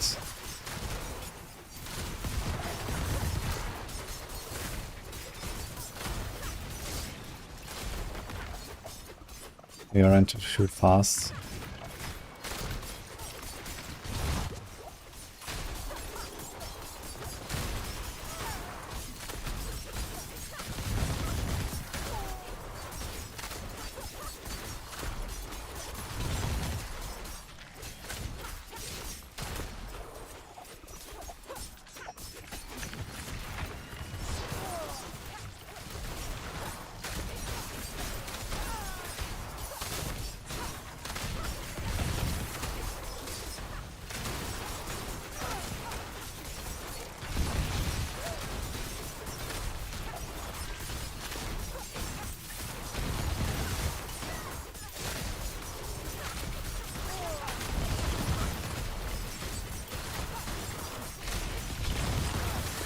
I won't have that much time. We need like really easy Bloodseekers, I think, to have a chance. Or like a good Last Life Shrine. Let's see. We had only a lethal so far, which is nothing.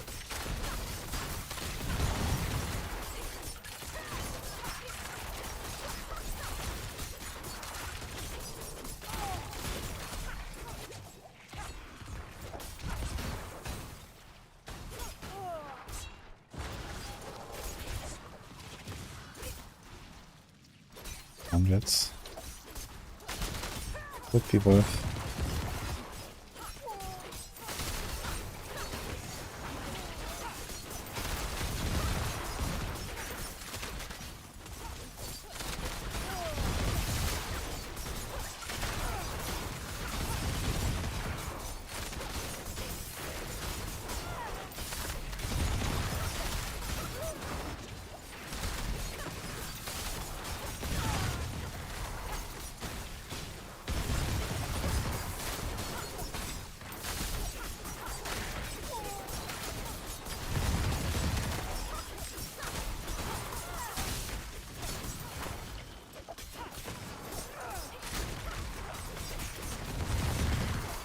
Oh.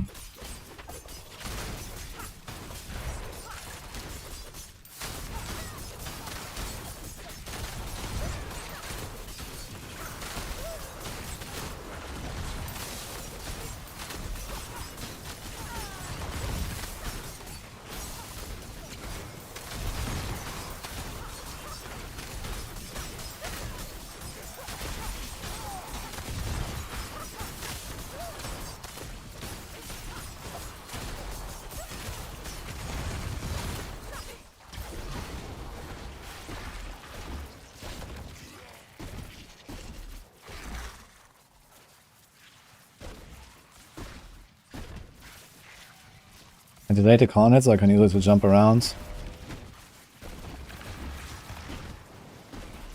Okay, we can probably spawn here.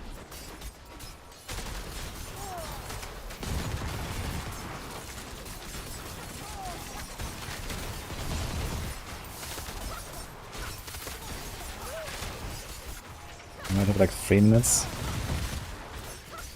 So it's vampiric.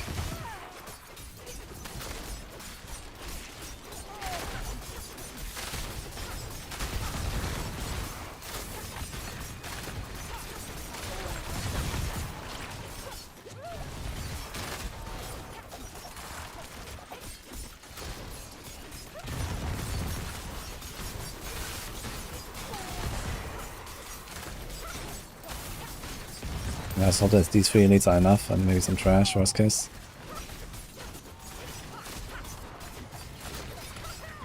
Oh. Oh! Oh damn. I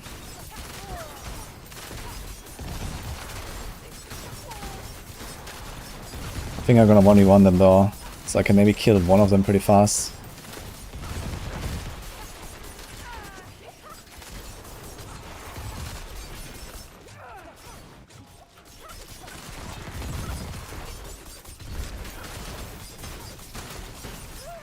But there's 2 vampiric guys. It's gonna be scary now.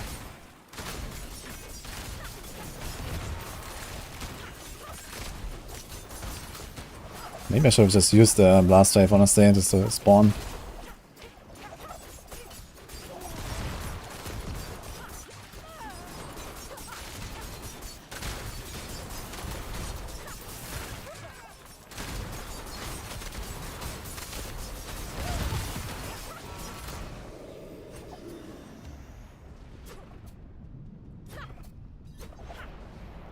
Two minutes.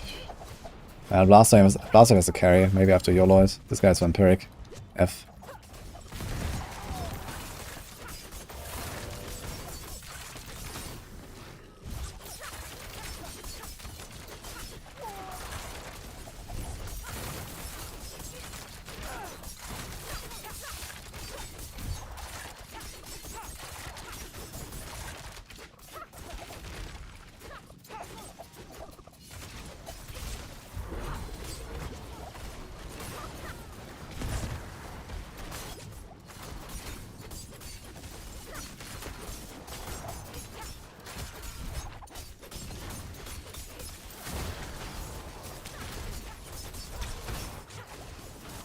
Yeah, it doesn't do enough, man.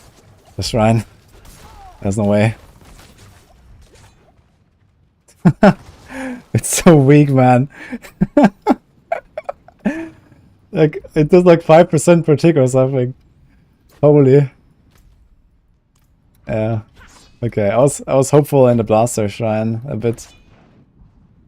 Yeah, we spawned a vampiric druid. We had a pretty decent run here, but I wasn't really able to find exactly like the elite packs that I was trying to get. So it could be better. Like I only had like 3, 4, maybe 5 elites or something at a time. And at one time there were also some resetting guys. That was a good try. That was a good try.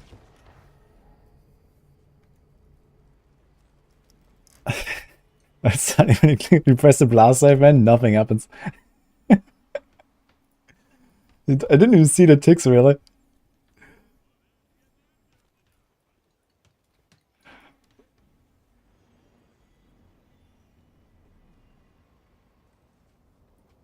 Yeah, like on Hoda, when you have like Banishlott's Talisman, that's probably good enough to make blast save still like, you know, pump. Like if you stand there for an entire blaster shine, 20 seconds, and you can tank these guys, and you have a Banishlott's Talisman, they might die. But yeah. Like I wasn't able to like tank all 3 just like that. Like tanking 2 is already kind of tough. And then the third one also came. But I couldn't just like stand where I wanted. There was also the vampiric dude I had to try to dodge. Because if the vampiric dude ever hits me, he's gonna heal to full and that's it. So yeah.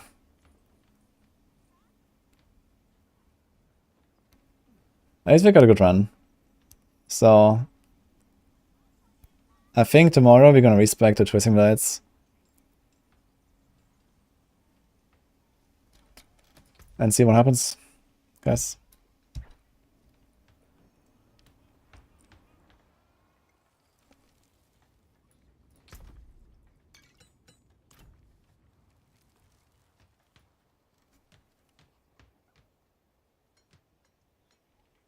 how hard it would be to add a speedrun leaderboard section for each tier. No, we're not doing that. Like it's already like enough enough effort and stuff, and also like our devs are busy with other stuff, so we just kind of like set this up based on like the old like a race to world first ladder that we had.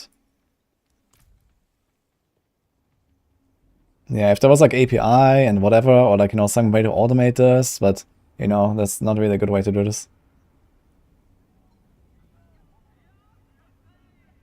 Well, we did good work today, guys. Tomorrow it's TB time. We're gonna try TB.